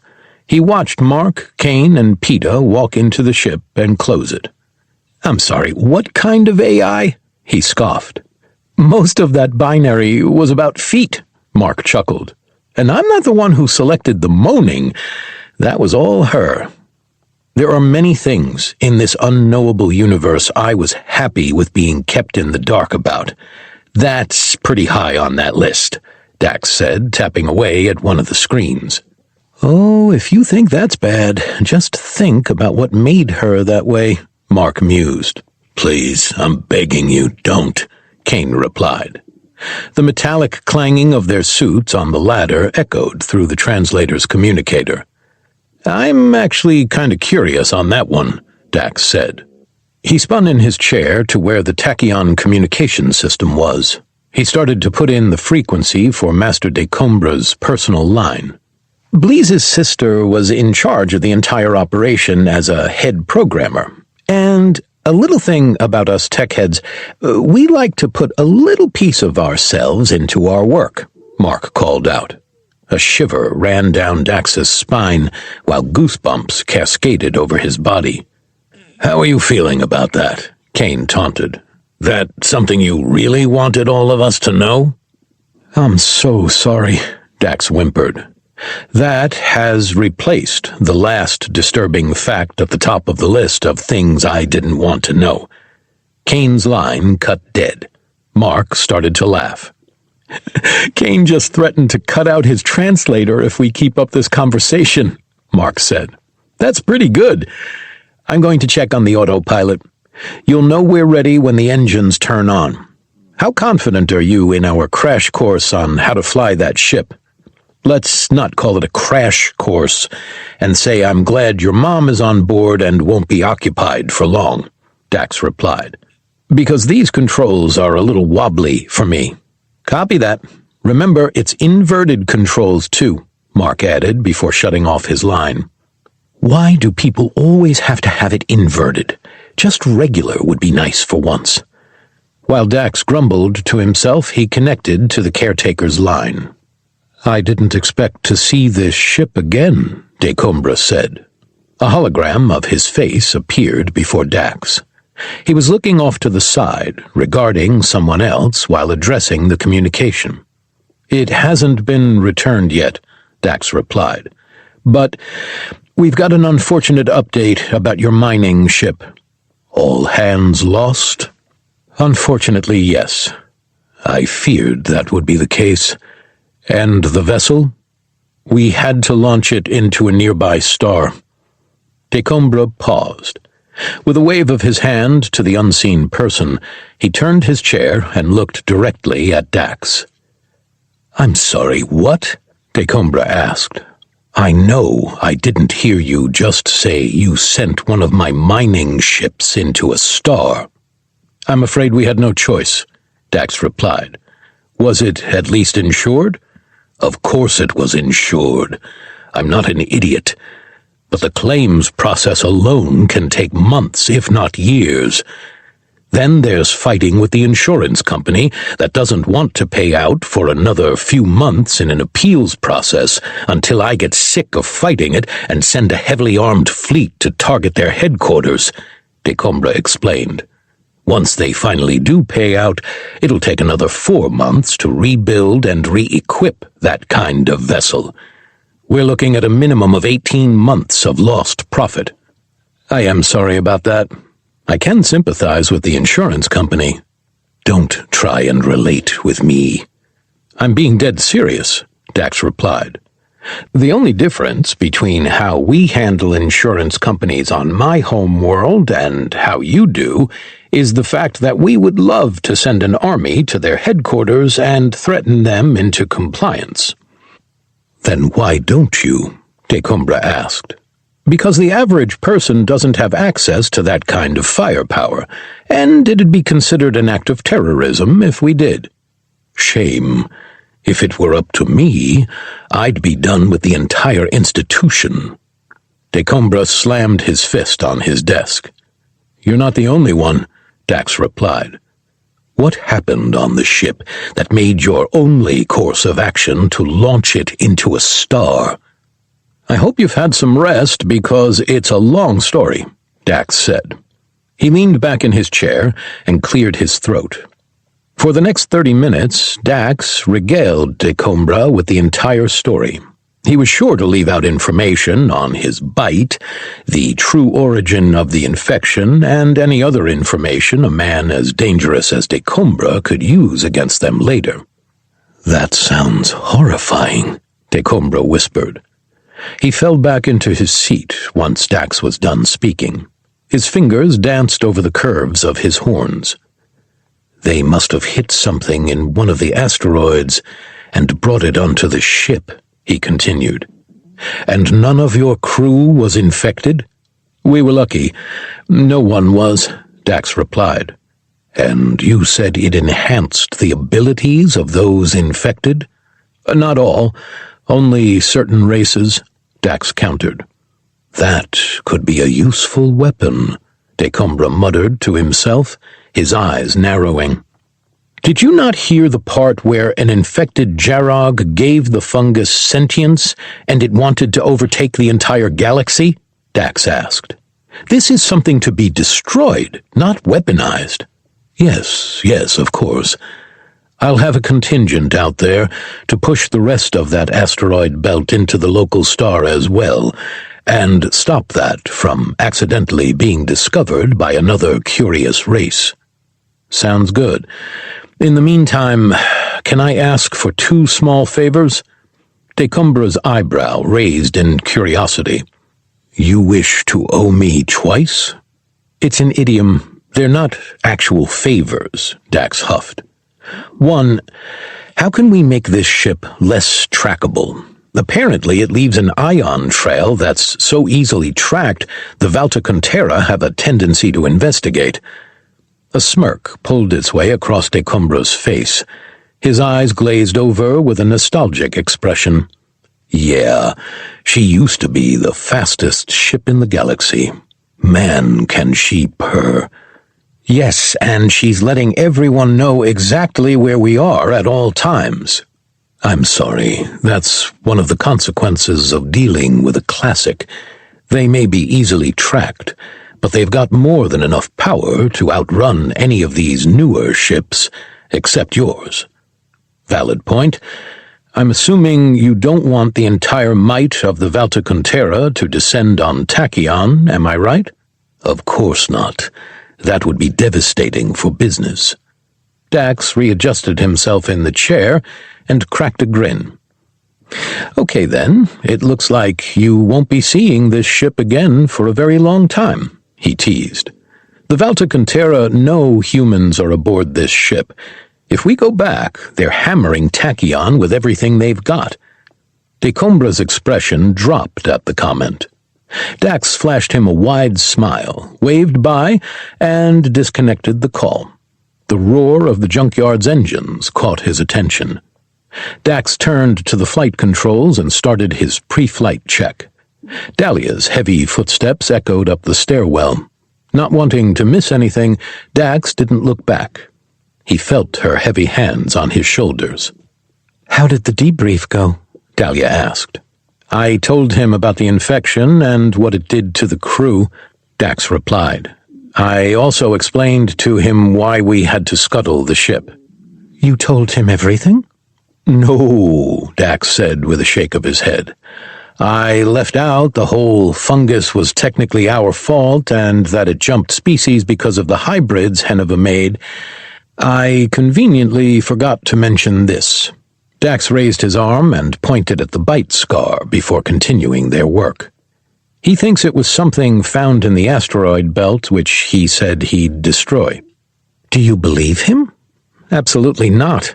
He is, for sure, going to continue mining and try to weaponize the fungus. Fortunately, he's not going to find any. She gently started to rub his shoulders, sending a relaxing wave through his body. We can't leave the fungus alive on any of the planets we've bombed, Dalia said softly. I know. That's why I wanted Mark to get Josh. But now it looks like he'll be working with Henuva to figure out if I'm going to start sprouting stalks or not, Dax said, looking up at his battle-bonded. Are you okay with that? If it keeps you here with me, absolutely, she replied. Dalia leaned over and gave him a quick kiss. The Junkyard roared, lifting itself off the ground. Dax activated their engines, following the bucket of bolts into space. 38. Treatment. Dax carefully directed their ship, staying as close to the Junkyard as possible. Dalia sat in the navigational chair, inspecting their radar and galactic scans. Ashley sat in the captain chair at the center of the room, her data tablet in hand, still working on her calculations. Why aren't we in leap space? Dax asked. Do you really want the Valtakuntera to catch up to us? He looked back at Mark's mother. She shot him a cold look and raised an eyebrow. Dalia swiveled her chair toward Dax and leaned over. That's a look even Kane would avoid, Dalia whispered. I'm just saying we can't fight them in these dinky ships if they show up, Dax continued. Josh and Henuva's work is delicate. The electromagnetic radiation from this ship's leap field negatively interfere with the medicines they're trying to cook up for your little brain friends. Are you referring to the fungus being little or my brain? Dax asked. A wry smile spread across Ashley's face. Yes, she said softly before returning to her work. Dang, now I know where Mark gets it, Dalia muttered. She turned back to her station. With a shake of his head, Dax continued to fly their ship. After a few minutes of awkward silence, more footsteps echoed up the stairs. Dax looked back to see Sandrina's head pop into the room. Josh and Henuva want to see you downstairs. Okay, who's going to fly the ship? Dax asked, looking at Ashley. Ask Mark. You don't want me driving, Ashley said. I know how, Sandrina replied. Okay, then we don't have much of a choice. Come on. Dax got up while Sandrina sheepishly walked onto the bridge. She took his seat. Dalia immediately stood up and made for the stairs. Come on, Battle Bandit. Let's see what they've cooked up for you, she said. Dax grimaced and followed Dalia to the medical bay. I'm not trying to defend her, but can I ask why you seem so much angrier at Sandrina than Henuva? Dax asked while descending. Are you angry when a snake bites? Dalia asked. Yeah, but to your point, not at the snake, Dax replied. Biting is its nature. Exactly. When you see a snake, you know if you get too close, it'll bite. Henuva is that snake. He knows what he is and doesn't try to hide it, Dalia explained. He's true to his nature. While it's something I don't like, it's something I can respect. And Sandrina was a wolf in sheep's clothing, Dax replied. I'm not sure I understand that idiom, Dalia said. Sheep are harmless. Wolves eat sheep. When they show up, the entire flock runs away, making for a harder meal, Dax explained. The idiom is the wolf is crafty enough to disguise itself as part of the herd. It can get among them and, when their guard is down, start eating. Hide its true nature. That is a perfect analogy, Dalia chuckled. I love how rich your people are at simplifying complex concepts. Oh yeah, we're real great at it, Josh shouted from the medical bay. They reached the deck after a few more steps and entered. Henuva held a massive syringe with a bright green liquid that was nearly glowing. Is that radioactive? Dax asked, pointing at the needle. If it were, I'd be dead, Henuva replied. Then what is it? It's a bioorganic acid similar to stomach acid, but not powerful enough to damage neuronal or nerve tissue. Our tests have shown a 100% kill rate of the enhanced cordyceps fungus in the holographic simulator, Josh explained. Have you actually tried it on any enhanced fungi? Dax asked. The only true pieces left are the ones in your brain, Henuva pointed out. Mark's recovery was miraculous enough. We figured we shouldn't tempt fate twice. I appreciate that, Dalia chimed in. But there isn't a way to purge it that isn't a form of acid? Normal antifungal medication doesn't put a dent into it, Josh explained. The only other thing we found was another form of fungus that ate the cordyceps. I don't think you want to roll the dice with a super fungus, though. I'm inclined to agree, Dax said. He crossed his arms. His toe tapped the ground rapidly. His heart fluttered at the sight of an 8-inch needle and the twisted excitement on Henuva's face. How sure are you it won't leave me a vegetable? Unlike the spores I initially made, this is 100% complete, Josh replied. Dax took a deep breath. He glanced at Dalia to see her features tightened. With a raise of his eyebrow, she gave a shrug of her shoulders, having a full conversation with no words. "How many shots will I need?" "We're hoping no more than 3. We'll need to run scans after the first to see how much it killed," Josh clarified. "And where is that thing going?" Dax pointed at the needle. "Directly into your spine," Henuva replied. Dax could tell he was fighting the joy in his tone. "Fine," he relented. "I'll take the shot, under one condition." He turned to look at Dalia. The Dalno scoffed and waved them off. "No way I'm doing that," she said. "You're familiar with human anatomy," Dax explained, "and your technique has gotten a lot better. I'm not going to be the one who paralyzes you or melts your brain," Dalia countered. "Dalia, it's something I need you to do," Dax said. He reached out and gently took her hand. She ground her teeth. Flashing her tusks, she eyed the needle. "Give me one good reason why I should be the one taking that risk," she said softly. "Josh has never injected anything into another living being in his life." "Not what Ashley said," Josh muttered. Dax shot him with a stern glare. "You want me to tell Mark you just said that? You don't want to see what happened to the last guy who he projected was jiggling with his mom," Dax said. Josh made a zipper motion over his mouth with his hand and mimed throwing away a key.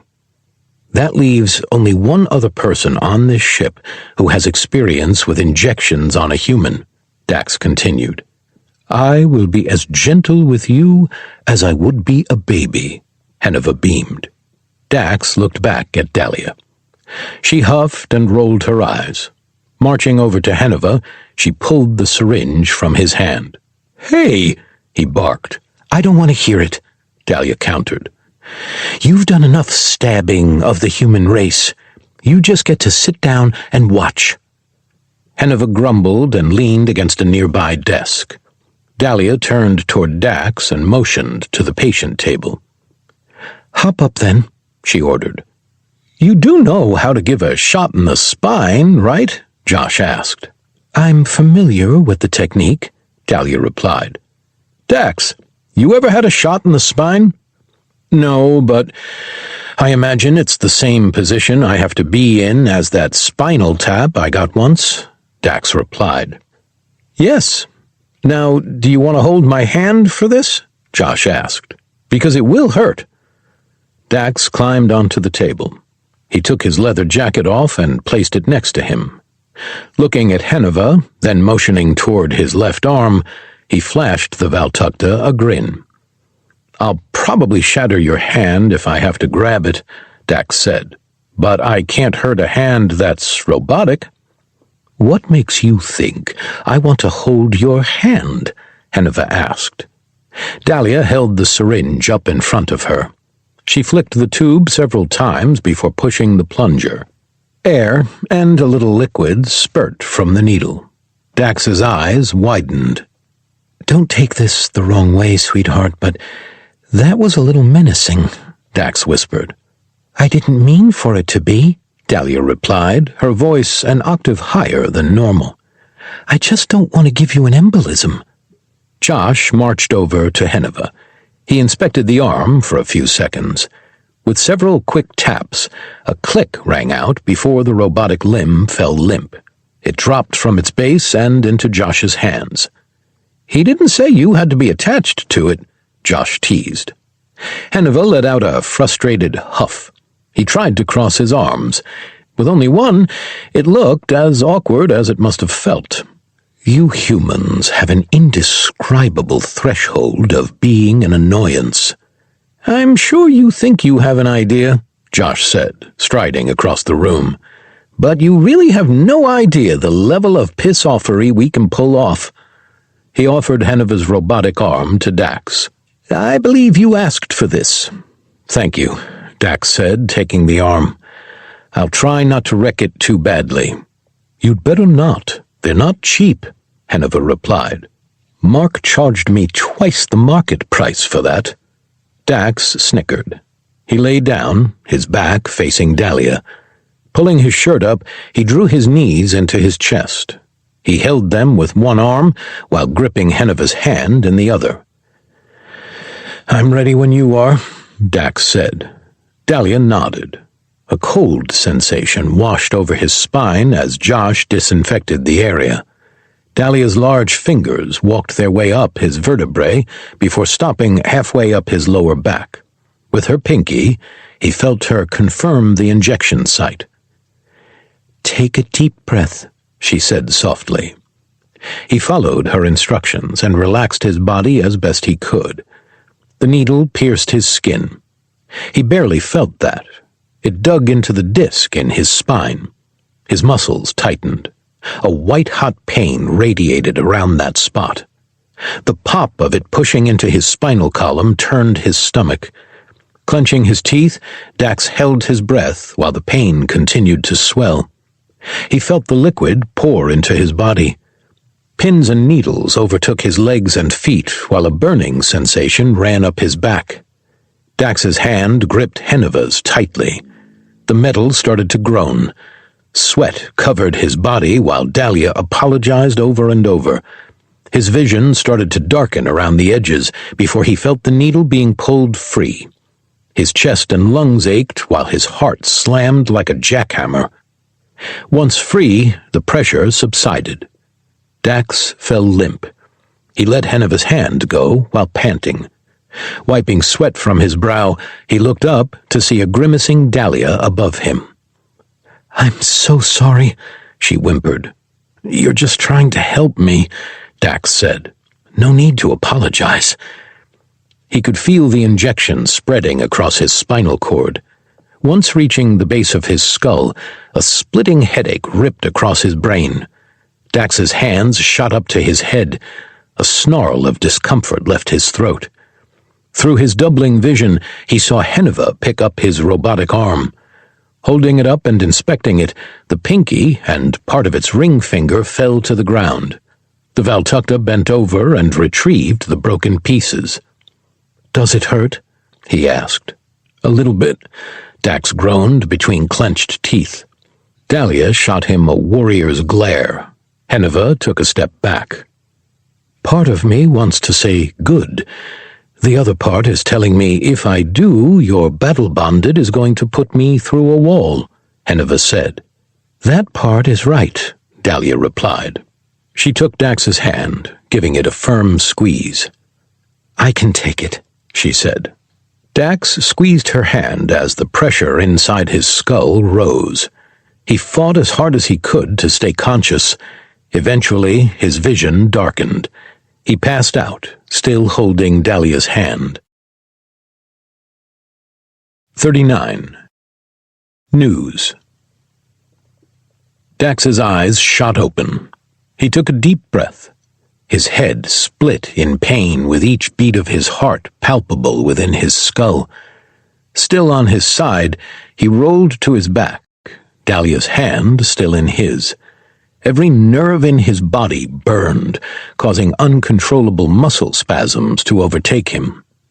Dalia's concerned face hovered over him. Her braids fell around his head. Her free hand gently touched his cheek.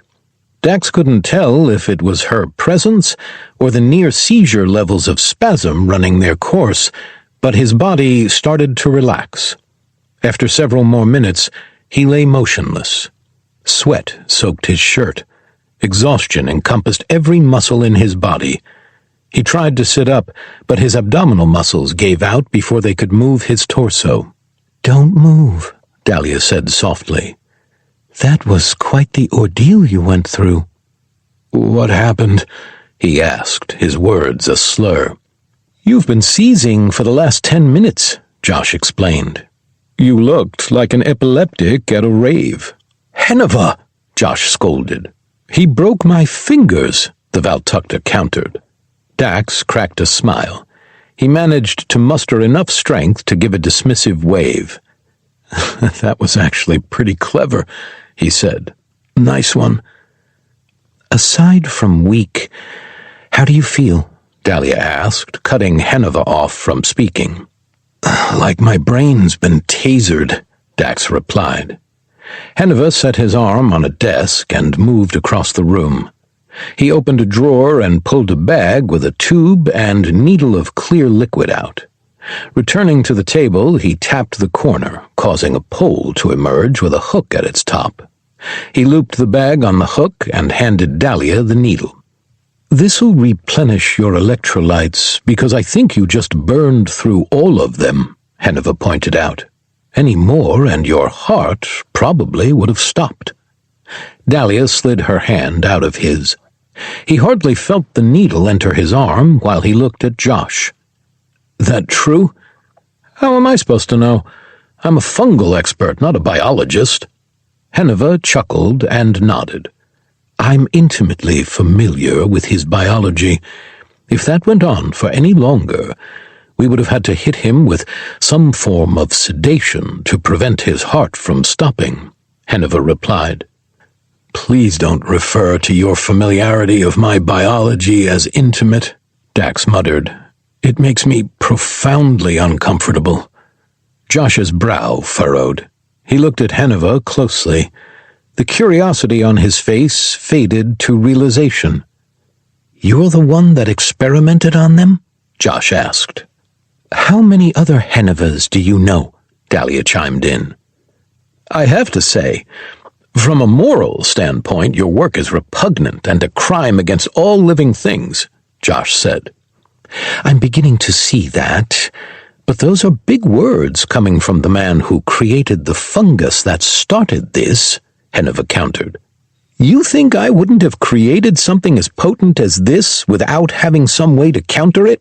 Josh asked. He pointed at the holographic images of the fungus in Dax's system. "I have. Unfortunately, it'll kill any host infected if the spores are as ingrained as they are with Dax," he continued. "But you didn't let me finish. While the humanitarian in me hates what you've done, the scientist is very much intrigued. I'd love to get to work with you, unlocking more secrets of the sleeping genome." A smile spread across Henuva's face as he brightened up. Dalia waved a hand between them. "Absolutely not," she barked. "The only thing you two are allowed to work together on is how to save Dax." "Come on. Dax is a scientist. He'd appreciate our work," Henuva countered. "I'm a linguist," Dax muttered. "His way of saying he's boring," Josh clarified. "A fright more exciting than you, though," Dax argued. "I'm afraid I have to agree with him," Henuva said, pointing at Dax. "I watched him steal my personal transport vessel and fly it full speed into one of my cruisers. Before impact, he jumped out and free fell into the side hatch of the Junkyard without so much as a safety chute." Josh's shoulders slouched. "Okay, maybe you're a little exciting." "How about we cut the chit-chat and scan his brain?" Dalia cut in. "I want to make sure I didn't paralyze my battle-bonded." Josh walked over to the desk. With the press of a well-hidden button, an arch emerged from the metal. He grabbed it and walked over to Dax, placing it above his head so its ends were even with his ears. A soft hum filled Dax's senses. He closed his eyes at the harmless interaction. After almost a minute, the humming stopped. Dax opened his eyes once more while Josh retrieved the technology and returned it to its port. "System received most recent scan. Initiating data retrieval. Estimated time, 15 minutes, the computer announced. "As much as I'd love to lie here like a piece of meat at a butcher's shop, can one of you help me sit up, please?" Dax asked. Without hesitation, Dalia pulled him into a sitting position, turned him so his legs dangled, and slid next to him. She leaned him against her massive shoulder. He felt every striation of her muscle twitching with concern. He looked up at her and flashed her a smile. She forced one back before moving the sweat-matted hair from his face. "Thank you," he said. "Any time," she replied. Dax watched Josh sidle up next to Henuva. He crossed his arms and turned his back toward Dax and Dalia. "Hey, do you think you could do some of the genetic magic you pulled on them to me?" Josh whispered. "I'm not talking full body, just brain stuff. I want to be at the top of my field, and that'll get me a long way there since I can't publish the cordyceps situation." "You do realize I can hear you, right?" Dax asked. Josh spun around. His brow was furrowed as he looked at Dax. "Seriously?" "It's one of the little upgrades he gave. Heightened senses," Dax explained. "And you don't want it. Trust me, the process is nasty." "Didn't you say you repressed it?" Josh asked. "Just because I don't remember it doesn't make it better." "He's right," Henuva chimed in. "Even if you don't remember the process, the anger will still be there." "How can you be so sure?" Josh asked. With an exasperated huff, Henuva pulled off his boot. He motioned to his robotic toes, then to the missing arm. "Need I say more?" he shouted. They went back and forth for a while. Dax closed his eyes and rested his weight against Dalia. The longer he was attached to the banana bag, the stronger he started to feel. His splitting headache subsided. He could move his arms and legs without them failing a second into use. Even his heart rate returned to a normal pace. Dalia's arm wrapped around him, holding him close to her. He nearly drifted off to sleep before the ship let out a soft ding. He opened his eyes to see Josh approach the wall that showed his initial brain scan. He tapped the panel next to it, bringing up the most recent. "Would you look at that?" Josh mused. Dax looked at the scan. Dark patches took up nearly half of where the growth once was. Henuva stepped forward and started to inspect the scan as well. "All that dark can't be good," Dax said. "On the contrary," Josh countered. He spun the scan to show the brain underneath was still intact. "The dark spots are dead fungal stalks. 15 minutes after injection, and over half are dead. I'd say one more and your brain should be cleared." Henuva tapped on it, shifting the color spectrum it was visible in. After a few seconds, he started to chuckle. "I am good," he mused. "Elaborate," Dalia butted in. "The brain on a human is an immune-privileged site. Means his body won't attack anything in his brain for fear of destroying important tissue," Henuva explained. "I wanted to see if I could bolster the immune system to be active in those sites without it impacting brain or eye function." Henuva zoomed in on the black spots of the scan. He continued to zoom until tiny holes appeared in them. "It's always encouraging to see positive results in a lab setting," Henuva called out excitedly, tapping the projection. "But to see it displayed in the field is something else." "I'm glad to be proof the macro portions of your experiment worked along with the micro," Dax said. "But if my immune system is already eating away the fungus, why isn't it attacking my muscles?" "It's not attacking the living fungus. I specifically engineered you guys to make it impossible to get sick. You can't be a useful weapon if you're down with the Gallio scale rot," Henuva explained. "And on the off chance anything was strong enough to survive your passive immune system, I made sure your active immune system was capable of integrating it to make you stronger." "Are you saying this could have happened to Mark and Kane, too?" Dax asked. "Mark, yes. Kane, it depends. He's a little older, so his immune system may not be as virulent as yours," Henuva replied. "And if they manage to catch something?" Dalia asked.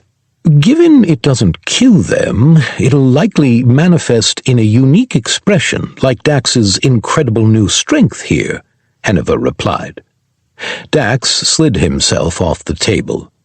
Holding on to Dalia, he landed. His legs wobbled under his weight. He continued to grip her arm until he was sure of his steadiness. Releasing her, he slowly crossed the room. Dalia took the bag off the hook. She held it at head height while walking with him. Josh reached out to help steady him. Stopping in front of the brain scan, he inspected it closely. He looked at the partially devoured dead growths. His gray matter remained untouched. "How long will it take you to make another syringe?" Dax asked. "A couple of hours, but you'll need a day at least to rest," Josh replied. "I'd say 6 hours, to be honest," Henuva replied. "I know how quickly my creations can heal." "Please don't refer to me as your creation. It's awkward," Dax replied. "But he's right. I'll probably be good in 6 hours." "Dax," Dalia whispered. "Decombres said this ship has such a bright ion trail the Valtakuntera won't stop pursuing us. The faster we get this done, the faster Ashley and Josh can return to Earth and get pointy ears off our trail," Dax replied, looking at Henuva. "No offense." "None taken," Henuva said. "I would like to take another muscle sample in an hour or two, though, just to see if the injection is affecting any of the reinforced muscle tissue." "That's not a bad idea," Dalia added. "If your muscles start to degrade, it could affect your heart." "Then let's hope that's not a problem," Dax said with a chuckle. Dax walked back to the patient table and sat down. Dalia hooked the bag back onto its stand. "How about we get a second one of those going so we can get this over with faster?" Dax asked. "No, we're not flooding your kidneys just because you're impatient," Dalia countered. The ship-wide communication system crackled to life. Hello? Can everyone hear me?" Ashley called out. "Testing 1, 2. "Mom, we can hear you," Mark's voice called out through the translator. "Okay, mijo. I'm sending coordinates that we all need to go to," Ashley said. "It'll get the big ugly ships off our backs." The radio crackled out. Dax looked at Henuva. "Are you going to take that personally?" he asked. "Why should I?" Henuva asked. "I'm not the one who designed them." Dalia grabbed Dax by the shoulders. She gently laid him back on the table. "Get some rest. Let us worry about everything else. You've done enough," Dalia said.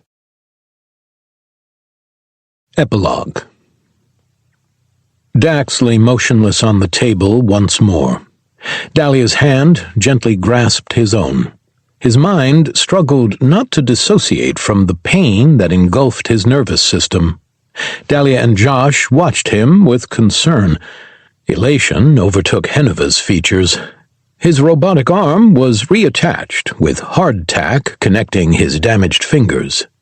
"You don't have to look so happy about it," Josh said, giving Henuva a shove. "I'm sorry, but I never get to see my projects actually operate. It's usually complete them, then the Empress immediately requisitions them for her purposes," Henuva replied. "He's not your project," Dalia countered. "Can we check his muscles again?" Henuva asked. "There was no change after the last shot. I very much doubt there will be anything different after this one," Josh said. "He's been through enough. Let's give his body some rest."